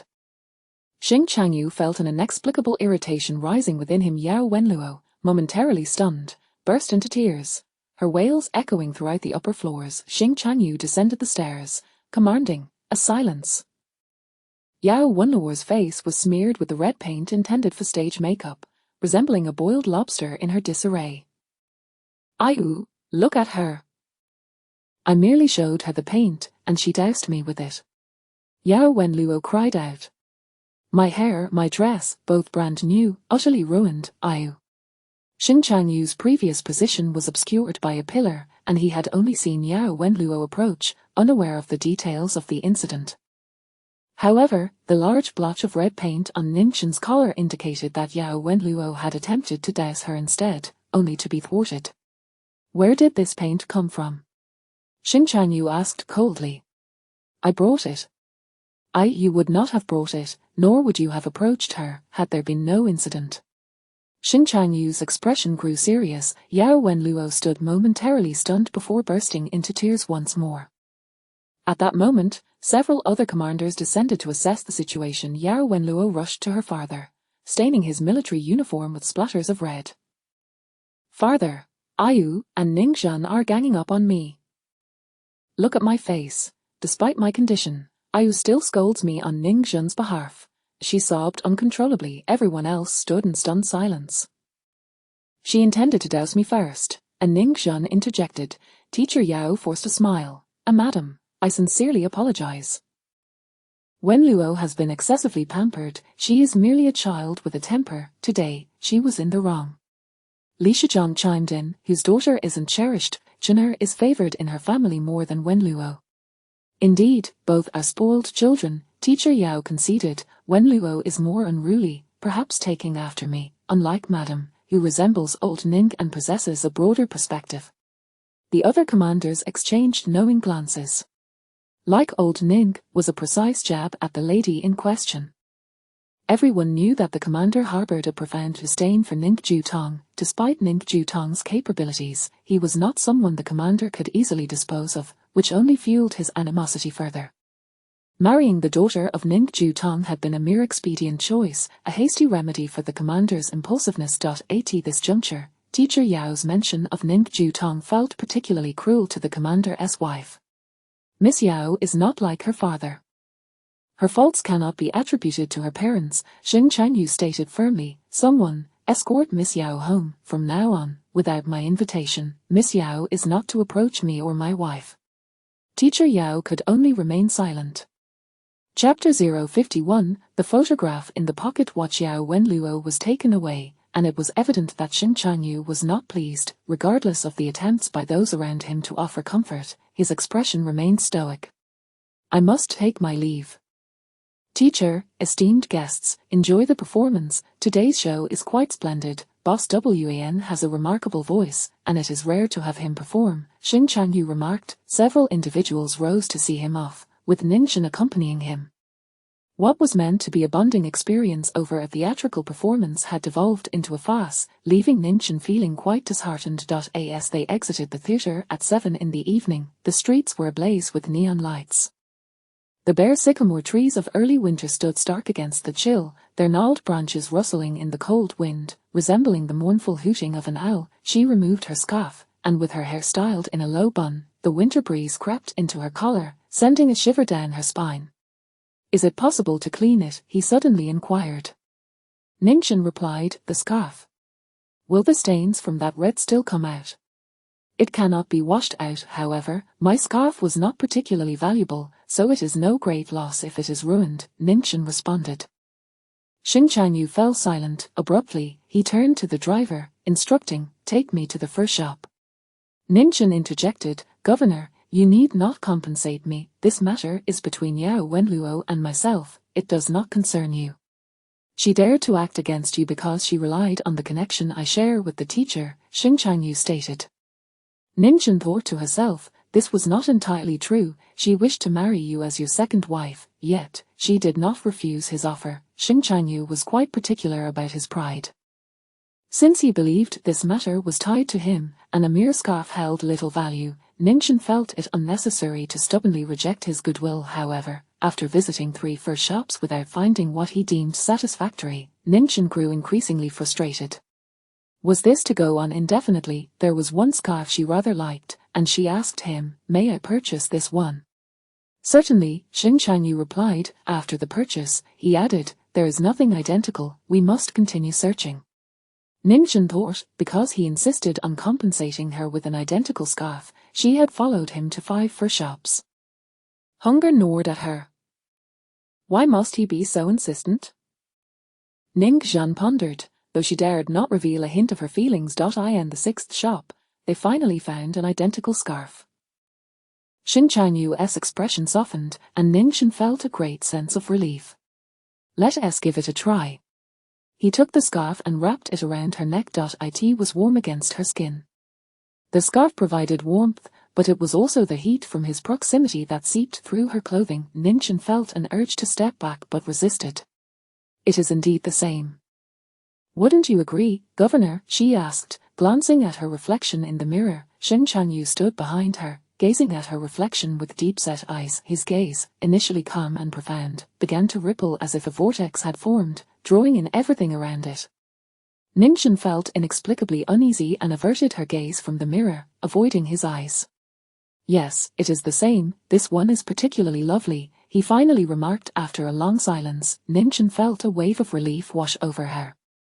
It was finally over. She wanted to return home, to eat, unlike her shopping trips with Jin Yuan and her sister-in-law, where they would choose whatever caught their fancy without any insistence on a specific item. This was Ninchin's first experience of the agony of shopping. This discomfort was entirely due to Xing Changyu. "Thank you, Governor. I have acquired the scarf, so I shall take my leave now," Ninchin stated. "Go and have something to eat," Xing Changyu urged. Each time she engaged in an activity with him, it was never enjoyable. He seemed to impose upon her. "Governor, I have no appetite. I am rather fatigued today and would prefer to return home and rest," Ninchin replied. "You must eat something," Xing Changyu insisted.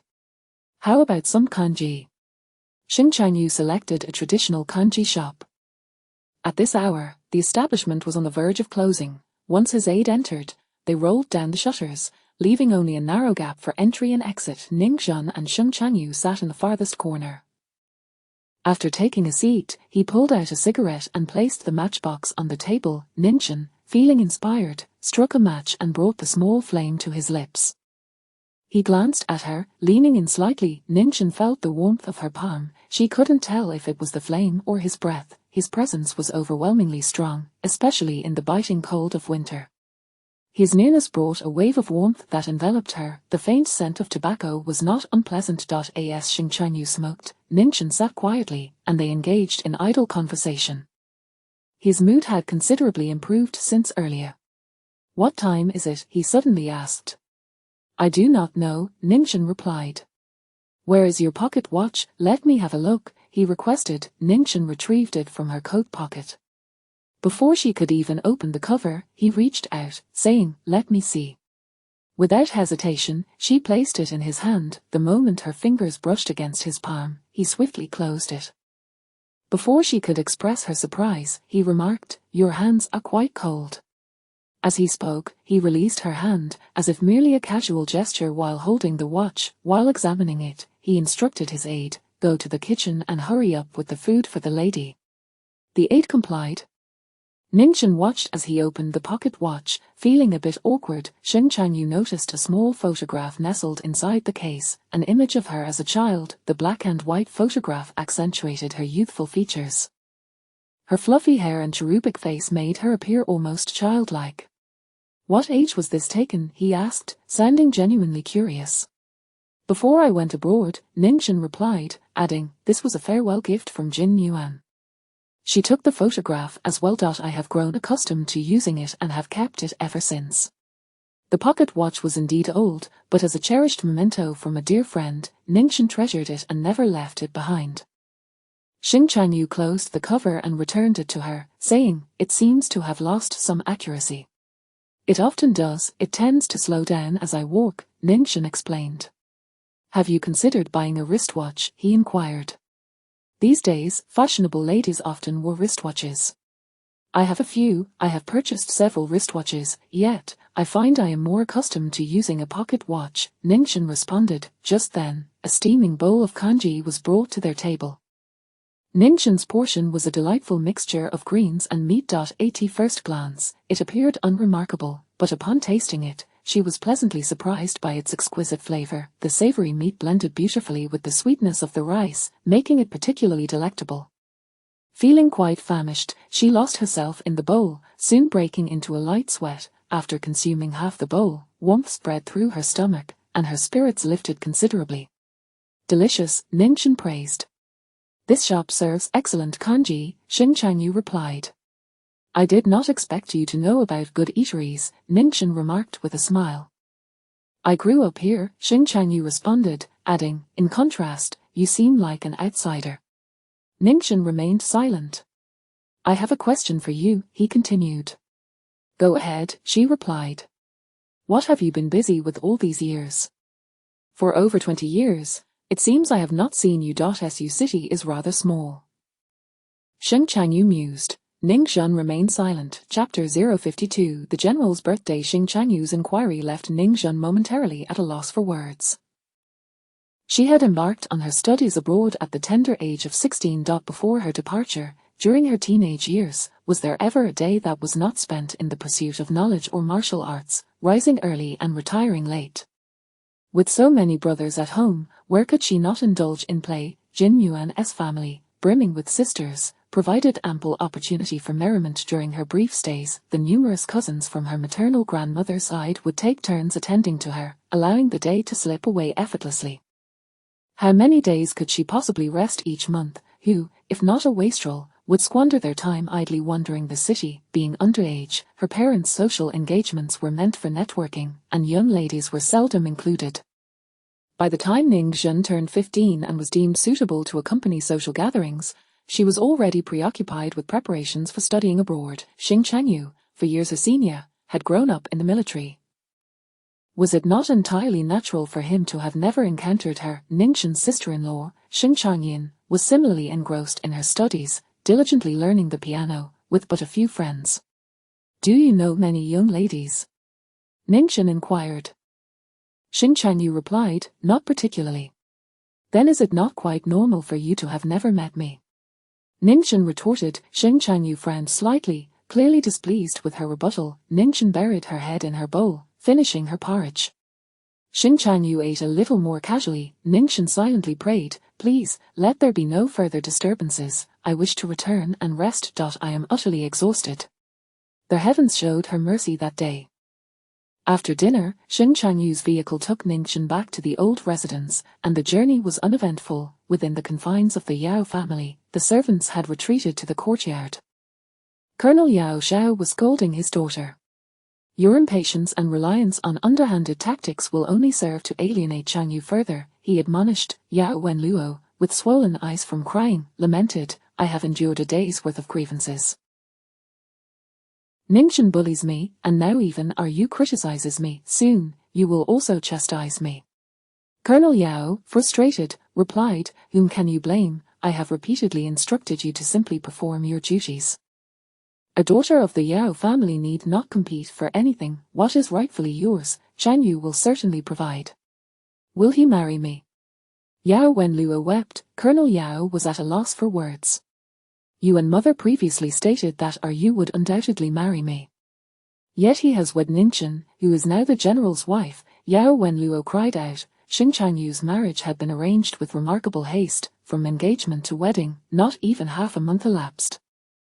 The choice of bride was made by the old residents, and Xing Changyu had not objected. Colonel Yao had been preoccupied during that time, and when he finally returned to the city, he received an invitation from the general's residence. Farther, it's not that I wish to cause a scene, but the general's wife should have been mine, Yao Wenluo insisted. Ningxin has usurped my rightful place. She further argued, in terms of military merit, you and Ningju Tong are on equal footing. In terms of closeness, you are Yu's most trusted confidant. He should have married your daughter, not Ningju Tong's. Silence. Colonel Yao snapped. Soon after, the eldest son, Yao Anchao, intervened, urging both his father and sister to calm down. "What great matter is worth your agitation?" he said, pressing down on his sister's shoulder. "In no time, you shall be the general's wife. Elder brother, do you have a plan? We need not venture out.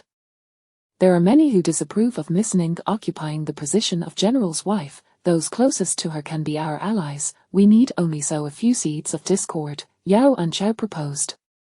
Yao Wenluo asked, "Are you referring to Xu Fangju?" "Do not be absurd," Colonel Yao interjected. The eldest son reassured his father. "Rest easy, father, I will handle it without compromising your relationship with the general. We can use others to our advantage." Colonel Yao sternly cautioned his children, "You must not act recklessly. All we need is to wait. When Ningju Tong passes, the general's wife shall naturally vanish as well." "Father, we must prepare for contingencies," Yao Wenluo insisted. "Father, it has nothing to do with us," Yao Anchao added. Colonel Yao sighed, "I truly find it difficult to manage you both." He dismissed the two children. When Ningxin returned to Jiayu residence, she sneezed several times. "Am I catching a chill?" She had not worn her scarf for quite a while, feeling the coolness, yet it was not severe enough to catch a cold. That night, Ningxin's monthly cycle began. She experienced a dull ache in her lower abdomen, and with the early winter chill, she curled up in bed, reluctant to rise. Mama Cow inquired, "Shall I send the housekeepers home?" Ningxin struggled to sit up, replying, "No need. I shall finish the tasks from this morning first." Throughout the morning, her complexion remained pale and Mama Cow prepared ginger soup with brown sugar, and after Ningxian consumed a generous bowl, she felt somewhat better. A call came from the general's residence. Cheng Baixing was on the line, asking her, "Ningxian, do you have time to go horseback riding?" Ningxian, in considerable discomfort, winced at the mention of horseback riding, feeling as if her body might split apart, and hastily refused, "No, I cannot go."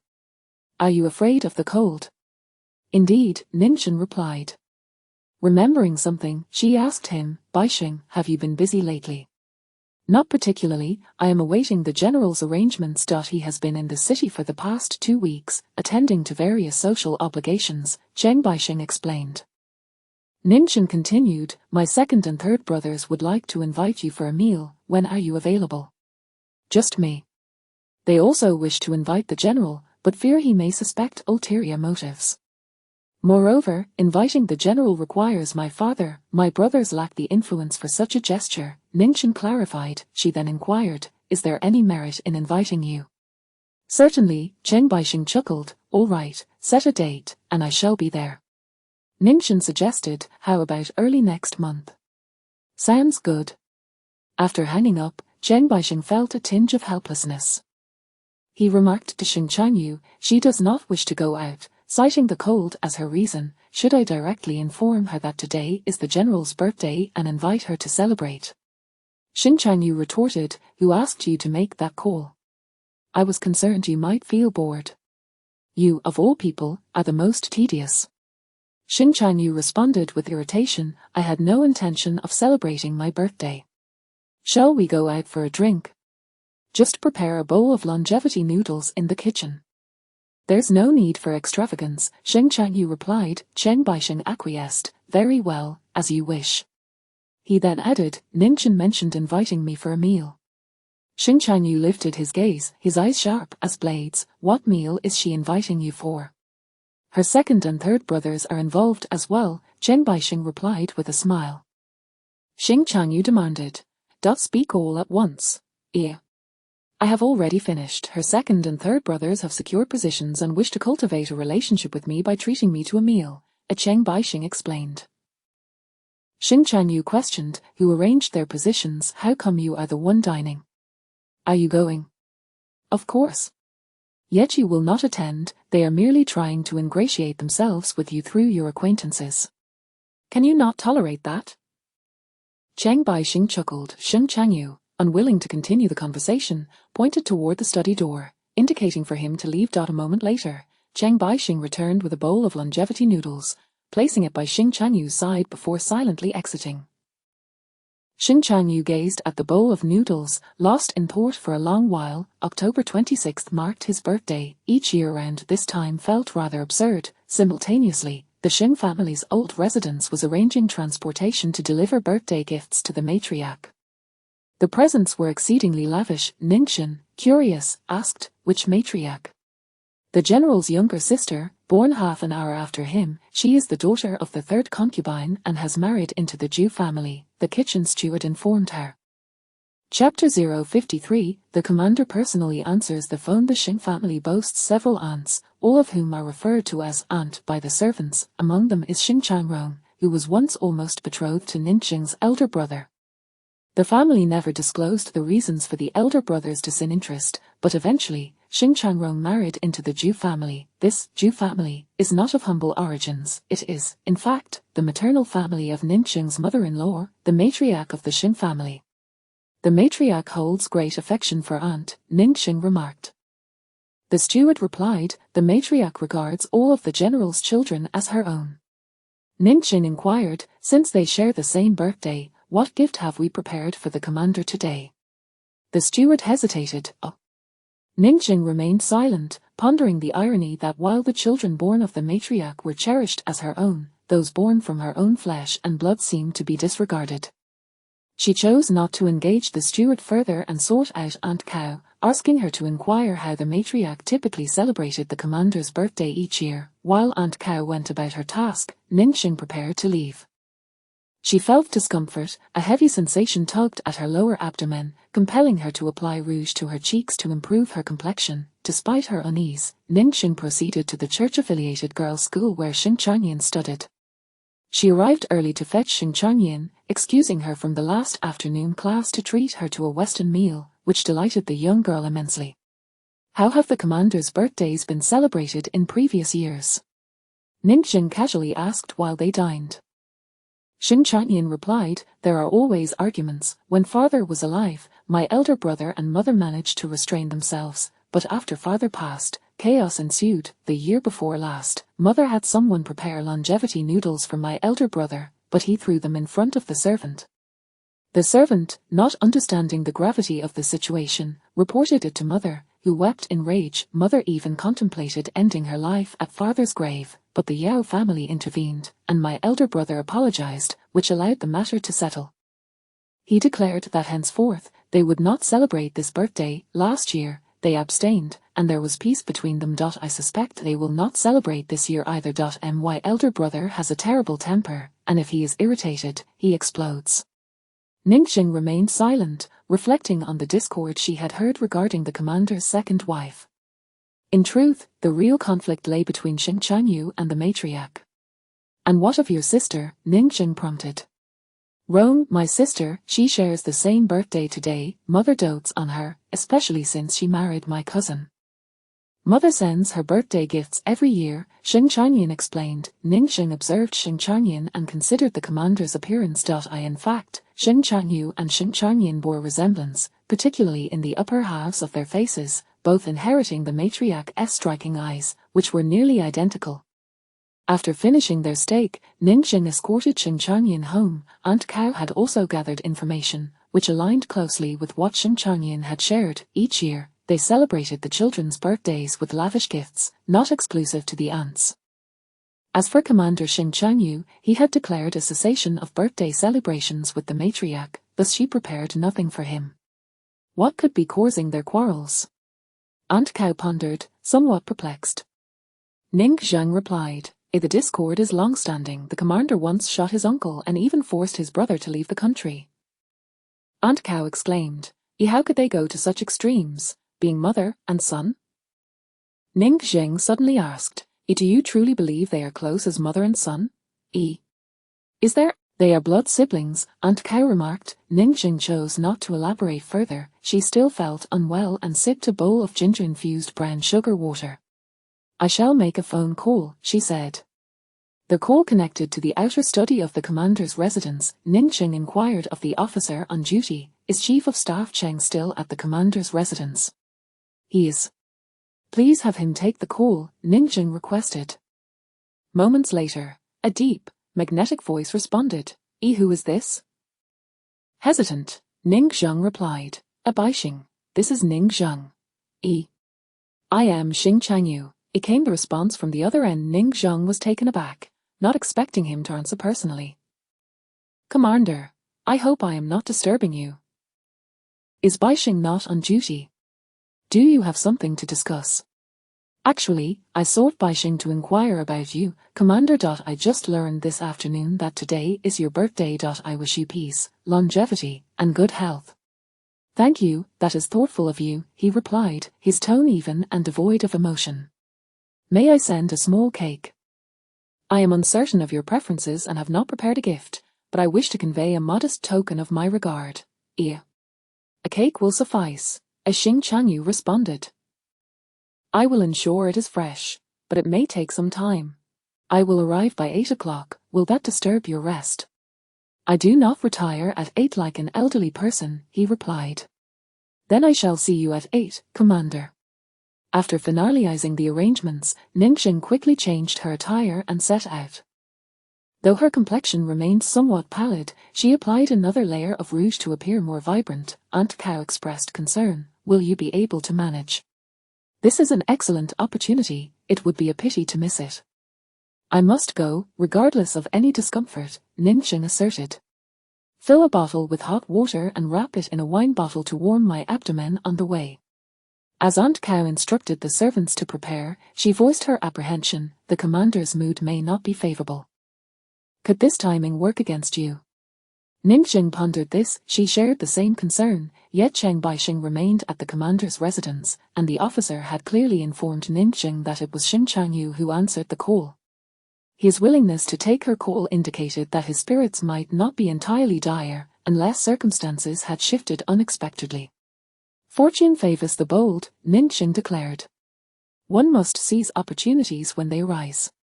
Xing Changyu still regarded the Ning family with caution. While tensions had yet to escalate into violence, and no members of the Ning family had perished at his hands, it was prudent to seek a reconciliation, should a grave enmity arise. Ning Zheng, ensnared in the role of commander's wife, would find her own life in jeopardy. When Xing Changyu summoned her, she felt compelled to answer, regardless of any potential outbursts. Enduring waves of discomfort, she first visited a Russian bakery to procure a cream cake. The cake was modest and slightly lacking in grandeur. Ning Zheng then stopped by a nearby shop to purchase a deep brown tie as a birthday gift. Together, these items conveyed her heartfelt intentions. Upon arriving at the commander's residence, the night had descended, casting a warm glow from the entrance lights upon the ground. The orange hue added a touch of warmth to the early winter evening. Cheng Baixing awaited her at the entrance. Ning Zheng had used the hot water from the wine bottle to soothe her abdomen while in the car, and felt somewhat relieved upon exiting. However, every step still tugged painfully at her. She approached with her gifts, striving to muster a smile. Baixing.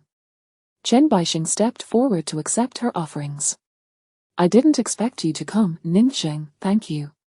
You did not mention the commander's birthday when you called. Baixing, you ought to be more forthcoming with me, Ning Zheng replied. Cheng Baixing explained, Changyu prefers to avoid drawing attention. As they conversed, they made their way to the dining room. The officer was busy arranging the dishes. Xing Changyu sat at the head of the table, his eyelids lowered as he smoked, his expression inscrutable, revealing neither joy nor anger. Ning Zheng felt a twinge of unease. Today was not an auspicious occasion. She needed to tread carefully, avoiding any potential provocations. Chapter 054. You should stay the night. Cheng Baixing placed Ning Zhen's gift beside Xing Changyu, raising his gaze. Xing Changyu nodded at Ning Zhen, inviting her to sit. At the large round table, Ning Zhen found it awkward to sit directly opposite him, so she chose an empty spot 2 places to his left. Ning Zhen, what would you like to drink? Chen Baixing inquired. Ning Zhen replied, if I drink any more, I shall be in agony tomorrow. However, it is the governor's birthday. Not to share a drink would render this visit pointless. I have a low tolerance for alcohol. Do you have any plum wine? Something light, she added. Indeed, please, make yourselves comfortable. I shall fetch it. Cheng Baixing responded with a smile before turning to head to the wine cellar. The dining table was laden with delicacies, and the aide-de-camp retreated to the doorway, leaving the restaurant door ajar. The atmosphere between Ninchin and Xing Changyu felt somewhat awkward as they sat together. Ninchin sought a topic to discuss, but Xing Changyu interjected, "Why wear such thick rouge?" Ninchin replied, "I merely applied a bit of makeup." "You look splendid as you are." "There is no need for excessive adornment," as Xing Changyu remarked. Ning Zhan explained, "My complexion has not been great lately. I feared it might bring bad luck to the governor." Xing Changyu regarded her again, asking, "Are you unwell, or simply cold?" Ning Zhan was taken aback, hesitating slightly. "Bring in a heater," as Xing Changyu commanded, "and fetch a small hand warmer as well." Ning Zhan interjected, "And no need for that, governor. I am not cold. I merely feel a bit unwell, just a minor issue." If he were to inquire about her discomfort, how could she respond? Surely, he must be aware of a woman's monthly tribulations, given he has 2 concubines and a close female friend. Nevertheless, he refrained from pressing further. He merely stood and exchanged a few words with the aide-de-camp at the door, who promptly left. When Chen Baixing returned, the aide-de-camp carried in a large heater and opened the skylight for ventilation. "Are you cold, Ninchin?" Chen Baixing asked. Ninchin had no choice but to admit, a little. If she claimed she wasn't cold, it would be a wasted effort on the governor's part, and he might become upset. "Then you should drink a few more cups to ward off the chill," Chen Baixing suggested. He poured a jar of fine Osmanthus wine, 3 gin in size, along with a bottle of plum wine. Without summoning anyone to serve, Chen Baixing poured the drinks himself. He first filled Xing Changyu's glass with Osmanthus wine, then filled Ninchin's. "Let us raise a toast to Changyu. Today marks your 25th birthday, a true milestone. From here on out, a stamp of your foot could shake the very foundations of the earth," Chen Baixing proclaimed earnestly. Ninchin couldn't help but laugh. However, as she did, a slight movement caused a pang of pain in her lower abdomen. Xing Changyu glanced at her. "Why so glib?" Xing Changyu turned to Chen Baixing. Chen Baixing replied, "I am not typically like this. Do not disparage me in front of Ninchin. It's your birthday, and I merely jest to bring you joy." He added, "You did not laugh, but Ninchin did. Consider it her laughter on your behalf." He raised his glass, and Xing Changyu clinked his with it, while Ninchin also stood to join in the toast. As she sat back down, Xing Changyu finished his drink and reached for Ninchin's glass with swift motion. Caught off guard, Ninchin spilled half of her drink onto her hand. "I shall sample the plum wine," he declared, taking a sip and commenting, "It tastes like water." "Of course it does. It's a 20-degree wine," Chen Baixing replied, pouring more. Ninchin used a napkin to wipe her hand. They chatted idly while eating, discussing a recent elopement case in the city, a trivial yet amusing topic. Ninchin found herself lacking appetite. Chen Baixing poured more wine for Xing Changyu, including Ninchin in the toast. As she prepared to drink, Xing Changyu covered her glass, saying, "Do not drink. I do not like women consuming alcohol." Chen Baixing raised an eyebrow in surprise. "When did you develop such a peculiar aversion?" "Tonight," Xing Changyu replied. Chen Baixing remarked, "You are truly difficult to please. Many line up to please me. Extending such an offer to you is a mark of respect," Xing Changyu stated. Chen Baixing asked, "Should I express my gratitude?" "You may thank me," Xing Changyu replied. "Very well, thank you, governor. You shall drink double," Chen Baixing said. Without a word, Xing Changyu drank his share and then finished Ninchin's glass. Ninchin, seated beside him, remained silent. She sensed that Xing Changyu was aware of her condition and deliberately refrained from allowing her to drink. He knew, yet could not inform Chen Baixing, so he found an excuse instead. However, Chen Baixing was not one to relent. If he prevented Ninchin from drinking, he would simply drink on her behalf. Ninchin found herself in an awkward predicament. The meal was jovial, nearly finishing the jar of Osmanthus wine, and Xing Changyu had consumed half a bottle of plum wine. "Is this wine truly so delightful?" Chen Baixing teased, "Pour me a taste as well." "Begone," Xing Changyu refused. Chen Baixing protested, "You have an entire cellar of plum wine, why be so stingy?" "This particular plum wine is unsuitable," Xing Changyu replied, slightly inebriated. "It belongs to Ninchin. Would you have the governor's wife's wine?" Chen Baixing retorted. "Ninchin hasn't had even a sip." He added, "Ninchin, you truly have a good temperament, anyone else would be in tears by now. Ningxin replied, not to that extent. Were it Su Qing'er, she would be crying by now, Cheng Baixing remarked.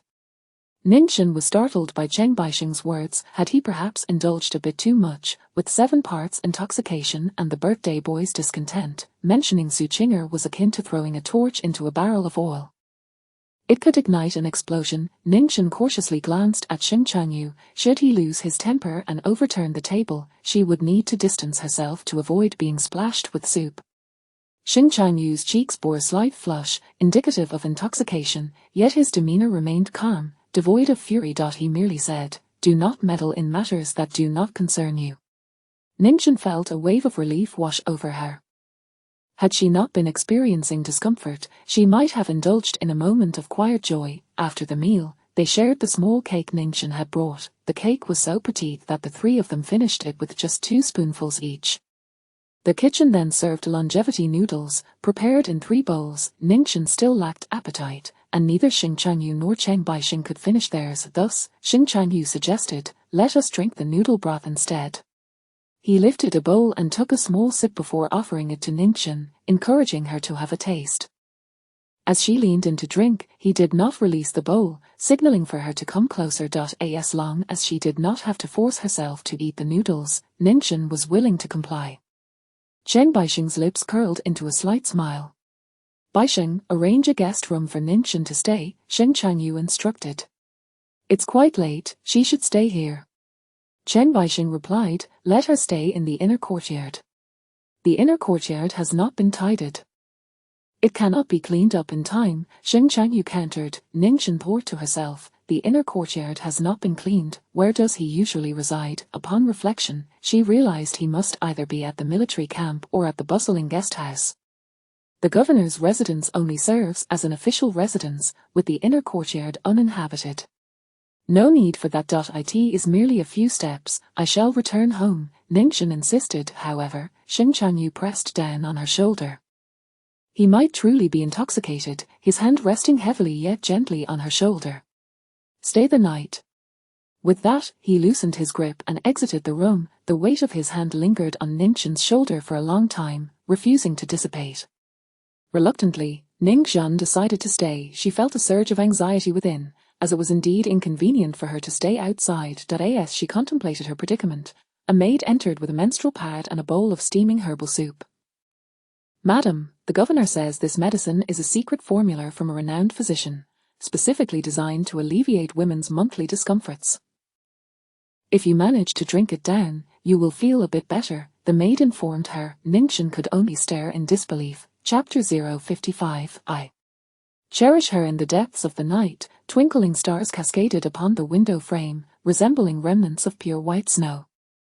Ningxin lay in tranquil repose, enveloped in a soft, fluffy quilt that bore the fresh scent of a recent wash, while the room remained enveloped in silence. After taking her medicine, a gentle warmth spread through her lower abdomen, and the pain gradually diminished, eventually fading away. Ningxin had anticipated a sleepless night, as she often found herself restless in unfamiliar surroundings, plagued by insomnia. Perhaps it was the torment of pain that had robbed her of deep slumber the previous night, leaving her weary. Or perhaps it was the tension from dining with Xing Changyu, which had drained her mental energy, causing her to succumb to sleep almost immediately after a brief episode of neck stiffness. Xing Changyu, however, remained awake, having indulged a bit too much in drink. He felt quite unwell, yet unable to expel the contents of his stomach. It had been ages since he had indulged in such hearty drinking. Cheng Baixing had ventured to vomit once, his complexion pale. Upon seeing Xing Changyu seated on the sofa in the small reception room, he inquired, "How are you feeling?" Xing Changyu feigned nonchalance, replying, "I am quite alert." He continued, "Your tolerance for alcohol is lacking. Don't you think you can outdrink me? You are far from it." Cheng Baixing, whose own alcohol tolerance was rather modest, had willingly accompanied him in this endeavor. He plopped down, grabbing a bowl of hangover soup from the nearby coffee table, and remarked, "Who is trying to outdrink you? If you didn't show off, we could both drink less." He grumbled further, "With no outsiders around, can't you just know when to stop?" Yet Xing Changyu insisted on finishing the entire jar of liquor. Reeking of alcohol, Xing Changyu proclaimed grandly, "If I finish, it will still have some significance. Your inability does not imply that I am incapable." Chen Baixing retorted, "You boast excessively. If you have the capability to stand up now, and manage to remain steady, you would be my ancestor. Whether I stand steady or not, you are still my ancestor. Do not presume to challenge my authority." Xing Changyu shot back. Chen Baixing observed, "I see you care about your reputation in front of Ningxin." He gestured towards the guest room's direction. "Are you not going?" Xing Changyu shot him a glance. Unfazed, Chen Baixing lit a cigarette, offering one to Xing Changyu before slowly placing it between his lips. As he struck a match, his hands trembled violently, making it difficult for him to ignite it. Xing Changyu took the match, striking it effortlessly, a small orange flame bursting to life. "Changyu, do you truly have no feelings for her?" Chen Baixing could not help but ask again. Xing Changyu inhaled deeply. "She makes a fine wife for the governor. The old residence requires someone like her. I need someone like her in my relationship with Ningxu Tong. I do not wish to disrupt the status quo." "But she is your wife now." "She can also be your woman," a Chen Baixing countered. "She is so beautiful. You truly have no thoughts whatsoever? Are you obsessed with whether the governor's wife is beautiful or not? Do you seek a bullet for that?" Xing Changyu asked coldly. Chen Baixing fell silent, realizing that Xing Changyu was only capable of sparring with him. Why must he be so obstinate? Ningxin was married into the old residence, the daughter of Ningxu Tong, simultaneously infringing upon two of Xing Changyu's taboos, yet she was an unexpected delight. Chen Baixing admired her character and had already formed a private notion of pairing her with Xing Changyu. "You are wasting your time," Chen Baixing said. "Do not regret it in the future." "What would I regret?" Xing Changyu reclined on the sofa, smoking. "Regretting wasting your time. You know, divorce has become quite fashionable nowadays. Ningxin has studied abroad. When the circumstances align, if she decides to run away, you will realize your folly," a Chen Baixing warned. Xing Changyu scoffed. "Is there no other young woman in the city besides her?" He added, Finding a wife is easy. Finding a woman is even easier. One like her is hard to come by. You should cherish her." "I do cherish her status as the governor's wife, which I am gradually building for her," Xing Changyu replied. Chen Baixing was left speechless. Their conversation seemed to be perpetually mismatched, and after succumbing to intoxication, he staggered to his feet, returning to his room to sleep. He collapsed onto the bed, still complaining about its firmness.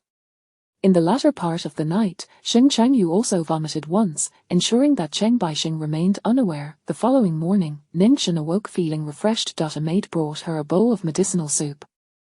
After finishing it, she contemplated inquiring whether Xing Changyu could provide her with a prescription, when the maid handed her a box, saying, "This is the prescription for Dang Gui Sai Ni Tang. Madam, please keep it safe.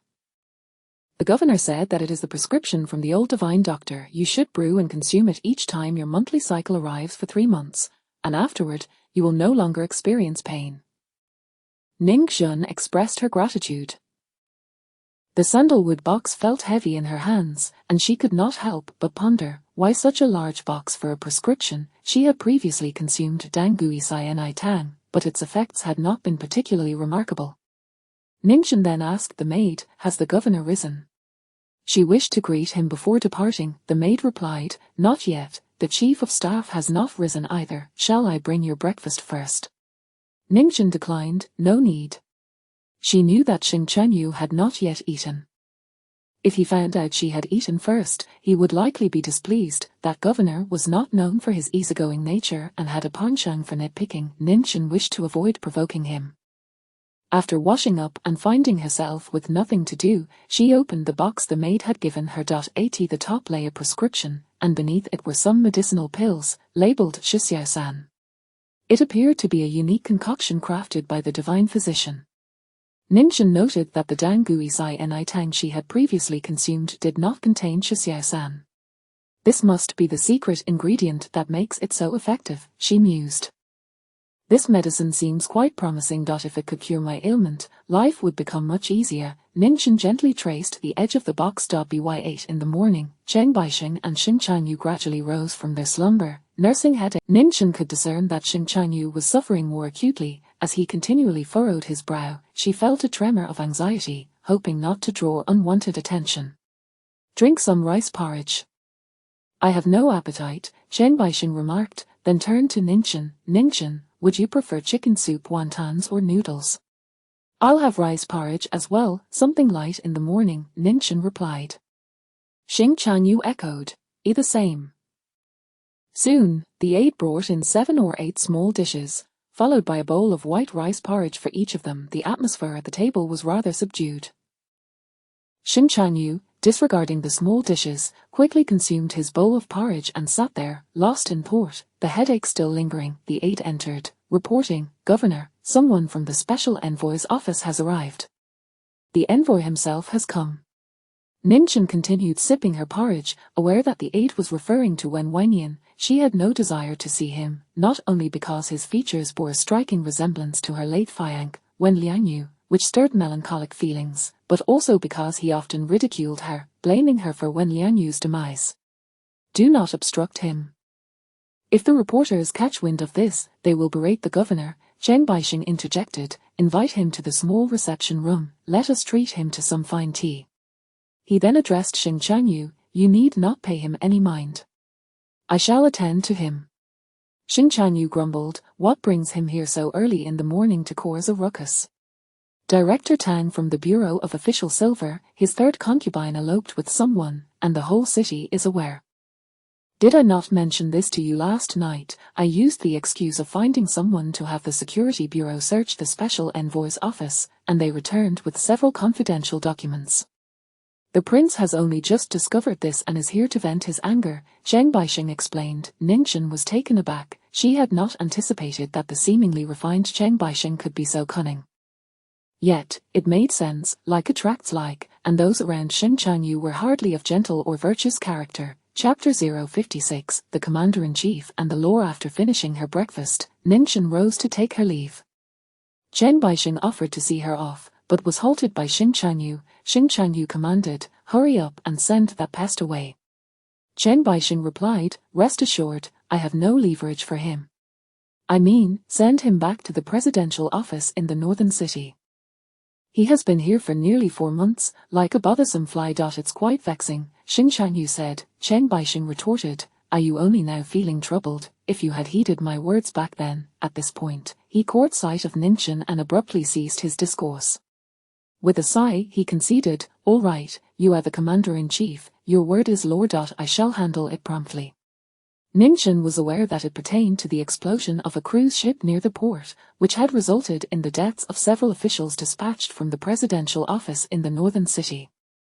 This was information relayed to her by Wen Wanyan. Nin chose not to speak further on the matter, neither inquiring from Zheng Baixing nor her father. The situation was politically sensitive, and she wished to avoid becoming a target of suspicion for Xing Chanyu. Any hint of suspicion directed toward her could spell disaster for her family. Having finished her meal, Nin addressed Xing Chanyu, Commander, you and Baixing have official duties to attend to. I shall take my leave. Xing Chanyu acknowledged with a grunt. Nin proceeded to the guest room to tidy up. Gathering her used belongings along with the sandalwood box, she felt much improved, her pain subsided, and her spirits lifted. Xing Chanyu accompanied her to the entrance, where the car was already prepared. Just as she was about to enter the vehicle, he called out to her, Nin. Each time he called her, it felt as though he were rallying troops. Instinctively, Nin straightened, ready to stand at attention, but she restrained herself, asking, is there something else, Commander? The old residents inquired about me. Do not say a word more than necessary.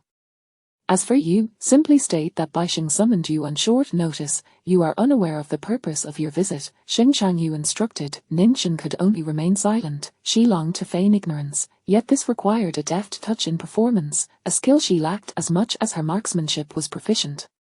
Before I arrived, I inquired with Yin about your birthday. I need not elaborate, the old residence is already aware of my purpose.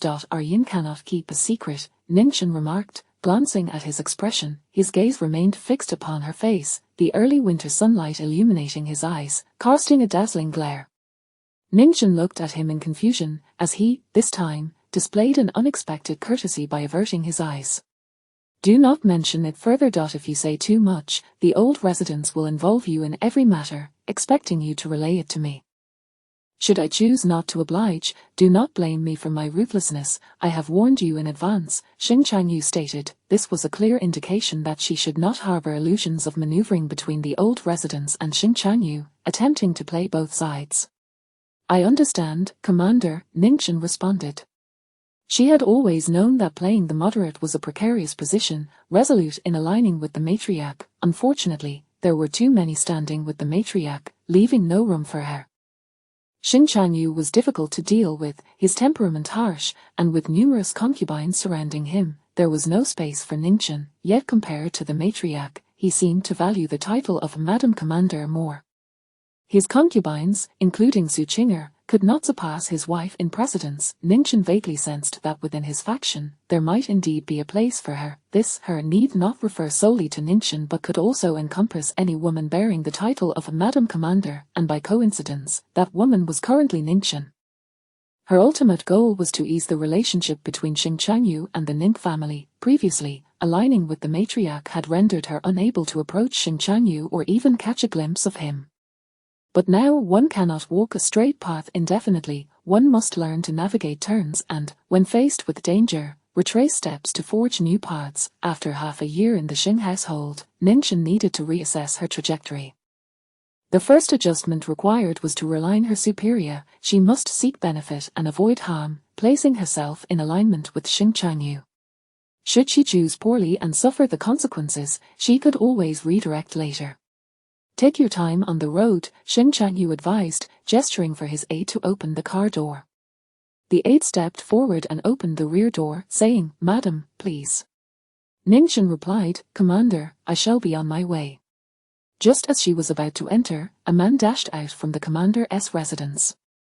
He bore an extraordinarily handsome visage, with a pair of distant, indifferent eyes ablaze with fury. His complexion was pale, yet distinct from the cold pallor of Cheng Baixing. His skin was fair, with naturally red lips, exuding an alluring charm amidst his solemnity. His presence was imposing. "Xing Changyu, do you still recognize the lore?" He stood towering before Xing Changyu, his eyes aflame with indignation. He was not shorter than Xing Changyu, merely possessing slightly narrower shoulders, and exuded a refined demeanor. Xing Changyu stood casually, his posture naturally erect, with an air of languid indifference. "What law? My word is the law. You must understand, the ground you stand upon belongs to the democratic government, not your private domain. Your men, masquerading as officials, brazenly commit robbery. This is an affront to the law," Wen Weinian asserted. "Go report me to the military tribunal," Xing Changyu replied, his expression unyielding. "How dare you, Xing Changyu, you've been a local despot for so long that you've lost all sense of humility. I am fully aware. The heavens reside above me. It is you, the prince, who seems oblivious," Xing Changyu retorted. He did not raise his voice nor display excess emotion, yet his words dripped with condescension. The term prince was delivered with unmistakable sarcasm. An innate arrogance, akin to the belief that he was the embodiment of the natural order, radiated from him, requiring no vocalization. A mere glance conveyed it. Everyone was expected to submit. Those who resisted, daring to confront or lecture him, could anticipate dire consequences. When Weinian, pushed to the brink of fury, suddenly drew his gun, Ningchen instinctively reached for her weapon, swiftly chambering around and aiming it at Wen Weinian's forehead. Wen Weinian paused, his gaze darting to her. His gun was just drawn, the safety still engaged, while Ningchen had already taken aim. Her movements were lightning fast. Xing Changyu also turned slightly. "Mr. Wen, please holster your weapon. This is a provocation against the commander." Ningchen implored. Wen Weinian challenged, "What, are you daring to shoot me?" "Mr. Wen, take a look around you. Even should you perish, the commander has means to address the presidential office. Your act of assassination would be seen as the instigation," Ningchen replied. Wen Weinian's expression darkened like iron, his jaw clenched tightly as he enunciated each word. "Ningchen, is your gun aimed at me?" Xing Changyu stepped forward, his expression shifting. "Ningchen, is she also someone you call upon?" Wen Weinian sneered coldly. "Why shouldn't I call her? First come, first served. My woman's name can be invoked at any time." Ningchen tightened her grip, nearly discharging her weapon in anger. Cheng Baixing, who had emerged, was at a loss for words. Xing Changyu's gaze narrowed sharply, his arm muscles tensing. Cheng Baixing, witnessing the escalating tension, rushed forward to interpose himself between Xing Changyu and Wen Weinian. Changyu, he called out twice, take a deep breath, calm yourself. Turning to Wen Weinian, he added, Prince, a strong dragon cannot suppress a local snake. Do not act so impulsively, you may be unafraid, but your entourage is on the verge of wetting themselves. This is the entrance of the commander's residence. He continued, if trouble arises, it would not be the commander's residence that suffers shame, but rather your father. You are here on official business, representing the dignity of the president. Remain calm and put away your weapon. Wen Weinian regarded him coolly. They held their ground for a few seconds before he lowered his gun. Cheng Baixing then glanced at Ningchen, signaling her to also holster her weapon. In a flash, Wen Weinian suddenly turned, seemingly without disengaging the safety, and fired 3 shots at the plaque at the entrance of the commander's residence. The gunfire was deafening, prompting the aides and sentinels from nearby watchtowers to raise their weapons and aim at Wen Weinian. After firing, Wen Weinian tossed his handgun aside, discarding it carelessly. With a cold sneer, he turned to leave. Behind him, the plaque at the entrance of the commander's residence fell with a resounding crash. The white marble sign shattered into pieces. Wen Weinian hopped into his vehicle. Xing Changyu remained silent, while the usually good-natured Cheng Baixing looked at the fragmented plaque, fuming. Damn it. Ningchen could only remain speechless. Chapter 057, taking advantage of the situation, the automobile of Wen Weinian departed. The usually composed Cheng Baixing was infuriated this time, exclaiming, are we not going to stop him? Even if Wen Weinian drove off for 2 miles, it would be a trivial matter for the personnel of the military governor's mansion to intercept him. This was the territory of Xing Changyu. With an expression of indifference, Xing Changyu remained almost immobile, stating, let him go, come to the study, I have something to discuss with you. With that, he turned and entered without sparing a glance at Ningchen. Ningchen stood by, witnessing the farce unfold. She had thought that perhaps she would not be able to leave today. To her surprise, the superior was so enraged that he completely forgot about her. Ningchen hastily entered the car and instructed the driver, drive quickly. A delay of even a second could lead to dire consequences. Upon returning to the old residence, the tension in Ningchen's mind finally began to ease. Wen Weinian truly intends to bring ruin upon me and my entire family. She thought of Wen Weinian. His words were evidently meant to sow discord. Did he truly believe that her marriage to Xing Changyu was ordinary? His deceit and manipulation would only serve to deepen Xing Changyu's dissatisfaction with both Ningchen and the Ning family. Standing by the window, Ningchen recalled the late Wen Lianyu, feeling a profound sense of despair. When Lianyu was gone, she owed the Wen family a life. This winter was bitterly cold, reminiscent of the winter when Lianyu passed away. However, the pain in her abdomen had lessened significantly, granting her a modicum of vitality. In the afternoon, the old lady summoned Ningchen. Naturally, she inquired about the events of the previous day. When Ningchen arrived at the military governor's mansion, she resolved to side with Xing Changyu. Yet, given the multitude of incidents that had transpired, she was uncertain whether Xing Changyu still desired her as their military governor's wife. Even if she genuinely leaned towards Xing Changyu, she could not afford to offend the old lady. After all, they were mother and son, and Ningchen found herself caught in an untenable position, displeasing both sides. I called Baixing, he asked me to come. Ningchen confessed honestly. Upon hearing this, the old lady fell silent for a moment, then sighed deeply. At least he celebrated his birthday, that makes me feel a bit better. She expressed her sentiments, lamenting about Xing Changyu. Everything must be a competition. I treat him and Akin equally, but he complains that I am unfair because he did not receive more. Is this how an elder brother should behave? The old lady lamented. Ningchen replied, Mother, sometimes children do not understand. The old lady poured out her grievances. In her words, she recounted how Xing Changyu was mischievous and provoked her anger, how he was obstinate, insisting on receiving the most rather than sharing equally with his younger siblings. This domineering nature, I do not know when it developed, the old lady concluded, if something is not exclusively his, he refuses it and becomes angry instead. Ningxin listened quietly, discerning the temperament of the new superior from the old lady's remarks. If what she said was true, then Xing Changyu's criteria for judging whether someone treated him well hinged on whether that person offered him something unique, even a small cake, if given to him, could not be shared with others.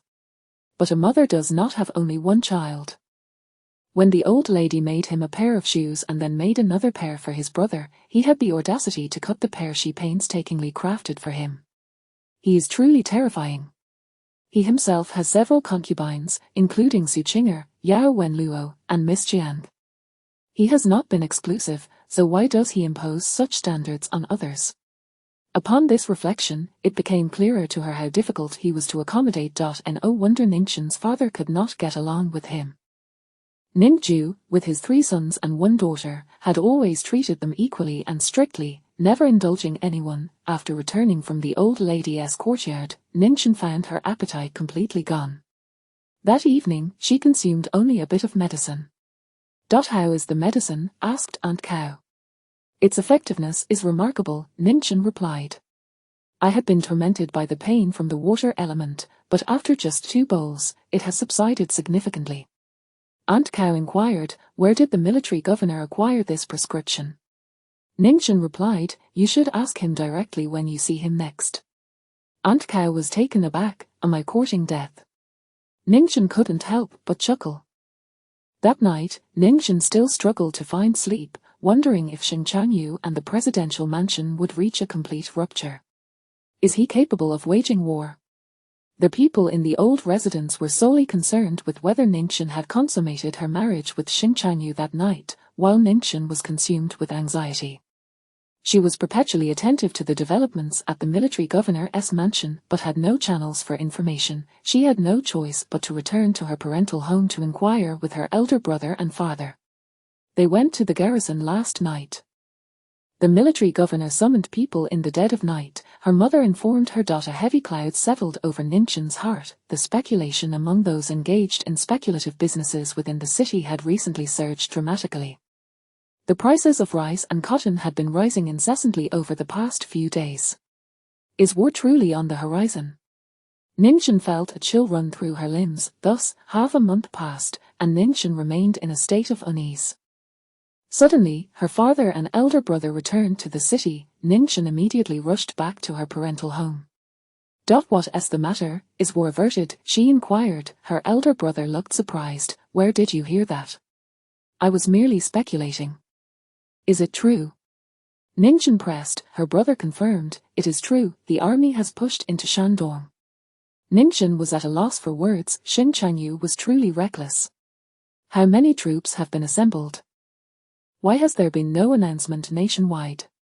Her elder brother Ningyin replied, the military governor never intended to actually wage war, he merely sought to intimidate the presidential mansion. They have gathered 100,000 troops. But mobilizing an army of 100,000 incurs immense costs. Ningxin exclaimed. Is he truly so capricious as to merely threaten the presidential mansion? She continued, the city has received no news. This is a covert mobilization. All of this because when Wanyan had struck at the sign of his military governor's mansion, while Ningxin and her brother were conversing privately, their father sent someone to summon Ningxin to the outer study. There are matters your elder brother is unaware of, her father stated. Ningxin asked, are you aware? Sit down. Ningxin took a seat opposite her father at his desk. In April, when you were to wed him, and we were trapped in southern Anhui, a cargo ship passed by. Before it reached the coastal waters, it was hijacked, her father recounted. Ningxin inquired, whose cargo ship? The presidential mansions. It was carrying the latest artillery and a significant amount of gold. To maintain secrecy, it was manned only by a covert guard, and outsiders assumed it was just an ordinary freighter. At the same time Xing Changyu was besieging us in southern Anhui, he bribed the newspapers to report on the frontline battles to divert attention while preparing for the wedding and gathering evidence. The cargo ship was seized simultaneously as the ship of 12 special envoys from the northern government was destroyed. Not only did he operate covertly, but he also found a scapegoat, Ning Jutong explained. Ningxin was taken aback. The president even dispatched his son to investigate the whereabouts of this cargo. However, the crown prince is still young and easily provoked by Xing Chanyu, young master when his provocations against the military governor's mansion provided Xing Chanyu with a pretext to act. The presidential mansion is more fearful of war than Xing Chanyu, and thus hastily sought to gather evidence regarding the incident with the 12 envoys to clear Xing Chanyu's suspicion, Ning Jutong added. Ningchen pondered, so, the presidential mansion has accepted this matter. To refuse would mean war, and it was instigated by his son. If it were you, what would you do? Ning Jutong furrowed his brow. Just as in April, when they had trapped the Ning father and son on the front lines, cutting off their reinforcements and forcing them into rebellion. To kill someone, one must also strike at their heart. Ningchen clenched her hands tightly. After a while, she finally spoke. Father, what shall we do? If he intends to harm our family, he will inevitably take action sooner or later. Chapter 058. I have no interest in you in the study. The Ning father and daughter sat opposite each other, enveloped in silence. Ning Jutong was an astute father, seldom revealing his perplexity in front of his children. If the day truly comes, we shall not be without means, Ning Jutong remarked. Ningchen responded, shall we take the initiative and eliminate him? Ning Jutong's face, previously clouded with worry, now bore a hint of a smile. Your 3 elder brothers possess conventional temperaments and are unlikely to resort to extremes. Collectively, they are no match for Xing Chanyu. If we strike first, it would merely provide him with an excuse to annihilate us. Ningchen conceded, that is also true.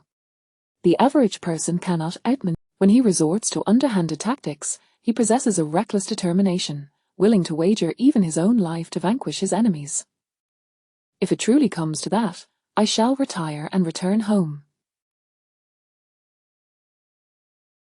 If he disapproves of me, I shall simply vanish from his sight, Ning Jutong declared. Ningchen protested, Father, you are not yet 50. To abdicate and abandon his career would lead to a gradual decline of the Ning family, especially with 3 sons whose futures remain uncertain. Every family fears a downward spiral. Having risen from a modest background, graduating from the military academy, and achieving his current status, would he truly forsake everything simply because the new master disapproves? Let us take things one step at a time, Ningchen suggested. Ning Jutong reassured her not to worry and cautioned her against taking unnecessary actions, advising her to live peacefully in the Xing family's ancestral home. Your safety is of utmost importance. As for matters at home, your brothers and I will handle them, he concluded. Ningchen nodded solemnly. Father, I will ensure my own safety. The lives of ordinary citizens revolve around their daily sustenance. Rumors of conflict beyond the city limits reached her ears, yet she remained indifferent. The price of rice surged previously, only to plummet again, now cheaper than before. What could be the reason? I heard that some speculators committed suicide, apparently incurring significant losses. Is it due to the impending war that never materialized? They deserve it, those unscrupulous merchants. In the ebb and flow of the marketplace, some attempted to incite upheaval but miscalculated, leading to their own ruin. Prosperity and misfortune are dictated by fate. Ningchen returned to the Xing family's ancestral home. She refrained from calling the military governor's office. However, Chen Baixing reached out to her. Earlier, you mentioned that your brothers wanted to invite me to dinner. I was looking forward to it. Why the sudden change? Chen Baixing inquired with a cheerful tone. Ningchen discerned his good spirits. When are you free? How about tomorrow evening? Let us dine at the Yulai restaurant for Huayan cuisine, he proposed. Ningchen agreed. That sounds splendid.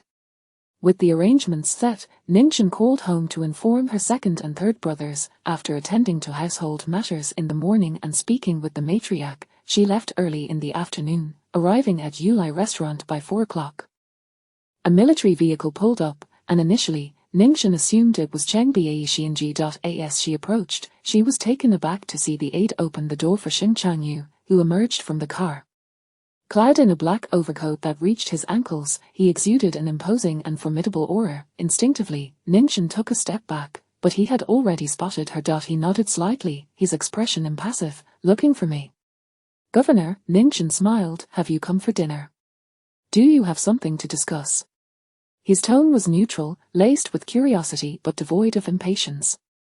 He seemed to be in good spirits, and understandably so. Having gained significant leverage over the presidential office, he had leveraged the capture of an errant son to compel the president to dismiss a case involving substantial lost assets and 12 deceased individuals. Anyone would be in high spirits under such circumstances. When Wynian was too young to contend with him, impulsively falling into a trap. It was a pity for those 12 officials who perished unjustly. Ning Zhan's smile was genuine, devoid of any pretense. I have no matters of concern. Governor. My second and third brothers wish to invite Baixing to dinner, and we have also arranged for this restaurant. Xing Changyu's brow furrowed slightly. He chose not to respond further and turned to enter the restaurant, leaving Ningchen standing alone at the entrance. Cheng Baixing arrived shortly thereafter. Ningchen queried, "Did you not know, or was that intentional?" Cheng Baixing replied, "I only realized he was here hosting when I saw Changyu's car. It was certainly not deliberate on my part." Ningchen retorted, "I shall tentatively believe you." Cheng Baixing chuckled. They ascended to the private room on the second floor, where Ning Yishan and Ning Si had yet to arrive. How did matters unfold? Ningchen inquired pointedly. Cheng Baixing replied, "Are you referring to the governor's office? They have replaced the old sign." Ningchen remarked, "A worthwhile change. Chanyu despises being at a disadvantage. If it's not worth it, he would trade lives instead," Cheng Baixing commented. Ningchen remained silent. Ning Yishan and Ning Si soon arrived, and the dinner proceeded rather pleasantly. Cheng Baixing was an excellent companion when he wasn't embroiled with Xing Chanyu. His fair complexion lent him an air of refined elegance, endearing him to those around him. After their meal, they descended the stairs and encountered Xing Chanyu. "What a coincidence," Cheng Baixing remarked. "Ningchen, let us see the governor off." Xing Chanyu appeared to be in a good mood as well. Approaching him, Cheng Baixing said, "Ningchen has something to discuss with you." Ningchen was taken aback. What could she possibly say? Regarding the previous incident involving Wen Wynian's slander, Ningchen feels quite apologetic and wishes to offer an explanation. Cheng Baixing elaborated. Ningchen was left speechless. If he hadn't mentioned it, Xing Chanyu would have forgotten. She was on the verge of forgetting it herself. Was he truly a good friend, or had she misplaced her trust? Ningchen paused momentarily. Xing Chanyu's brow knitted slightly, unsure of how to begin. She listened as he said, "There's south no suitable place to converse. Get into my car." Ningchen found herself at a loss for words as she followed him. The aide exited, leaving only the two of them in the vehicle. Streetlights filtered through their window, casting a soft glow reminiscent of moonlight across half of his face. His expression remained relaxed. "I am not angry." "There is no need for you to feel uneasy," Xing Chanyu reassured her. Ningchen replied, "Thank you, Governor. That day, when Wynian drew his gun, you shielded me immediately. You saved my face, Ningchen. I am well aware of what is right and wrong." He continued, "Once again, I thank you, Governor." Beyond expressing gratitude, she was at a loss for words. "Everyone has a past. I am not interested in yours, so there is no need to share. The Ning family comprises intelligent individuals. Now that you have become the governor's wife, I trust in your loyalty. I will not hold your previous associations against you. That is my trust in you," Xing Chanyu stated. When he heard Wen Wynian refer to Ning Zhan as his woman, he had indeed considered striking him, as it was a provocation against the governor's dignity. While he was agitated, he recalled the need to resolve the cruise explosion incident, maintaining clarity of thought. His gesture was merely to preserve his own dignity while simultaneously provoking Wen Wynian further. Ningchen, regarding it as a serious matter, attempted to explain, but she was merely making a mountain out of a molehill. As the matriarch of the ancestral home, her loyalty, intelligence, and discretion made her an exemplary figure in Xing Changyu's eyes. That was all he required, nothing more. "It is getting late. You should return and rest," as Xing Chanyu Ningchen acknowledged this and exited the vehicle. Cheng Baixing awaited her, inquiring, "How did it go?" Ningchen responded, "Baixing, at times you are quite reliable, but other times you come up with foolish ideas. You nearly frightened me to death." "What did the governor say?" "What do you think he should say?" Ningchen retorted, perplexed. "If you hadn't mentioned it, he wouldn't have remembered." Chen Baixing was left speechless. Chapter 059, the background of the commander. Cheng Baixing accompanied Ninchin, not in the same carriage, but insisted that his aide follow Ninchin's vehicle to escort her back to the entrance of the old residence. Before the grand gate, the streetlights cast a dim glow, and the barren branches of winter reached out like phantoms in the night. The cold frost lay heavy. As Ninchin alighted from the carriage, she expressed her gratitude to Cheng Baixing, saying, "Thank you, Baixing." Cheng Baixing replied with a smile, "It is my duty to ensure the safety of the commander's wife. I also have a few words I wish to discuss with you privately." The aides discreetly withdrew from their presence. Ninchin and Cheng Baixing maintained a respectful distance, one standing by the carriage door while the other lingered at the rear, engaging in conversation. "Ninchin, what is your impression of Charn Yu?" Cheng Baixing inquired. Ninchin replied, "I find it inappropriate to comment on the commander. Between friends, one should speak candidly. I perceive Charn Yu's character to be particularly flawed. He finds it difficult to trust others," Cheng Baixing remarked. Ninchin refrained from joining in the criticism. Cheng Baixing was a close friend of the commander. He could voice such opinions without fear, unlike others who might be scrutinized. For instance, although Ninchin often found fault with Jin Yuan, she could not tolerate anyone else disparaging her, even her second brother. "However, he places great trust in you. Ever since your marriage, he has believed in your loyalty," Cheng Baixing continued. Ninchin affirmed, "I am indeed unwaveringly loyal." With her neck ensnared, how could she dare betray? In a different circumstance, she too would have faith, for after all, what substantial upheaval could arise from a fish on the chopping board? Not only Ninchin but the entire Ning family was at his mercy. "Ninchin, I regard you as a very good friend. Although our acquaintance is brief, I have a strong impression of you. You are a trustworthy companion," Cheng Baixing stated sincerely. Thus, Ninchin's defenses softened, and she nodded in appreciation. "Baixing, I am also grateful for your kind words on my behalf to the commander." "That is only natural. Friends must support one another," he replied. "It is precisely because we are friends that I wish to discuss Charn Yu further."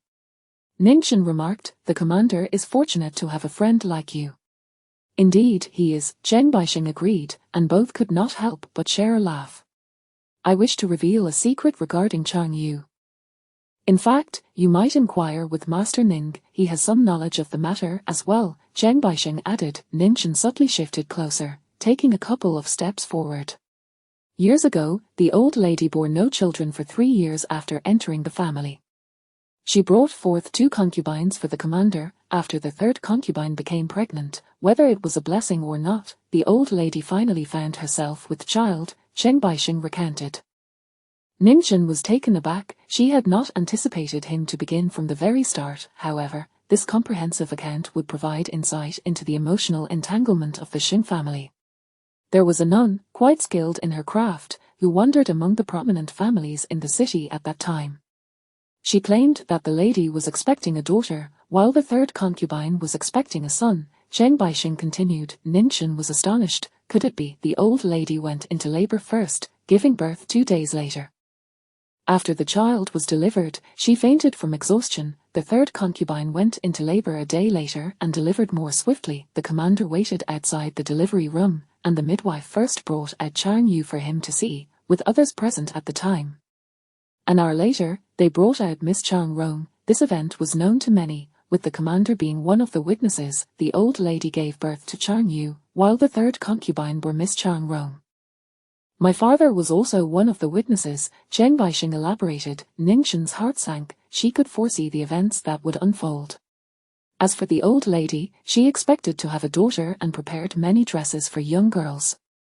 Little did she know, she had given birth to a son. The 3rd concubine, in a fit of madness, wept and wailed, accusing the commander of being heartless, of having replaced her son with the daughter born to the old lady. Cheng Baixing continued. Ninchin's heart plummeted further. Surely, the old lady does not believe this?" Ningxian asked. Cheng Baixing replied, "If the commander's eldest son is beneficial to her, yet she still tends to Miss Chang Rong in an almost imperceptible manner.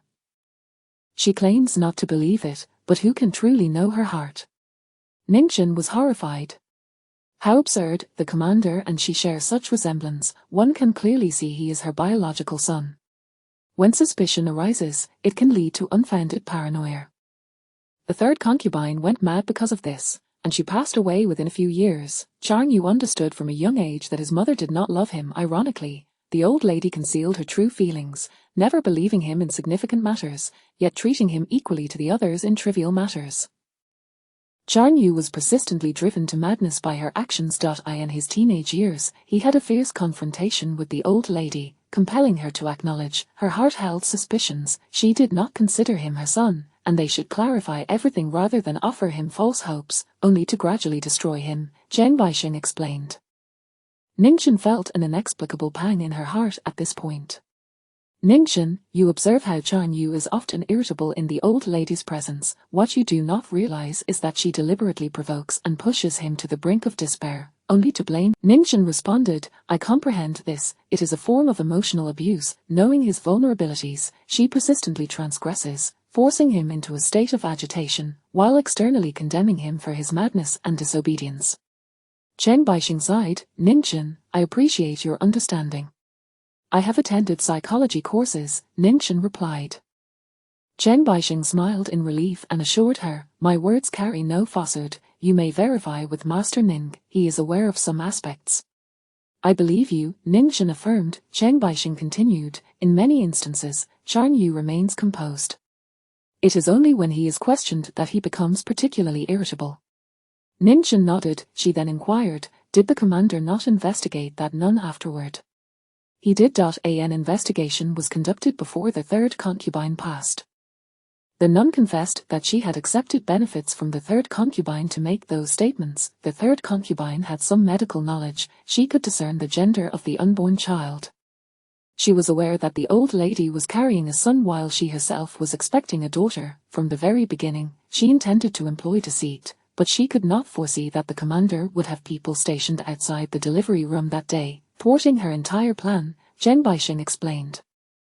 Ning Zhan remarked, yet she still triumphed. The old lady likely still regards her daughter as her own, showering her with countless benefits. In contrast, she remains indifferent to her own. But I am not Chang Yu. Whether he is willing to reconcile, I cannot say. He yearns for his mother's affection, he replied, adding, Ningchen, the reason I share all this with you tonight is driven by a personal desire.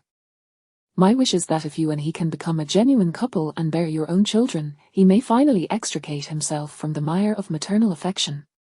Ningchen also smiled wryly, the responsibility is immense. The commander specifically mentioned tonight that he has no interest in me as a person but is quite satisfied with my role as the commander's wife. Chen Baixing's expression shifted, what nonsense is that? Ningchen thought to herself, merely speaking her heart. After a pause, she added, Su Qinger has passed away. I have heard of Miss Jiang Baixing, if he were to marry 2 wives, I would not mind. Chen Baixing retorted, why are you speaking such nonsense as well? Have you been infected by his folly?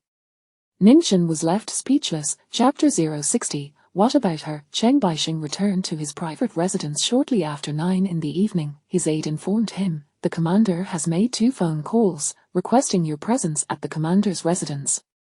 Chen Baixing replied, I have no desire to visit the commander's residence. The bed there is too hard. Complaining to himself, he swiftly donned his cloak and set out. Upon arriving at the commander's residence, he found Xing Changyu sitting alone on the sofa, listening to the radio, looking rather bored. What is so urgent that you called me at this late hour? Chen Baixing inquired. Xing Changyu responded, you took Ningchen home and spent several hours with her. What did you talk about? Curious, are we? Be honest. Xing Changyu lit a cigarette, not bothering to lift his gaze. Chen Baixing replied, I didn't discuss you. If you didn't discuss me, why did you intentionally place her in my line of sight? Xing Changyu exhaled a plume of smoke. The moment you shift, I know precisely what you're up to. Chen Baixing retorted, I did talk about you. What was said? Chen Baixing truthfully recounted the grievances between Xing Changyu and the old matriarch to Ningchen. Xing Changyu, too lazy to reach for the ashtray, extended his long arm, allowing the ash to fall accurately into the glass receptacle. Listening intently, his brow furrowed deeper. What purpose do you serve by saying these things? Having lived in the old residence, she is bound to have questions. She is not a fool. The greatest fear is preconceived notions, and you, as the victim of this phenomenon, should understand it best. I informed her to prevent others from misleading her with their narratives, Chen Baixing explained. Such knowledge is unnecessary for her. Xing Chanyu replied, his demeanor still composed. Chen Baixing pressed, is your commander's wife considered an outsider?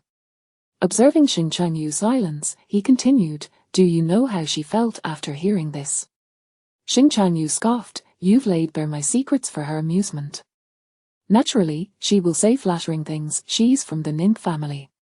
Chen Baixing countered, you know her well, she indeed spoke sweetly of you. She remarked that the old matriarch was exerting cold violence upon you. Cold violence. Xing Chanyu mulled over the term, what a foreign concept. Even without foreign influence, one can articulate such a notion, Chen Baixing replied.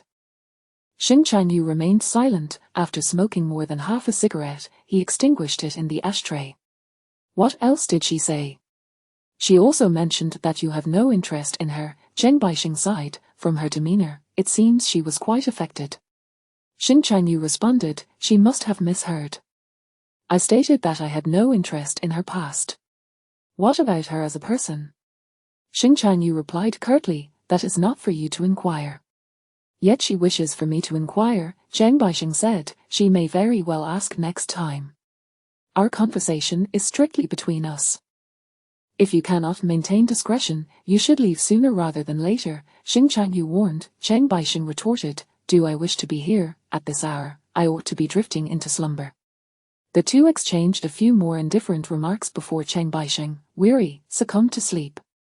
Xing Chanyu sat alone, his mind wandering through a myriad of memories. His mother often prided herself on her fairness, treating him and his younger brother equally in trivial matters, yet, when it came to significant issues, her favoritism was unmistakable.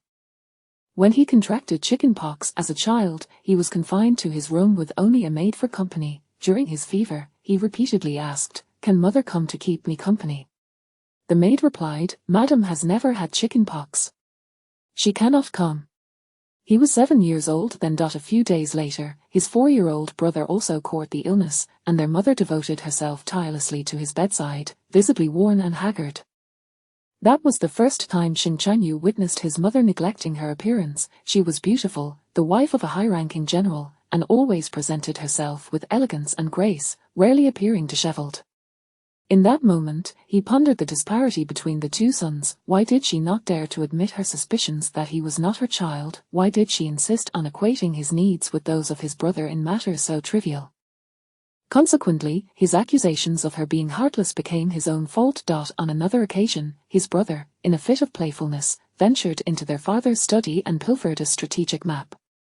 The aides in the outer courtyard were thrown into a frenzy, searching everywhere, while Xing Chanyu directly ventured to his brother's quarters and found him, yet their father insisted, your brother knows nothing. Clearly, it was you who stole it and cast the blame upon him. Their father intended to punish him, and their mother did not intervene, instead chastising him for falsely accusing his brother. The younger sibling wept, confessing his guilt and revealing how he had taken it. He simply doesn't understand. Their mother defended the younger boy. Xing Chanyu endured 2 lashes, fueled by a surge of defiance that propelled him to push his father to the ground. At that moment, he had realized the power of his fists, capable of earning him respect, regardless of his mother's thoughts. His father was certain of his bloodline, and thus, he felt secure from any repercussions. Xing Chanyu unleashed his rebellious spirit, becoming increasingly willful and greedy. Following the incident of theft, on his brother's birthday, their mother handcrafted a pair of cloth shoes. He witnessed this. She dryly explained, when it is your birthday, mother will make you a pair as well. When his own birthday arrived, the shoes were completed, and Xing Chanyu took a pair of scissors to shred them. Their mother was left in tears. For the following decade, she would occasionally bring this up, lamenting his selfishness and his need to compete for affection. Xing Chanyu argued with her for the first time, admit it, you have always doubted me. You suspect I am not your child. If you confess, I shall respect you moving forward. Your refusal to acknowledge it only reveals your cowardice and malice. Do not expect peace. You may not love me, but can you at least refrain from deceiving me? Speak the truth, and let me move on. Thereafter, we shall owe each other nothing. The uproar culminated in his mother lamenting his extreme views. She poured out her grievances, vehemently denying any doubts and asserting that she loved both her sons equally. Should she show favor to the younger son, it was only because he was more vulnerable and in need of care, whether true or not, she knew, and the servants knew. She only deceived Xing Chanyu. His father confined him for 7 days as punishment. In the years that followed, he would find himself touched by his mother's occasional kindness, yet loathed his own weakness. He resented her but spent his life in pursuit of her affection. He longed for her acknowledgement while simultaneously despising her for dismissing his achievements so lightly. Many who were aware of the underlying truth urged him to let go, yet only 2 individuals refrained from such counsel: his mentor, Yao Xiao, and his close friend, Cheng Baixing. Cheng Baixing had 2 elder sisters and a younger sister. Being the sole son of his parents, he received an abundance of love, yet he never advised Xing Chanyu to stop competing. Instead, he would say, "This is not your fault. As parents, they are the source of life. If they do not first provide you with a spring of abundance, what grounds do they have to expect your gratitude?" Xing Chanyu, deprived of love and respect, how could he reciprocate? He remained alone in the study until midnight. Memories flooded him like a tide, overwhelming him. He harbored a deep-seated hatred for his mother's attempts to express her affection through trivial gifts. Those cloth shoes, those inconsequential inquiries, and the status of a legitimate wife. Chapter 061, An unexpected delight. That night, Ningchen found it difficult to sleep. Outside, the cold frost lay like a mist on the rooftops, while the biting wind seeped through the gaps in the window frames. The bedding felt icy. Ningchen thought of Xing Chanyu. His bed must never be cold, he always seems to carry a flame within him. A tinge of jealousy washed over her. She also pondered over Cheng Baixing's words, "I still stand with the commander." Regardless of one's position, at least the commander was not muddled. In contrast to him, the old matriarch acted solely on whims, disregarding merits and focusing solely on preferences. The commander, however, placed greater importance on achievements. Thus, it seemed that winning the favor of the commander was easier than that of the old matriarch. The commander was also the more pivotal figure. Ningchen need not seek distant shores when a closer harbor lay in wait. Understanding the crux of the issues between the mother and son provided Ningchen with a clearer path. Cheng Baixing is indeed a reliable friend. Ningchen resolved to return home when time permitted, to inquire with her father or grandmother about the secrets of the Xing family.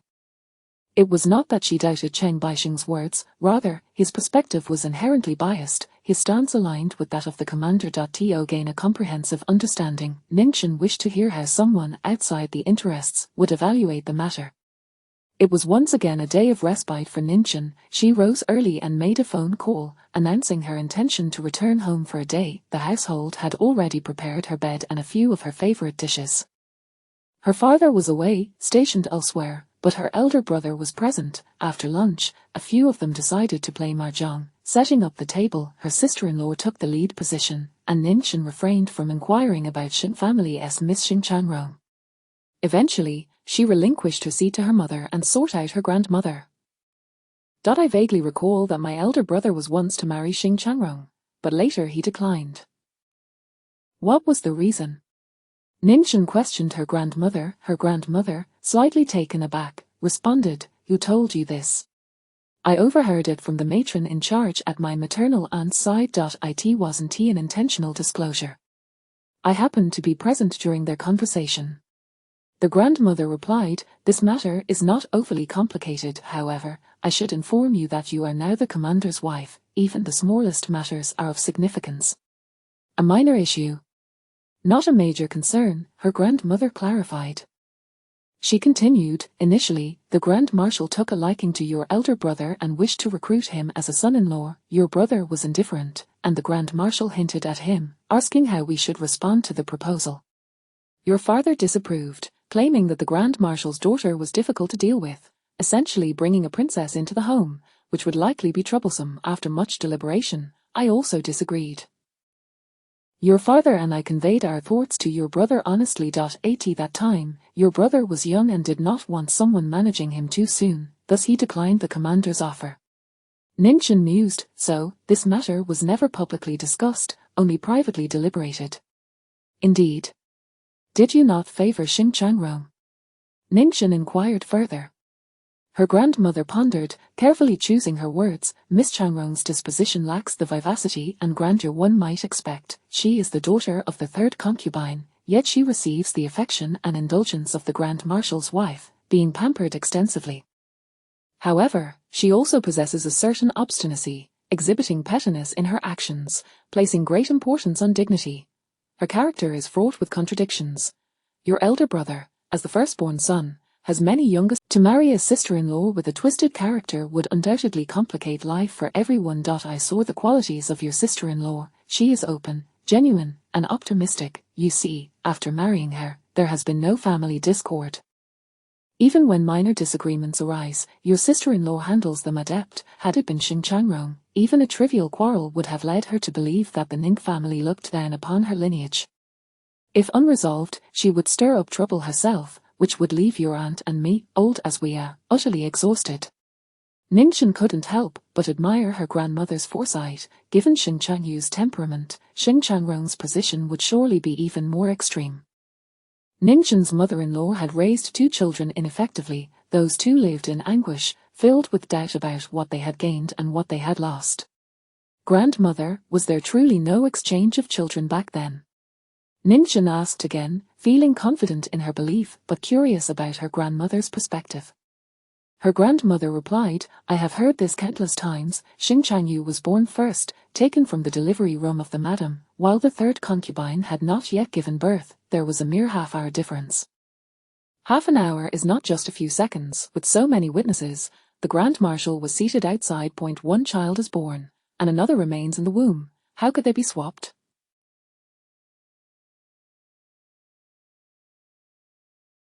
Those who believe such tales are truly astonishing. Ningxin remarked, my mother-in-law might believe it. She has been placed under a spell, her grandmother retorted. Ningxin couldn't suppress her laughter. Aside from that, I can think of no other reason for her to believe such rumors.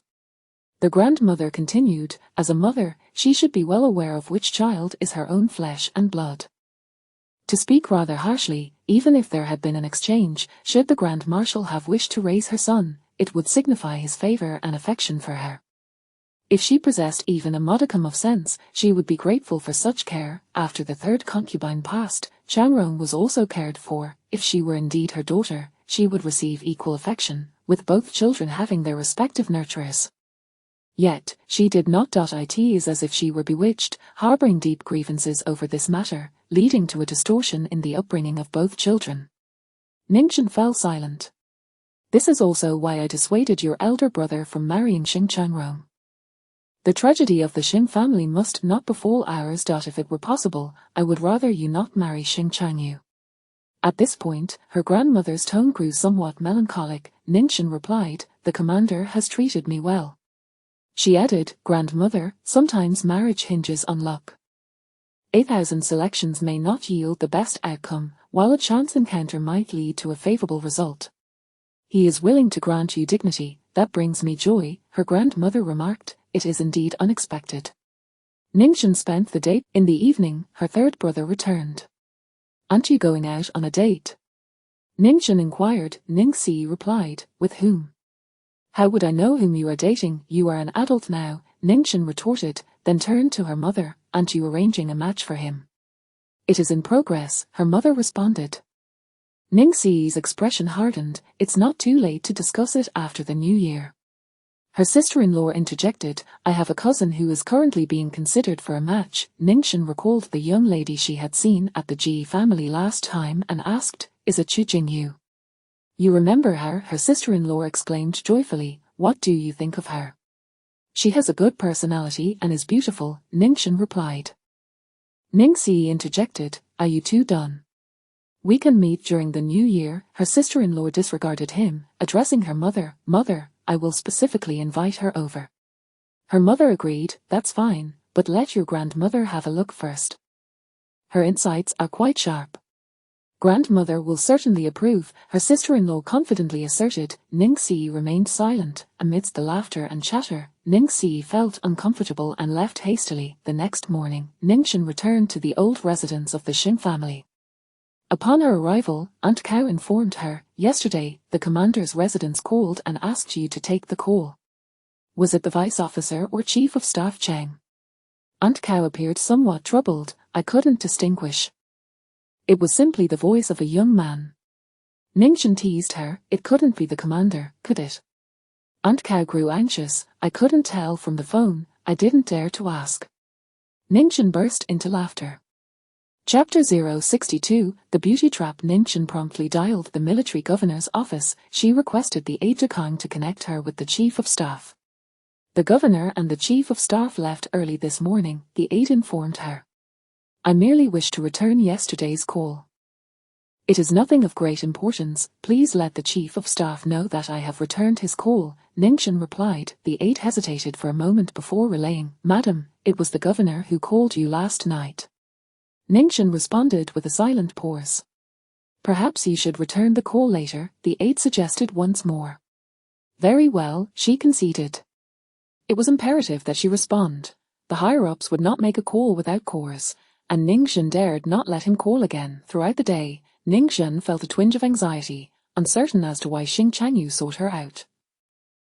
Was it regarding the secrets Cheng Baixing had shared with her, a reminder not to divulge them? Her growing unease diminished her appetite. She hardly ate throughout the day, and by 7 in the evening, considering he might have returned to the office, she made another call. Upon connecting, the aide summoned Xing Changyu. He answered, albeit with a tone of puzzlement. "Do you need something?" Ningchen thought, "Was it not you who called first?" Without any preamble, she stated, "Governor, I returned home yesterday, and Aunt Cow mentioned you had called me. Was there something you needed?" Xing Changyu replied, "Yesterday." Ningchen was taken aback. Surely, the aide would not deceive her. Why did Xing Changyu seem to have no recollection? "I had a bit to drink last night. I may have dialed the wrong number," he explained. Ningchen was left speechless. He added, "Perhaps I intended to convey something, but I cannot recall it now." Ningchen was incredulous. After a day of anxiety, this was all there was? She felt an overwhelming urge to vent her frustration upon him. Taking a deep breath, she contemplated ending the call when she heard him call her name, Ningchen. The familiarity of his tone felt like a summons. "I am still here, Governor," she replied. "What did you say you were doing yesterday?" he inquired. Without hesitation, she responded, "I returned home." A sudden silence fell on the line. "Governor," she prodded. "Yes," he replied. "Is there something amiss?" "I have not lied, my family can attest to it," Ningchen asserted. Xing Changyu then asked, "Ningchen, where is your home?" Ningchen was taken aback. She never anticipated he would challenge her on this point. She longed to retort that neither he nor his mother regarded her as family, so why should she consider them as such? "I meant to say, I returned to my maternal home," she clarified. Xing Changyu paused for a moment. There was a faint noise on the line, as if he wished to speak but swallowed his words instead. He hung up. Ningchen held the receiver, her emotions a tumultuous blend. Feeling particularly conflicted, after hearing Cheng Baixing's account, she had felt a pang of sympathy for him, believing he had his own struggles. Now, she thought, the pitiable often possess their own faults. His mother tormented him, and in turn, he tormented others. The best course of action was to extricate herself from their tumultuous dynamic. Ningchen was no savior. She had hardly eaten all day and was further agitated. Her hand trembled slightly as she set down the phone. Noticing her pale complexion, Aunt Cow rushed to support her arm. "Madam, what troubles you?" Ningchen settled onto the sofa and after a moment's contemplation, requested, "Please prepare a bowl of wontons for me. Perhaps a full stomach will lift my spirits." "Certainly, I shall do so at once," Aunt Cow replied, adding, "Madam, it is wise to adopt a more relaxed perspective. As long as one can eat and drink, the world will not collapse." Ningchen nodded in agreement. As she consumed her late-night snack, she reflected, in the past, when the Grand Marshal was alive, the Ning family could rebuff Xing Changrong, for the Grand Marshal was reasonable and held her father in high esteem. But with the Grand Marshal's passing and Xing Changyu's ascendance to power, the Ning family had lost their support. Despite their cherished daughter being regarded more precious than pearls, the the Shing family could easily devise a scheme to render her a lonely widow within these old walls. Yet, even so, Shing Chanyu still reproached her for not considering this place as home. If Ninchin were to dwell on such matters, she would have long succumbed to despair. After finishing her wontons, though her mood was not particularly bright, she felt considerably calmer. Stifling a yawn, she washed up and retired for the night. Meanwhile, Shing Chanyu remained awake, seated on the sofa, smoking. Chen Baixing was absent from the governor's residence that evening, leaving his aide, Chen Yang, to attend to matters at the station, rendering him without company to converse with. He could not recall what compelled him to call Ninchin the previous night. Last night, Shing Chanyu had attended a social gathering. A high-ranking official from the city hall had invited him for drinks, and he obliged. Among the attendees was a socialite, a tall and beautiful woman whose demeanor bore a striking resemblance to Ninchin's spirited nature. Others introduced her, stating that she had also returned from studying abroad in London. Shing Chanyu glanced at her several times, not because of her resemblance to Ninchin or her overseas education, but due to the white fox fur scarf she wore. Clad in a thin long-sleeved chapeau and glass stockings, she appeared unfazed by the cold, the scarf merely adding a touch of elegance. Everyone praised her allure, claiming her charm was exceptional.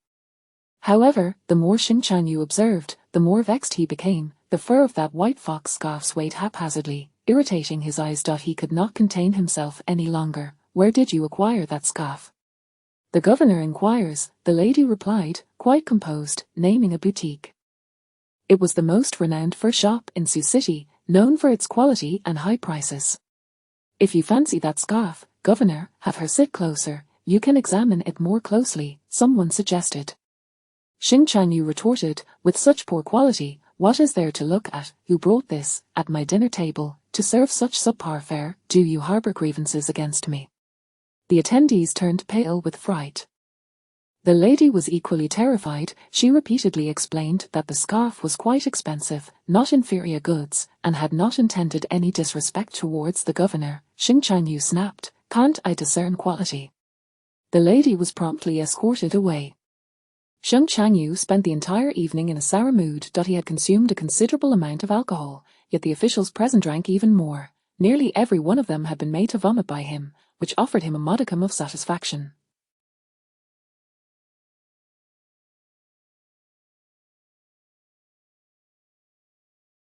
Indeed, he had overindulged the previous night, thus, the incident of quarreling Ninchin had slipped from his memory, leaving him entirely unable to recall what he intended to say. A drunken mind is a disjointed one. After pondering for a while without success, Shing Chanyu resigned himself to sleep. The next day, Chen Baixing rose early to visit the governor's residence. I inquired about the events from the night before.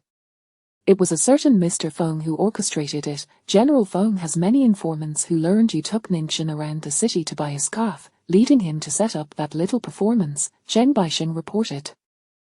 Shing Chanyu maintained a stoic expression, that old fox, even scheming against me. He grew increasingly agitated, to plot against me while being so miserly, unwilling to purchase a quality scarf. Chen Baixing interjected. They did purchase an identical one. Shing Changyu's demeanor remained unchanged. A nonsense. Can't I distinguish whether they are the same? In the past, others have tried this trick. They have not evolved at all.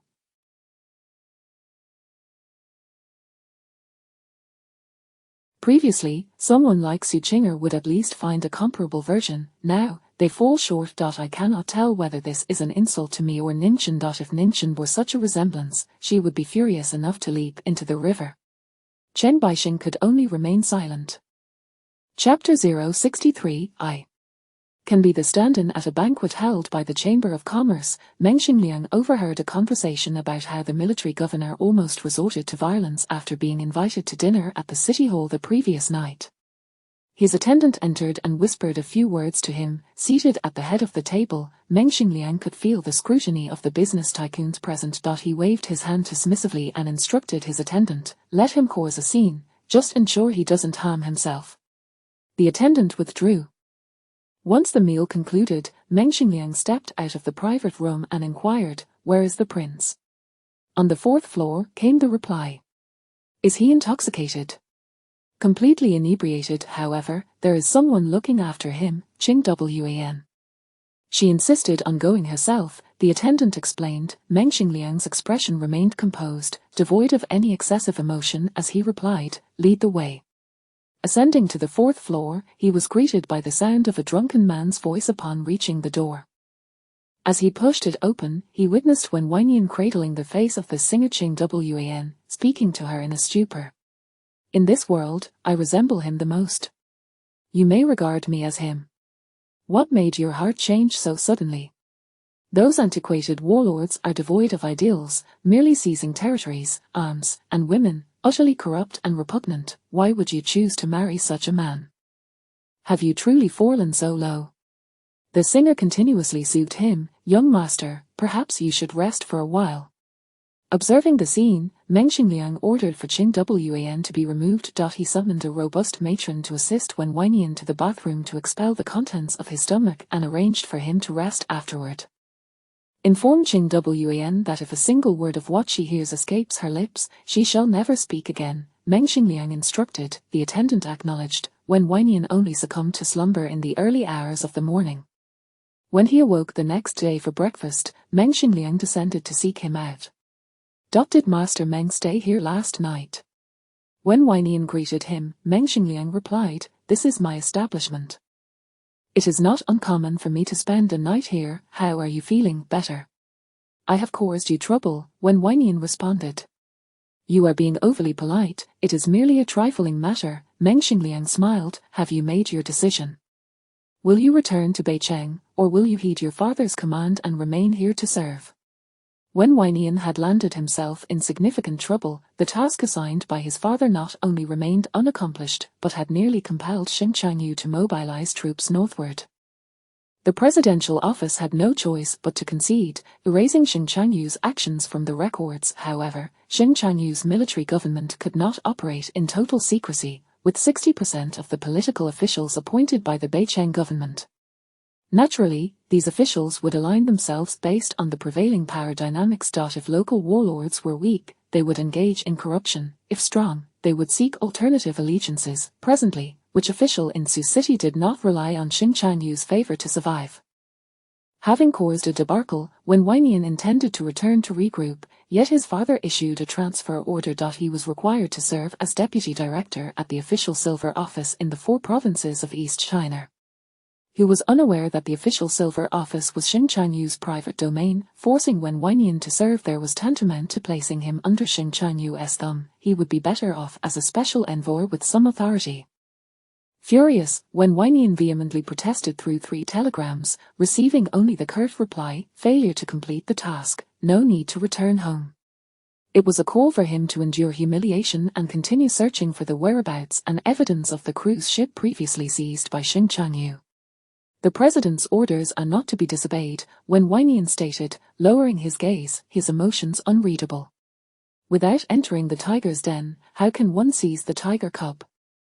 Your father is considering the long term. It is wise for you to remain," Meng Xingliang remarked. He further encouraged, "Having stumbled so severely under Xing Changyu's influence, you will harbor resentment for life. It would be better to resolve the matter satisfactorily, so that you may find peace." Wen Weinian nodded in agreement. He added, "In the future, you will still require Master Meng's support. You are a prominent figure in the official silver office. We shall support each other," Meng Xingliang replied. With a few well-chosen words, he successfully secured Wen Weinian's allegiance. The presidential office was sending this individual under Xing Changyu's watchful eye, effectively pricking at Xing Changyu's peace of mind, ensuring he remained on edge. Meng Xingliang relished such a situation. The 4 provinces of East China were not solely under Xing Changyu's dominion. Xing Changyu was excessively ruthless and autocratic, far more difficult to deal with than the late warlord. In less than 3 years of his administration, Meng Xingliang felt the constraints tightening around him. Although their interests were separate, Xing Changyu could not tolerate anyone flourishing in his presence. It was essential to have someone create disturbances to trouble Xing Changyu. "I was quite inebriated yesterday. I did not say anything inappropriate, did I?" Wen Weinian suddenly asked. He vaguely recalled seeing Ningchen. However, Ningchen would not have come here to see him. He must have been mistaken. He had spoken to a Ningchen for quite some time, unaware of the content of their conversation. A person came to serve you, and you mentioned she had changed her heart. You were merely in a slight temper, it is nothing of consequence, Meng Xingliang replied, when Wei Nian's expression shifted slightly, and he stammered, I was drunk, speaking nonsense. The two shared a tacit understanding and chose not to delve further into that topic.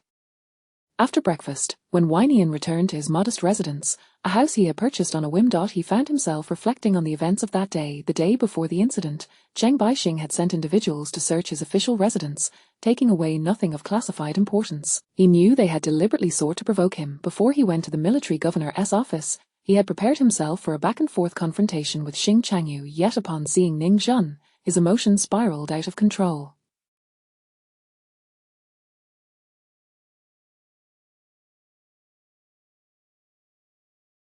He could not rein in his feelings, becoming a puppet manipulated by his rage. He should not have drawn his gun. When Ninchin pointed her gun at him, further inciting his anger, he had acted impulsively. This incident obliterated 3 months of his efforts, leaving him with nothing to show for it. In his father's eyes, he had left a profoundly negative impression. His father's insistence on him staying here was, in essence, a form of punishment. Were it not for the 3 younger brothers still being minors, his father might have even contemplated more severe measures.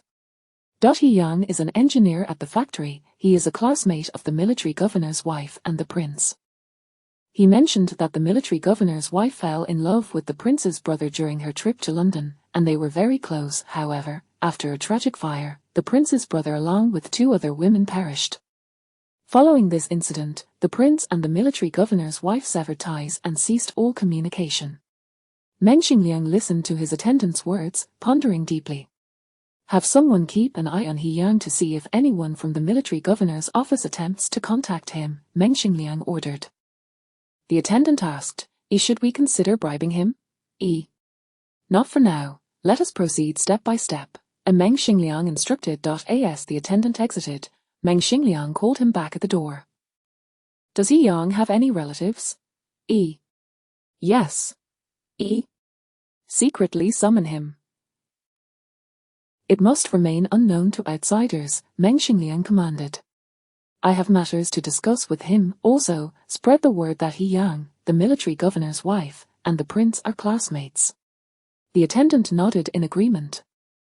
Meng Xingliang gazed at a photograph of Arnaud in the drawer, lost in thought for a long while. He could not exploit Ninchin, even for Arnaud's sake. Meng Xingliang stared at the photograph once more before carefully placing it in a frame, wiping it down meticulously. The crux of the matter could rest solely on Wen Weinian, Chapter 064, a timely assistance in the 12th lunar month. The atmosphere was damp and chilling, the cold rain had seeped through the courtyard's blue stone, and the pale morning light was tinged with a frosty hue. Xing Changyu no longer sought out Ninchin, nor did he visit the ancestral home. After a period of rest, he returned to his post. Ninchin's life had returned to a semblance of tranquility. Having managed the kitchen for some time now, she maintained clear accounts and executed her duties with precision, earning the respect of the staff. With her newfound authority, the subordinates dared not take liberties, making her days somewhat easier. The old matriarch had a particular craving for lamb stew during winter, and her discerning palate made this dish a priority in the daily kitchen operations. Since taking charge, Ning Zhan approached it with utmost diligence. The old matriarch had specifically summoned her to commend her. Your work is methodical. After the new year, I fear I may burden you further. I wonder if you can bear it. I am still young. It is only right that I share the load with you, esteemed matriarch. Please do not hesitate to give your orders. I shall do my utmost to fulfill them, Ninchin replied. Ninchin assessed the weight of the old matriarch's words. Their head of the household reported directly to the matriarch, who would never relinquish such authority. Below that were the purchasing office, the treasury, and the accounting room, where the household finances were meticulously recorded, and the matriarch would not let go of control here either. Further down were the farmlands, which constituted the bulk of the household's income. The matriarch would assign trusted individuals to manage these, and Ninchin was not among them. Then there were the storerooms, the kitchen, the gatehouse, the tea room, and the sewing room. Shufandu managed the storeroom, while Ninchin oversaw the kitchen. If the matriarch wished to delegate authority, it would still be within this hierarchy. The gatehouse and carriage house were the most well-informed, making them excellent choices for oversight. If the matriarch were to assign Ninchin a role, she would welcome it. The conversations between the old matriarch and Ninchin were private, with no one else present. Later that day, many in the ancestral home learned that after the new year, the matriarch intended to bestow upon Ninchin new responsibilities and account books. The Xing family had 3 aunts, 7 or 8 sister-in-laws, and cousins who frequently visited Ninchin. The Xing family ancestral home is particularly sycophantic, remarked Aunt Cow. I have noticed, Ninchin replied. Compared to our family, the members of the Xing family seem to lack genuine affection for one another. They did not live together previously.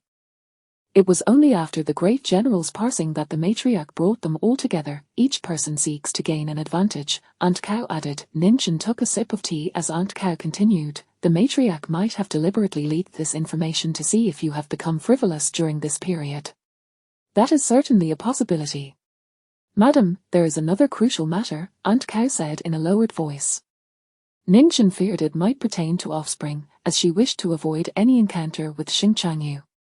With the new year approaching, the arrangements for the banquets in the city during the first month are of great importance. Should the matriarch assign you to a family less esteemed than the 3rd concubine, the members of the ancestral home will immediately alter their demeanor, Aunt Cow warned. I have inquired, and 2 years ago, the 2nd concubine monopolized the spotlight. She was the one attending all the banquets hosted by the prominent families. The world had indeed changed, and Aunt Cow could only endure her dissatisfaction. In times past, it was unthinkable for a concubine to partake in social engagements. Ninchin remained unperturbed. What about last year? Last year, the 3rd concubine was the one who attended more events, particularly those hosted by high-ranking military officials. Invitations sent to the governor's residence were extended only to the matriarch was unwilling to allow the 2nd concubine to overshadow the others. She continued, now that there is a legitimate wife, it remains to be seen how arrangements will be made. If you are seen as less worthy of respect than the 2 concubines, the staff will quickly shift their attitudes. If they grow complacent, your future endeavors will become increasingly difficult. The subordinates are as slippery as eels. At this, Aunt Cow hesitated to voice her thoughts, suggesting Ninchin seek out Xing Changyu. Regardless, during the spring festival banquets, the 2 concubines could not overshadow Ninchin. Ninchin pondered, let us observe for now. We cannot merely observe, we must prepare for eventualities, Aunt Cow insisted. Once the banquets are confirmed, it will be too late for you to make a fuss. Ninchin took another sip of tea, smiling lightly as she reassured Aunt Cow, do not fret. Rest assured, there are others who are more anxious than we are, Ninchin responded with a smile. Let them be the ones to panic first. When they falter in their haste, we shall reap the benefits. Aunt Cow contemplated these words. Indeed, regardless of how one viewed it, the matriarch had indicated her intention to grant Ninchin more authority after the new year, and the 3rd concubine was certain to be more anxious than Ninchin. The 2nd concubine would also worry about being excluded from the spring festival banquet, fearing complete neglect thereafter. Previously, she could suppress the 3rd concubine, relying on her long-standing association with the governor. Yet, what right did she have to overshadow the legitimate wife? Once the wife stepped out, she might find herself pushed into a corner. Madam, you truly possess remarkable composure, Aunt Cow remarked. At my age, I cannot compare to you. Ninchin finished her cup of tea and set down the warm vessel. Let us take our time. These days stretch endlessly before us, with no end in sight. The lingering warmth dissipated into the frigid air. In her teenage years, she could never have imagined sitting here, concocting schemes akin to those of aged schemers. If Jin Yuan were to hear this, she would surely weep. Ninchin thought of her family, the warmth in her heart flickering momentarily before gathering strength once more. The 3rd concubine Shufangju sighed. She too was aware of the recent bustle in Ninchin's courtyard. The old maid, who hasn't managed a household, remarked a maidservant beside the 3rd concubine, intentionally speaking to her. Shufangju's expression shifted slightly. She had an abacus before her, yet she remained motionless for a while, seemingly lost in thought. Auntie, what shall we do? The managing matron inquired. Shufangju replied, what the old matriarch decides is beyond our control. But if she makes a mistake, wouldn't that mean the kitchen would be taken back under your oversight? The managing matron whispered. Xu Fangju pondered for a moment. She stood up. I will go check on our Yin. She has been exhausted from her recent exams. What about the braised pork knuckle we prepared in our small kitchen? It is still warm. Pack it in a food box. I will take it to her, Xu Fangju instructed. Meanwhile, a maidservant from Ninchen's side relayed, Sister Hong, who manages the kitchen, fainted today. What happened? Is she unwell? Ningchen asked. It is said that her son is ill, and she is extremely anxious, unable to eat or sleep, the maidservant replied. Last time, the governor gifted me many tonics. I kept a few ginseng roots, Aunt Cow, choose a good quality one and discreetly send it to Sister Hong's son. Also, inquire about his illness and the treatment he is receiving, Ningchen instructed. Aunt Cow agreed. Later, when the evening returned, she informed Ningchen that Sister Hong's son was quite ill, but the doctor assured her it was not a terminal illness and that he could recover with time and care. She added, the ginseng you sent was a timely assistance. They were in desperate need of a good root for medicinal use. Sister Hong wishes to bow in gratitude, but I stopped her. There are too many mouths at home. I advised her not to make it public. Ning Zhan nodded. Your intervention was wise. It suffices that she remembers my kindness. There is no need for her to bow. She simply had not anticipated that a single ginseng root, delivered at the right moment, would yield such significant benefits. Chapter 065. The devious scheme of the third concubine. The winter weather was bleak, with a biting cold wind cutting through the air. For several consecutive days, strong winds howled, and the clouds hung thickly overhead, creating a damp atmosphere. I fear it may snow soon, Ma Cow remarked to Ningchen. Ningchen replied, if we calculate the days, it seems it really might snow. She chuckled and added, if it snows and there are no pressing matters, I truly wish to return home for a few days. We could gather around the stove, brew some tea, and enjoy a game of mahjong.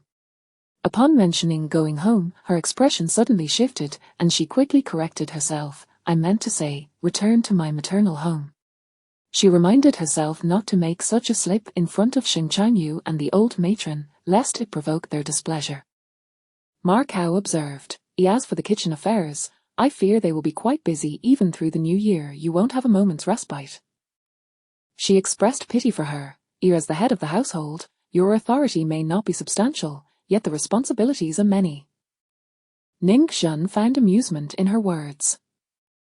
With such an elder by her side, who consistently reminded her at critical moments and treated her as if she were still a child, her spirits quickly lifted. Ningchen's monthly cycle had returned.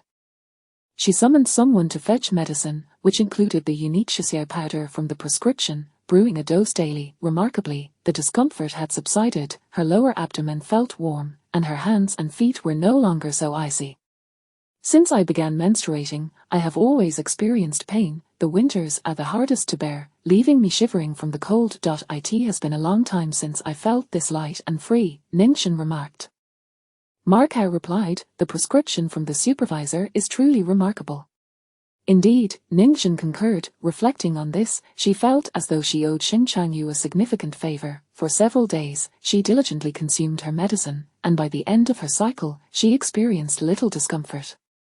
The sky remained overcast as she nestled within the confines of the Xiyu pavilion, not venturing anywhere. Xu Fangju, however, had gone to visit the old matron. Mother, there is something I am unsure whether to discuss with you. Xu Fangju hesitated. The old matron, who held her dear as if she were her own daughter, responded with a gentle demeanor, speak your mind. It concerns a Yin. As Xing Changyin was the old matron's biological daughter, her concern deepened, and she straightened herself slightly. What has happened to a Yin? She has been asking me for pig knuckles to eat these past few days.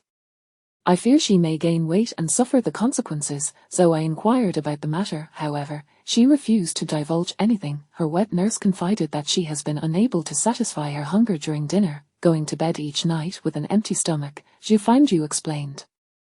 The old matron frowned slightly. What could be the reason? Xing Changyin was past the age of rapid growth and should not be so gluttonous. Mother, I am concerned for Ayin's well-being. I am sharing this with you, so please do not take offense, Xu Fangju added. The old matron pressed on. What exactly is going on? Her urgency was palpable. Yin's wet nurse mentioned that the kitchen has been inexplicably shortchanging her meals, reducing her portion size by half. I wondered, how could this be, considering the cost of ingredients is minimal? Xu Fangju responded. The old matron was taken aback. With Xing Changyin attending school, she summoned the wet nurse for inquiries. Upon questioning, the truth was revealed. The old matron was furious. Why was I not informed?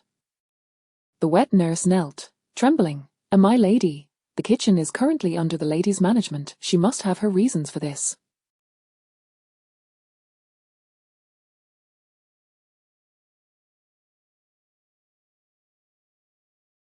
I feared that revealing this would sow discord between you and her. The old matron retorted, a nonsense. She then called for a servant. Go summon the lady at once. Xu Fangju hastily intervened. Mother, making such, I entrusted the kitchen to her, yet she only seeks to flatter me while bullying her sister and Lord.it is utterly outrageous. Xu Fangju continued to gently persuade her. Mother, let us first clarify the situation. Perhaps we should ask the kitchen manager for clarification. Xu Fangju suggested. Once everything is made clear, we need not fear wronging the lady. The old matron pondered this and agreed it was a sound approach. Soon, Li Mar, the head of the kitchen responsible for supper, who assisted Hong Sao, came to see the old matron. Upon inquiring about Xing Changyin's supper, Li Mar explained, it was instructed that the young lady is to lose weight, hence her dinner portion has been halved. I am merely following orders, my lady. Upon hearing this, the old matron's anger reached a boiling point. Now we have clarity, no one has wronged her. Xu Fangju grasped the old matron's hand. Is it possible that Yin brought this up with the lady? At her age, when girls become conscious of their beauty, she may have mentioned it. However, she is truly suffering from hunger, which is why she sought pig knuckles from me. Had I not felt pity for her and feared that eating them at night would upset her digestion, I would not dare bring this to your attention. The old matron exclaimed, absurd. To arbitrarily alter Yin's meal portions without informing me is simply unacceptable.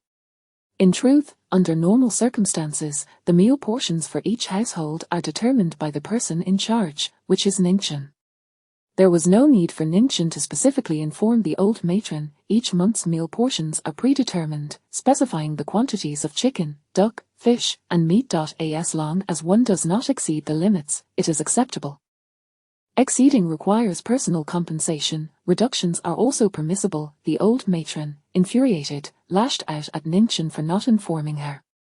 Mother, she is not obligated to inform you, Xu Fangju reminded the old matron. The old matron was momentarily silenced, her anger only intensifying. A feeling of helpless frustration surged within her, worsening her mood. As the mother-in-law, she could voice her grievances regarding any of Ningchen's actions that displeased her. Go summon the lady, the old matron commanded fiercely. The servant hurried to Zaiyu Pavilion. The attendants serving the old matron were all shrewd, playing both sides. Upon reaching Ningchen, they were exceedingly polite and did not press her unduly. They merely informed Ningchen, Madam, you should hurry, the old matron may not be in the best of spirits. Marcow, overhearing this, was taken aback. Is it cold? Here, have some sunflower seeds to warm up, she said, handing a bag of seeds to the maid, along with a couple of silver coins. The maid smiled as she tucked the coins into her pocket. I am not cold, madam, you must go quickly. The longer the old matron waits, the more agitated she becomes, and I fear she may not be in a good mood. Right now, it is the third concubine who is placating her. With that, she departed. Ningchen changed her attire and said to Marcow, Did Hong Sao inform you of the situation in the kitchen? Has the matter escalated? Marcow replied, It certainly has. As the new year approaches, Xu Fangju is truly anxious. Ningchen noted. Marcow advised, Madam, do not overthink it, hurry to the old matron. She also instructed Ningchen on how to feign ignorance to handle the situation more adept.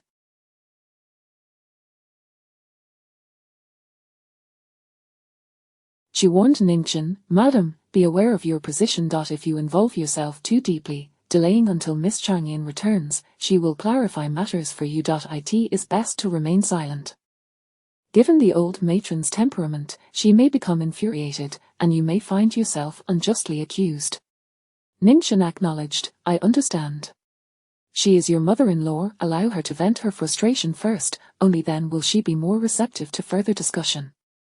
You must exercise patience and endure some grievances as a daughter-in-law, Markow advised. Ninchin replied, I am well aware, you need not worry. Markow clasped her hand tightly. Fourth miss, you have endured much. Marrying into such a family was beyond your control. The way she addressed her as fourth miss struck a chord within Ninchin, evoking a deep sense of melancholy. After half a year of marriage, during which Markow had been her companion, she had never once referred to her as fourth miss, striving to help her adapt to her new identity. She understood that today would likely be one of her most trying experiences since her marriage, and Markow felt a pang of sympathy for her. We will surely weather this storm.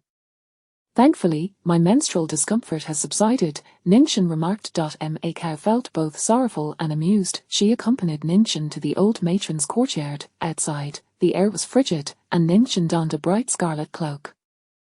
As she stepped outside, the gloomy sky released tiny snowflakes that bounced off her old paper umbrella. It truly seemed that snow was imminent. Just as Ninchin approached the entrance of the old matron's courtyard, she heard the sound of a car horn. Looking up, she saw a black sedan parked on the main road, and a man stepped out, opening the car door. Chapter 66. The supervisor's favoritism towards Ninchin. Xingqianyu donned a military overcoat of iron grey, beneath which lay a somewhat worn military uniform, slightly soiled. The biting snowflakes stung his face, yet he remained unperturbed, striding forward with purpose. Upon catching Ninchin's gaze, he offered a slight nod. As he approached, he inquired, what seems to be the matter? You summoned me in haste. Ninchin remained silent. Third concubine Xu harbored grand ambitions. She actually aimed to make Ninchin embarrass herself before both the matriarch and the supervisor, setting a trap before the matriarch and then gradually inciting the supervisor's disdain for Ninchin would surely be more straightforward and likely to succeed, wouldn't it? Had it been Ninchin, she would never have been so impetuous. Should her plan fail, she would be closing off her own avenues. Perhaps third concubine had enjoyed too much success in recent years, leading her to become somewhat complacent. Her confidence in her own schemes appeared rather excessive. Ninchin met Xingqianyu's gaze and asked, did third concubine summon you here? Xingqianyu did not deny it. Ninchin replied, it seems to pertain to our Yin's matter, though I am uncertain of the details. Pushing open the matriarch's courtyard gate, Xingqianyu strode inside, with Ninchin trailing behind, folding her old paper umbrella and leisurely walking along the covered corridor with Aunt Cow, falling significantly behind the supervisor. Madam, be adaptable. I'll be waiting at the entrance. Should anything go awry, I will rush back to the Nink residence to report. The supervisor will not forsake you, Aunt Cow advised. With the supervisor's arrival, Aunt Cow suspected that Ninchin's risks had doubled. His displeasure could easily lead to violence, as the supervisor was known for his volatile temperament. Ninchin stifled a laugh. Very well, remember to summon all three of my brothers. Aunt Cow was left speechless. As Ninchin stepped through the door a moment later, Xingqianyu had already taken his seat. The matriarch, initially brimming with anger, found herself reluctant to unleash it in Xingqianyu's presence. Upon noticing Ninchin, she surprisingly invited her to sit down first. Xu, poised and serene, occupied a position beside the matriarch. Seeing this, Xingqianyu quipped, who is to be interrogated today? Is it the matriarch once more? The matriarch retorted, what kind of talk is that? Given the current atmosphere, is it not so? You called me here as if she had committed a capital offense, summoning me to execute judgment. Xingqianyu queried coldly. Who summoned you? The matriarch shot back. Xu spoke softly, Mother, it was I. I thought that since all major conflicts are domestic matters, with brother Yu present, we could mitigate the issue. You wish for me to act as a mediator? Xingqianyu asked incredulously. Is this your first day knowing me? Do you truly believe that? Given the supervisor's temperament, his presence would only escalate minor issues into monumental crises. Xu cheeks flushed. Enough, I have no time for your gossip, speak plainly if there is something to discuss. I have a meeting to attend this evening, Xing Changyu stated. Xu Fangju fell silent. The matriarch found herself somewhat embarrassed by the disruption. Domestic matters, though not insignificant, became trivialized in Xing Changyu's presence and demeanor, transforming the situation into a farce. Her irritation intensified. She was unsure whether to resent Ningchen or Xu Fangju for meddling. Not a single decent person among them, the matriarch fumed inwardly, yet she had no choice but to articulate her grievances. Unable to take the initiative, she remained silent. Xu Fangju, perceiving the tension, spoke on behalf of the matriarch. Madam, I apologize. It concerns our yin. The kitchen has arbitrarily reduced her allocated dishes, leaving her unsated at night. You may not yet be aware of this matter. Ningchen recalled Aunt Kao's words, allow the matriarch to vent her frustrations first. Acting in anger could lead to regrettable outcomes. Thus, she pondered for a moment, is that so? Xing Changyu regarded her intently. The matriarch continued, you are utterly unaware, I entrusted the kitchen to you, and yet such a substantial oversight occurred regarding our yin's dinner. If this persists, will I not find myself unable to dine as well? Xing Changyu replied languidly, it is not she who prepares the meals. Even if she does not inspect the meals daily, it stands to reason she should check them once every few days, does it not? Our yin, being a young lady, dares not speak to her sister-in-law, resorting instead to covertly requesting Aunt Du for assistance. She is a daughter of the Xing family, yet she is treated like a beggar, the matriarch exclaimed in anger. If you do not trust her, you need not entrust the kitchen to her, Xing Changyu retorted. The matriarch, now furious, shot back, you are so biased in her favor, do you still regard me? How could I not? You are my own mother, and you know this well, Xing Changyu replied with a tone that was neither warm nor cold. The matriarch, feeling as though her soft spot had been struck, erupted with fury, am I not your mother? You know best in your heart, Xing Changyu replied. Ningchen remained silent. Xu Fangju, standing nearby, attempted to intervene, gently patting the matriarch's arm. Mother, do not be angry with brother Yu. Allow him a measure of leniency. She added, to clarify matters before making accusations is the greatest trust a mother-in-law can show her daughter-in-law. Mother, would you not agree? The matriarch took several deep breaths. In managing household affairs, one must never be vague on significant matters. Ningchen, can you oversee the kitchen? If you claim you cannot, someone else will take over. Mother, who claimed that I altered our yin's dinner allocation? Ningchen inquired. The kitchen is filled with people. Can they falsely accuse you? The matriarch replied. Even if you did not utter the words yourself, it was surely at your behest. Ningchen asserted, I did not give such orders, nor have I ever spoken of it. There seems to be a misunderstanding. What misunderstanding?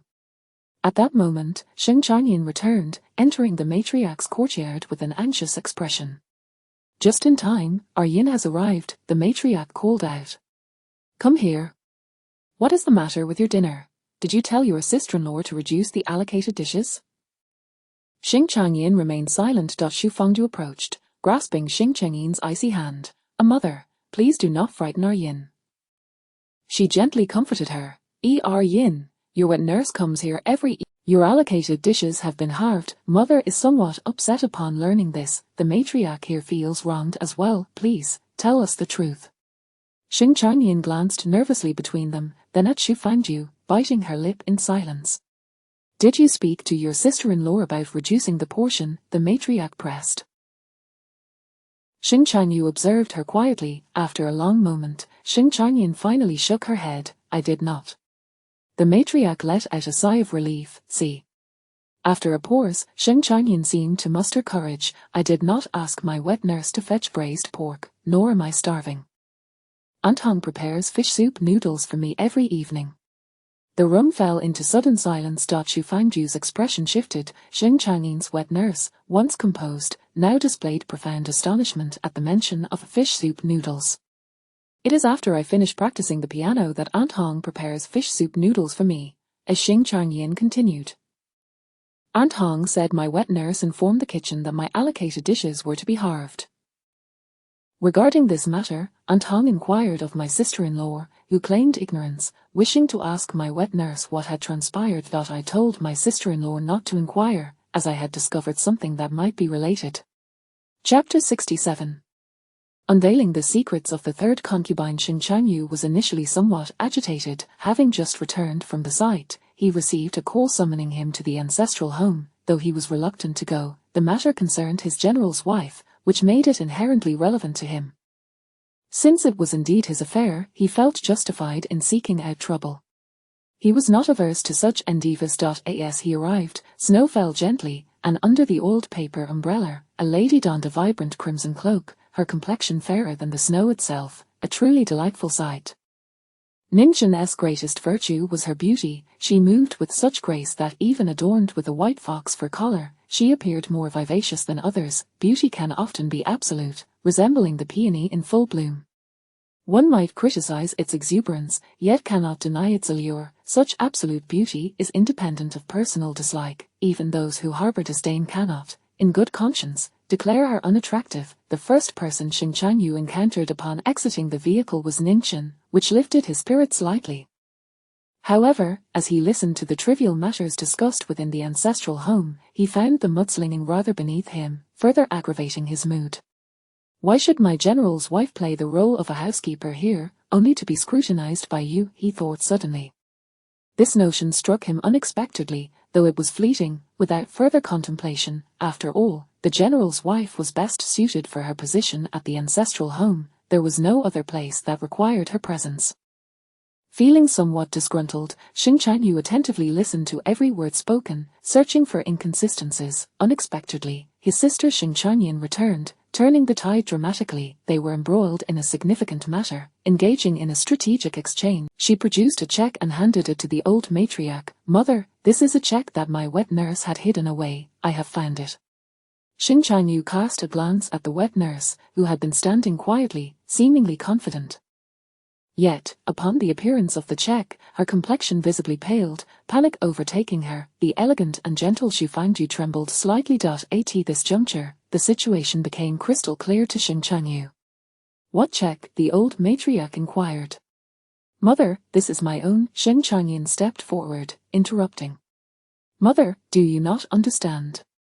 The wet nurse has deceived us on both fronts. She received someone else's check and conspired against my sister-in-law. She deliberately went to the kitchen, claiming my sister-in-law instructed her to reduce my dinner portion, only to later assert that I was not satiated and requested a braised pork dish. The truth is, I was well fed. Sister Hong privately prepared late-night snacks for me and my teacher every evening. I never asked for the braised pork." Typically reserved, Xing Changyin's voice trembled with emotion, rendering her particularly pitiable. The old matriarch's heart ached at the revelation. "You old wretch, I entrusted my daughter to you, and you dare to humiliate her in this manner." The wet nurse knelt, bowing her head. "Mother, I was simply momentarily confused." Xing Changyin pressed on. "Mother, do you still not comprehend? Someone has bribed her." She then glanced at Xu Fangju. Xu Fangju's tears streamed down her cheeks. "Mother, Yin, you misunderstand me. It was not me. How could I harm Yin? You did not intend to harm me, but you sought to harm sister-in-law," as Xing Changyin stated. "I regarded you as a sister, yet you manipulated me. The last time you incited Mother to replace my piano teacher with Yao Wenluo was also your doing. You have never considered me a sister." As she spoke, she too began to weep. It seemed she seldom confronted others so directly, her emotions fluctuating wildly. The room descended into chaos. Ning Zhen observed them silently, while Xing Changyu glanced at her. "Mother, why not interrogate the wet nurse? The truth will soon emerge. Besides, checks do not simply appear. We can investigate the individuals behind this," Ning Zhen suggested. The old matriarch agreed. "Well said, bring her forth for questioning. This is troublesome." Xing Changyu stood, drawing his gun and aiming it at the wet nurse's head. "Speak. One misstep, and we shall see if your head can withstand a bullet." The old matriarch was left speechless. The wet nurse, on the verge of collapse, stared at the dark muzzle of the gun, her mind racing with fear. It was the third concubine. She instructed me to act thus. She assured me that she would shield me and that the matter would never trace back to me. The wet nurse sobbed. Point one was the wet nurse, the other Xu Fangju. Both were close to Xing Changyin. Together, they claimed that Ninchin had reduced Xing Changyin's portions. Under normal circumstances, Xing Changyin would not confront Ninchin for an explanation. Her character was one of silent endurance. The wet nurse could argue that she noticed Xing Changyin was hungry and requested the braised pork, yet sadly, Xing Changyin did not enjoy it. Ultimately, the crux of the matter was that Xing Changyin had gone hungry. Ninchin, responsible for the kitchen, could not evade the blame. Having committed such an error, her authority over the kitchen would likely be revoked, possibly preventing her from stepping out for the new year. To conspire against a person does not require extraordinary cunning. One merely needs to produce adverse outcomes, rendering the accused utterly defenseless. Xing Changyu advanced his gun slightly. "Brother." Xing Changyin, tears streaming down her face, pleaded, "Brother, she is my wet nurse. I am aware she harbors many ulterior motives, but she only seeks to secure her own interests. She has treated me kindly. Let her go. Provide her with a sum to support her in her old age, for she did nurse me." Xing Changyu replied, "Excessive mercy is but a form of weakness. Brother, I can be weak." "I do not mind my own weakness," Xing Changyin retorted. Xing Changyu fell silent, redirecting his weapon toward Xu Fangju. The old matriarch's expression shifted dramatically. "You two shall speak," Xing Changyu commanded. "Explain why you stirred up this commotion today, disrupting my peace with mother. What do you stand to gain?" Xu Fangju's tears flowed incessantly. She gazed at him with a heart-wrenching expression. I speak." Xing Changyu urged, exasperated. "It is born of jealousy," the old matriarch defended. "It is also my fault. I should not have mentioned giving Ninchin a managerial role before the new year. Adu is simply too nave, her thoughts too intricate." Xing Changyu was consumed by anger, reminded of his sister Xing Chanrong. Their mother favored Xing Chanrong, always defending her despite her failings. The matriarch acted solely based on her preferences. In the past, she had disdained Xing Changyu, and now she held a similar aversion toward Ninchin. Observing Ninchin's plight, Xing Changyu perceived a reflection of his own circumstances. As the flames of indignation cooled, he remained silent, observing the old matriarch, then turning his gaze back to Xu Fangju. Suddenly, he posed a question to Xu Fangju. "Adu, are you a virgin?" The room fell into stunned silence, including Ninchin, who questioned whether she had misheard, instinctively leaning closer. "Adu, tell mother, are you a virgin?" Xing Changyu pressed. The old matriarch interjected, "What sort of question is that? What exactly are you implying?" "Adu, answer me," Xing Changyu insisted, his gaze fixated solely on Xu Fangju. The old matriarch was simultaneously furious and helpless at his unreasonable antics. He had always been this way, occasionally resorting to nonsensical provocations that left others baffled. To everyone's surprise, Xu Fangju, with resolute determination, nodded and declared, "I am." The old matriarch was left speechless. Ninchin stood in shock. Chapter 068, The General's former sincerity. The old lady's expression shifted chaotically, as if a painter had unleashed a riot of colors upon her face. For the first time since Ninchin's marriage 6 months ago, she witnessed such a complex and incredulous look on the old lady's visage. You, the old lady faltered, unable to maintain her composure. Xing Changyin hastily supported her, exclaiming, "Mother." Xu Fangju, her tears flowing uncontrollably, collapsed onto the cold floor tiles, weeping bitterly. Ninchin felt that the question posed by Xing Changyu was indeed quite cunning. Given the facts, if Xu Fangju admitted she was no longer a maiden, she would have to explain who her man was and how she had betrayed Xing Changyu, a revelation that would likely lead to her demise at his hands. Conversely, if she claimed to be a maiden, she would need to justify her overnight stay at the general's residence and the circumstances surrounding her miscarriage. That miscarriage had deeply wounded the old lady, who had even resorted to fasting and praying for several days. Now, in front of the servants gathered in the old lady's courtyard, the truth spoken by Xu Fangju delivered a sharp slap to the old lady's face. Indeed, Xing Changyu excels at striking at the heart, he mused, while the target of his ire was not Xu Fangju, but rather his own mother. "Have you clarified the situation now, mother?" Xing Changyu remarked casually, his face devoid of expression. Without understanding the facts, you hasten to admonish the mother. You truly excel as a mother-in-law.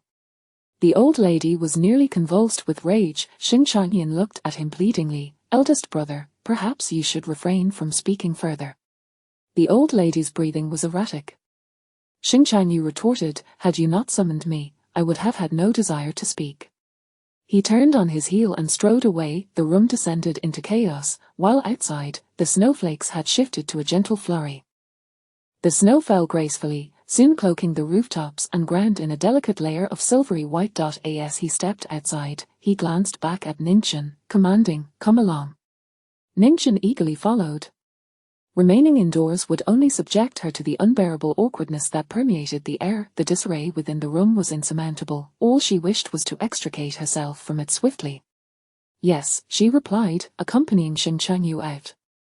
She had forgotten her old paper umbrella. With her vibrant crimson cloak draped over her head, she caught Xing Changyu's eye. Did you know about this matter beforehand? He inquired. Ningchen, aware of his simmering anger, dared not lie. I manage the kitchen, and Sister Hong is my subordinate. She is quite loyal. When she discovered the issue, she naturally informed me first, even though our Yin's wet nurse had instructed them not to speak. Xing Changyin's wet nurse played both sides, deceiving everyone. She had taken advantage of Xu Fangju, believing Ningchen would not last long in her position, and that Xu Fangju would become the future lady of the house. Hence, she sought to ingratiate herself with Xu Fangju and undermine Ningchen. Her tales varied depending on whom she spoke to. Having been betrayed once already, Xing Changyin had no intention of trusting her again. Consequently, upon hearing Ningchen's advice, he refrained from exposing her immediately, choosing instead to wait until their scheme had spiraled out of control, just as it had today. General, she began to explain, insisting that it was never her intention to create discord in the household. Rather, since the incident had occurred, she felt compelled to address it seriously, lest Xu Fangju, the third concubine, plot against her again. You handled it quite well, Xing Changyu interrupted, you did not bring me shame. He continued, Ningchen, remember this. I am not one to tolerate defeat. As my wife, your success is my honor. As long as you emerge victorious, even if your methods are less than honorable, I shall be pleased. Should you falter, no matter how just your course, I will not let it pass. I understand, General, Ningchen responded. Xing Changyu made his way toward the automobile, and Ningchen intended to accompany him to the vehicle.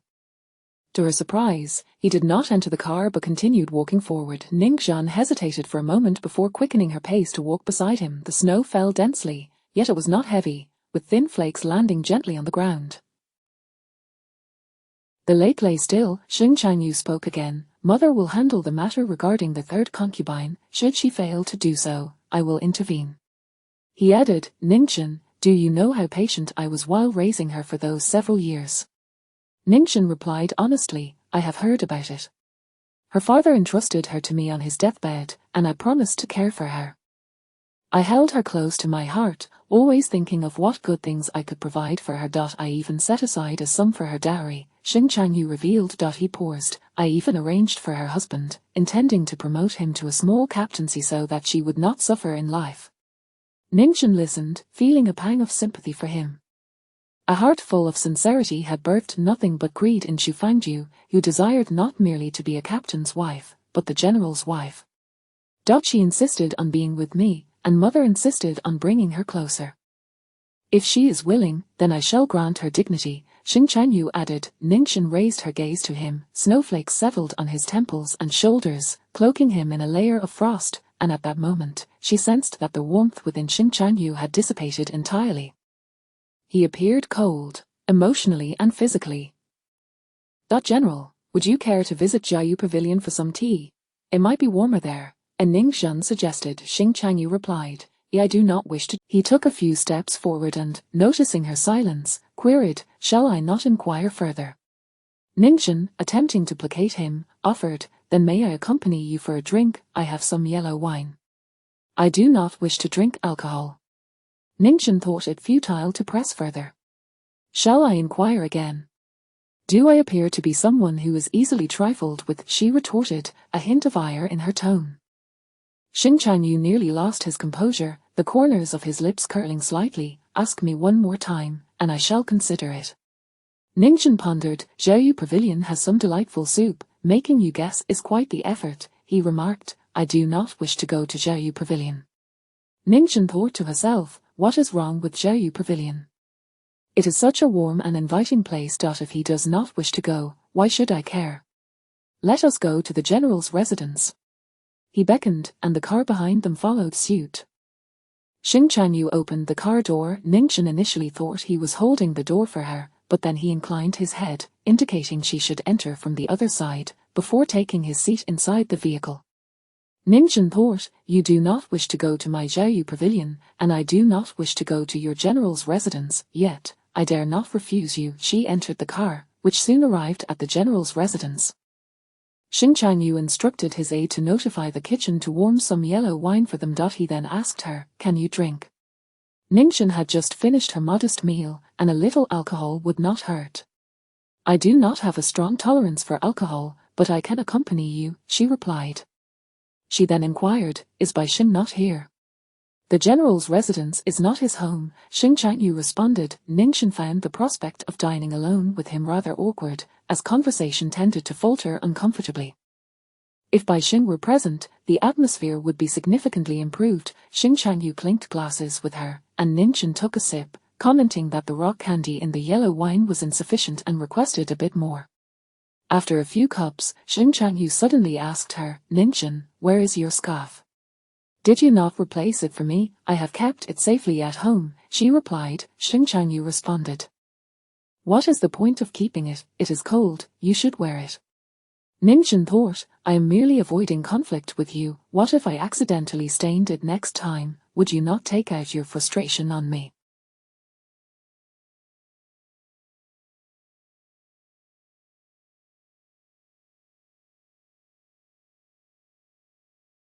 After all, it was a treasure sought across the city late at night. Just the thought of it made her reluctant to wear it, and she opted to keep it tucked away. Chapter 069, Teasing Ningxin and Xing Changyu sat in the small reception room of the military governor's residence, indulging in wine. On the table, a copper pot simmered with braised beef, the rich aroma wafting through the air.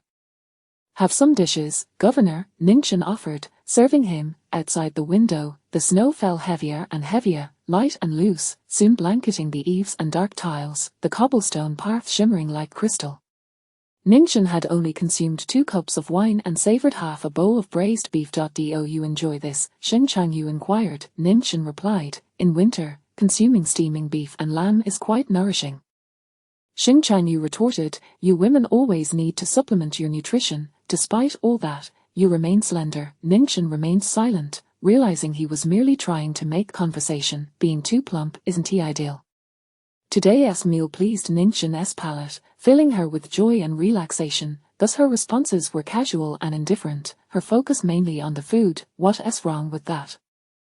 Xing Changyu asked. Plump ladies are fortunate, I find it quite appealing, Ningxin countered. If one is too plump, making clothes becomes a waste of fabric. One outfit could suffice for 2 others, wasting money.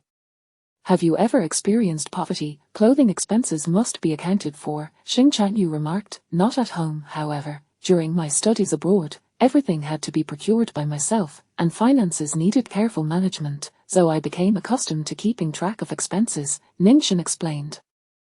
With a belly full of food and wine, Xing Changyu felt a bit warm and in good spirits. Tell me about your studies abroad. It's quite similar to attending school domestically, Ningxin replied, reluctant to delve into the topic.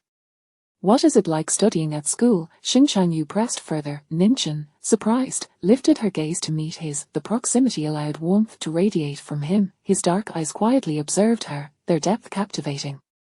Studying at school is essentially the same. I attended a girls' school, so there isn't much difference, Ningxin answered. Xing Changyu scooped a spoonful of beef from the pot, selecting 2 tender pieces and placing them into Ningxin's bowl before saying, I have never attended a modern school. Ningxin, astonished, replied, never attended.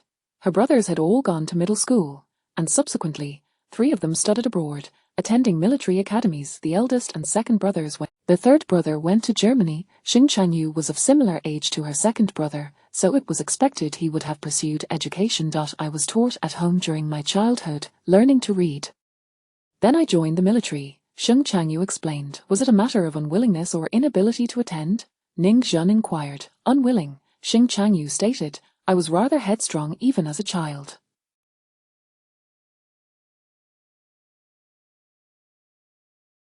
I detested feeling powerless. Attending school, listening to the elders and teachers, would have felt like a torment to me. Ning Zhen remained silent, realizing he had always disliked constraints. Perhaps it's due to this temperament that my parents were never particularly fond of me.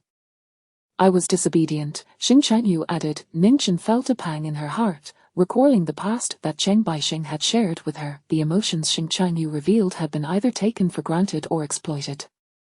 Indeed, elders tend to favor obedient children, Ning Zhen remarked, continuing. Elders aren't saints either. When a child is too mischievous or acts out, elders worry they cannot handle the situation and thus cannot be a pillar of support.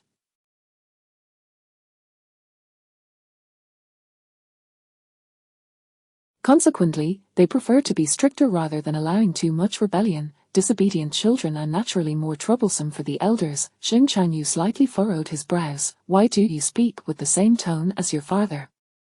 Because I am his daughter. Ning Zhen gazed directly into Sheng Changyu's eyes, the apple of his eye. In that moment, she felt a flash of defiance. Dare you speak ill of my father, and I shall contest you fiercely.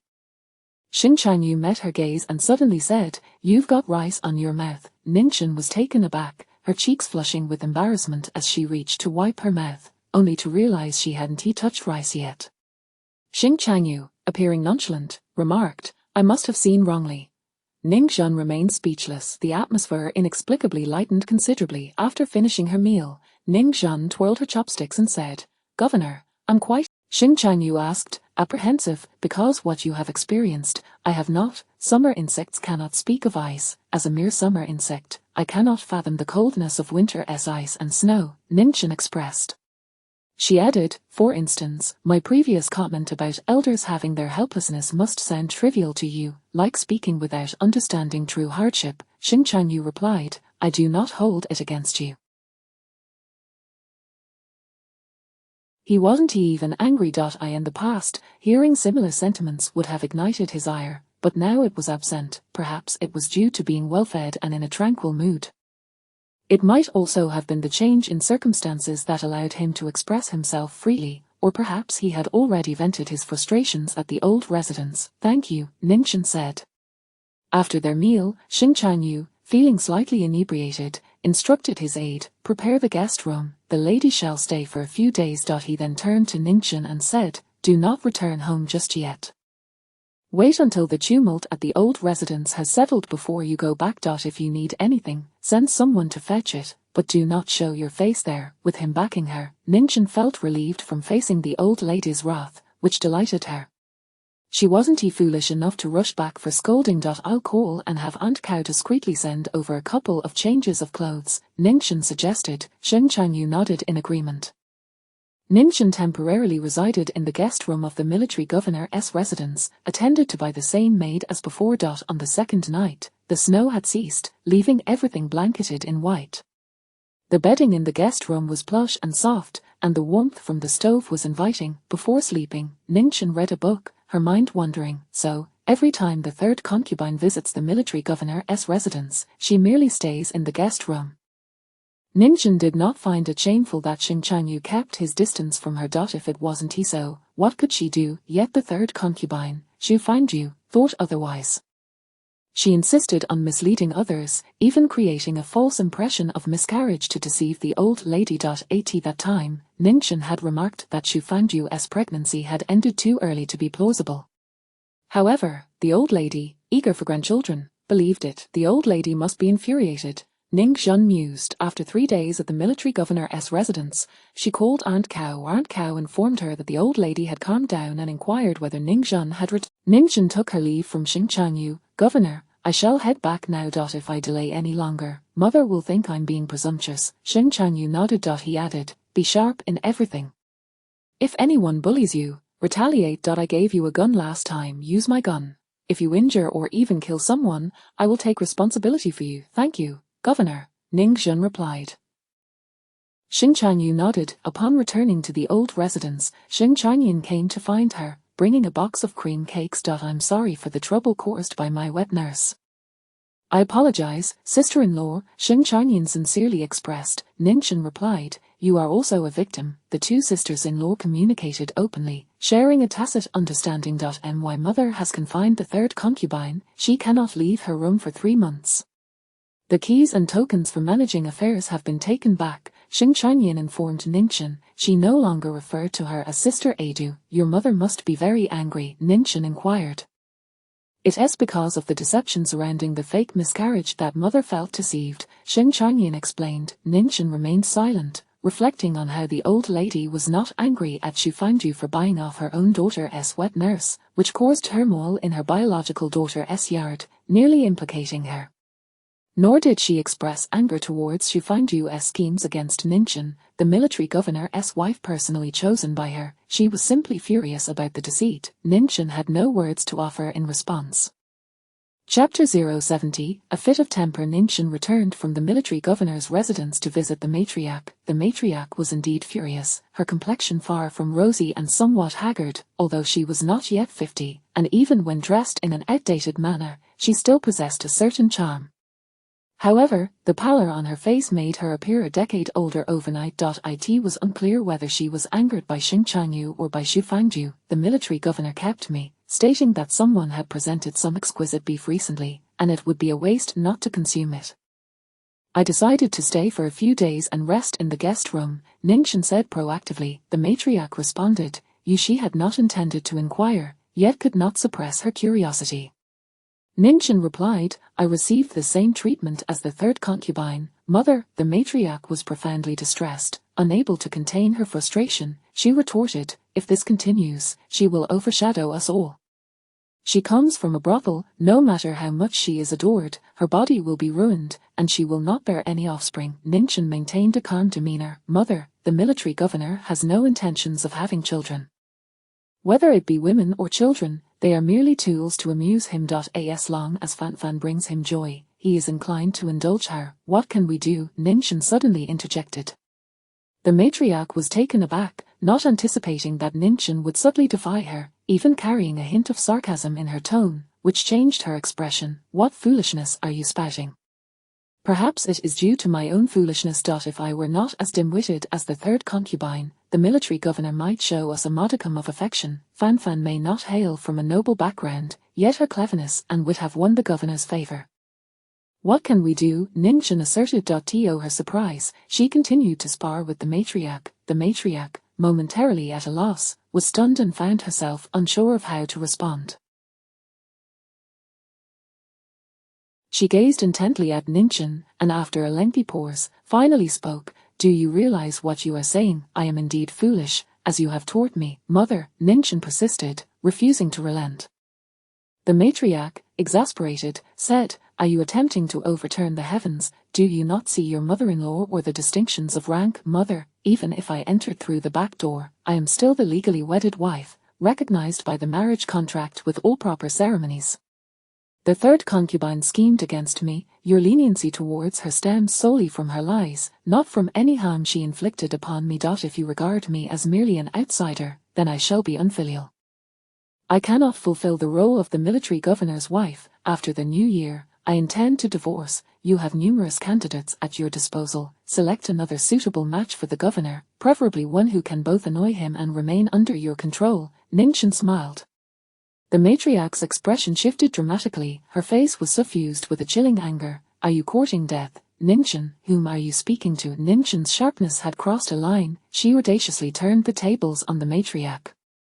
Life and death are fated. If you wish for my demise, I cannot escape. For now, I shall return to my family home for a while. After the new year, summon me back to finalize the divorce, Ninchin declared.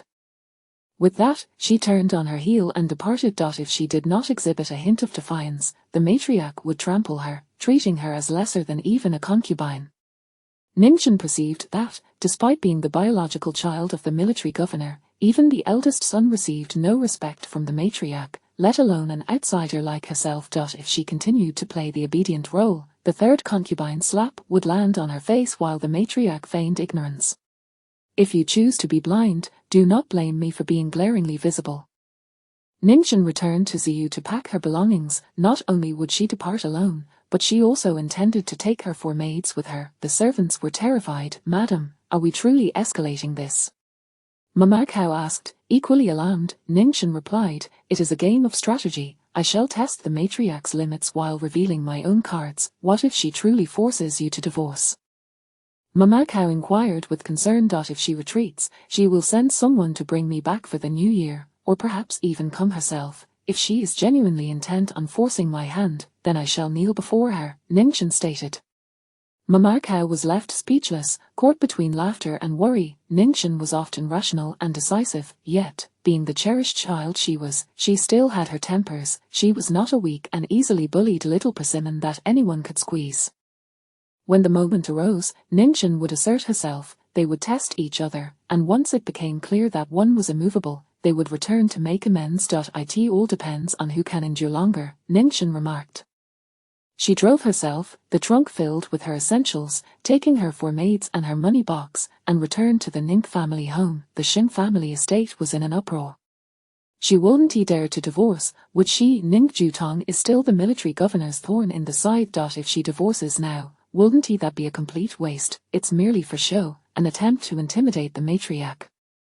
Nonetheless, the 3rd concubine has become quite audacious. If the matriarch does not give her due respect, she will lose her prestige. If she does not stir things up, things are getting interesting.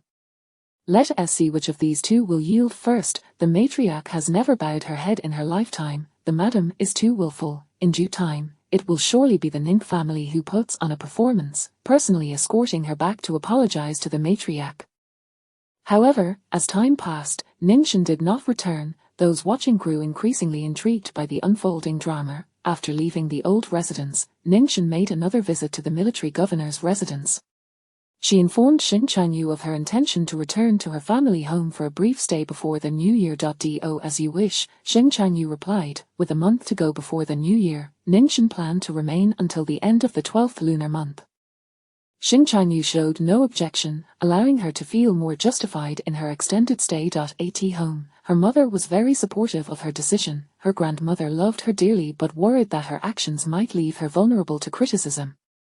It would be best to return soon. Do not push things too far, her grandmother advised. Her mother, however, countered, saying, "Let her stay until the end of the year. She has endured so much since her marriage.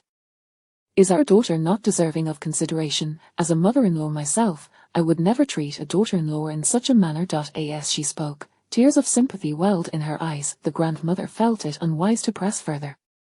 During the 12th month, Ning Jutong was almost always in the city, and her elder brother frequently stayed at home. Her father and brothers, along with their wives, all supported Ningxin. Ningxin was immensely happy at home. "Are you going to the polo field?" her sister-in-law asked, concerned that she might feel bored. "Lord Meng's polo field has invited your elder brother to play. We should join, and perhaps secure a good box seat. Crush Lord Meng's box," Ningxin responded. "Dream on. We will book our own," her sister-in-law replied. Ningxin was silent for a moment. Her sister-in-law then clandestinely informed Ningxin, "I've invited Jingyu. You should bring Ningxi along so they can meet beforehand." "All right," Ningxin agreed. The following morning, the Ning family set out in 3 cars. Ningxin rode with her 3rd brother, Ningxi, and told him, "If you want to run away, you can jump out of the car now. My sister-in-law intends to set you up on a blind date. Are you trying to provoke me?" Ningxi replied. "Of course. Are you a coward? If you are, I can pull over right now and let you escape," Ningxin teased with a laugh. Ningxi snorted, "Don't play tricks on me. A blind date is a normal affair. What is there to fear?" Ningxin could not help but chuckle. Ningxi added, "I am doing it for you." "For me? What do you mean?" "To give you some entertainment and make you happy," Ningxi replied. "Don't think I am unaware of your schemes." Ningxin laughed heartily. As they parked at the racetrack, Ningxin noticed a car not far away without a license plate.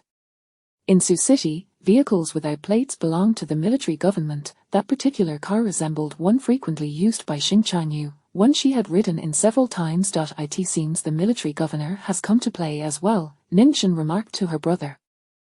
Ningxi's brow furrowed deeply. This expression was one Ningxin had seen on Xing Chanyu's face as well. The Ning family and Xing Chanyu harbored mutual disdain. Ningxi spoke up, if he hasn't poked you in the eye, why are you being so perceptive? Act as if you do not see him. Ningxin remained silent. Chapter 071. The general's trust in Ningxin. Ningxin's elder brother, Ningyin, and Meng Xingliang chose the finest box to watch the polo match. The elder sister-in-law took the younger siblings over to greet them. Ningxin, accompanied by Ningxi, entered last. Inside the box, besides Meng Xingliang, there was also Wen Weinian. Upon seeing him, Ningxin's expression shifted. Her previously cheerful demeanor instantly turned cold. Wen Weinian's countenance was equally displeasing. He was blessed with striking looks, exuding an air of nobility and charm. His light-colored eyes held an aloofness that further accentuated his elegance. Ningxin's second sister-in-law, Jin Yuan, glanced between Wen Weinian and Ningxin, her eyes darting back and forth. "Which box are you in?" Meng Xingliang inquired with a smile. He was still clad in a black cloak, beneath which lay a deep brown waistcoat, his left thumb adorned with a conspicuous beryl ring. He presented a demeanor that was warm yet commanded respect. "Box 7, Ningxi replied. "Shall we sit down for some tea?" Meng Xingliang asked again. The elder sister-in-law interjected, "You all carry on, we shan't disturb you, we merely came to offer our greetings." "Go enjoy yourselves, we have matters to discuss," Ningxin's elder brother announced. The crowd promptly retreated. Ningxi whispered to Ningxin, "Meng Xingliang has risen to prominence so swiftly. If only I possessed his talents, our family would not be in such dire straits under Xing Changyu's pressure." Ningxin replied, "You lack his ruthless determination. That is not something you can emulate." "He hardly seems remarkable," Ningxi retorted. "I may very well surpass him." Ningxin pondered briefly, relying on ingratiating oneself with one's mother. "Should you fail, the entire family shall accompany you in your downfall." Ningxi fell silent. He felt somewhat disheartened. Meng Xingliang's audacity stemmed from having no family ties or burdens. Should he succeed, he would occupy a high position, instilling fear and respect across military, political, and business circles. If he failed, he would simply lose a worthless life. But could Ningxi afford such a risk? With the Ning family comprising numerous members and vast wealth, abandoning all would be a grievous loss. "Let it be," Ningxi sighed. Ningxin questioned, "You give up before you even begin." "I am ready to be the crown princess. But I do not wish to be isolated and alone," Ningxi replied. Ningxin fell silent. Upon entering the box, Jin Yuan whispered to Ningxin, "That Master Wen is exceptionally handsome." Deliberately avoiding her second brother, Ningxin cautioned, "Behave yourself." "But it is true," Jin Yuan exclaimed, having never seen a man more attractive than Wen Weinian. "We are both married. No matter how charming the men outside may be, they remain out of reach. It is best to keep your eyes in check," Ningxin advised. Jin Yuan, simply sharing her admiration, playfully pinched Ningxin in response. The two began to frolic. The elder sister-in-law remarked, "You two are like children. If you lose, no crying. I did not bring any sweets." Laughter filled the room. Chen Baixing returned to box 3. He had decided on a whim to watch the horse racing with Xing Changyu today, hence he did not select the best location. Box 3 was still quite decent. Meng Xingliang's venue was relatively safe and lacked excessive security. Chen Baixing strolled around for a while, then returned to sit down, slowly pouring himself a cup of tea. "Has Ningxin truly moved back to her family home?" Chen Baixing inquired. Xing Changyu replied, "If she lacks even this modicum of resolve, it would be a shame for the support I have given her." The third concubine plotted against Ningxin. Without the old matriarch taking a stance to soothe Ningxin, her reputation as the general's wife would diminish further in the family estate. Xing Changyu wished to elevate her standing, but she needed to fight for herself. If she lacked capability, like mud that cannot be propped against a wall, Xing Changyu would be powerless to assist her. Chen Baixing handed him the poured tea. After taking a sip, Xing Changyu continued, "My mother will be utterly exasperated with her. Compared to her, Fan Fan is truly lacking." Chen Baixing cautioned, "Let us be mindful, the new year approaches, do not genuinely provoke the old matriarch." "She won tea," Xing Changyu replied with a cold smile. A person who is selfish to the core will always manage to look after themselves without needing others' concerns. Chen Baixing fell silent, hesitating as if he wanted to speak but refrained. Xing Chanyu prodded, what is on your mind? You seem to have a great deal of trust in Ningchen. I must mention it, so do not take offense. I just saw Ningchen. She went to Meng Xingliang's box. Her family is out enjoying themselves with him, Chen Baixing stated. He added, and Ningqian and Meng Xingliang share a good rapport. It is likely he brought the younger siblings out for a day of fun. Do not read too much into it. Xing Chanyu's hand holding the teacup paused momentarily. He blew on the floating tea leaves and shook his head. No. What do you mean by no?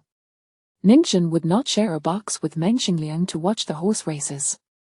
She is not that kind of person. Even if the Ning family is indifferent, she knows how to discern. Her mind is sharp, Xing Chanyu asserted. Through their previous interactions, Ningchen should have realized that the calm demeanor between Xing Chanyu and Meng Xingliang was a facade, each aiming their weapons at the other. Xing Chanyu sought to suppress the factions to prevent their arrogance while simultaneously courting them for his own advantage. He intended to train Meng Xingliang as an obedient dog under his command. Chen Baixing questioned, do you truly have such faith in Ningchen? Shall I go inquire further? Xing Chanyu replied, no need. He believed without requiring confirmation. Should he be proven wrong, he would simply refrain from trusting in the future, incurring no significant loss. As their conversation concluded, the eight burst into the room, announcing, General, the madam has arrived. Chen Baixing's face lit up with joy, and he promptly stood to open the door. Ningchen stood at the entrance, holding a tray. The warmth of the chess hall enveloped her. She had removed her fur cloak, donning only a light aquamarine quilted cheongsam. The elegant hue accentuated her fair complexion, rosy lips, and eyes that sparkled like ink. Ningchen, what? Ningchen replied, I am in box 7, as arranged by my sister-in-law. I noticed the general's car downstairs and inquired with the steward. They mentioned box 3 was reserved for a significant figure. I assumed it was the general, so I came to take a look. Chen Baixing's smile deepened. I see. He turned away, facing Xing Chanyu, exchanging a knowing glance. Xing Chanyu remained seated, his expression unchanged. Halfway through his cup of tea, the fragrant steam enveloping him. General, this is a special dried plum from the racetrack.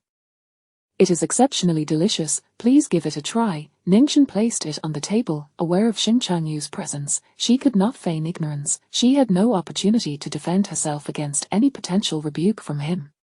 Offering a small snack was merely her courtesy, thoughtful yet not obsequious. Very considerate, Xing Chanyu remarked. Then I shall not intrude any further, Ningchen said, setting down the tray without taking a seat. We are merely here for leisure. There is no serious business. Do sit down, Xing Chanyu urged. Chen Baixing added, Ningchen, stay for a while. Have you placed any bets on the horse races? Not yet. Excellent, I shall wager with Chanyu. I have bet on number 13. He has chosen number 1. If there are any wins or losses, I shall share a portion of my prize with you, Chen Baixing proposed, inviting Ningchen to witness their wager. Ningchen responded, I also believe number 1 will win. And why is that? The gentleman next door, Meng, advised me to bet on number 1 and reminded me to enjoy myself. As the owner, Chen Baixing fell silent. Chapter 072, The Gift from Ningchen. No one may keep her. Chen Baixing attempted to persuade Ningchen to stay. As she took a seat, he called for a young attendant, who promptly brought forth an array of pastries and teas. Initially, he and Xing Chanyu had merely ordered a pot of tea. Now, a lavish spread of over a dozen delicacies adorned the table, each presented in delicate plates, filling the table to the brim. It was a rare sight to see the distinguished Xing Chanyu take the initiative to shift the plate of dried plums sent by Ningchen closer to himself. Chen Baixing couldn't help but chuckle inwardly at this. Ningchen, did you know that this racetrack also boasts a swimming pool? Chen Baixing, intent on keeping her engaged, deliberately struck up a conversation. This racetrack was the most opulent of its kind, requiring a considerable financial investment. My sister-in-law mentioned it on our way here, Ningchen replied. Can you swim? Chen Baixing inquired. As Xing Chanyu nibbled on the dried plums, he furrowed his brow slightly at the question. What sort of inquiry is that? What, pray tell, was he suggesting? An invitation for her to swim? Ningchen, not grasping the implication, clarified, I genuinely can swim. The physical education curriculum at the girls' school includes swimming. Xing Changyu remained silent. Do you enjoy swimming? Chen Baixing pressed on, ignoring Xing Changyu's disapproval. With a stoic expression, Xing Changyu directed a glance towards Chen Baixing, who feigned ignorance. It's all right, I suppose. Outside of school, there aren't many places with swimming pools, Ningchen stated candidly. The governor's courtyard could accommodate a swimming pool, Chen Baixing suggested. Is that so? Ningchen responded, intrigued. Changyu has such intentions, but the courtyard is currently in disarray, and he lacks the time to find someone to plan it. Ningchen, isn't this your field of study? Chen Baixing inquired further. I have yet to work in that capacity, however, I excel academically. I could certainly plan the reconstruction of a courtyard, Ningchen replied earnestly. If you find the time, perhaps you could draft a blueprint for Changyu's consideration, Chen Baixing proposed. I would need to conduct a site survey first, she said. Shall we dine first and then take a look at the governor's courtyard? Chen Baixing suggested. At this moment, Ningchen turned to Xing Changyu, who, with an indifferent demeanor and a cold expression, remarked, continue speaking, should I transfer the governor's estate into your name? This was directed at Chen Baixing. Xing Changyu was nearly driven to exasperation by him, unaware of the undercurrents of their quarrel. Ningchen, perceiving Xing Changyu's irritation akin to her own disputes with Jin Yuan, felt a twinge of embarrassment. I was merely jesting. Please do not take offense, Governor. He is not angry, Chen Baixing interjected, then turned to Xing Changyu. How about we build a swimming pool first? Did you not mention previously that you wanted to renovate the courtyard's layout? The governor's courtyard had once been home to Xing Changyu's parents, with many structures now aging. Despite their expensive materials, the antiquated colors and designs were unlikely to appeal to the younger generation. Contemporary architecture favored white as a primary color, embellished with stained glass windows and crystal chandeliers, which clashed with the traditional vermilion pillars. I have no time for such matters, Xing Changyu replied tersely. Yet, there is little to occupy you at your end. Did you not find time to come and watch the horse races? Chen Baixing countered. Each of my endeavors is of consequence, Xing Changyu asserted. Ningchen remained silent, now feeling a bit awkward. Governor, Baixing, I must take my leave. I am in box number 7, where my sister-in-law, my second brother and his wife, and my third brother are present, Ningchen stated with a smile as she rose. She added, in a while, my sister-in-law's cousin will arrive. She is arranging a match with my third brother. I must return to see. Chen Baixing, unable to press her to stay, glanced at Xing Changyu, who merely nodded. You may go about your business. As Ningchen departed, Xing Changyu turned to Chen Baixing, his tone neutral. Why must you meddle so? I am striving to create an opportunity for you, yet you show no appreciation, Chen Baixing replied, exasperated. She is an architecture student. Entrusting the inner residence to her for reconstruction would be most beneficial, would it not? I have no intention of renovation, as Xing Changyu stated firmly. People need a place to reside. One day, there will be a mistress of the house and children. Surely, more rooms would not be unwelcome, Chen Baixing argued. Xing Changyu replied, mind your own business. From the look on your face, it seems you are in need of someone to keep you in check. After the new year, marry off and cease worrying about my affairs. Chen Baixing fell silent. He refrained from further debate with Xing Changyu, pouring himself tea and reaching for a pastry. His hand extended further, nearly grasping the plate of dried plums sent by Ningchen, when Xing Changyu lifted it away. I'll have a taste. Chen Baixing exclaimed. Someone. Xing Changyu called out. The aide promptly entered. Fetch 2 servings of dried plums, 1 for the table and 1 wrap to take home for the chief of staff, Xing Changyu instructed. He then looked at Chen Baixing. You may have 1 serving, and take another. Do not claim I neglect you. Chen Baixing, amused, retorted, I merely wish to sample what you have. They are the same item, Xing Changyu replied. If they are the same, when it arrives, I shall compensate you with 2 pieces. You may let me sample 1, Chen Baixing proposed. Xing Changyu replied, wait a moment, you will not starve. With such a craving, perhaps you should file your teeth down a bit. Chen Baixing shot back, you value these items so highly, yet disregard the people around you. What is wrong with your mind? Xing Changyu countered, when you cannot argue your point, you resort to tangents. Such tactics are futile. He added, when out for leisure, you are permitted to indulge once. Chen Baixing remained silent. Ultimately, he was unable to enjoy the plate of dried plums sent by Ningchen. Xing Changyu, seemingly irrational, ordered the aide to pack the leftovers for him to take home without offering even a single piece to Chen Baixing. They had merely witnessed a horse race, with Xing Changyu's chosen horse, number 1, emerging victorious. Thanks to Xing Changyu's generosity, having wagered $5,000 earlier, he now reaped substantial rewards. It was later revealed that horse number 1 was privately owned, belonging to Meng Xingliang himself. As the race drew to a close, Meng Xingliang arrived at Xing Changyu's box, accompanied by Wen Weinian, playing the peacemaker. Meng Xingliang facilitated a cordial cup of tea between Xing Changyu and Wen Weinian. Xing Changyu, ever the tactician, would not resort to excessive harshness with others. He understood the importance of maintaining appearances. He sipped his tea, while Wen Weinian remained visibly disgruntled, his demeanor betraying a lack of appreciation for Meng Xingliang's well-meaning efforts to broker peace. The lofty airs of the prince would inevitably lead to trouble, and he would find himself thoroughly outmatched by Xing Changyu. Shall we dine tonight? At Drunken Wind Tower, a Meng Xingliang proposed. Your wife and brothers-in-law will be present. It would be more lively with a larger gathering.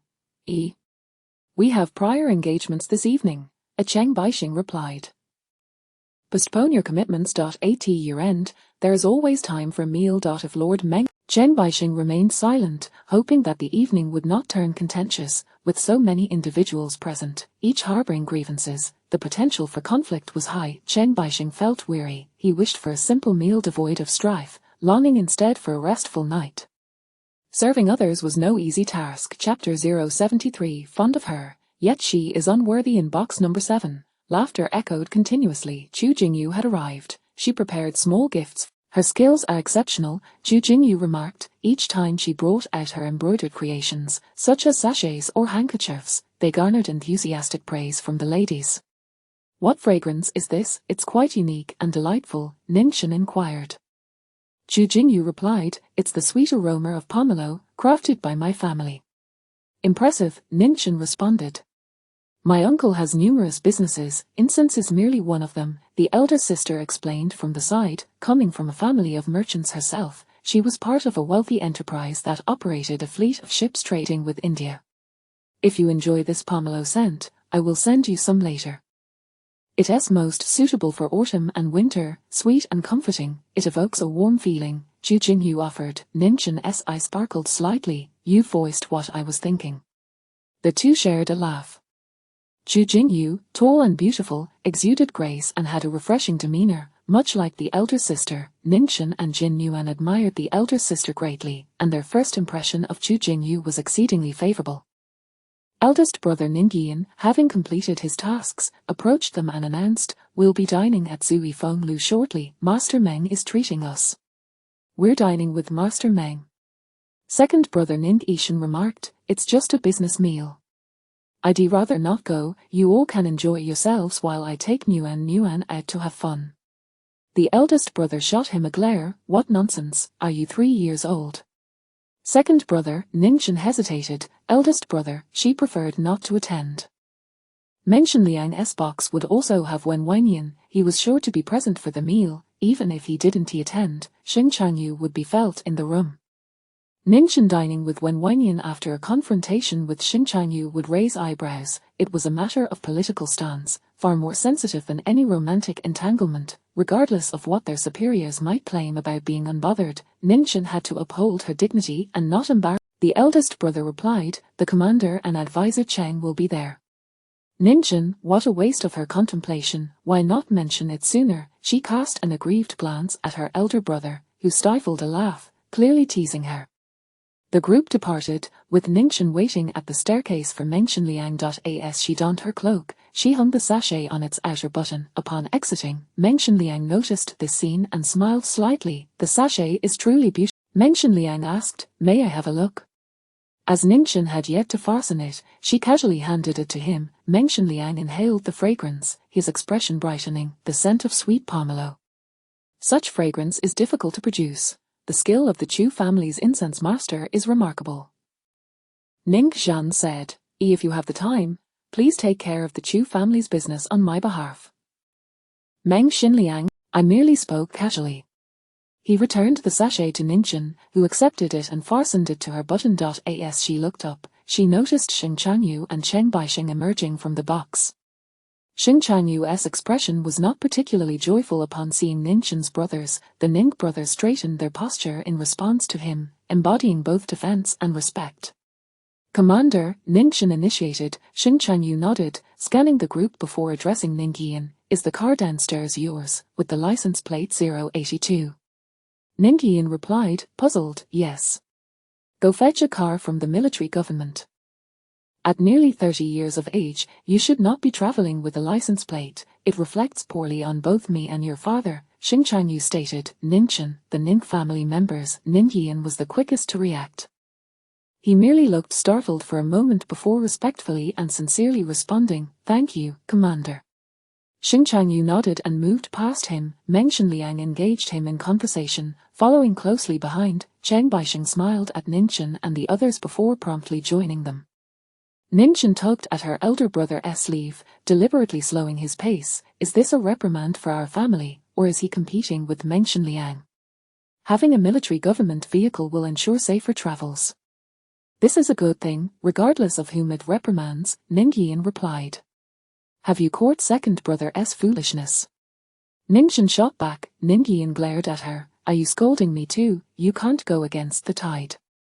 If he is willing to offer benefits, accept them happily. When he throws a tantrum, you'll still have to bear it. Ningchen, she hadn't anticipated her elder brother to be so accommodating. No wonder their father remarked that none of her three brothers possessed the ruthlessness of Xing Changyu. It was challenging to outmaneuver him. Ningchen felt troubled. Their father was aging. Even a once mighty lion faced the twilight of its days.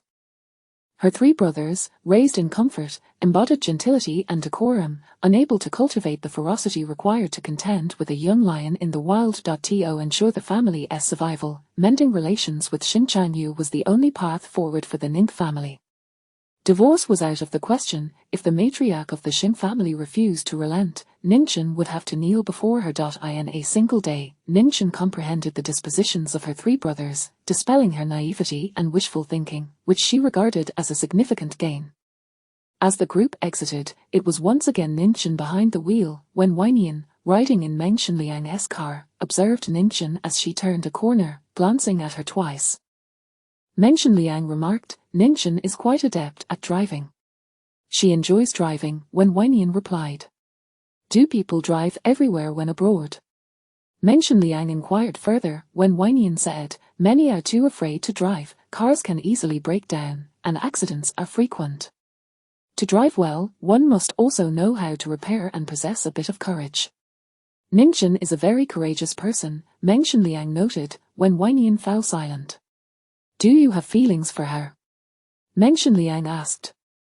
When Weinian remained quiet for a moment before finally responding, I do not speak facets in the presence of intelligent individuals. It is evident, and I do not deny it. It is a rather unfortunate truth. He added, yet she is unworthy. But one cannot help their own heart, Meng Xinliang interjected. At this juncture, Meng Xinliang adopted a serious demeanor. Weinian, I consider you a friend, and I wish to speak some heartfelt words. You may not care to hear them. Please, go on. Do not add trouble to Ningchen's life.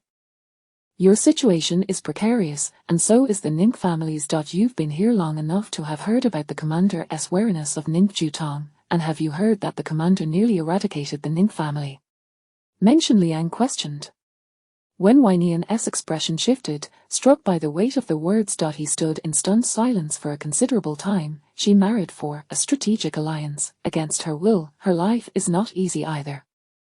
Do you see any resemblance between her demeanor before Xing Changyu and the person you know?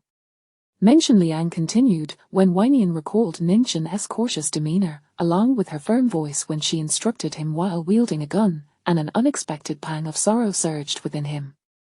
Chapter 074, Who gave the sachet? As the vehicle arrived at the restaurant, Dusk had already settled, the winter sun sets earlier, painting the sky in vibrant hues of red. Ningxian parked the car, and just as she was about to alight, her brother Ningxi halted her. "I need to tell you something," he said. "Now?" Ningxian inquired. "I'll go ahead." "I'm rather busy," Ningxi replied. Ningxian, puzzled, asked, "Busy with what?" Without answering her, Ningxi continued, "Please say a word for me to my sister-in-law." "What should I say?" "Miss Chu is a fine person, beautiful and charming. When I see her, I perceive her as a precious gem," Ningxi expressed. Ningxian furrowed her brow slightly. "What do you mean by that?" "I genuinely admire Miss Chu, I intend no insincerity. In truth, I have already found someone special, and it has been for some time," Ningxi confessed. Ningxian was taken aback. If Miss Chu were not so exceptional, I might have pointed out a flaw to dismiss the matter, sparing my sister-in-law any discomfort. However, Miss Chu is indeed admirable, and I cannot in good conscience disparage her. Who is this person you've taken a liking to?" Ningxian pressed. "That's none of your concern, just convey my message to my sister-in-law, and do not forget," Ningxi insisted. "You should speak to her yourself," she countered. "You and your sister-in-law communicate easily. If I approach her, she will be upset," Ningxi argued. Ningxian laughed in exasperation at his audacity. "You want me to do the dirty work? My sister-in-law will not be angry with you. I'll buy you a gift later, assist your brother this once," and Ningxi proposed. "You could even help by scolding me a bit to ease her mind." Ningxian replied, "Chu Jing, it is you who lacks fortune. That's something you can also tell my sister-in-law, and Miss Chu.it is indeed my misfortune." Ningxi agreed. Ningxian had nothing more to say. The siblings exchanged a few simple words, falling behind the others. As they exited the car, a throng of people had already entered, leaving only Xing Changyu standing beneath the restaurant's eaves, engaged in conversation with a young man. The young man appeared obsequious, while Xing Changyu maintained a neutral demeanor, revealing no discernible emotions. "That's Yao Anqi, the eldest son of Yao Shao. Damn, the Yao family is as detestable as the Xing family," Ningxi murmured to his sister. Ningxian advised, "Maintain a smile." She added, "Yao Wenluo even aspires to be the second wife of the governor. The Yao family isn't as pristine as they appear." Ningxi's heart leapt with excitement. Really? He now understood how to provoke Yao Anqi. "Adopt the posture of a victor, and you can infuriate the Yao family," Ningxian instructed. Ningxi, with an air of pride, tossed his head. "I don't need your guidance." The siblings ascended the steps, greeted by a bowing attendant. Ningxian remained composed, while Ningxi deliberately. Yao Anqi smiled and exchanged a few words with Xing Changyu. The latter, still inscrutable, approached them. Ningxian and Ningxi stood upright, addressing him as a governor. Xing Changyu's gaze swept over Ningxian acknowledged, and as she locked eyes with Yao Anqi, she vaguely recognized him from previous encounters but had no clear impression. "Good day, Madam. I am Yao Anqi," he introduced himself, fortuitously. "I encounter you today. I consider myself lucky." Though his words were not entirely incorrect and even pleasant to the ear, Ningxian discerned the underlying disdain, the veiled offense. Ningxian smiled faintly. "Your father is indeed a stalwart of the governor's command. Opportunities to meet will not be scarce." To be fair, Ningxia's contributions are even more significant, Yao Anqi remarked. Ningxi interjected, "Are we really discussing parental accomplishments over a meal at Zui Fenglu? That would require quite a bit of ink, as my father's achievements cannot be captured in a moment." Yao Anqi chuckled, naturally. "No need for ink, the record of merits resides in the governor's mind." Ningxi, undeterred, turned to Xing Changyu, boldly continuing, "Indeed, the governor marrying my sister speaks volumes." Ningxian thought, "You've strayed off course. Focus on confronting Yao Anqi instead of dragging the governor into this." The thought of a quarrel left her distressed. Ningxian had intended for a smooth beginning, but her brother's reckless remarks had muddled the situation.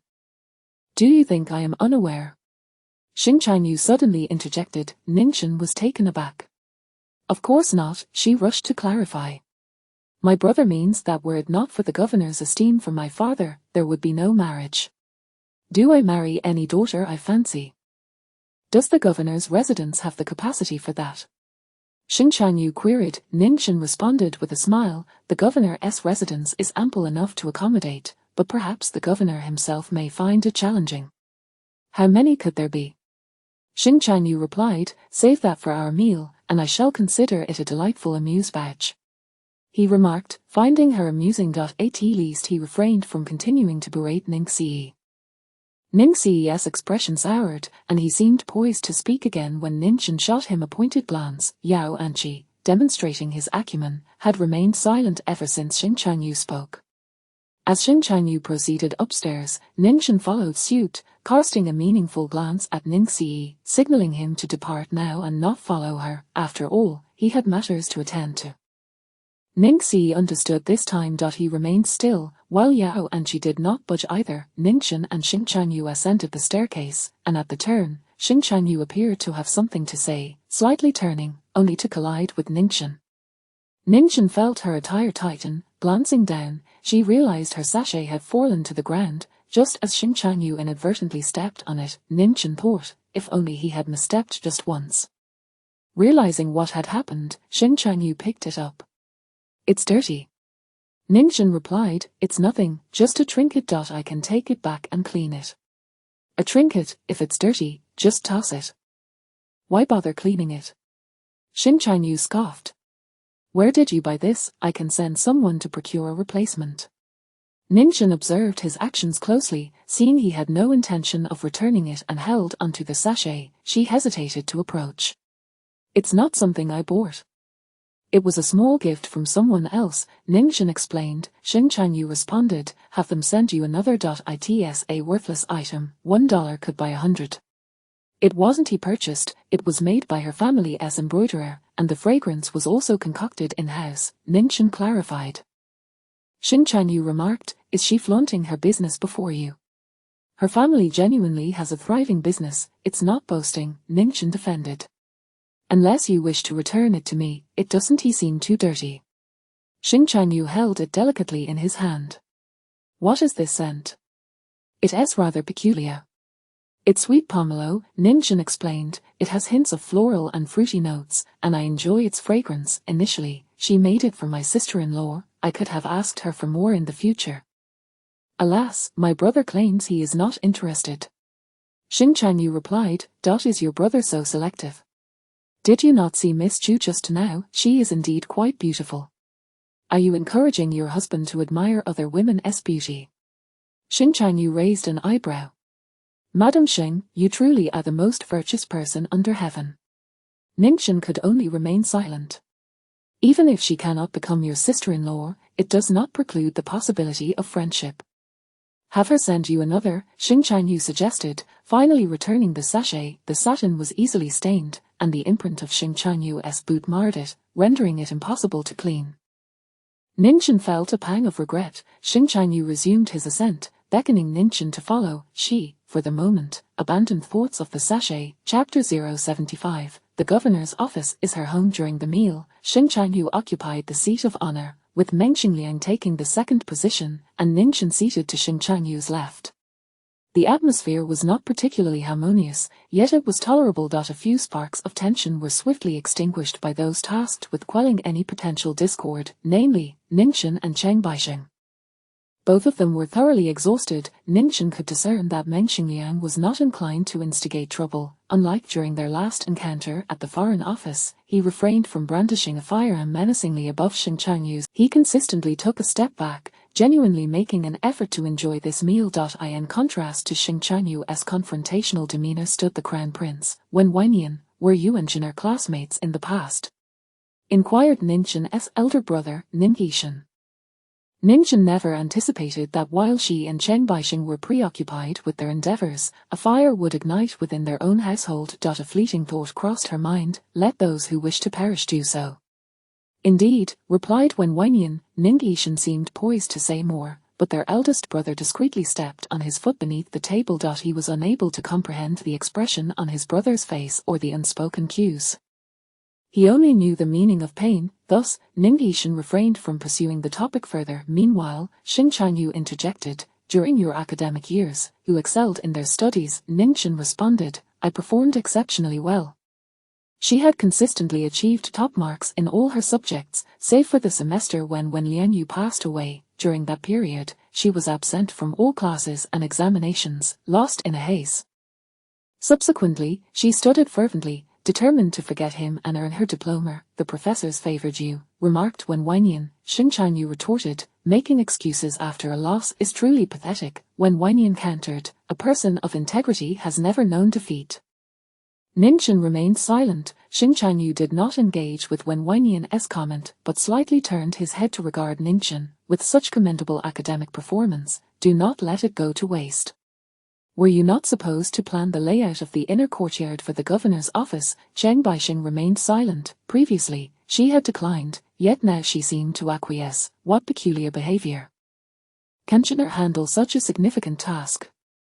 Inquired the eldest sister-in-law with a smile. Xing Chanyu replied, building a private inner courtyard is hardly a monumental task. The only requirement is that she finds joy in her residence. The others exchanged glances. Ningchen felt gratitude towards Xing Chanyu for not probing further and for offering his support. She promptly declared, I will see to it. She was eager to undertake this responsibility, to contribute to the higher-ups, and earn his esteem, thereby securing her own place within his ranks. After that, the dispute ceased. The meal concluded without any fervor, leaving everyone still feeling somewhat unsated. After dispersing, Ningchen's elder brother took Jin Yuan out for a late-night snack, both of them still feeling peckish. The eldest brother accompanied his sister-in-law home, also escorting Chu Jingyu. Once they had seen Chu Jingyu home, the eldest brother remarked to his sister-in-law, your cousin is sure to be favored by our grandmother. She is quite astute, you have an eye for selecting people, the sister-in-law replied, I only acted as a matchmaker because I found her appealing. In the presence of the governor and Meng Xingliang, she managed to remain entirely composed, not uttering a single superfluous word. Any other frivolous young person would have felt the need to showcase themselves. The eldest brother commented, your judgment is truly commendable. The sister-in-law then chuckled, let us inquire with the third brother and see if he has taken a liking to her, the sister-in-law suggested. The eldest brother replied, he was absent from the table during dinner. I wonder where he disappeared to. I'll ask Shiner. He was in Shiner's vehicle, so he must have spoken with her, the sister-in-law said.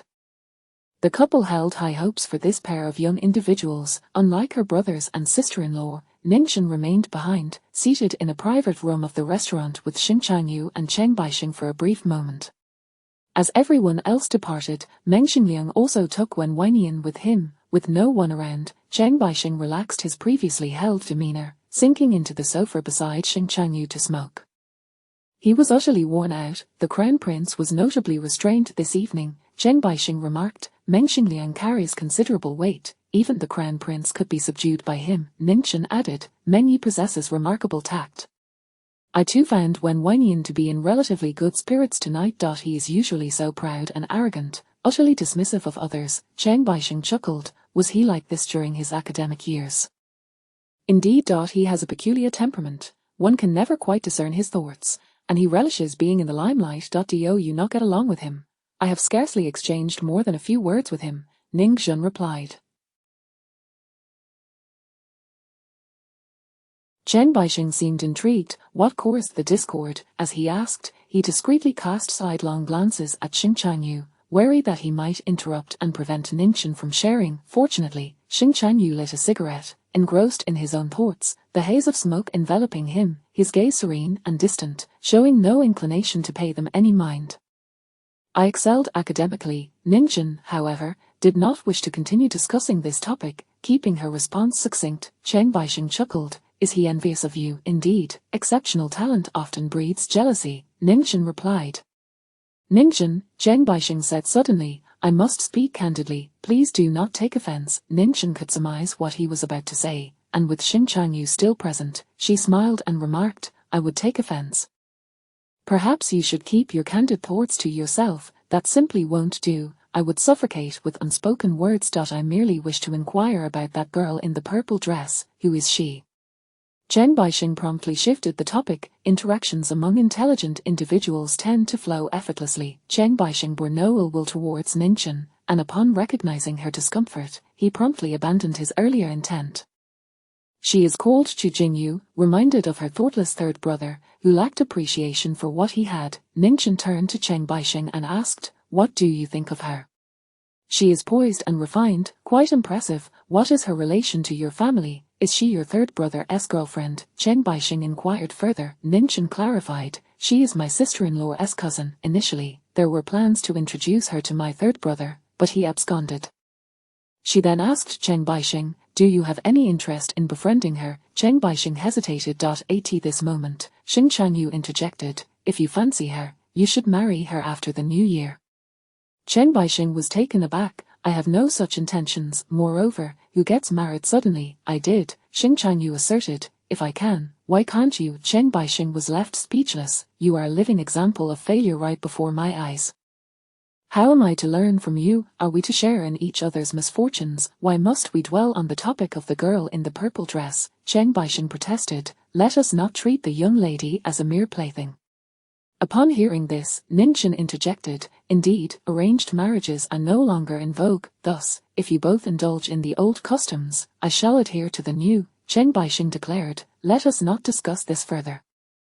"Ningchen, when will you be free to visit the inner courtyard of the governor's office tomorrow? I will arrange for a driver to collect you." Ningchen glanced at Xing Changyu, uncertain as to why he had changed his mind.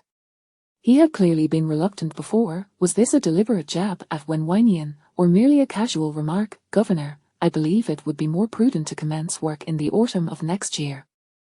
"What do you think?" Ningchen ventured to inquire. Xing Changyu replied, "If you lack confidence in your abilities, feel free to tell me directly. I can easily find someone else. I have many capable individuals at my disposal."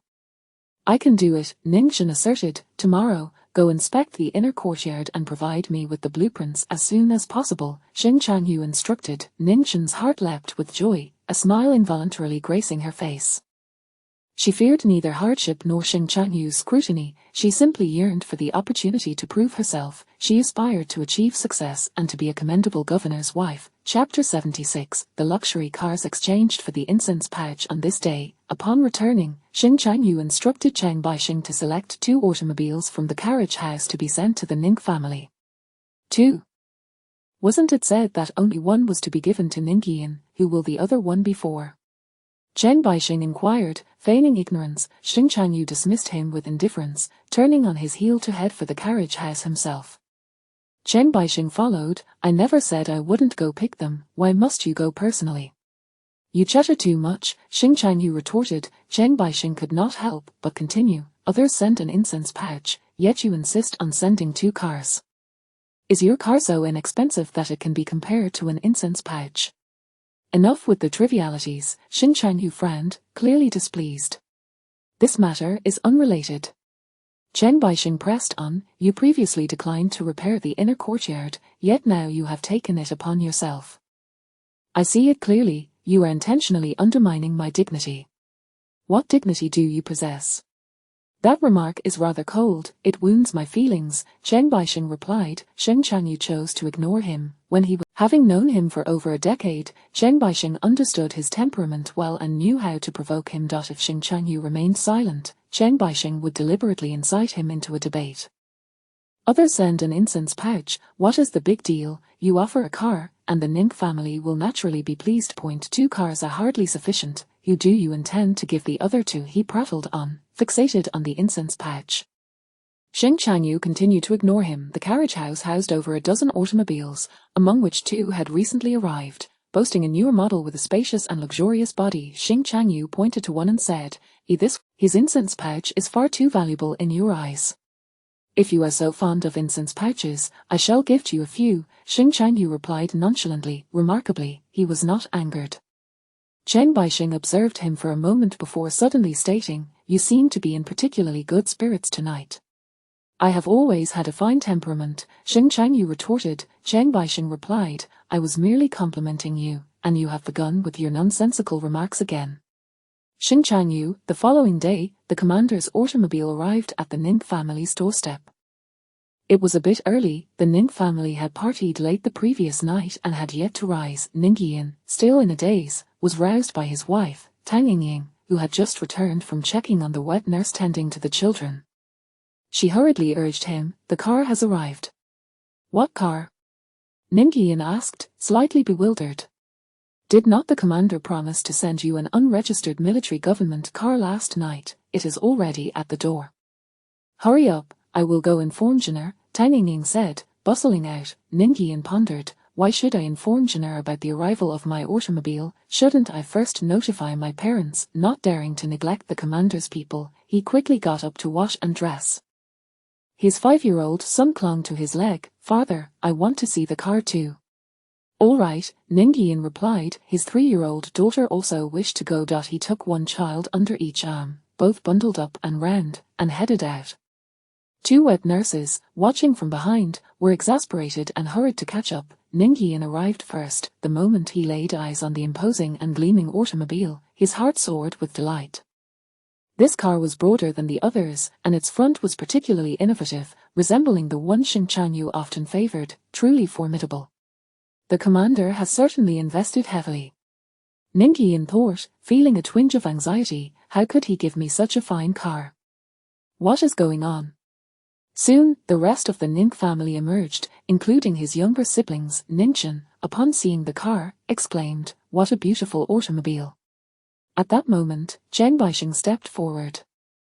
Before the Ning family, he addressed Ningchen as Madam, stating, "The commander has instructed that you and the eldest son each receive a car." Ningchen could not contain her laughter, "And mine too." "Where is it?" "This one," Zheng Baixing pointed. Ningchen's eyes sparkled with excitement. Ningyin shifted his gaze, only then realizing that behind the luxurious car, there was indeed another automobile. This second vehicle was decent but paled in comparison, appearing rather shabby beside the first. The commander said that for Madam's social engagements, a car is always necessary. This was personally selected by the commander, Zheng Baixing explained. Ningyin felt a mix of disappointment and acceptance. His sister, as the commander's wife, deserved the finest vehicle. "Thank you very much, Commander," Ningchen expressed, adding, "I had no idea there would be one for me as well." Zheng Baixing smiled. The commander mentioned that this can be seen as a reward for your efforts in renovating the commander's inner courtyard, as well as a form of compensation. Ultimately, it is what you rightfully deserve. Compensation, could it be for the schemes of the third concubine, Xu Fangju, against her? Was this an apology from the commander to Ningchen for the old residence? Prepare the firecrackers, Ningchen instructed the servants. The arrival of a new car from the commander was a significant and joyous occasion, and it should be shared with others, regardless of the underlying circumstances. The commander seemed to lower his guard towards the Ning family, warranting a grand display. Ningchen ordered for the firecrackers to be brought out. Her grandmother had already sent over 2 robust maids to assist. As the firecrackers exploded, the resounding noise drew half the street out to witness the spectacle, further accentuating the opulence of the automobile. "Baixing, come in for a cup of tea." "You've worked hard this early in the morning," Ningchen offered Zheng Baixing. Zheng Baixing replied, "The commander is still awaiting my report. I shall come for tea another time." "Madam, after breakfast, you should head to the commander's residence. He is eager for you to see the layout of the inner courtyard." "Very well, I shall go shortly," Ningchen affirmed. Ningshizwar and his wife, along with the matriarch, emerged a moment later and exchanged pleasantries with Zheng Baixing. After his departure, Ning Jutong instructed that the main gate be opened entirely, removing the threshold to allow the automobiles to enter. The new car, making its inaugural entrance, could not utilize the usual east gate reserved for ordinary vehicles. "Let it remain at the entrance. We shall flaunt it for a day," Ningchen declared. Ning Jutong protested, "That is unbecoming. It is a gift from the young master. We ought to show utmost respect, even if it means flattering him a bit. Otherwise, if he becomes irate, riding in the car will lose its grandeur," Ningchen explained. Their father was certainly aware, yet could not bring himself to speak up. Ningchen continued, "Since it is a gift for me and my brother, we have every right to display it. You need not concern yourself." Their grandmother remarked, "Let the children have their way, leaving it at the entrance for a day is acceptable." She added, "But do not forget, Jenna still resides here. She is a married woman." At that moment, Ningchen was engaged in a subtle contest of wills with the matriarch of the Xing family. The commander's gift of the car was undoubtedly her bargaining chip. Even for this reason, it needed to be showcased for all to see. Ning Jutong ceased his objections. Ultimately, the Nink family was elated. Her brothers teased their sister, enviously admiring her new car. "Keep it at home, we'll take it for a spin during the new year. Or perhaps we should swap cars, this one is too large. You might not enjoy driving it." Ningchen replied, "I do not need to act as the engine for the car, whether it is big or small, it drives the same." Laughter and merriment ensued. The car had been on display for half the day when news of it reached the homes of high-ranking officials in the military government. The matriarch of the Xing family could no longer sit idle. She personally called the Nink family, not addressing Ningchen directly, but asking for Ningchen's grandmother to take the call. Ningchen felt a heavy weight in her chest. If the matriarch were to reprimand her grandmother, this matter might not end well. Chapter 077, You too, so alike the matriarch of the Xing family called, and Ningchen's heart leapt with apprehension. When she left the old residence a few days prior, she had spoken rather harshly, which had irked the old lady considerably. Upon answering the phone, her grandmother's demeanor was gentle, her smile warm. "I am well, and you?" Ningchen's tension eased somewhat. Welcoming a grandchild is a joyous occasion, it is only right to attend. "Very well, I shall convey your message." "No need, she is just a child and does not understand. She has come back to stay, and our family is cooking beef these days, which she loves. Let her remain a few more days, there is no need for you to come and fetch her. The day after tomorrow, perhaps. It seems there are matters to attend to today. The commander has summoned her to the commander's residence. I am unsure if she will be able to finish everything by tomorrow. We will return the day after.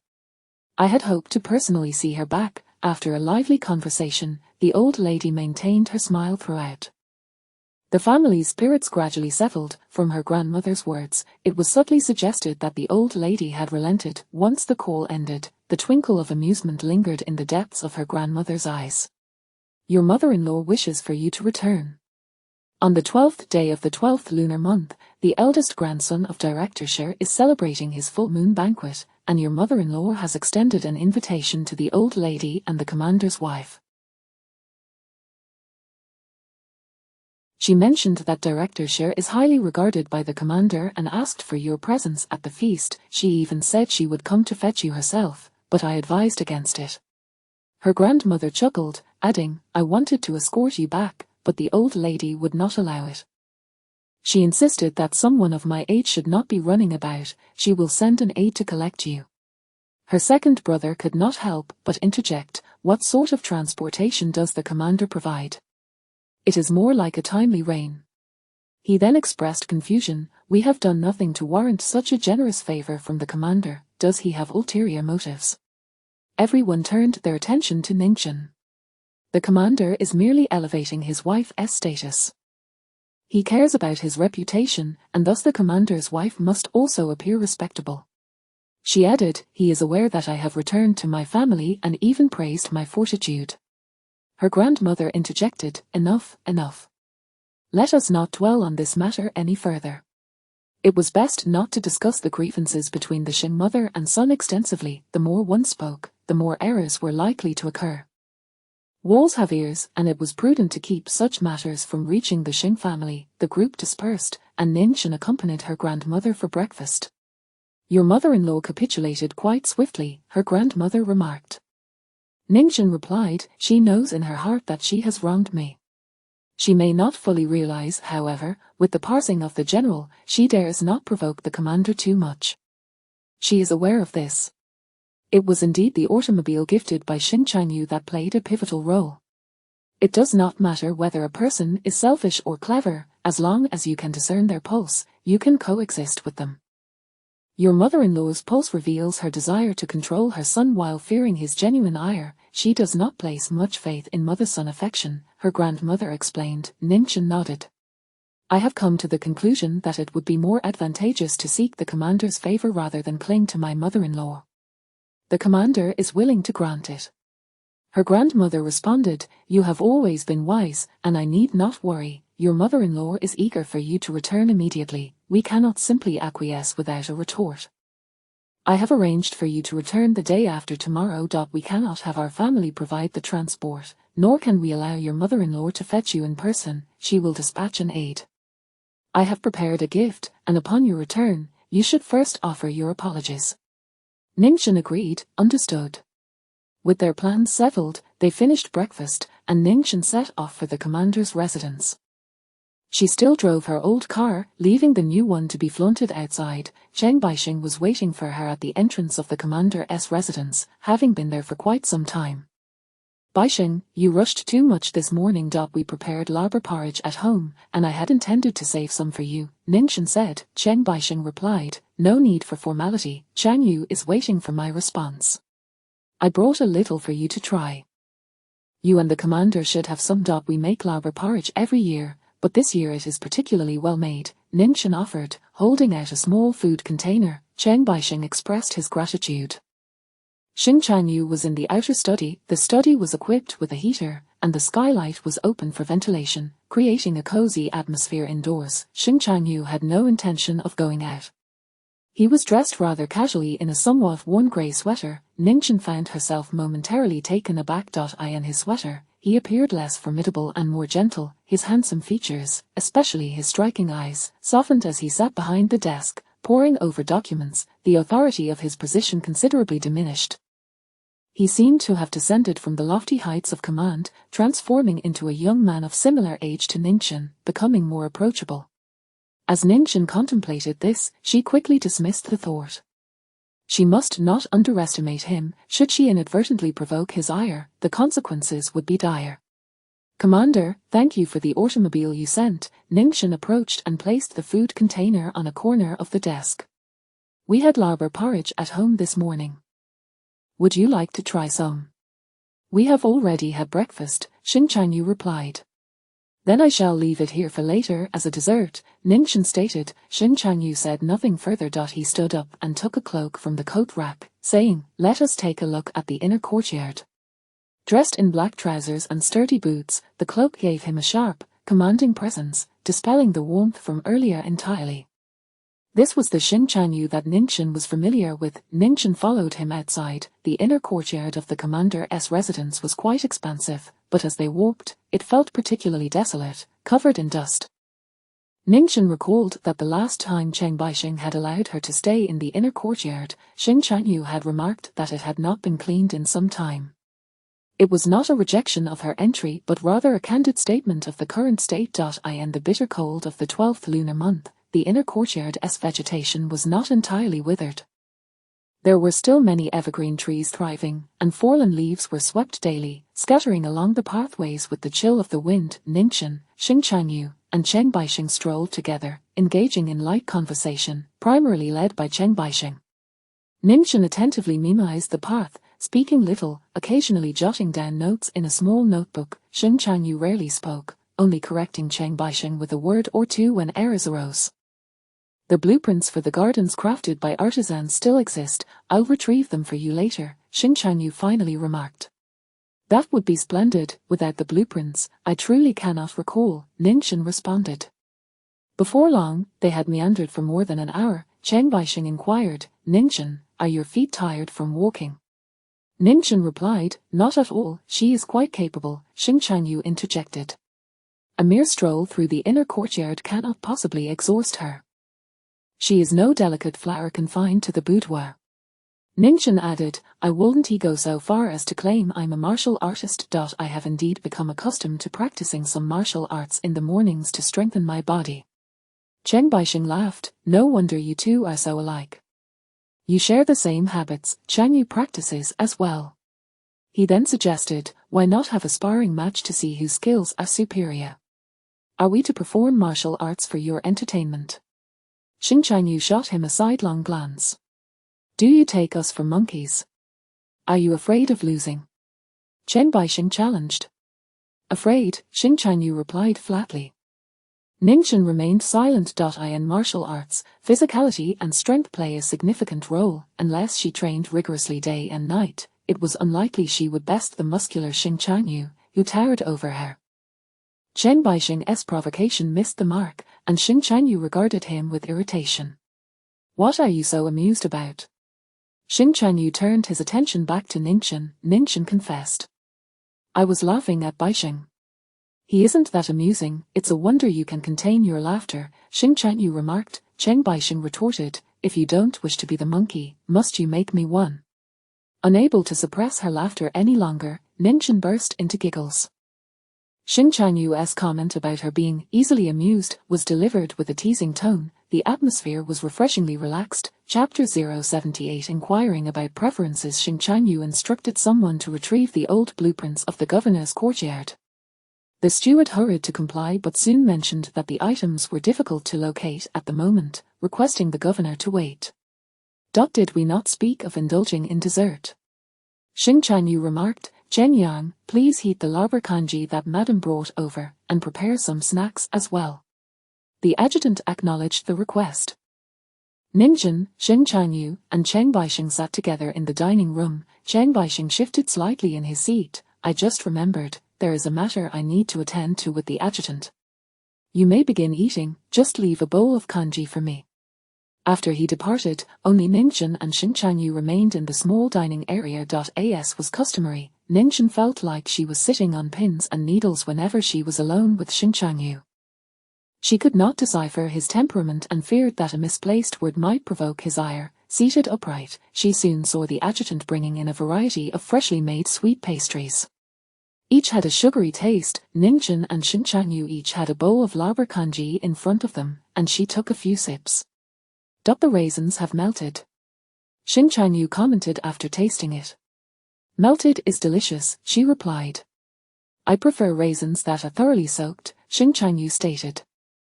Ningchen then said, there's a particular cake at the White Russian bakery that contains a generous amount of raisins, all soft and tender. Next time I see it, I shall purchase it for you. Immediately regretting her words, she thought perhaps she had been overly flattering. However, to her surprise, Xing Chanyu responded without hesitation, thank you in advance. I look forward to tasting it. Do you have a fondness for sweets? Ningchen ventured to ask. Not particularly, Xing Chanyu replied. What do you enjoy eating then? I have no specific preferences. I eat whatever is available, Xing Chanyu stated. Ningchen engaged him in conversation without any preconceived agenda, harboring no expectations for his patience in answering. Thus, even in the absence of a conclusive outcome, she remained undeterred. In fact, having received a few earnest responses from him was a pleasant surprise. Her mindset was positive. Without it, she would not have been able to converse with Xing Chanyu. Their dialogue meandered from culinary delights to handguns, then to fabrics and martial arts. Xing Chanyu even suggested, shall we spar when we have the time? Do I appear to enjoy being beaten? Ningchen laughed, querying him. I shall use one hand, Xing Chanyu replied. Yet martial arts are not solely reliant on hand techniques. I possess merely a rudimentary skill set. Given your height, even fighting with one hand leaves me at a disadvantage, Ningchen stated. Xing Chanyu offered, you may delineate the parameters. My third brother is quite skilled. Perhaps you could try him next time. Ningchen suggested. I am not fond of losing and prefer not to challenge opponents I cannot overcome. Is your third brother particularly fond of winning? Xing Chanyu inquired, prompting a chuckle from Ningchen. Their conversation shifted to automobiles. The car you gifted me is splendid. It has such grandeur, Ningchen remarked. I anticipated you would appreciate it. You always carry a long gun in the vehicle, indicating a penchant for heavy firepower, Xing Chanyu noted. Indeed, I do enjoy long guns, Ningchen affirmed. You can shoot while running. That is a skill honed with long guns, learned while riding, Xing Chanyu elaborated. Your discernment of talent is commendable, Ningchen replied. At what age did you begin practicing? I cannot recall, however. Among my siblings, my marksmanship is the finest, Ningchen declared. Your shooting skills are indeed impressive, Xing Chanyu acknowledged. Do you know why that is? Is it due to rigorous training, or perhaps innate talent? Neither. It is because I was never scolded as a child, Ningchen laughed. Are you implying I am to blame? Xing Chanyu teased, feigning ignorance to his displeasure. Ningchen continued, I speak the truth. When practicing shooting, if my brothers did not meet my father's expectations, they would face reprimands and consequences. Mildly, they might be made to squat in a horse stance, or worse, receive a beating. I, however, was treated differently. Even if I was a poor shot, my father would praise my efforts each day. As a result, I grew more confident. Whether I shot well or poorly, my father would offer encouragement, which made me bolder in my attempts. Gradually, my marksmanship surpassed that of my elder brother. My younger brothers could not catch up. Were it not for my years abroad causing some rustiness, becoming a sharpshooter would be no challenge at all, Ningchen concluded. She spoke at length, ignoring Xing Chuanyu's earlier provocation. He found it unwise to revisit the matter, and thus, their minor discord was deftly overlooked by Ningchen. They conversed for quite some time, finishing their kanji before Cheng Baixing returned. He had been assisting in locating the blueprints. He entered, carrying a box. Everything is contained within here. He then addressed Ningchen. You need not concern yourself, I will hand it over to the adjutant and place it in your vehicle.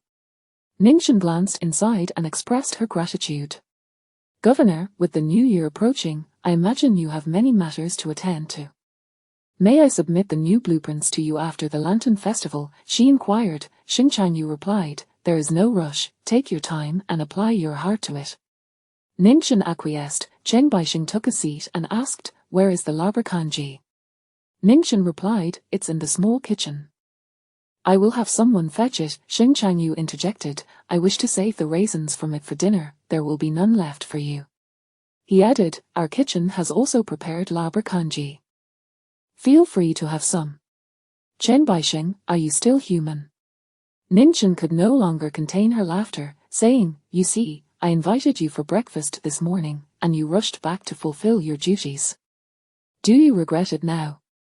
Regret is an understatement, Cheng Baixing replied. Ningchen did not suggest he be given another portion. It was merely laber kanji, and she was certain Xing Chuanyu would share some with Cheng Baixing. It was not particularly valuable. As Ningchen departed from the governor's residence, Cheng Baixing escorted her to the door. At the entrance, she noticed a car. The second concubine, dressed in a vibrant red silk cloak, was standing by the vehicle, conversing with the adjutant. Her keen gaze turned towards Ningchen and Cheng Baixing. She hurried over, disregarding Ningchen, and focused solely on Cheng Baixing. Chief Advisor Cheng, I need to speak with the governor. May I enter? Apologies, second concubine, but the residence is a military stronghold. Without permission, outsiders are not allowed entry, Cheng Baixing replied with a gentle smile. But I truly have a matter to discuss. Wasn't he the third concubine allowed in previously? Why was she permitted? The governor specifically authorized her entry, Cheng Baixing explained. Ningchen wished to avoid such conversations and nodded at Cheng Baixing. Baixing, I shall take my leave. Be careful, Cheng Baixing advised, instructing the adjutant driving for Ningchen to drive carefully. The adjutant acknowledged. The second concubine seemed poised to say more but hesitated. Ningchen was unaware if the second concubine eventually gained entry into the governor's residence. She found herself lost in thought. The third concubine may enter the governor's residence, yet she holds no favor.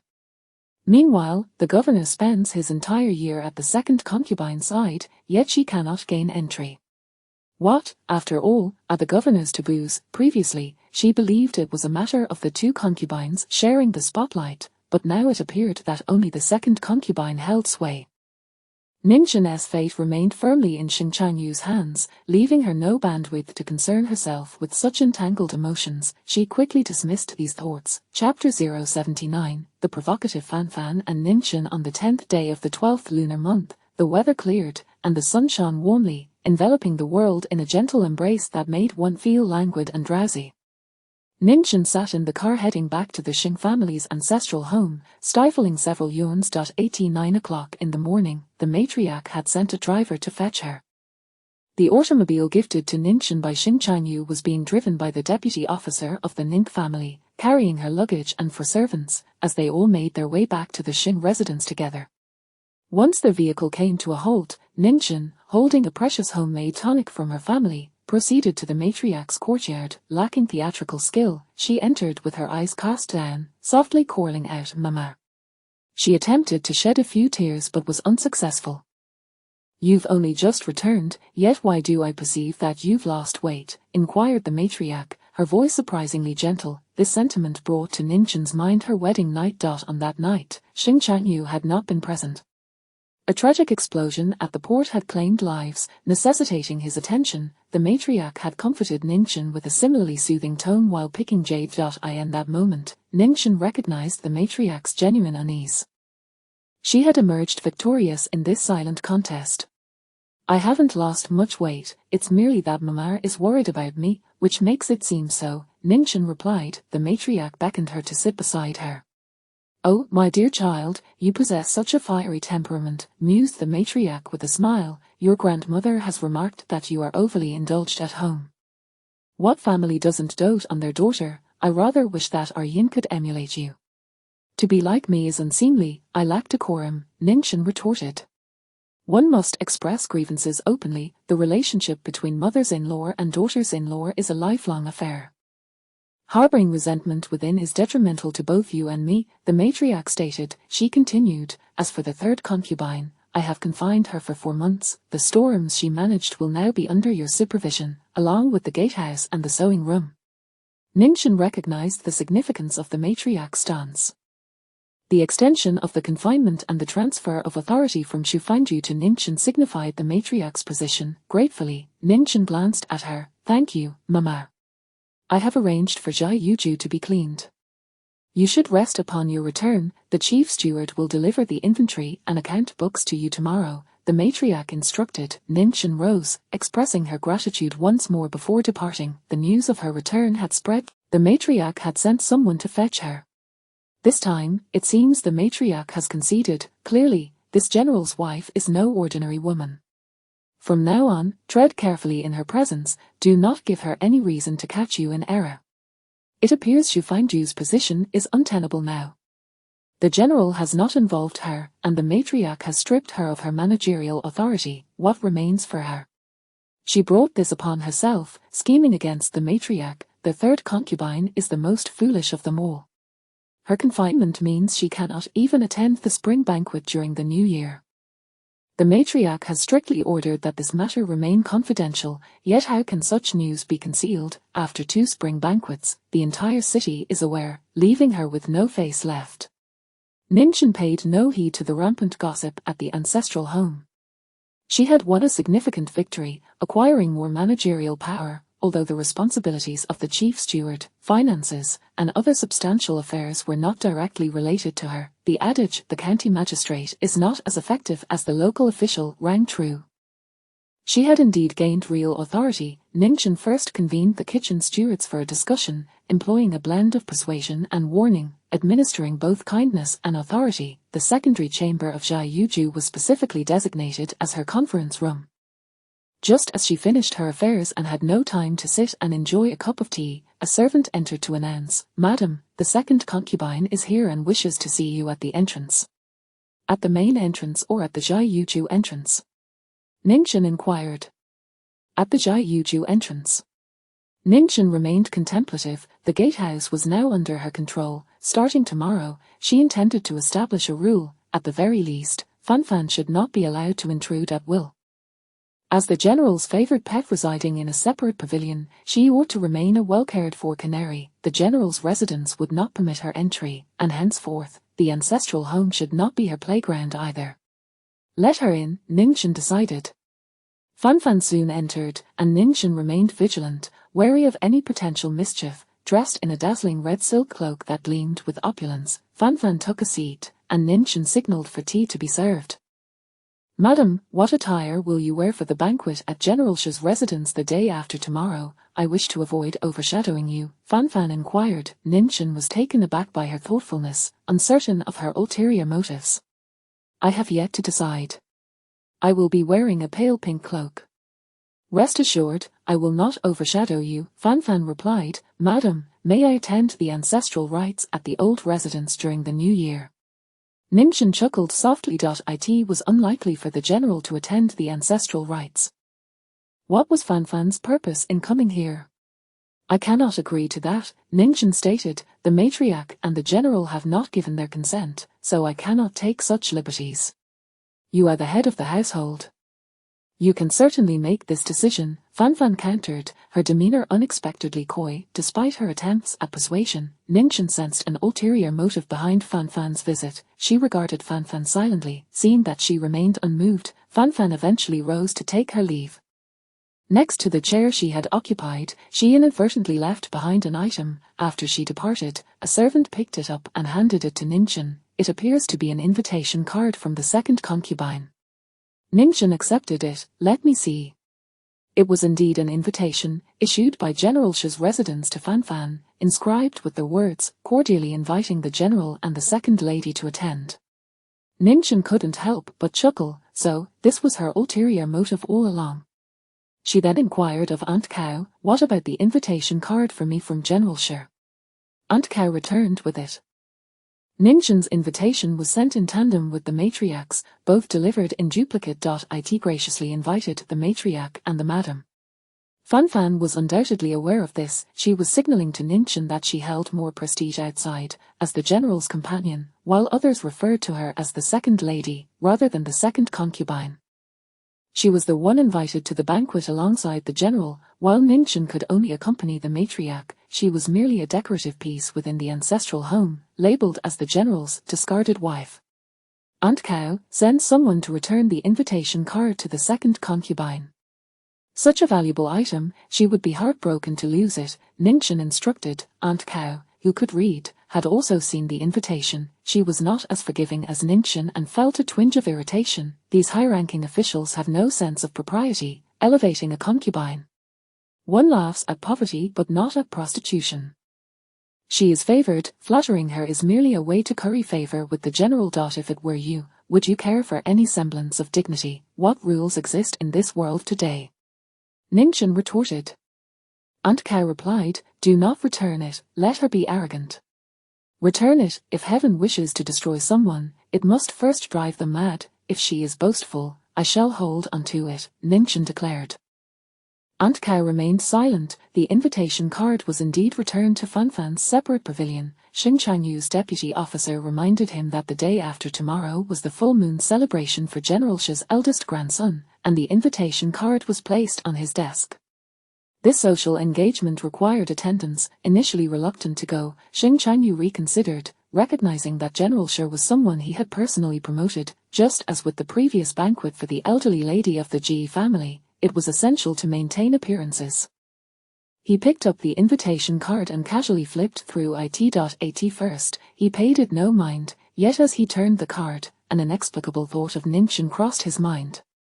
This connection to General Shi reminded him of the various encounters he had with Ningchen at the Ji family banquet. As he pondered, Xing Changyu noticed the two names listed on the invitation. The term second lady unexpectedly struck him, causing his brows to furrow at first glance. Upon a second look, he felt a surge of anger rise within him. Chapter 080. The general personally slaps face. Cheng Baixing had just stepped out for a brief meeting when he returned to hear the irate voice of Xing Changyu berating someone in the study. Approaching the door, he overheard Xing's furious remarks, "You can't even write an invitation, you might as well chop off your hands. I trusted you, and you resorted to flattery that has reached my concubine. You elevate her to second lady. Does she belong to your family tree or mine? Who the hell do you think you're disgusting?" Chen Baixing stood there, speechless. General Shi was incessantly apologizing. "How did you write the invitation for the old residence?" Xing Changyu suddenly remembered this detail. General Shi was on the brink of tears. "General, the invitation was written by my wife's order. I didn't see it, so I'm not quite sure." Such confusion. "Have you become senile? Can you still manage the finances?" Xing Changyu inquired. General Shi nearly fell to his knees before him. Chen Baixing felt compelled to intervene. This general was too useful to be dismissed, especially with a position in the Railway Bureau vacant already. If the finance department became vacant as well, the chaos following the new year would be unimaginable, and the hearts of those in the officialdom could waver dangerously. Such instability was detrimental. "General, please have a cup of tea to calm your nerves," Chen Baixing offered, handing over a teacup. "It's merely a trivial matter, unrelated to work." He then turned to General Shi, instructing, "You should return, rewrite the invitation properly, deliver it to the old residence, and apologize to the matriarch and the lady." As for the second concubine, there's no need to extend an invitation. He practically spoon-fed his instructions. General Shi, being a shrewd individual, understood 3 parts of what was said, but Chen Baixing feared he might misinterpret the general's intentions again, leading to further complications, so he had to express himself with utmost clarity. General Shi was immensely grateful and retreated. Xing Changyu lit a cigarette. Chen Baixing, understanding the underlying reason for the invitation mishap, chose not to voice it, instead echoing Xing Changyu's disdain for General Shi. It's simply childish. These people are adept at flattering those above and trampling those below. Xing Changyu exhaled a plume of smoke, veins standing out on his forehead.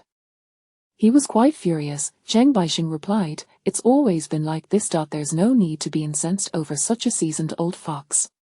Upon returning home, General Shi summoned his wife and unleashed a tirade against her as well.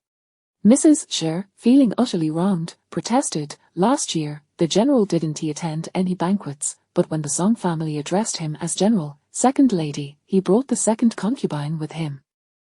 It was clearly his suggestion that led everyone to call the second concubine Second Lady. Throughout this past year, many families have referred to her this way. Why is it that when it comes to us, it's unacceptable? You are truly foolish. Times have changed. General Shi retorted angrily. In what way has it changed? Mrs. Shi countered defiantly. This year, there is a legitimate wife. Aside from her, no one else may be called lady, General Shi explained. But who knows her circumstances? Quickly change your attire, accompany me to the Xing residence to apologize and issue a new invitation. As for the second concubine, do not invite her again, simply send someone to inform her, General Shi commanded. Mrs. Shi was aghast. You will offend her, the general dotes on her. If we offend her, won't she hold a grudge against us? Chief of Staff Cheng said so. The situation has changed. You mustn't. Mrs. Shi remained silent. Ningchen was preparing to meet with the steward in the storeroom when Aunt Cow expressed her irritation regarding the invitation. Suddenly, news reached her that General Shi and his wife had arrived at the matriarch's courtyard, prompting the matriarch to call for Ningchen. Ningchen was slightly taken aback, and Aunt Cow was equally puzzled. It's a trivial matter, no need for concern, the matriarch smiled. Upon entering, General Shi and his wife immediately offered their apologies, showering her with flattery. Lady, it was our foolishness that led to this oversight. Here is a new invitation. We sincerely hope you and the general, along with the matriarch, will grace us with your presence, Mrs. Shi stated. Ningchen opened it to find the invitation addressed to the general and the lady.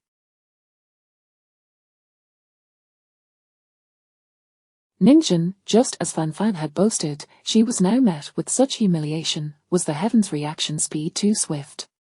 Thank you for your efforts, but there's no need to deliver it personally. Sending someone will suffice, Ningchen replied coolly. Considering Fan Fan's previous actions, whether to visit the Shi family required further contemplation. She did not intend to agree hastily. Thus, General Shi remarked, "It is our duty. Such a significant blunder is entirely our fault. Lady, please show your magnanimity and do not hold it against us." Ningchen inquired, "I was unaware of this matter. Who informed you of it?" General Shi could not disclose that it was the general and instead stated, "We discovered this issue while inspecting the invitations." The steward in the outer courtyard was muddled. "I have already punished him."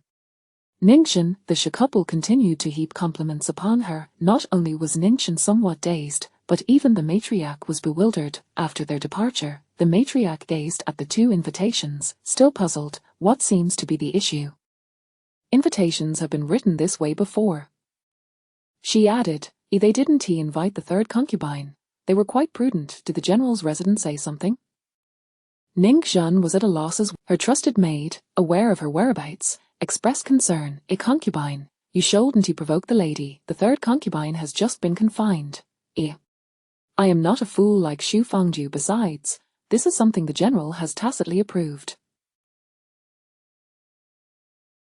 I merely wish to irritate Ningchen, Fan Fan retorted. The general had given his approval. Every social circle respected Fan Fan. What could Ningchen possibly do?